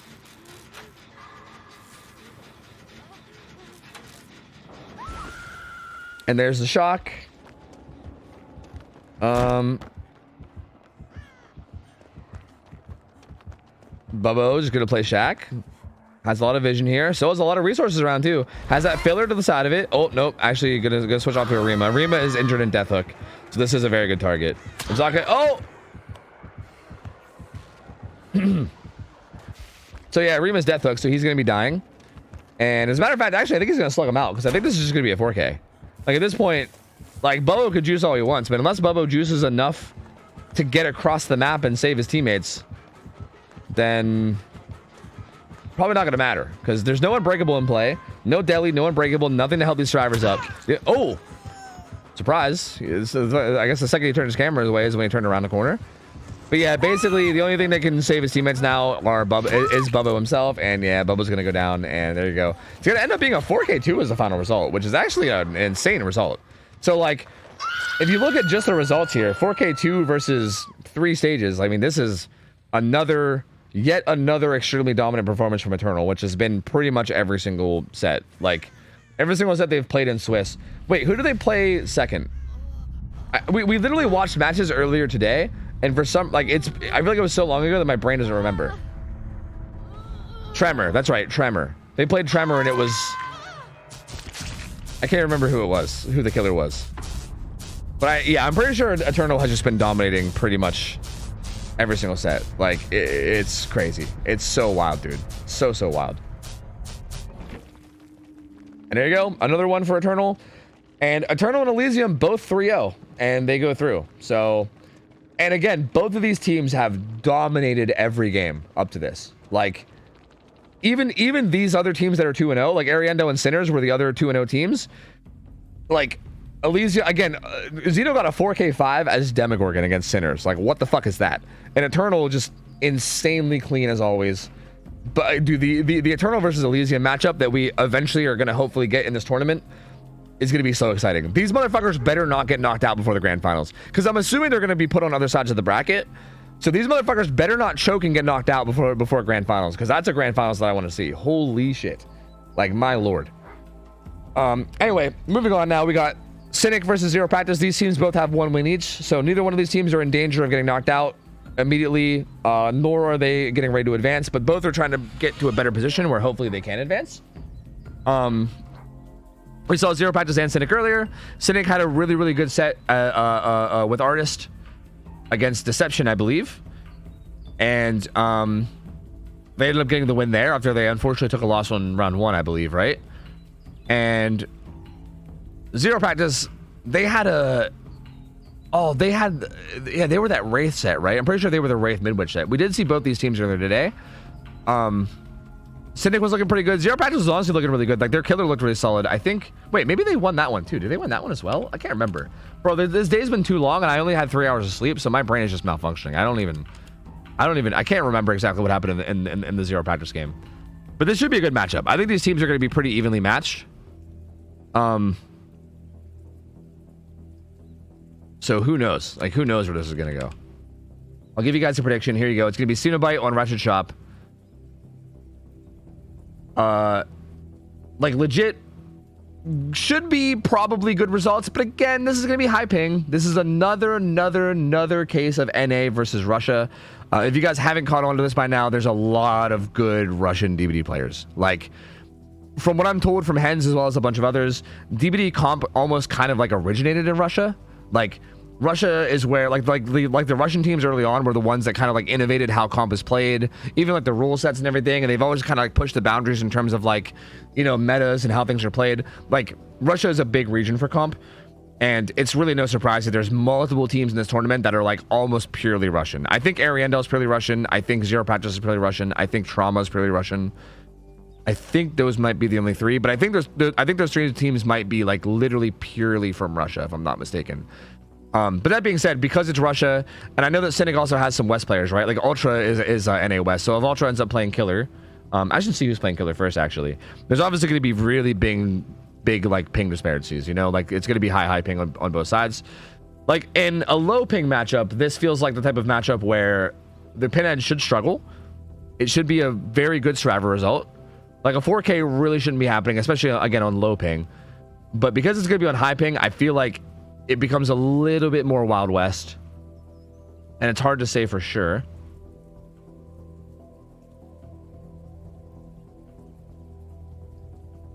And we'll see. Hey, thank you, CFB. Appreciate it, man. I mean, it's probably easy to, like, hype this up and, you know, like, cast it in a hype way when I'm just genuinely hype as fuck myself, you know? Like, dude, these games are so good. These games are so good. And some of these motherfuckers are playing out of their fucking minds. It's absolutely wild to see, dude. It is wild to see. Like, it's fucking crazy. And I'm excited to see how this goes. I'm kind of okay. So what's interesting too is this is our final matchup of 1-1 teams. After this match, so after this we only have 2 more games scheduled, but those 2 games are the games where a team is going to get eliminated, right? So I'll come back to that later because the game's starting. Here we go. Ultra own killer. So yep, it will be ultra own killer again. Insanely good killer player coming out of NA West, and survivors will obviously be playing with kind of higher ping because of the fact, but we'll see what they can do. Again, really good team here, and these players are going to be at least somewhat used to playing high ping because again, these matchups are not completely unusual for them. Ultra not quite able to get that chain onto, but this is like, yeah. Ooh. Okay, auto aim maybe cucks him, but he does land that chain. But so many of these tiles become so much harder to play because of the ping, right? Ultra doesn't manage to find box right away, and Ace actually picks it up. Oh, but he has Ace here. Wait, maybe he did find the box. Maybe he did, but the survivors just rushed it. Because he was here at the box, but the survivors were just like, no, we're taking that. I don't think so. Because it does make sense. I mean, even if he's chasing Ace, you'd still rather Ace get chased. Ace get chased. Chase Ace. You'd still rather Ace get chased than having the killer just pick up the box and start a chain hunt right away, right? And Ace actually managed to get some distance away, and they're maybe able to get a free reset there. Yeah, they're solving it, and and they're gonna be able to delay that chain hunt quite a bit. Good chain land onto David, but Impaling Wire doing some work. Does he go for the slow vault? Oh, he gets a fast vault somehow, even though he's still chained. The chain like connected. Dude, he managed to like, I think he managed to put in the input for the vault like in between the chains landing. That was kind of sick. Another chain comes through from Ultra. Good double back mind game there from Ultra. He might catch him off here.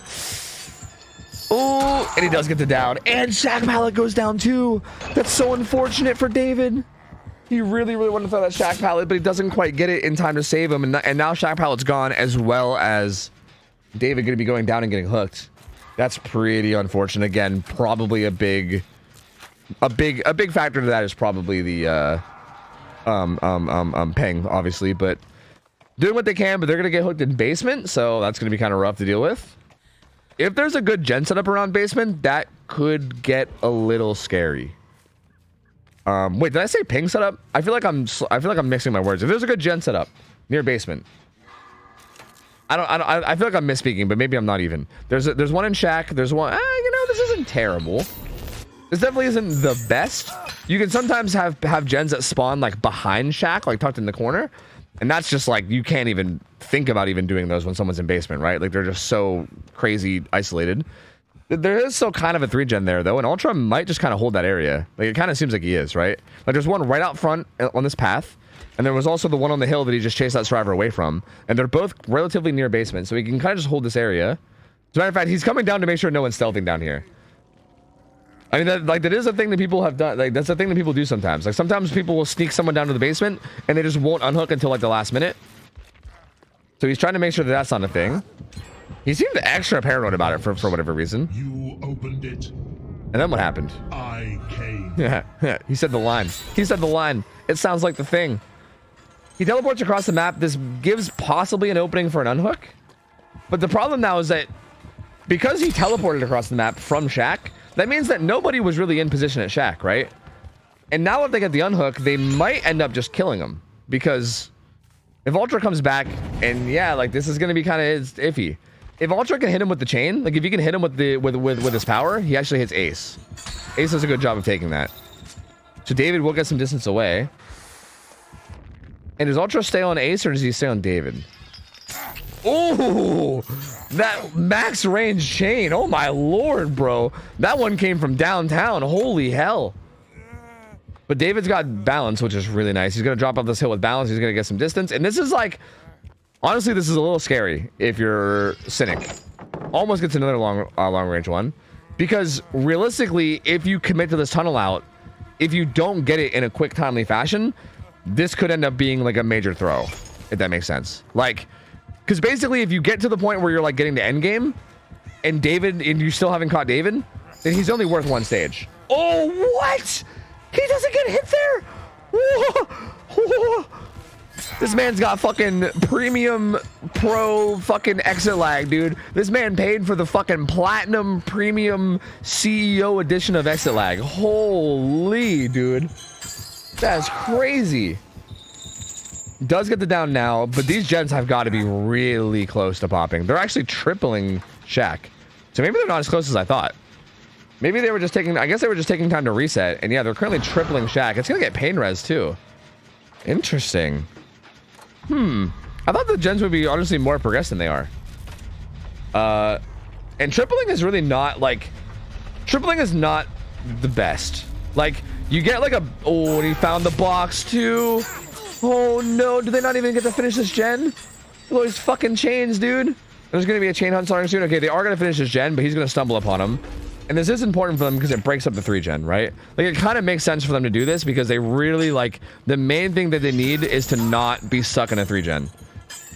And doing that Shaq gen does break up the 3 gen on the side, so they now have a good gen split, and they now should be in a position where they can get the gens done and get some outs. Hopefully. I mean, that being said, in this kind of a 3v1 scenario, it could always snowball, right? Like there's currently a chain hunt active, no unbreakable in play.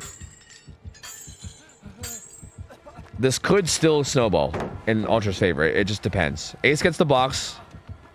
Good pathing from Felix. Oh. And again, with ping, bro, like, yeah, like he's trying to play. Like, that pallet's hard to play on even good ping, but on Russia to NA West ping, very, very difficult. He's not going to get away with it. He's going to go down. But the box gets solved, and Ada's already on a gen. She's going to get pain resed. This feels like Zero Practice should be able to get some outs, though. Like, assuming something doesn't go really, really badly for them, this probably should be some outs, honestly. Like, the problem is like how many outs, how many stages. I think Ultra had no ed too, right? I believe. I'd have to go look at his build again, but I believe he has no ed too. So even late game can get a little hairy. But yeah, I mean, they're definitely not. It doesn't feel like they should be getting 4K, assuming they continue to play this well. Based on the gen split they have and, you know, like the pressure they have around the map, it's not looking too horrible for them. Good juke on that from Ada. Trying to work our way around the Shaq. There is no Shaq pallet, though. Ooh, good juke there as well. Bro, the Adas, I'm telling you. This is the power of Ada. How many times today have we seen an Ada player just fucking turn the fuck up? We saw hitboxes. We saw, fuck, I feel bad for not remembering the play. Oh, Arima turned up last game. Was there even somebody else? I think there was somebody else I'm not even remembering too. I'm telling you, man, Ada players have been turning the fuck up today, dude. I don't know what it is. Everybody that's playing Ada is just like playing nuts. She does eventually go down, but not pain resed. And they will be able to finish this last gen. And Ace is really important here. Ace is the fresh hook. He's really, really important. They definitely want to make sure Ace doesn't die. And it's interesting that he's like sprinting around so much. And he even threw a pallet. What is happening? Wait, did they bug the killer out? Oh, no. What? What is happening? What? This was weird. What? Was he bugged out? Maybe he was bugged out and I didn't realize it. Because that was a weird pallet throw. Like, what just happened? But still, this is trouble, man. Because I'm pretty sure this is no-ed, right? Yeah, that's no-ed. And that's going to be the fresh hook survivor. And even Felix rotating. Yeah, Felix can't even rotate back in. He actually just has to leave. I'm so confused. I don't really know what happened there. Whether that was... It might have been the spectator bug where like the killer was invisible. Like maybe the killer... Because I don't know why he would run up and throw the pallet. Like, that must have been a bug. I think Pinhead was on him. I think Pinhead was chasing him. It must have been that. It has to be. I don't really see what else it could have been. Because it really makes no sense for him to run up and just throw the pallet like that, especially when he's the fresh hook. And they should be like kind of expecting no-ed too, right? Because they were still missing a perk scout, so you'd think no-ed is the obvious choice here. Yeah, that was weird. That was a weird end game. I don't know, like if they can manage to sneak him and get him out, that's 9 stages max. And maybe if they can get him and Felix both out, that ends up being like 7 stages, which is honestly pretty solid. But neither of those things happen, and instead it ends up being 10 stages. 10 stages for fresh for Ultra, which is very, very solid, I would say. That feels like a very, very solid result. I mean, again, because we're playing on ping, there's always the possibility of it being like a 4K1, right? Like that is always a possibility. But again, realistically speaking, with good gameplay here from the survivors, probably this should be beatable from Cynic survivors. Like this should be relatively beatable. And I guess we'll see, man. I don't know. It's so weird though. That was such a weird thing. I just don't even know what to say about that endgame. It was so odd. I feel like, again, unless it was a visual bug, I'm a little confused as to what actually happened there. I don't know. Uh-oh. Wait, is that gonna bug it out? Don't bug out. Please don't bug out. Don't bug out. Don't bug out. Cat. Okay, I think we're okay. I'm flashing the cat a couple times, but I think we're good. I'm just trying to make sure that the stream doesn't just shut off altogether. Because it did that before. It would randomly just stop capturing it. Sorry, the stream wouldn't shut off, but like the capture would randomly shut off. But I think it's okay. It seems to be functioning okay.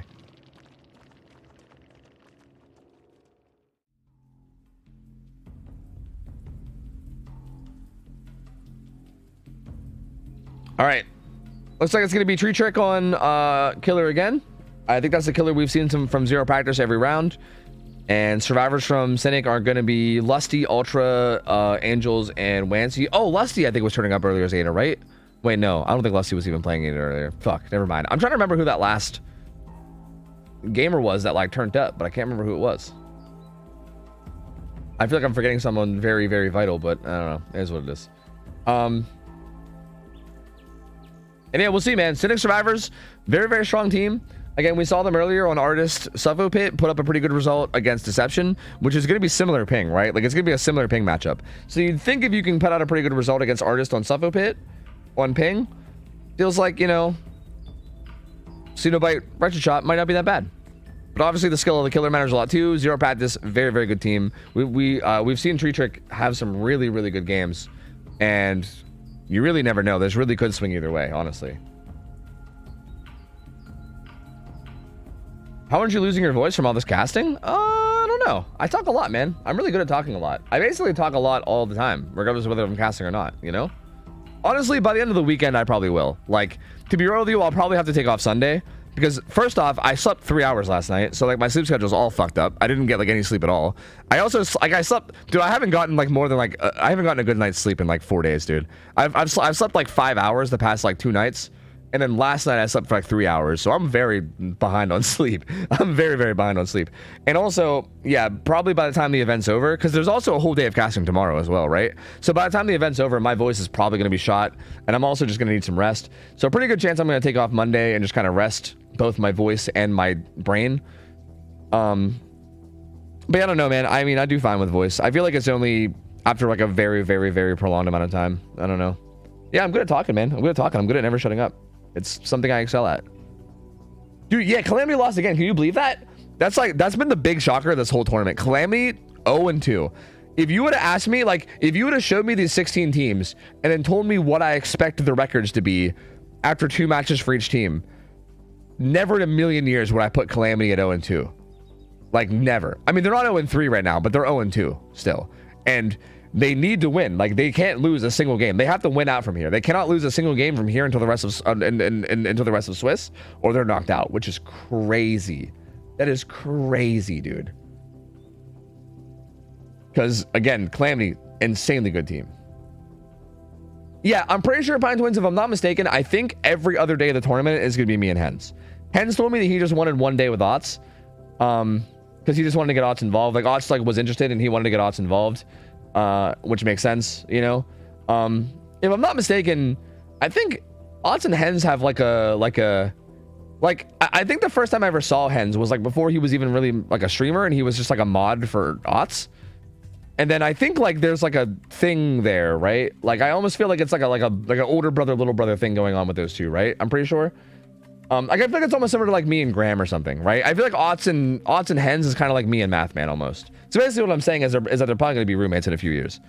But I think it's something like that, and yeah, I you know, it makes sense, right? Like to be perfectly honest with you, if Hens wanted to just catch the whole tournament with Ots, I'd be like, yeah, man, I mean, full send it. You know what I mean? Like, I don't really have an obligation to be here or obligation to be a part of the mainstream at all. So if anything, I mean, I'm stoked that Hens invited me to take part in this in any fucking way at all. You know what I mean? But yeah, he asked for a day with Ots, and I said, hey man, go nuts. Take multiple days with Ots if you want. Do whatever you got to do. But I think he said he just wanted to, I think he just said he wanted one day with him, which was today on Saturday. And I think, unless something changes, I think he said every other day would be us. So I think tomorrow will be me and Hens, and then I think all 3 days of the next weekend will be me and Hens too. Maybe. But that being said, it could change throughout the week. Like maybe throughout the week, Otts will be like, hey, I actually want to do another day or something. And then maybe, you know, I don't know. We'll see. We'll see. What you're saying is that Hens will stop streaming soon? No, probably not. No, Hens seems much more dedicated to content creation than Graham was. Yeah, Graham, love that man to death, but he did not.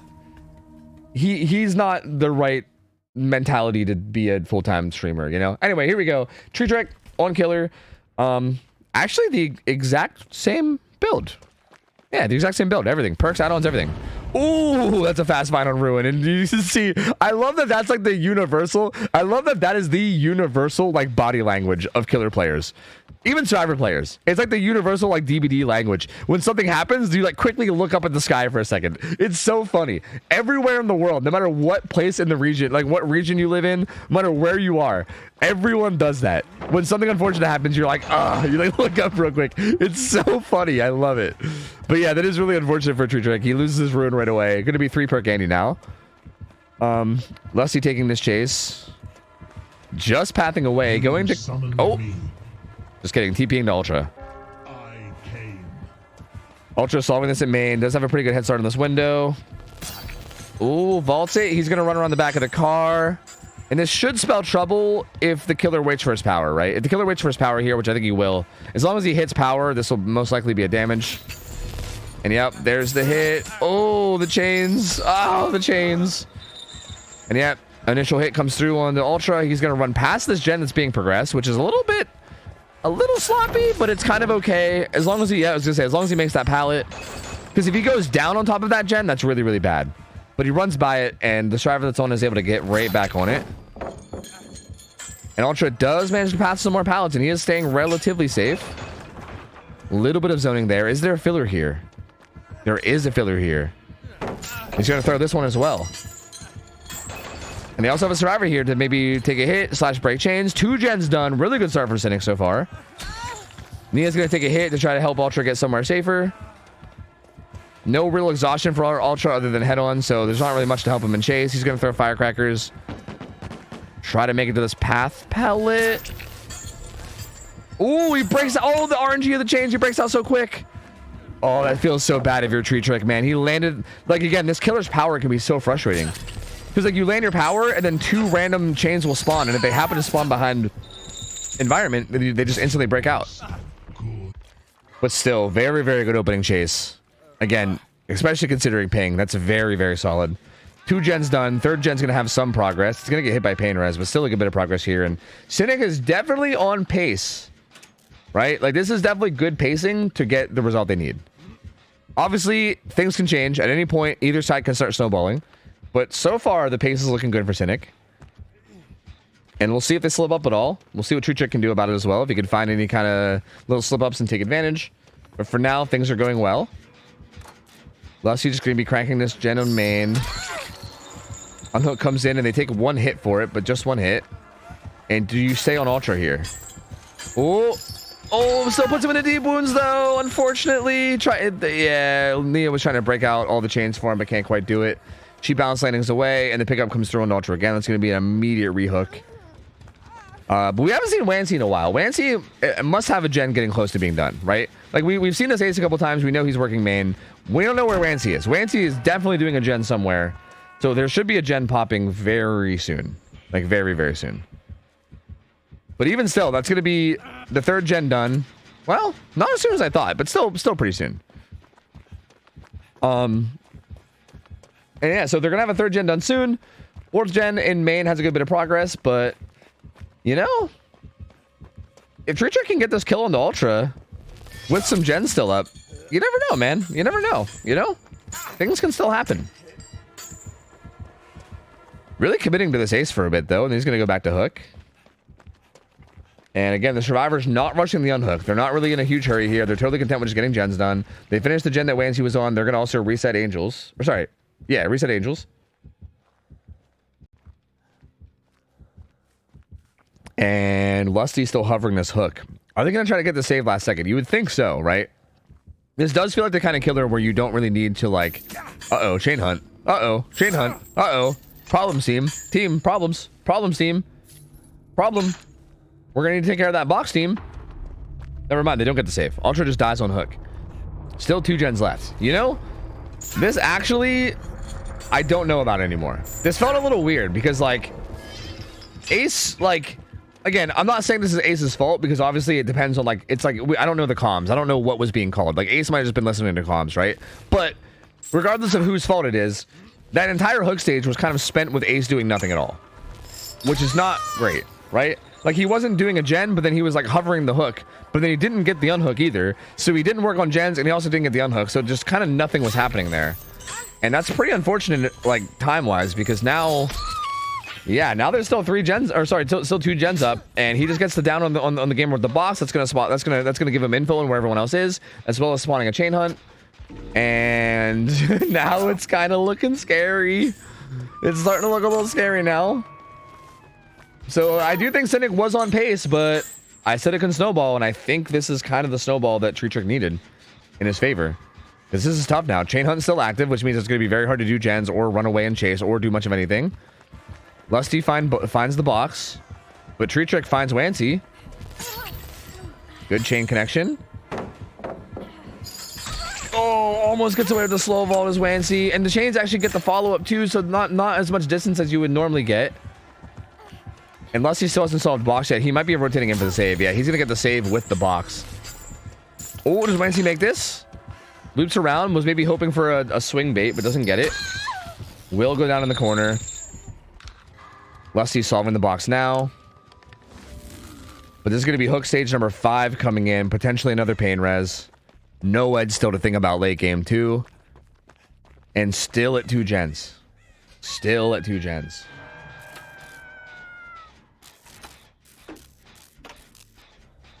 And all right, these are the 2 being worked. Angels is working this while injured though, which is also important to note, right? Like every health state is really important now. Angels being injured here means this is very dangerous, right? If Pinhead shows up, this could be a very fast down. Also, if Angels at any point wants to rotate for the unhook, it's so much more dangerous to do being injured. Ooh. Does get tagged. That might draw Pinhead over. No, it does not. I thought maybe Pinhead would come over since that would make the vault hard, but nope. Seems pretty content with still just holding this hook. He seems like okay, so it seems like Tree Trick wants to just force struggle on the Wancy while also just harassing this gen. But like, you gotta know, this is interesting, and I'm not sure if I like it. I feel like maybe committing to Angels here would be fine, because that would force a rotation from Lusty to get the unhook. And assuming you land a chain or 2, like you're probably gonna get this down quickly. Instead, you're forcing struggle and you're giving up a lot of gen progress. Like I'm sure he's gonna commit now. Maybe this is worth it though, because I mean I guess the gen progress you're giving up could just be regressed, right? Hypothetically. I'm unsure. I will say it's possible that I don't like this, but I'm a little unsure on it. You know, the unhook does come in from Lusty. Wancy's now death hook. Wancy's in extreme danger now, right? Like got to be super careful. Some aura reading coming through there. I'm not even sure what even caused that. Oh, wait, is that Dark Sense? No, that's deja vu. What the fuck am I even saying? I don't even know. I don't know why the hell that happened. Who knows? But Angel's gonna be getting chased here, and that chain land is pretty good. Gonna be some trouble. Do they make the filler out front? They do not. I mean, they do, but they don't. You know, they do, but then Russian Bing said, no, actually, you don't. And both survivors are hovering. What is going on? Oh, Wency. Hello, my name is Wency. There you go. Save. Easy peasy. Angels is out of here. That's going to buy them some more time. But Wancy, though, is death hook. And that's actually a little bit alarming because if he was to switch and go after Nancy, that could be a kill. But no, dude. Angel's juking that chain. God damn. Okay, wait a minute. Cynic might be bringing this back. Wancy finding the box. Oh, wait. This is danger, though. This is danger. Wait a minute. The problem here is that Wancy's death hook. And the chain hunt's going to be permanent. Wait. Wait. He didn't commit? Wait.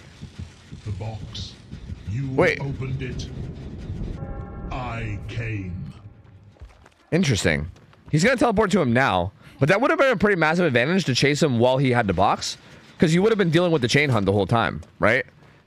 But I guess I think this is one of those situations where, like, as a caster, as a spectator, it's, you know, we can see more, right? We know the gen progress, like we know what's going on around the map. As killer, you're like, man, I don't know. I've not seen that gen in the corner in 30 years. It might be at 99 right now. Like, I might need to go like protect that, you know? And I feel like that was kind of the situation for Tree Trick, where I feel like he was really worried about that gen, so he prioritized checking on it. But definitely, like, if you knew the progress of the gens, I think the correct play there is to chase after box.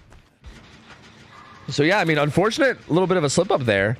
And Cynic now suddenly in a spot where,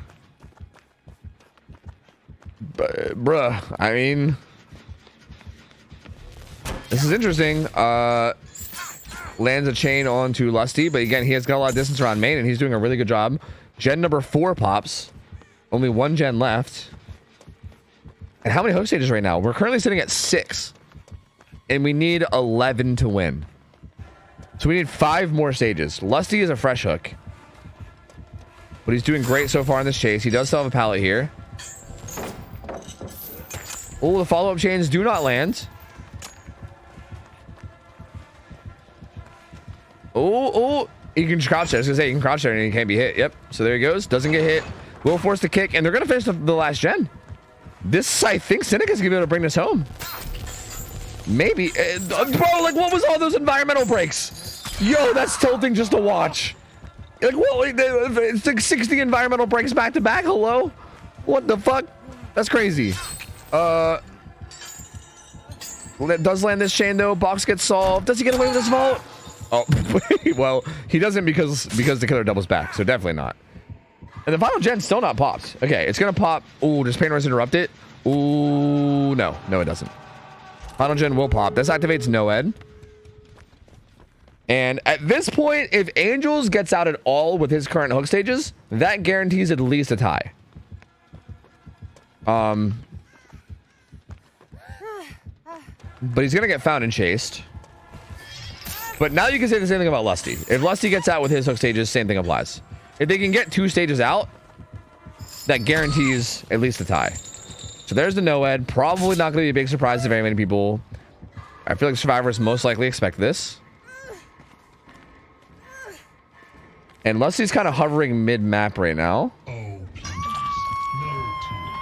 They are a waste. Hypothetically, if Tree Trick can find Lusty, that would be huge.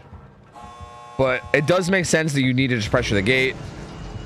Wancy is going to go down and start to crawl towards the gate. But what do you do? Do you pick here? See, I don't know if you pick here, because now you're letting these two have a shot at getting out. But is there a hook on the hill? Is there? There is. There is. Wait a minute. Oh, wait a minute. Okay, at this point, any more hook stages at all is at least a tie. If Cynic wants to win, both these survivors need to get out from here. If Angels dies, there's no way he makes gate, right? He has hope. He's got hope. Oh, he's so fast. Yo, he's so fast. He makes it out. Wait, the chains. Oh, he makes it out. Unless he's on hash, they're going to get it. 1 hook stage difference, they're going to get it. Holy shit, dude. Holy shit. They just barely get out with 1 hook stage. Holy fuck. Hope clutched that up so much. Oh my god. I did not think he was going to make that until I looked down on his perks. Oh my lord, dude. That was perfect. Perfect value out of that build from Angels. And then perfect position to get the hatch at the end there. Wow, dude. That could not have been closer. Wow. Holy shit. Cynic gonna be able to take that win over Zero Practice. What a fucking ending, though. Wow, what an ending. That was phenomenal. So well played. Again, very unfortunate. Tree Trick, I think, like, little bit of slip-ups in terms of like decision making at the end. But again, I don't even think we can really blame him, because at that point I think he had to just make reads, right? He didn't have the same information we had, so he kind of just had to make reads. And unfortunately, the reads that he made just didn't really feel like they were correct. And if they were just if he just made different reads, I think that would have been a whole different result. But man, Zero Practice, so close to taking that win over Cynic, but Cynic is still being able to pull it out. They're going to go up to two wins. So 2-1 for Cynic. They're one win away from advancing through and getting into the brackets. Zero Practice now, unfortunately, going to be going into 1-2. They need to win both of the final 2 games they play, or if they want to go through. So tough break for them. They're going to have to make sure that they play very, very well going forward if they want a chance. And let me give you guys a payout. Up next, okay, this is our first elimination match that we have. I think that they said that they might be taking a break, like a 5-minute break. Maybe not though, because I do see the. I don't know. I thought they might do a 5-minute timer little break thing, but maybe not. I think they said something about a 5. I don't know. We honestly might just sit on the screen for a while. I'm not sure. I guess we'll see. But this is gonna be the first of the actual like elimination matches. So this is gonna be T5 versus. Is this Calamity? Is this Calamity versus T5? Oh no. Oh no. And it's gonna be Clown on Grim Pantry. Dude, T5, man. Somehow T5 had like the misfortune of getting harder games the more they lose. Like, it's weird. The way the Swiss format's supposed to work is that like if you lose, you go against other teams that have lost. So like in theory, when you lose, you go against weaker teams because you're going against the other people that lose, and you're not going against the people that are winning, right? But like basically anytime that a good team has gotten an upset loss, they either go against Severance or T5 is basically how it's been going. Because yeah, like T5 played Oh Boy round 1, lost, and then went against I think X9 round 2, lost, and now they're going up against Calamity. Like just insane. Like I don't know, like why. Like, a very unfortunate string of games for them.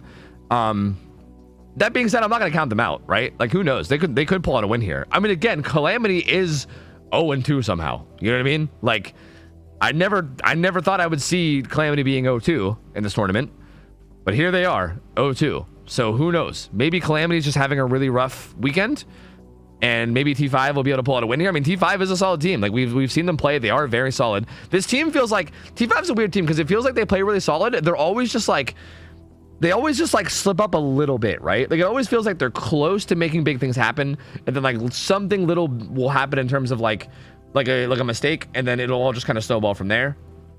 So like really anything is possible with this team, right? Like if they can manage to get through like a match without having like a big mistake, which again, the way I word that makes it sound harsh. Like making a big mistake is extremely easy. Like as a matter of fact, that's literally what makes the teams that are amazing as opposed to the teams that are like just solid, is like the amount of mistakes you make and like the size of those mistakes. Like it is incredibly hard to play no mistakes. Like that's incredibly hard.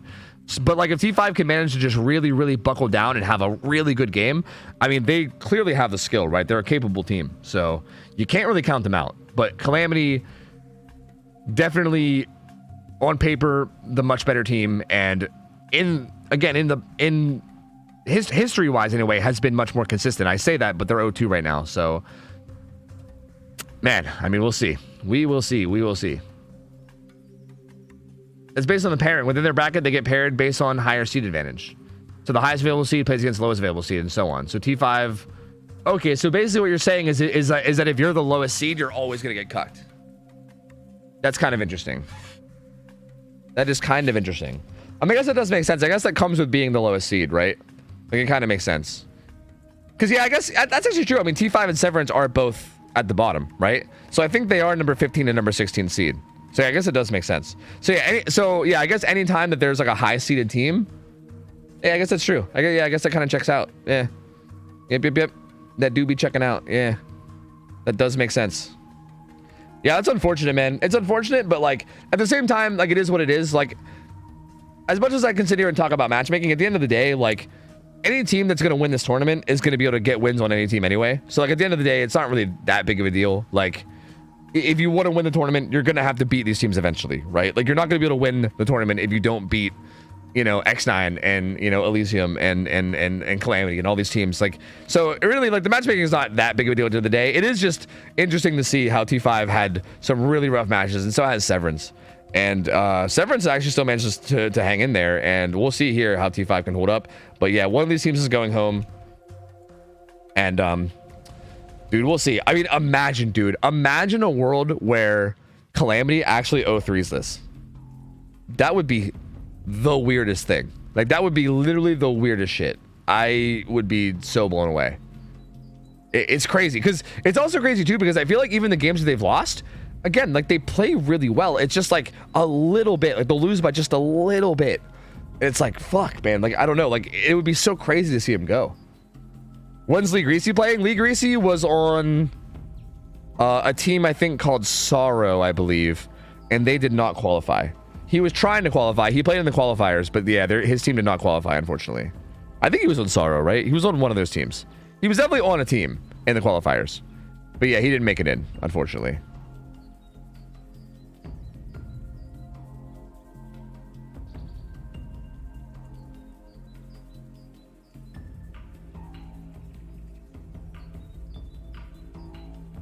And yeah, I think this might be I don't think they have the timer on the screen, but this might be the 5-minute break they were talking about. I saw them say something about taking a 5-minute break. So yeah, this might take a little bit to start, which is kind of understandable. It looks like once we do get going though, it's going to be T5 on Killer up against the Survivors of Calamity, which is a pretty exciting. Wait, this roster. Wait a minute. Hold on, I gotta go look at the rosters again. Oh, okay. Okay, I'm dumb. Never mind. I'm dumb. And yeah, the roster from Calamity feels like probably just their main starting 4, although still no Lactrin today, which is interesting. But seems like pretty much like a good starting 4 Survivor team for them. And the killer will be Cobb J, and we've seen Cobb J play in the qualifiers. A very, very good killer player. Obviously very capable. And yeah, I don't know, man. That seems like a good matchup. I mean, this will be a really good test for him because, again, these survivors from Calamity are extremely good. And Cobb J is going to really have to make sure he has a phenomenal game here if he wants to have a chance. Because, yeah, these survivors will put you to the test, man. They'll put you to the test. Like, they are nasty good.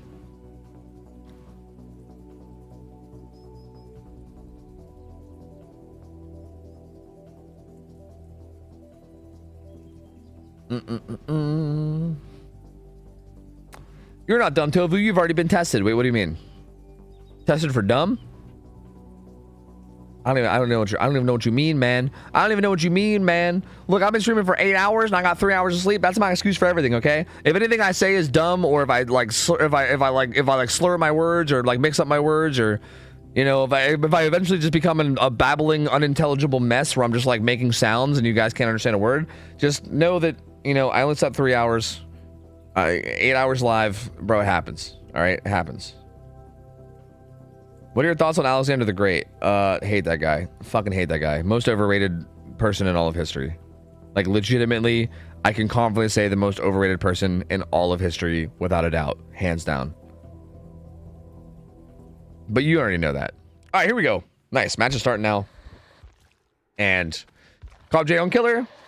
Again, Clown did get that like little minor buff where he gets more bottles default now, which would help him out a little bit. But we are seeing Rapid Brutality again.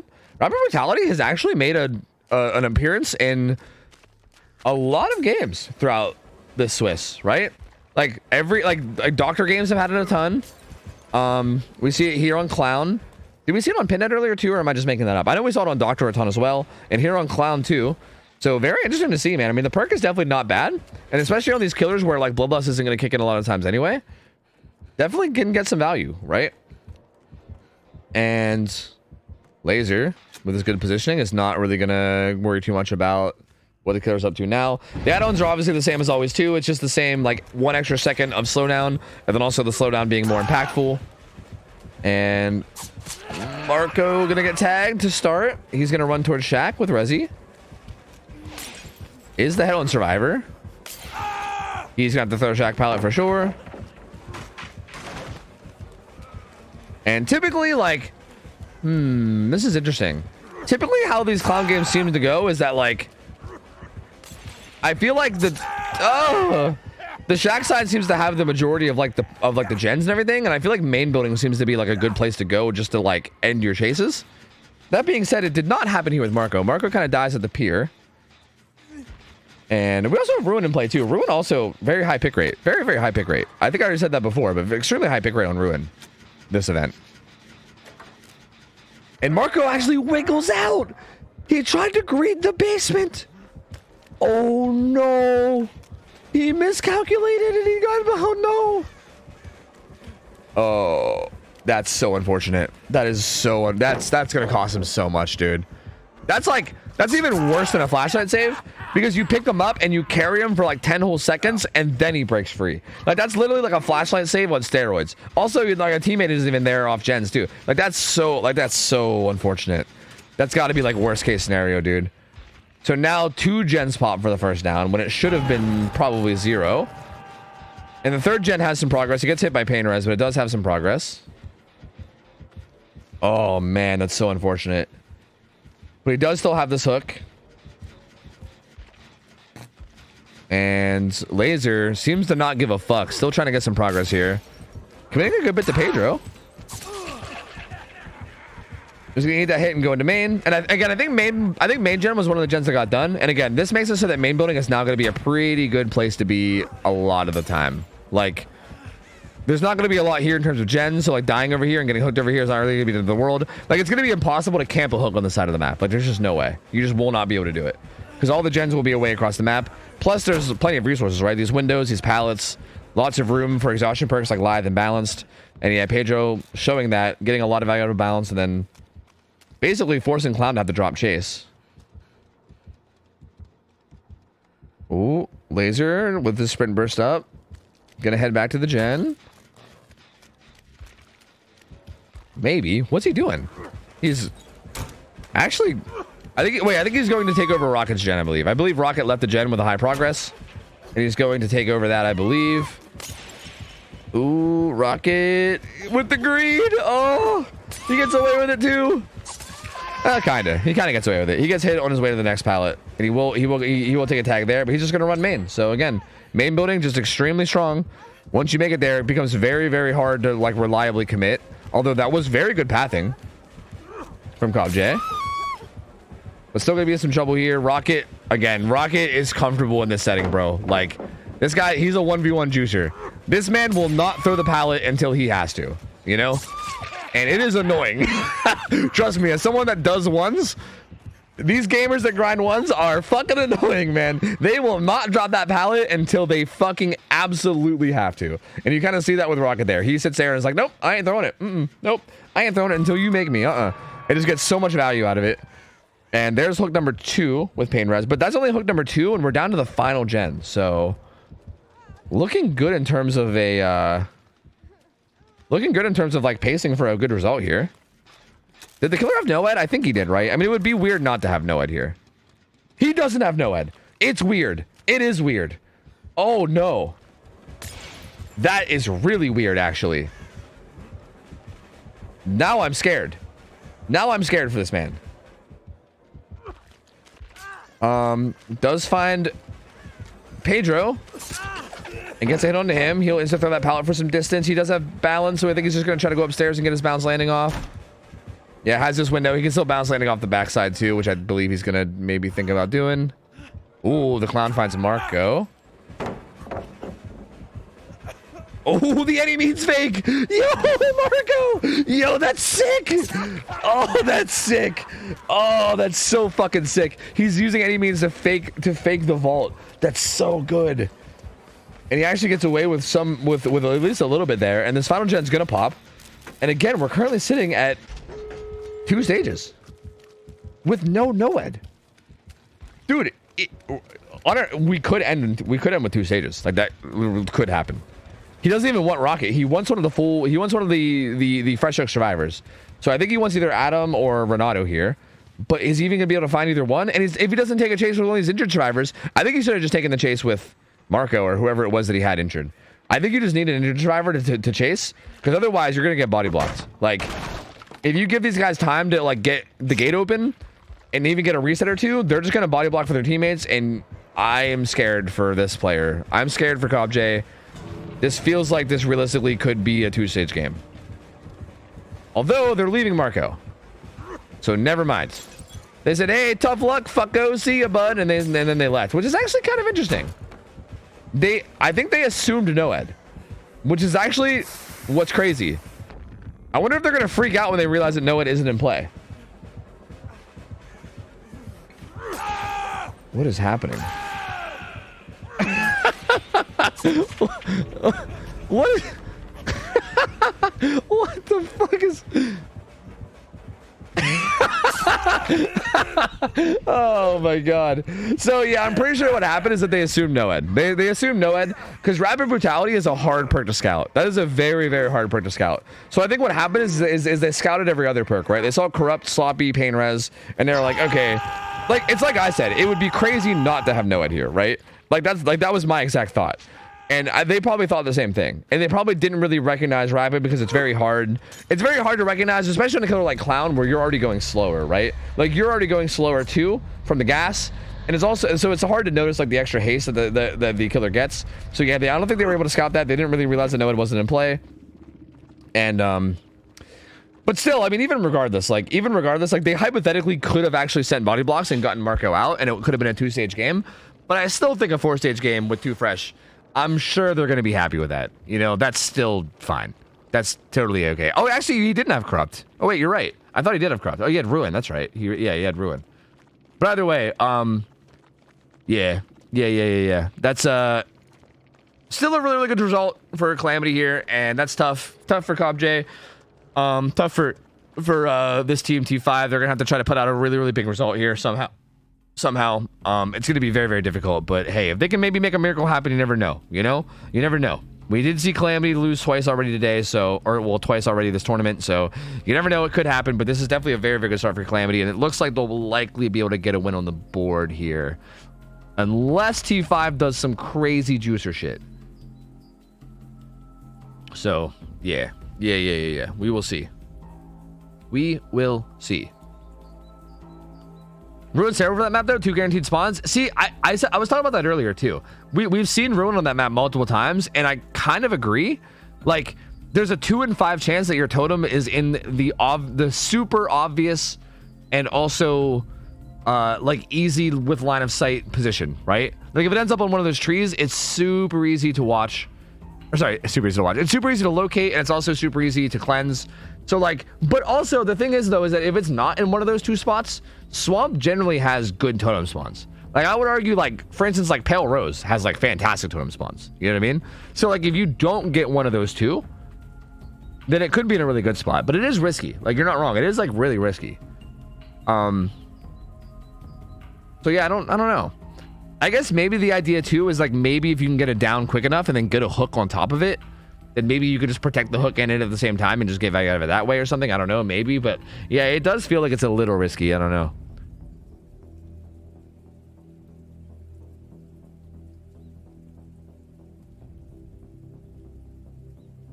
Yeah, there actually wasn't corrupt, and that's funny. We actually didn't see corrupt earlier on Nightlight too. Nightlight played Clown earlier, and he also didn't run corrupt. He had a very similar build, I think, to that last one. I think actually it might have been. Was it the exact same? I don't know. Yeah, Nightlight had a very similar build. He didn't have corrupt. I think he did have ruin too, because I think that's when I commented on it. I think I commented on it when Nightlight ran it, I believe. So yeah.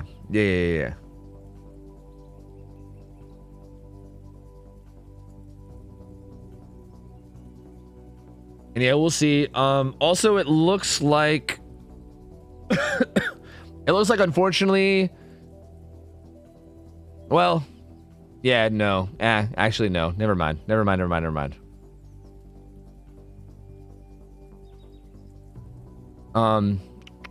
killer is actually going to be Rocket, which is interesting. We're going to see Rocket playing killer for Calamity, which I don't think we've seen yet. Rocket's like a new addition to the team, right? Rocket was on team Eternum, I'm pretty sure. And then Eternum kind of like became Oh Boy, sort of. They like dropped a couple players, picked up a couple players, and now they're basically team Oh Boy. The Rocket is no longer on that team, but he did join up with Calamity, which is filling a bunch of holes for them, right? Like in terms of like a few killer picks, as well as just, you know, having a juicer there on Survivor. So obviously a very good addition there. And we're going to be seeing him play killer this round for Clown. And yeah, his win con here is just going to be 5 stages. Either 5 stages or 4 stages, 3 fresh.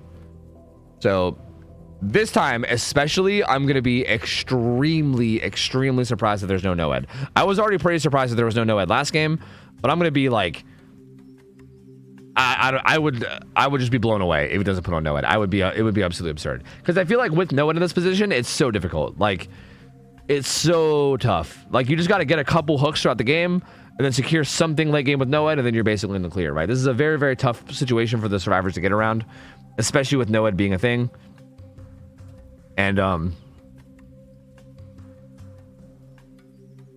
Yeah, I feel like this should be a good position for Rocket, man. Pretty good position for him. I feel like he's in a spot to probably close this out.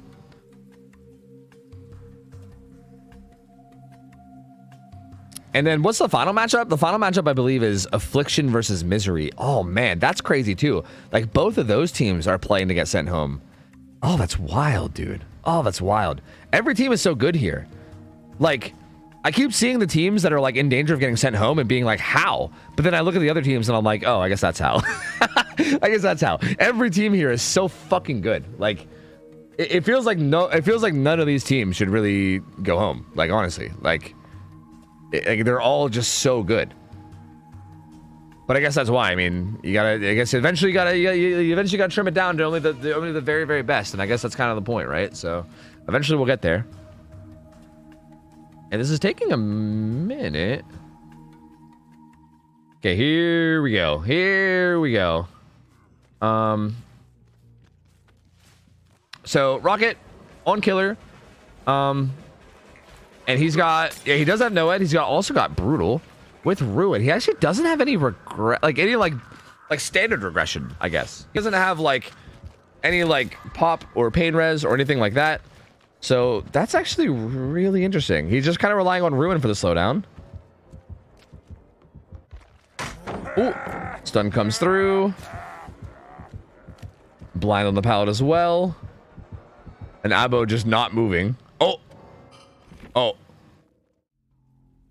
Oh. Well. Never mind. Seem to be some issues. It appears as though double perk. Double perk. For T5. T5 had double perks. So they're gonna get hit with a half a hook stage penalty, which kind of sucks considering the, you know, the results were already not going to be that like hard to like that crazy to reach for Rocket.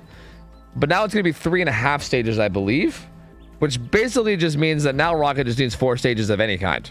Like, it doesn't even matter if it's even 4 stages too fresh again. Like, at this point, it's like you get a down and then you also get a down late game with Noed and then and then win, you know? Like, that's, I don't know. This is going to be extremely tough for the survivors now. That's pretty unfortunate. That's only half a stage penalty. Well, I mean, it's half a stage hook penalty when you restart. Yeah, because I mean, you restart too, right? Like, it's not like you play out a match with double perks. Like, you restart and then you just have less hooks. Yeah.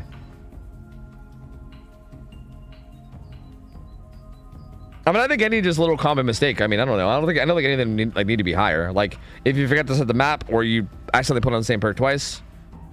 I don't know. Those aren't. I don't think that's like a super significant penalty that needs to be more punished. I don't know. It's just obviously like a little mistake that happened, I guess. Yeah. If they pick wrong map, it's also a penalty for that too. Like, we've had multiple people pick the wrong map, and then they have to restart, and then they also get a 0.5 penalty for that too. Same thing with forgetting an offering. So far, those are the penalties we've seen. I think we've had 1 or 2 people. I think maybe only 1 person forget the map. We had 1 person forget an offering, and then that time we had double perks. But as far as I'm aware, most things like that are just going to be a reset plus half a stage.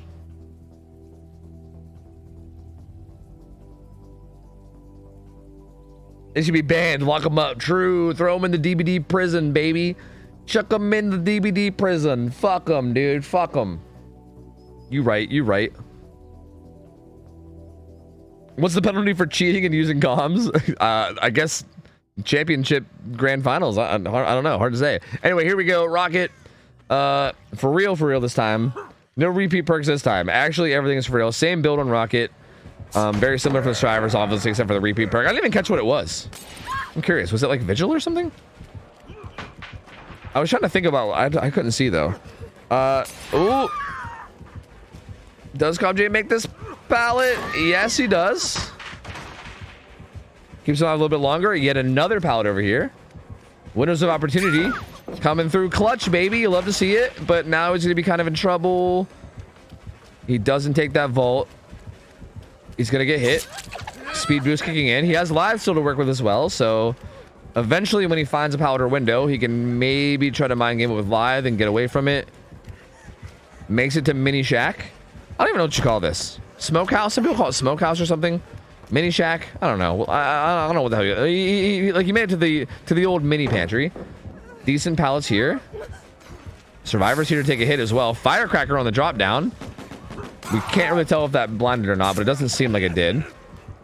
Good hit tank from David. And honestly, he can swap to David here. He probably will, right? David's running towards shack and there's nothing there. So yeah, this kind of makes sense. This might have been a little bit of a miscomm. I don't know. Because realistically, David should have taken that hit and then probably ran to like, man, he doesn't get hit there. Oh, yo, my David, my juicer. And he will make this pallet. Okay, you know what? Never mind. David made it work. He made it work. He made it work. He's an absolute beast. He's an absolute god. But realistically, that was a little bit sloppy because there was no resources there, right? And I feel like if David could have taken that hit and then maybe just ran to like main, you know what I mean? Then it's a much less viable chase. But again, as I say that, he ends up doing fine anyway. He should be dead here though. He doesn't, even with resilience, right? I was gonna say there's no way. Even with Resi, there's no way you get away with that one. So down he goes. And pickup comes through. Gonna go basement with this. And again, considering the win con being what it is, just a basement hook alone is like, fuck, you know? Because like, can you save this? If you can't save this, how do you know Ed's still gonna be there late game? Like, I don't know, you know? This is tough. Very, very tough spot to be in. We'll see how T5 tries to handle it. And again, this is kind of the uncertainty that we were talking about, right? Like even right there with like the rotations, you can kind of see like a little bit of uncertainty. Maybe, I mean, maybe, but maybe it's also just decisions. Maybe they're just like getting vision and making decisions. I don't know. They actually do get the pull. They actually get the pull and they get him out entirely. So that's actually kind of insane for these guys. Ace gets hit and David's out. Ace gets some distance away too, but does he make it anywhere? Really? Not really. This whole zone out here is pretty dead. I think this got used earlier, yeah? So yeah, this is basically a giant dead zone out here, and he's not going to have anything to work with. He will be going down soon. Honestly, his pathing, though, is really good. He's bought a lot of time just through his good pathing. Goes for the old try to blind him in his face strat, you know? Not a very reliable one, but I still respect it. Second hook coming in. Reset coming in onto David. That's hook 2 out of 4 needed for the win. 2 more stages and Calamity secures this win. And there's still 3 gens up. So getting scarier and scarier. Ooh. Oh my god, that direct hit. Jesus, right in the face. Oh my lord. McLeod's gonna get some distance out of here. Again, she still has lithe, so is able to create more distance too. Unhook comes in, and Rocket seems to want to just control these gens. He has a really good gen setup over there by shack, right? There's all the gens are kind of scattered throughout that little shack area, and also that shack area is also a massive dead zone right now. So yeah, that becomes a very dangerous place. And I think Rocket wants to take advantage of that and maybe just take whatever chases he can find near that area. Although this should be death too. Yeah, this should be death. There shouldn't be any way you make that with that extra slowdown. There's no way. Ooh. Gamer running up, but it's gonna stop midway through, and Ace is gonna get put on a second hook. So now we are 1 hook stage away. 1 hook stage away from the game being a win for Calamity. David's still hovering here. Claudette will finish this pier gen, but Jake just now hopping on the gen on the side. Oh! Surprise, he was coming from a direction you weren't looking. That's unfortunate. And David's getting chased, and yeah, this feels like this feels like their days are numbered. David goes down. No one's really here for a save. And yep. That's gonna be Calamity taking the win. Right? Yeah. It's gonna be Calamity taking the win against T5. And again, good attempt from T5. Honestly, they had some really good games. They had a really good showing. Like, this team is honestly very, very good. Like, it is not easy to play against the teams of this caliber. Like, these teams are so strong, right? These are literally the best teams in the entire world playing in this tournament. And like, their skill is so crazy high. Like, it's hard to even like explain really how good like some of these teams are in these matchups. And T5 honestly had a really good showing. They played really, really well. This team is very, very skilled. But yeah, that's going to be that's gonna be it for them. This is gonna be their third loss, and this will be our last time seeing them. They're gonna be eliminated from the tournament after this match, and they won't be in the Swiss. Not Swish. Swish was the other tournament. They won't be in the Swiss anymore after this. But still, I mean, yeah, still like very, very good showing for them, man. Especially considering that they were the number 16 seed, and they also kind of got like the rough end of the stick when it comes to matchmaking in every round as well, right? Like, because they were 16 seed, that means that they got like the toughest matches as well. And again, I still feel like they showed up and had really good showing, all things considered. So yeah, man, hopefully we see more of them in the future, right? I mean, there's always going to be more tournaments, there's always going to be more events, and I'm hoping that we'll see more out of this team because they honestly seem very, very solid, and I'm excited to see them some more. But Calamity finally gets their first win too, which is honestly kind of wild. Like, I'm still Rocket with the reload in the face of the survivor as opposed to hitting them. Claudette was like looking back like, wait, what? Wait, huh? What's going on? I don't know what that was about, but little little reload, no biggie. And they're all gonna come to main.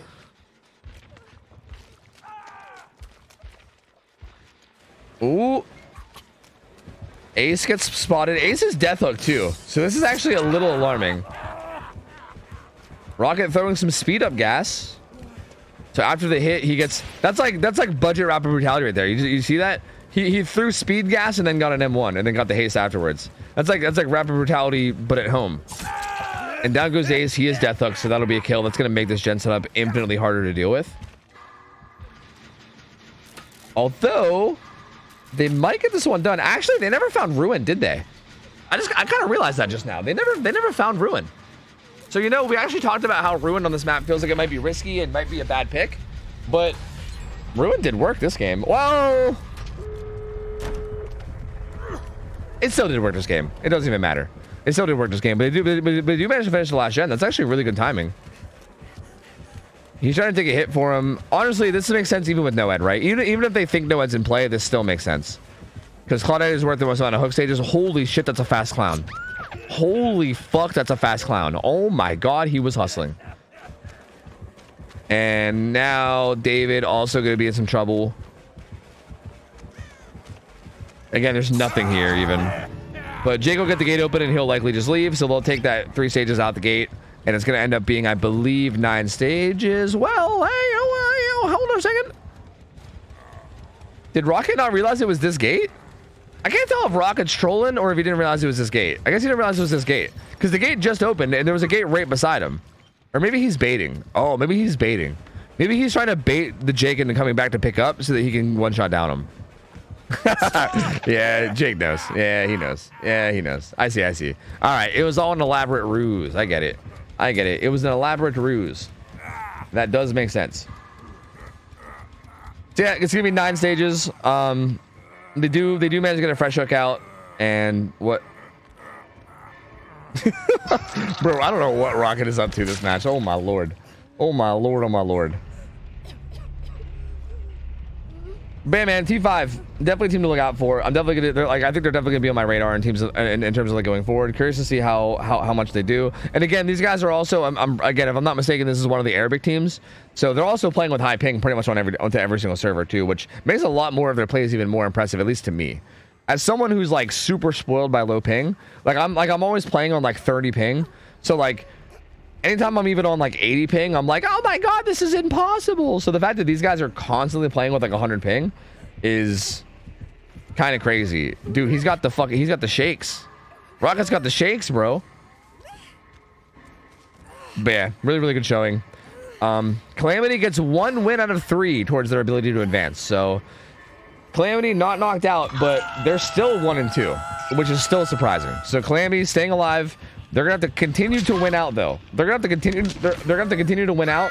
And there's also some really good teams in that like 1 and 2 threshold still, right? Like Trauma is currently 1 and 2, which is also surprising. Like there's some really good teams that are 1 and 2, and it might start to get a little bit hairy, right? Like it might get to the point where one of these teams has to go, and you know, like might get a little hard to figure out who it is. You know what I mean?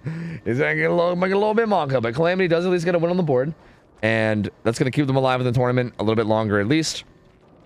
And good showing from T5. And yeah, hopefully we see more of them in future events. GG's.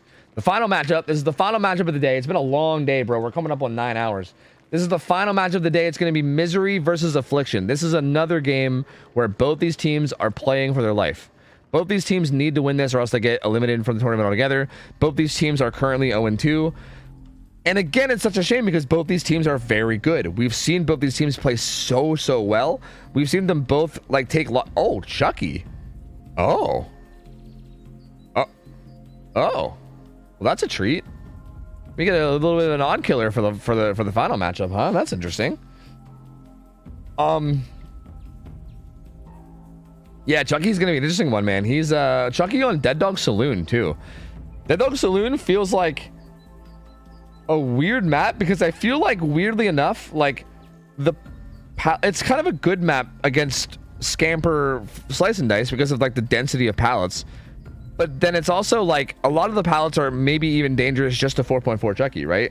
Like I feel like a lot of those fillers out by Gallows might be hella dangerous just from Chucky being 4.4. I mean, this is Chucky being 4.4 and ping, right? This is NA versus South America. So this is an interesting matchup. Cause like,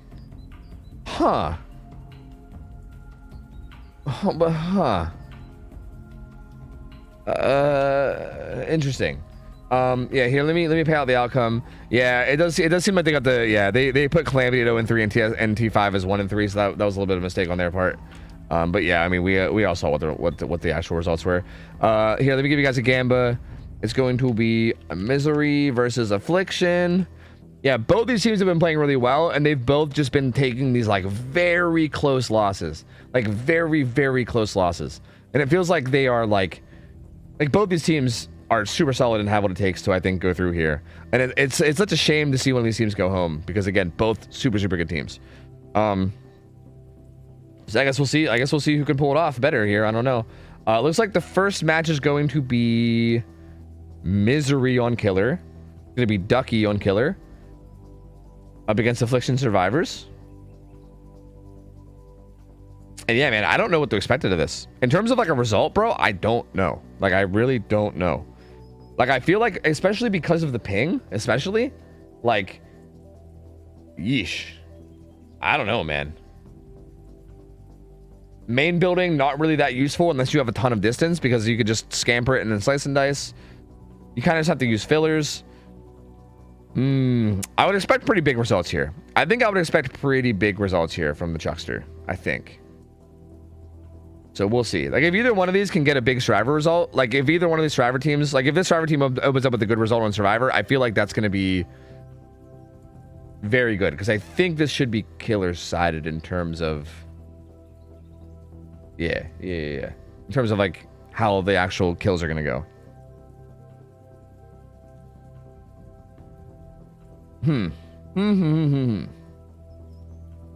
Time for Numi Chucky. Oh, wait, it's actually not Numi. It's gonna be Ducky. But that is weird. Numi is on this team, isn't he? That's actually really weird. Why isn't Numi playing? Like, what's... Right? That's weird. Like, what's Numi on the roster for if it's not for, like, Chucky, Wesker, Blight, you know? Because, yeah, I'm pretty sure we're not seeing Numi. Unless this info is wrong, but this info has not been wrong yet, so... Yeah, I'm pretty sure the killer is Ducky. Cheerleader? Maybe. I mean, maybe he's busy today. I don't know. Maybe he's just doing stuff. I don't know. Oh, yeah, Billy as well. Yeah, true. Yeah, yeah, that's honestly a good point. That is a good point. I mean, I gotta be honest. I'm biased because, you know, I love Numi, so I always try to catch Numi games. But I mean, Ducky is also a beast too. We've seen Ducky play many times. It's not like it's like a significant, like it's like this big downgrade or something to go from Numi to Ducky. Ducky is also a beast, so like I'm sure they're gonna be fine with Ducky at the helm as well. But I'm just in a way I'm gonna be sad if Misery gets eliminated without us ever seeing Numi play, because you know, Numi's just a fucking juicer, bro. I kind of love watching him play killer. So hey, man, Ducky better pull through, and the survivors will better pull through too, bro. I want to see Misery stay alive in here. We didn't get our fucking Numi matches yet, you know? Please. Numi's not west, no, he's east. Is Ducky west? Would that be why? I thought Ducky was east too, but then again, I don't know. I don't know.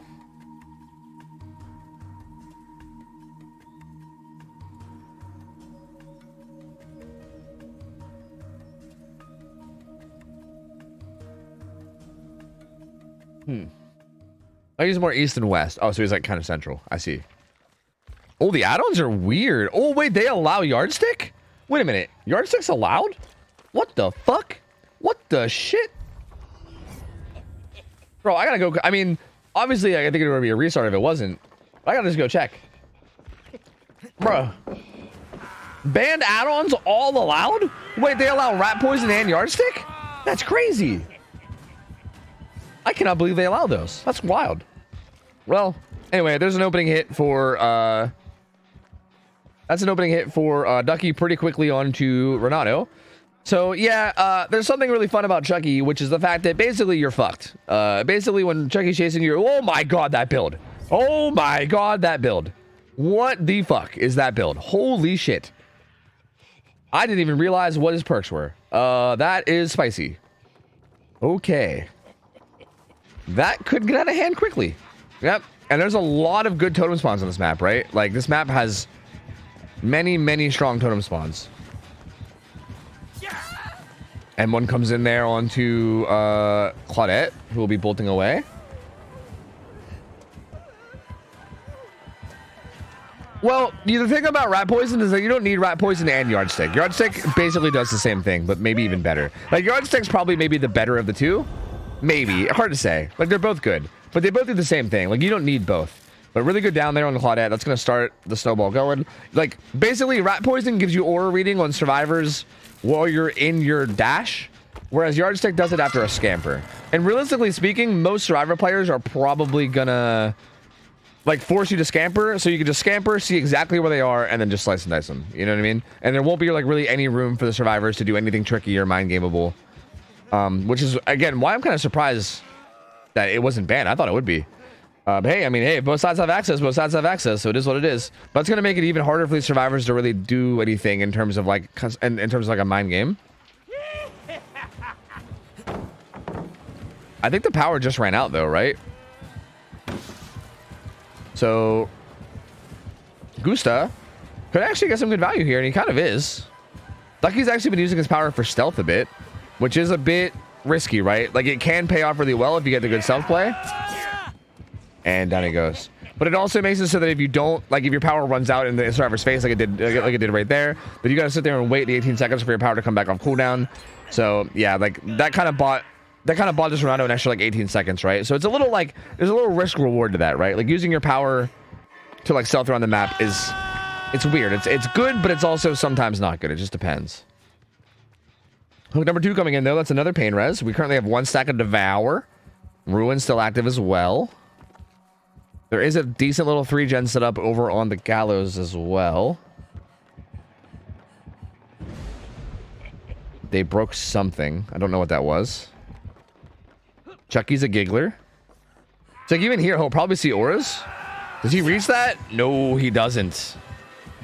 Main building not totally useless. And now that power's gone, main building becomes even more valuable, right? Wow, the way Chucky falls is really silly looking. That was kind of neat. Like Chucky jumping off a cliff is kind of neat. Oh, it was Undying. That's right. He has Undying. So I guess they got nothing, right? I think that was the first break. I don't think Devour's broken. I think that was Undying. Unless there was another totem break. Devour doesn't show up lit. Like it stays hidden. Like it shows it as blackened out. So Devour might not be broken. That might have just been Undying. I think it was, unless they broke something else. But I guess we'll see. Quick hit onto Demolisher there. He's going to be running into main. Now, what I think is kind of interesting here, and I'm going to make a bold statement, but I'm going to say it boldly and proudly and confidently. Not proudly, but confidently. Oh, the 99 sprint burst, but... Oh, good flick from Ducky. I think that if they don't get... If Ducky doesn't get the 3 stacks of Devour and actually benefit from that, I think he might actually be in trouble. Chucky is a killer that I think...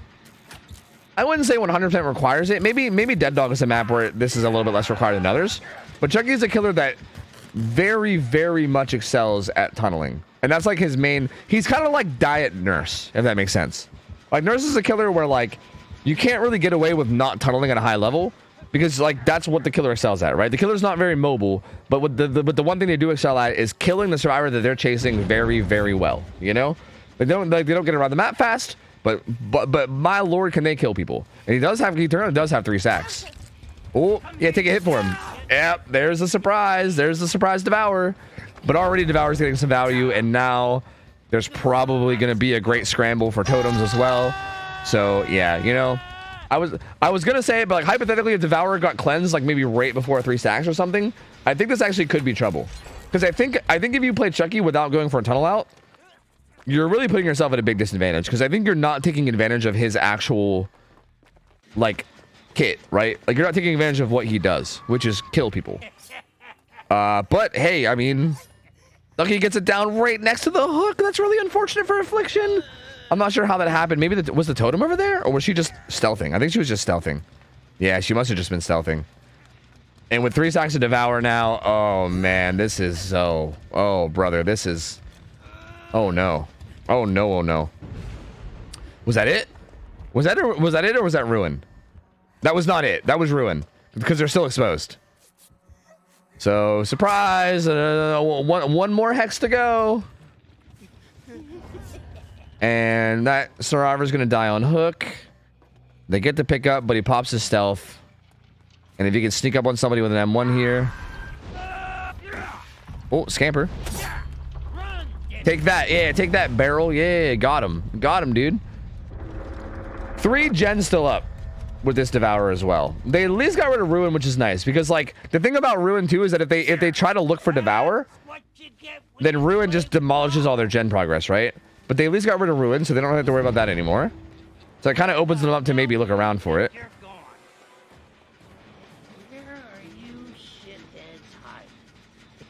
Oh, they got Devour just now? Oh, I didn't hear it. Oh, I didn't even hear it. My bad. Bro, lack of sleep. I'm sorry. I'm telling you. My brain's shutting down. So Devour's gone now, but I would say the value was still there. The value was still there. It still basically secured that kill and got them all off gens. And at this point, there's one more pain res proc, and then at that point, Ducky's basically out of perks. Like, basically just perkless at that point. This is Arena. Gonna scamper that, get some order reading, see where she is. She's gonna go to this pallet, which is probably her best bet. Scamper again. Chucky's really fun. Love this killer. He's definitely great. Love playing against him. He's super fun. Very fair for the... Sorry, I'm not gonna do that. I'm not gonna do that as a caster. My bad. I'll save that for when I'm actually playing Survivor against Chucky. Okay, it's fine. It's fine. But yeah, Zarina gonna get some distance away. Trying to just buy as much time as she can. But again, once Scamper's back up, aka right now, yeah, days are numbered. Oh, unless the killer whiffs, but your days are still numbered because yeah, he's gonna fall down the hole and then he's still gonna be kind of close. But maybe, no, but maybe. Ooh, you know what? Zarina's actually doing a really good job. This is buying a lot of time. That one failed scamper, or that one failed slice and dice, ends up being really huge. And they pop a gen, right? That could have been interrupted by the pain runs of the survivor. Oh, and another one fails. Oh no, this Zarina's actually juicing. And every time he messes one of these up, it buys so much time because he's such a slow killer, right? Like he has to just run him down 4.4. Even swings a little early there too. And Zarina going deep into the corner to die.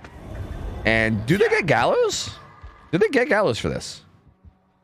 Looks like Nia already pre-stealthing for the unhook. They do not get Gallows, no. Gallows is not that close at all, actually. So there's the hook. Was that even pain res? I didn't see the Gallows gen go kaplooey. But maybe. Oh, he finds Nia. And still gets a hit even through sprint burst. That's so good too. Like getting a hit even through sprint burst is kind of wild. Unhook comes in from Claudette. And okay, that was pain res. It maybe just hit main gen or something. I'm not sure. This is the last healthy survivor. Oh, just kidding. Going back to Zarina. Again, scamper here with the yardstick becomes insane. Like you scamper with the yardstick, you see all the auras. Or you can just flick around the corner like that and then they die too. Either way, I mean, if you just know how to play Chucky, gamers just kind of die. You know what I mean? Gamers just kind of start dropping dead around you because that's just kind of how Chucky goes. So down goes Zarina. They're currently working on main and Claudette is stealthing for this potentially. Although he's carrying her really far. Does he even make that? That seems really greedy. Yeah, you know, I had a feeling. Because that looked really greedy. He was trying to hook her out front of main. But then again, it's Chucky. He can just re-down her. It's fine. He didn't even actually lose that much time. She goes free and then he just fucking pops power and then bam, you know? It's like it never happened. It's like it never happened, dude. He's gonna re-hook her now. Actually, it's not like it never happened because actually that little bit of extra time I think is just enough for me to get this gen done. Had that hook came through initially and that extra like little 10-15 seconds was still here and available, I think he actually would have made it to the gen in time to interrupt it. So actually that wiggle out is kind of big. That is pretty massive. Because this game was kind of looking like it could have been a 4K2. And now we're looking at 4K1 max. But even a 4K1 is, you know, solid, honestly. Definitely not terrible. We'll see if the survivors can do something about that. Everybody's injured. Good pathing from Claudette so far. And Ducky baiting the slice and dice, but instead just goes for the M1. They're currently doubled in that gen, but it's nowhere near enough. So Zarina's going to stay. Well, actually, she's going to pre-stealth. They're both going to try to pre-stealth. The problem here is, like, if Chucky pops stealth, which he might, and then trying to, like, locate him can be really rough, right? Like, if he pops stealth, if the survivor on Hook doesn't have vision, it seems like Ducky's just trying to get a feel for what gen's being worked. On Hook comes in, though, relatively for free. That means Zarina, I think, is free to keep working on that gen at the end of the street. And maybe if they can buy enough time, there's a chance? Maybe? Oh, the ping hit, man. DS on Claudette, though. DS. Wait a minute. Wait a minute. They might be able to get that gen done at the end of the street. Oh.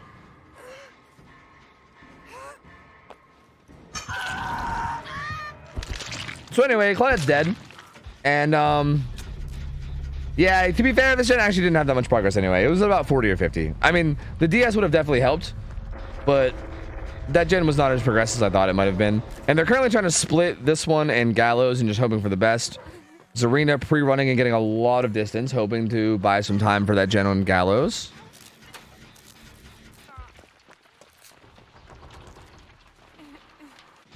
Interesting. We don't even know exactly where the killer is right now, to be honest with you.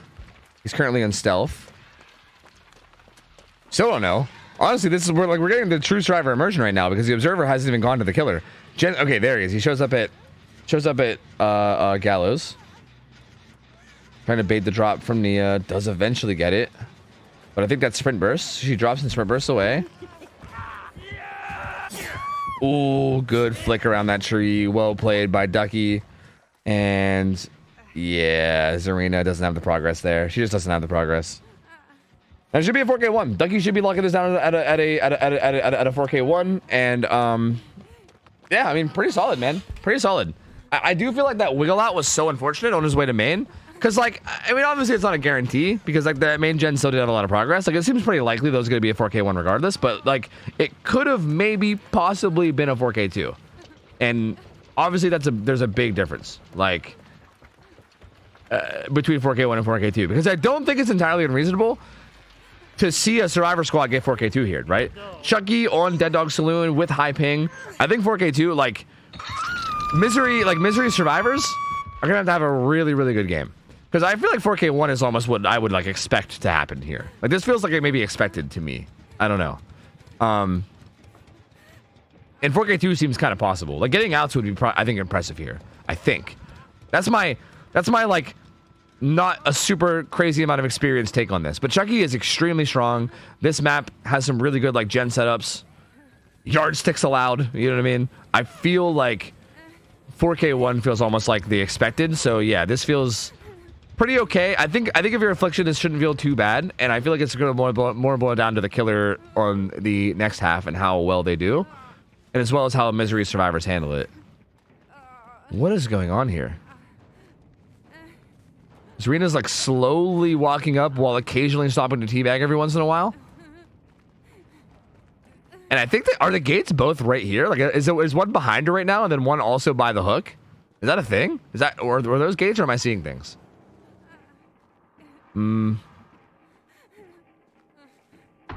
It's so foggy. Okay, there is a gate here. And Zarina wants to try to get this gate. Would actually be huge. Getting this gate would actually be massive. If the gates are split, this actually could be scary. Like if there's one on the complete opposite corner, this could be scary.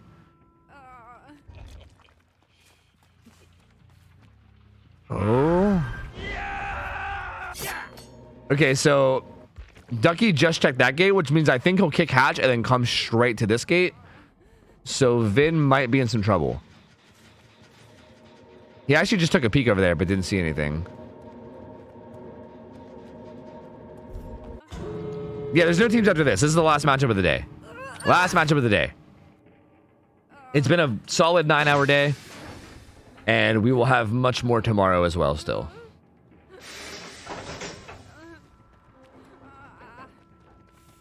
There's no way. No, there's no way. No, there is no way. I was gonna say, bro, holy, like, did he actually get this? But no, he doesn't. I feel like it maybe would have been, it would have maybe been a good idea for him to, like, work the door a little bit and then hide and then kind of, like, wait a little bit to try to confuse killer, right? But I mean, full sending is also fair as well, right? Like, I can't really blame him for that either. And there you go. Well played by Ducky, 4K1. Not bad from Infliction either, though. You know, getting 4K1 is not really the end of the world here, because again, I would kind of expect your killer to be able to do the same thing. And we'll have to just wait and see. I would assume the killer is probably going to be Demolisher. We've seen him on killer, I think, every other round for this team, so we'll see. And Demolisher has made some really good plays. Again, I know that these teams are 0-2 right now, so, like, you know, obviously he's made some good plays. Yeah, like maybe not good enough, haha, whatever. But like, Demolisher has played very, very well. Like, we've seen him in some matches earlier today where he was making really great reads. His game sense, especially, like, dude, I feel like Demolisher's game sense in particular is so good. Like, he just, like, really seems to pinpoint exactly, like, what the other team is doing and take advantage of it. I think Affliction just kind of had some rough matchups and they just barely took their losses. But I do feel like, assuming Demolisher's on killer, which I believe, yes. Yeah, it is Demolisher. This might be tough for Misery Man. This really might be. I mean, I know that like a 4K1 is good, right? Like Ducky getting a 4K1 there is good. That's a good solid performance from him. I think he got the job done that he needed to. But I really don't think they're out of the woods yet. Like, I really do think this could still go in favor of Affliction if Misery's not careful. It just feels like a little like kind of like an even ground. And honestly, this could be another send out your juicers. Like, realistically, I can see it. Let me get some ads out of the way. I can see it. I can see it. I can see it. I can see it. Owens against the best in the world. Exactly. Exactly. Yeah. Like, there's definitely no shame in going 0-2 when you're going against like the fucking literal best teams in all of DBD. You know, like there is no shame in that shit at all. Because trust me, I would go like 0-50, dude. I would go 0-50. I would never be able to squeeze out a win ever in my fucking life. Like, there's no way. These teams are so good, dude. They are so goddamn good. But this isn't, dude, it's very interesting that we do see the Chucky set, though. Like, very odd. I'm curious to see what we see tomorrow, right? Tomorrow's our final day of Swiss and our final day of the week 1 maps in terms of balancing. And I'm curious if we see, like, we have not seen Unknown yet. There's actually quite a few killers we haven't seen yet. I mean, there's some killers that I feel like there's no, like there's like I think there's some killers in the pool like Legion where I feel like that's just like probably not gonna happen. You know what I mean? Like, who's picking Legion? You know what I mean? You know, probably nobody. If Bucketman was there, then maybe. But like, yeah, we've seen Blight, Billy, Nurse Spirit. Actually, have we seen Billy? I think we saw Billy. Did we see Billy? No, we actually didn't see Billy. Billy is actually on Groaning Storehouse 2. Is this map for week 1? So if we end up seeing Billy, that's like a little bit off the norm map. So I'd be curious. We haven't seen Huntress. Have we seen Wesker? I don't think we've seen Wesker either. Yeah, there's still a lot of killers that we haven't seen, honestly. Like, even somewhat common killers, too. Like Wesker. So, very interesting. A lot of Doctor. A lot of Ghostface. Man, I want to see more Oni. I really want to see more Oni in this first round. Because Oni in this first week is still on Greenville. And once we move on to the second week, right? Like, once we get to the actual bracket, he's not going to be on Greenville anymore. He's actually going to be on Dead Dog, which is interesting. Like, they didn't even put him on CT. They put him on Dead Dog. But still, The Oni Greenville. Why do I keep calling it Greenwich? The Oni Greenville map setup is one that I'm very, very interested in. Like, I am very interested in watching those matches and see how they go, because I feel like that's a really good map for him. In my head, it sounds like a really good map for him, and I want to get more testing. I want to get more testing, especially with teams of these caliber, because I feel like that's probably the best kind of testing you can get, is when everybody's playing like as close to perfectly correctly as possible. Oh no, DDS is interesting. I agree. What's up, Scooty? Hello, hello.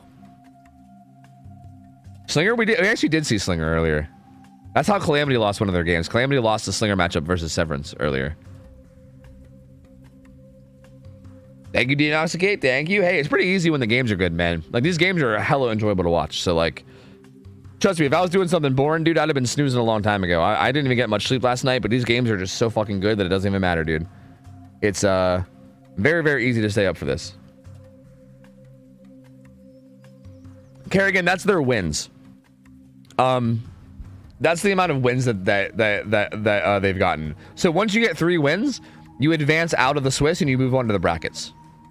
So, for instance, Elysium and Eternal are the only 2 teams that have won all 3 of their games. Like, they're both 3-0. So they are moving on and they're advancing to the brackets. If you lose 3 games, you actually get knocked out. So T5 actually just got knocked out, and this matchup is to see who else gets knocked out, because right now Misery and Affliction are going against each other, and these teams are both 0-2 currently. Like, their record is currently 0-2. So whoever loses this matchup is going to get knocked out between these 2. And then tomorrow we pick up from there, and then we see who is going to get their 3rd win, right? Like, we have multiple teams on the cusp of qualifying, or, well, I say qualifying, but I say moving. We have multiple teams on the cusp of moving out of the Swiss phase, right? Like Tremor, Cynic, Oh Boy, Ariandel, X9, all right there on the cusp of it. And lots of 1-3 teams that are very solid as well that we are going to see still fighting for their lives too. And interesting, not going for Yardstick. Huh. Interesting. Also not going... This add-ons are very interesting here. Not going for Yardstick. Also not going for... Ooh, good flick though. Very good flick. Not going for Yardstick or the purple one. What's the fucking butterfly knives or whatever, like, fucking whatever they're actually called. I don't know, but they're basically butterfly knives.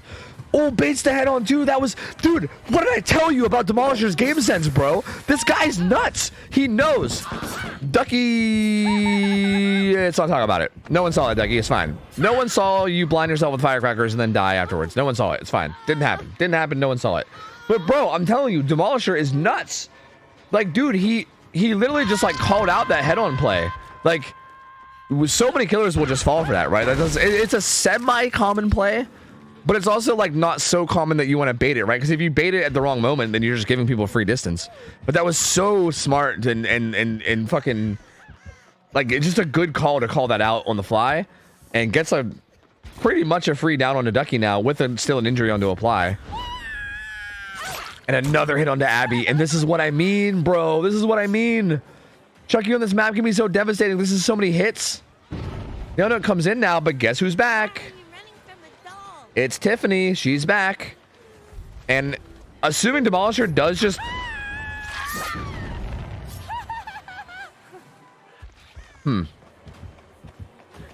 Oh, he is staying on Ada. Okay. I was going to say, assuming Demolisher stays on Ada here, these guys are going to be in trouble.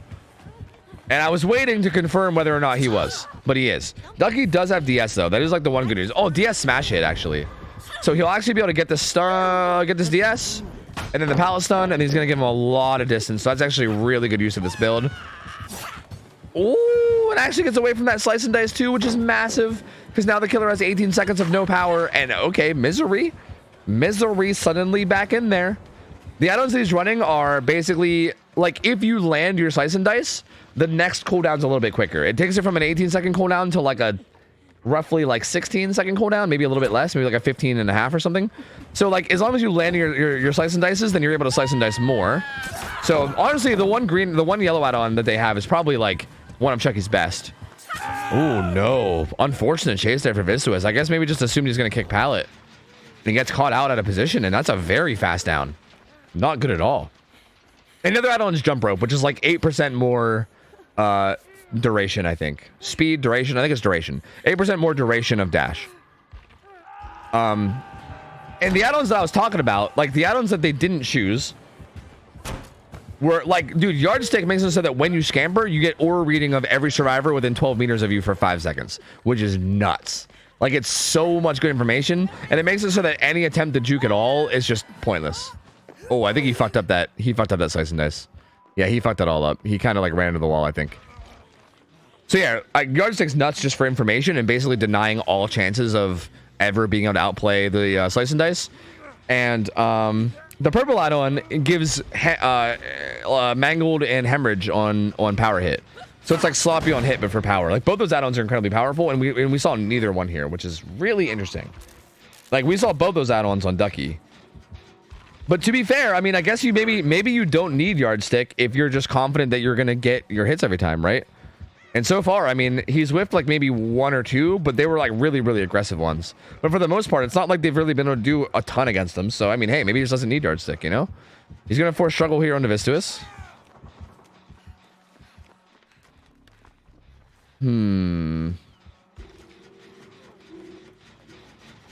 What is going on? Abby kind of sprint bursts away for a second, but then decides to come back. Goes for the pull. Oh, but gets interrupted and has to 1-for-1. This is not worth. This is not worth. This is very, very not worth. This is very bad. This I think is where the game is going to go south. Because he just went struggle. And the only time that's going to be worth on hook there is if you can get it completely for free. If he just went struggle. Otherwise, you might as well just like let him hang, right? But the fact that there was a 1-for-1 and he just went struggle. So it's just kind of expediting his tunnel out. This is really not great. Vistu is doing a really good job, though. Did avoid that 1 slice and dice. But power's going to be back off cooldown soon. And yep, there's the scamper. Yep. Yep, there's the slice and dice. Yep. Killer's fun. Yep, yep, yep. Fun. Yep, fun killer. Yep, yep, yep. And Vistuous is dead. 3 gens still up. They have to take the time to go pick up Abby now. So there we go. Pickup coming through. But now it's a 3v1 with... I'm going to say 3 gens, but probably 2 gens. I think Apply gets this gen done. 1 man. Maybe. If the killer shows up... Oh, no. Oh, no. Oh, no. Okay, that's Pop and Eruption. Never mind. It's 3 gens up. Never mind. 3 gens still up with Pain Res Pop Eruption on the build for the killer. And... Oh, man. This is not a good spot to be in if you're Misery.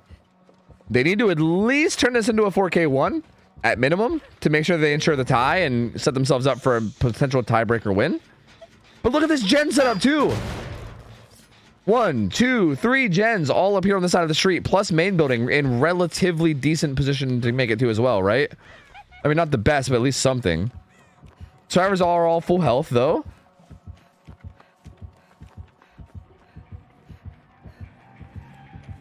Ooh, catches Chucky, but yeah, getting some good distance. I think Destroyer. Oh, okay, Destroyer gonna break out that wall.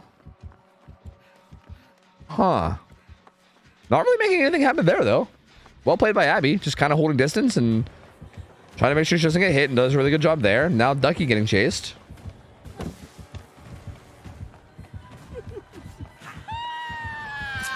Ooh, attempts to fake it, but Destroyer not following for it. Destroyer? Demolisher? Wait, what's his name? Wait, it's one of those, right? Oh, God, my brain. Either way, playing really well. Ducky gets away from that hit just barely, but I think... Oh, no, actually doesn't go down here. Gets to play this pallet. They do pop one of the gens. And does go down now, though. And that pops Eruption as well on that gen. And I think he's going to leave him on the ground. Leave him on the ground. No unbreakable in play here. But lots of progress on this gen. Did they pop main?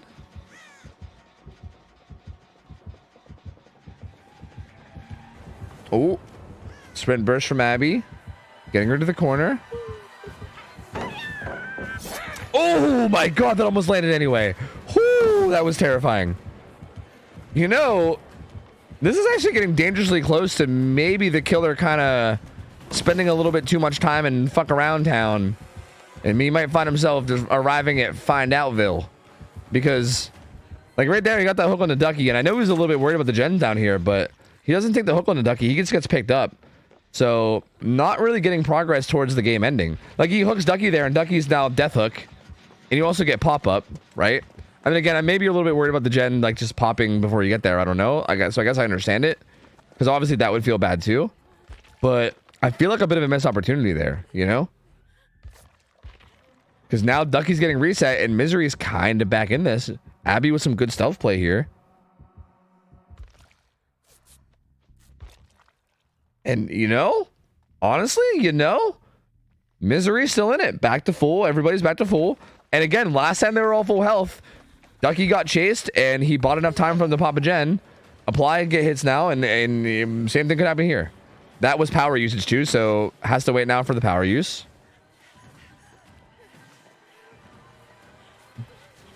Tries to bait the vault. I think trying to bait the vault, but also kind of waiting for Scamper is what's happening here. Actually kicks it. That's interesting. Do they mean to Scamper? Oh my god. Good play from Apply to get away from that. Oh, but only for a second because he is eventually going to go down. Eruption pops in this middle gen. Are they splitting two of the gens? I think they are, right? Yeah, they are. Which is spicy because that means that they're playing for the win, right? I don't... do I like this or hate this? I don't know if I like this or hate this because this is probably going to be pain res. See, they're playing for the win here. They could have doubled this gen at the end of the street and guaranteed that they got that done to guarantee at least the tie. But they're splitting the gen, which is going to make it possibly better to win the whole game by getting all 5 gens done. But at the same time, they're also not securing the tie, which means there's also still the chance that they could lose, right?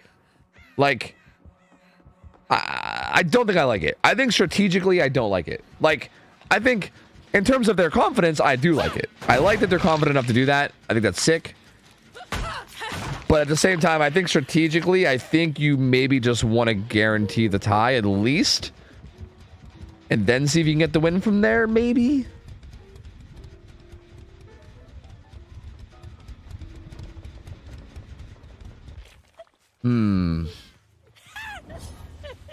Vistuous also kind of a 1v1 juicer, by the way. So just saying, if it goes to tiebreaker, Vistuous, I know he's pretty good in ones. So, I don't know. You know, maybe I'm crazy, but I would have secured the tie there. I would have secured the tie there for sure. And now Demolisher kind of just patrolling these gens. Where's the 4th gen? Am I dumb? There's 2 on the street and there's 1 like behind the buildings. Where's the 4th? Because that's kind of the thing that I don't know. I've not seen it. Oh, okay. Scamper, Ada just fucking bailing though. And did the killer get kind of lost? I think the killer might have got lost in the sauce. Oh, and they're getting some good progress down here. They're going to have to pre-leave. No. Oh, they're going to pop that gen now though. I mean, are you actually going to fall? Wait, are you actually going to chase him when he's doing that? Okay, they popped this gen. So never mind, tie secured. So, okay, at least Tycon secured for Misery. At least. And we're starting to get to a position where it might be out. I feel like this is so weird because I feel like Demolisher was doing so well. And then I feel like he just kind of started getting lost. Like, I feel like he's literally just like losing people. And it's very strange. Pop stealth. Oh yeah, there's still a gen way out here, dude. This gen's way out here. I think Misery's gonna be able to do this. These gens are very, very split. Ducky taking this way deep edge map. Dude, I'm pretty sure Misery's got this. Unless something goes really badly here, Misery's in position that they're gonna win this. They're gonna win this. Ducky takes a hit.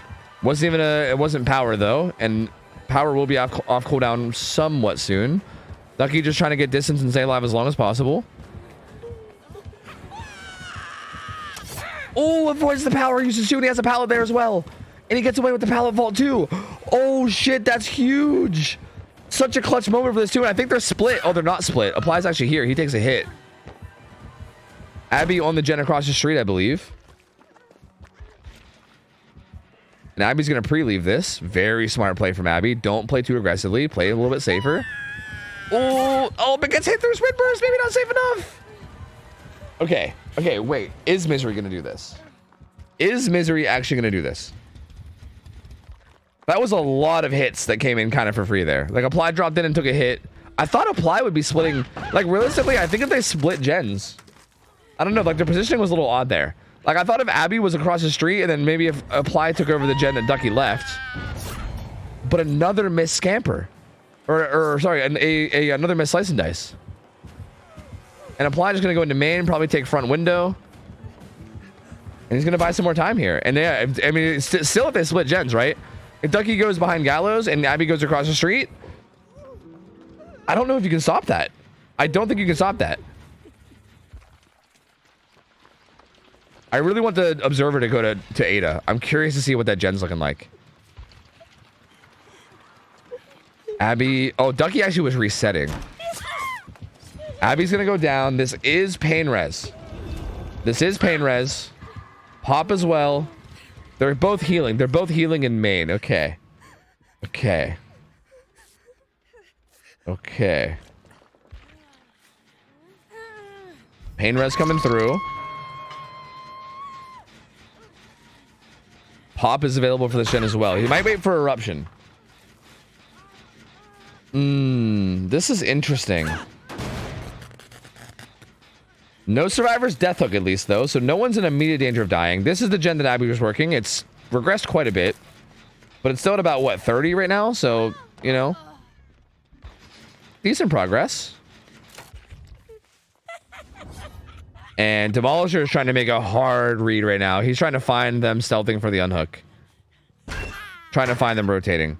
And if he gets a read here, that would be massive, but I don't think we just saw Ducky. I think he dropped. Didn't Ducky drop down main? But he's leaving that gen across the way for a long time. Like, Apply's got a lot of progress here. And Ducky with really good patience is going to rotate in at the last second. And I think he's going to get that pull before shovel, right? He will. And the power's wasted. And Abby's has a second win, so they can just double that. Yeah, okay, Misery. Okay, Misery actually, for real this time. For real this time, Misery wins. For sure, right? There's no way they choke this, right? Unless someone lags out or something. Because they can double that gen behind Gallows right now. And they are, right? They're doubling it. Abby's healing up a second wind. And if the killer leaves that gen across the street, it's at like 90. Like, you can't leave that gen. Like, it has so much progress. If you leave this gen at all, then Apply just hops on it and gets it done. But no matter what you commit to, the other gen gets done. It's over. It's over. It's 100% over. Like, no matter who you commit to, the other side gets done. 100%. There's no way. There's literally no way you do this. He shows up with this gen behind Gallows, and these guys are already pre-stealthing. Oh my god. Ducky doesn't get found there. Oh my god, dude. Stealth level increased. And Apply has to have that gen very close to done, right? Like, that gen's got to be basically done, right? He's going to pre-leave it too. They're playing this very safe, which I honestly don't even hate. I really don't hate this. Like, even pre-leaving this like very early. Because again, now Ducky and Abby immediately hop right back on that gen behind Gallows and double it up. This is very good safe play.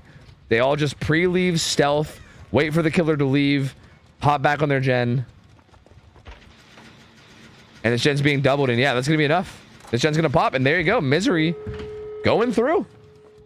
Misery going through. Affliction, unfortunately, gonna go 0-3, and they're not gonna be able to stay into. They're not gonna be able to stay in the tourney. They're gonna get knocked out. Misery, really, really solid showing here to keep them alive in this Swiss bracket. Ducky gets found here and gets hit, but yeah, very, very well played. Like that, as a team of 3 there, they handled that very, very well. Like, there was that one moment where a bunch of people got hit, and I was like, wait a minute, hold on. But even then, they managed to recover really well, and their positioning was just perfect. Like, all the pre-leaving, all the communication was just very, very solid. Like their stealthing was very good too. And Demolisher, like, man, it's so unfortunate for the killer because I feel like he got off to a really big start again. Like, I'm still like, this killer is so strange. Every single time I've watched this killer today, he makes these like really good reads, and you can tell he's like extremely good. And I always feel like he's about to pop off and get a massive result, but then like something will randomly happen where like he'll just kind of stop, getting pressure for a little bit, and then it kind of falls flat. Like, it feels like it happened in almost every one of Affliction's games, and it's very unfortunate. And there they go. Survivors all getting out. It's going to end up being 6 stages, I believe, overall. So really, really good result for Misery there. And they're going to go up 1-0. Their tournament is going to continue for at least a little while longer into the next round. We'll see who they get matched up with. And that's it. GG's, man. GG's. Very, very well played. And Affliction, unfortunately, they are gonzo. Great tournament from them, though. Again, really, really good Brazilian team. They got in through the qualifier, and it was really, really cool to see what they can do, right? They played really well, and definitely deserved to be here. Just unfortunately couldn't manage to squeeze out a win in the Swiss, and they're going to be gonzo. And that's going to be the end of the day today, I believe, right? I think that's the final match of the night. Currently, fucking 9 hours and some in. That should open us up for the schedule for next week, which, or sorry, not for, not for next week, but for tomorrow. Tomorrow there should be a good schedule of games that should be some really spicy ones. So based on how Swiss works, oh damn, I was hoping we would see the records one more time. Based on how the Swiss works, I think I can probably predict some of the matchups, but hey, it's fine. Just stop by tomorrow. It's fine. It's fine. It's fine. It's fine. So we're gonna have more games tomorrow. I'm gonna be casting with Hens tomorrow. And a nice ruiner of balance is virtual. Amazing. Anyway, I will be live again tomorrow, and I believe me and Hens will be casting it. It'll be both round 4 and 5 of Swiss. So we're gonna figure out tomorrow who actually goes through and who gets eliminated. We still have 6 teams. We have 6 teams. We have 12 teams left. So 6 teams are gonna go through and make it to the bracket, and then 6 teams are gonna get eliminated. So. Yeah, man, only half the teams get to make it, half the teams get sent home. So we're going to figure out which half goes and which half stays. Again, really important notes to point out. Things like Calamity currently being 1 and 2. Like, what a weird situation that is. Calamity, honestly, one of the favorites to maybe even make it to, like, the grand finals of a tournament like this, right? That's a really good team. And now they might even get knocked down in Swiss. So that's an interesting scenario. There's a lot of really interesting key points to look out for. Trauma also in danger of getting knocked out too. Some really, really good teams that are in danger of getting knocked out tomorrow. And I'm really curious to see how they perform and whether they're able to stay in it. And yeah, I'm pumped for that, man. I'm super excited. Let me ditch this capture. You guys can hang out with the cat for a second. And yeah, let me find somebody to raid. That being said, just a fair warning, most likely taking off Monday. Like, bro, these have been long streams. Your boy hasn't really been sleeping very well because of how early this is. Probably taking off Monday. Just giving you a heads up. Just giving you a fair warning. Fair heads up warning. Probably taking off Monday. Anyway, let me get out of here. Let me find somebody to raid. Hold on just a minute. Yo, it's so early. There's so many people on that aren't normally live. Oh, shit, dude. I have all these options. Oh, my God. This is weird. Dude, ending a stream at this hour is weird. There's, like, people I can raid that I've never raided before. What the fuck? Dude, this is cool. What the hell? I have so many... I'm so free. I have so many options. Pay out Gamba. Oh, you're right. I didn't pay out... Dude, yesterday I didn't pay out the Gamba until the next day. Yeah, there you go. Gamba paid out. There you go. There's your goddamn tofu box. Are you happy? Jesus. I'm gonna raid... Yo, I'm gonna raid Ninny. I'm gonna raid the boy Ninny. Ninny's a fucking juicer, bro. I think Ninny used to play for Cynic. I don't think he does anymore. He wasn't on the roster right now, which is kind of interesting. So I'm not really sure what happened there, but I know that Ninny's a fucking juicer. He's really good at the game, and he's a really chill dude. And yeah, I kind of wanna show him some love. So go hang out with him. Go hit him with a Get Rated Nerd Debated. Go chill with him. Go vibe with him. And yeah, remember tomorrow. I don't know exactly what day it's gonna start tomorrow, but I'm assuming sometime around like noon, maybe. Like 10 a.m. to noon is probably when it'll start. Probably closer to noon, but I don't know. So I guess just keep an eye out. I will be live tomorrow, so make sure to stop in for that. Thank you guys for hanging out. Hope you guys have an awesome rest of your night. Thank you guys so much for hanging out with me and enjoying the tournament. I'll be back tomorrow. Love you guys. Have a good rest of your night. I'm out of here. I'll see ya. I'll take care. See ya. See you later. See ya.